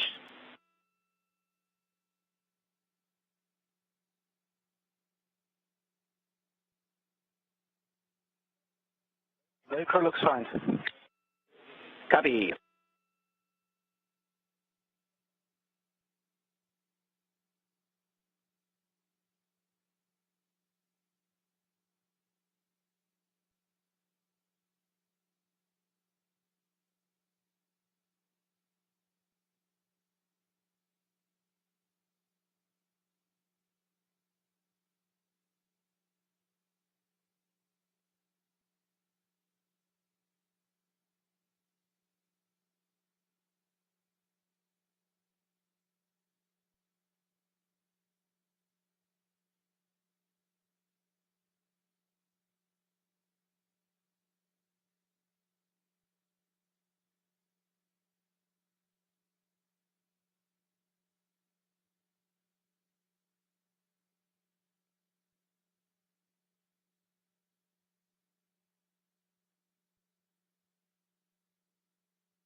If you're just joining us, this is the end of the 247th Spacewalk. The crew is back inside after having a successful day on a 3A modification kit, along with some get-ahead tasks. The crew, along with their suit-up lead and assistant, NASA astronaut Tom Marshburn and ESA astronaut Matthias Maurer, are now helping the two spacewalkers doff or take off their spacesuits. Currently, they are removing their gloves.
Tom Marshburn just removed Chari's helmet, and Matthias Maurer just helped Kayla Barron remove her helmet as well.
And right in the middle of your screen in the blue shirt is NASA astronaut Mark Vande Hei.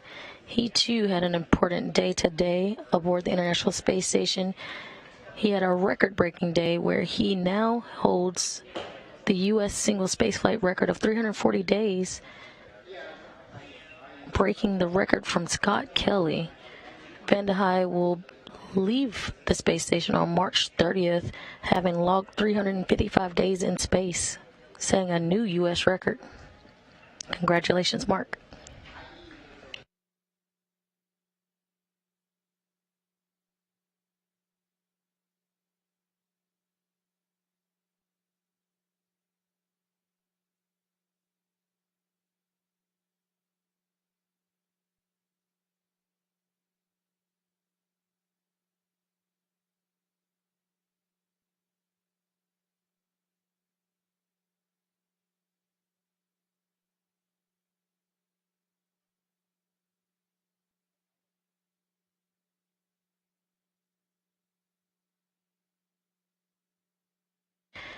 And with helmets off, that will end our coverage for today's EVA. Be sure to come back Wednesday, March 23rd, where we will have U.S. Spacewalk 80.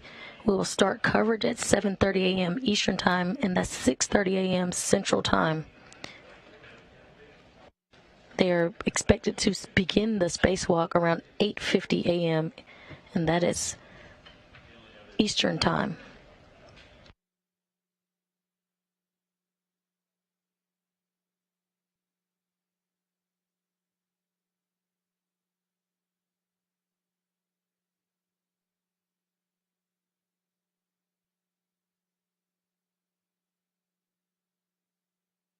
And with that, we'll end coverage here. This is Mission Control Houston.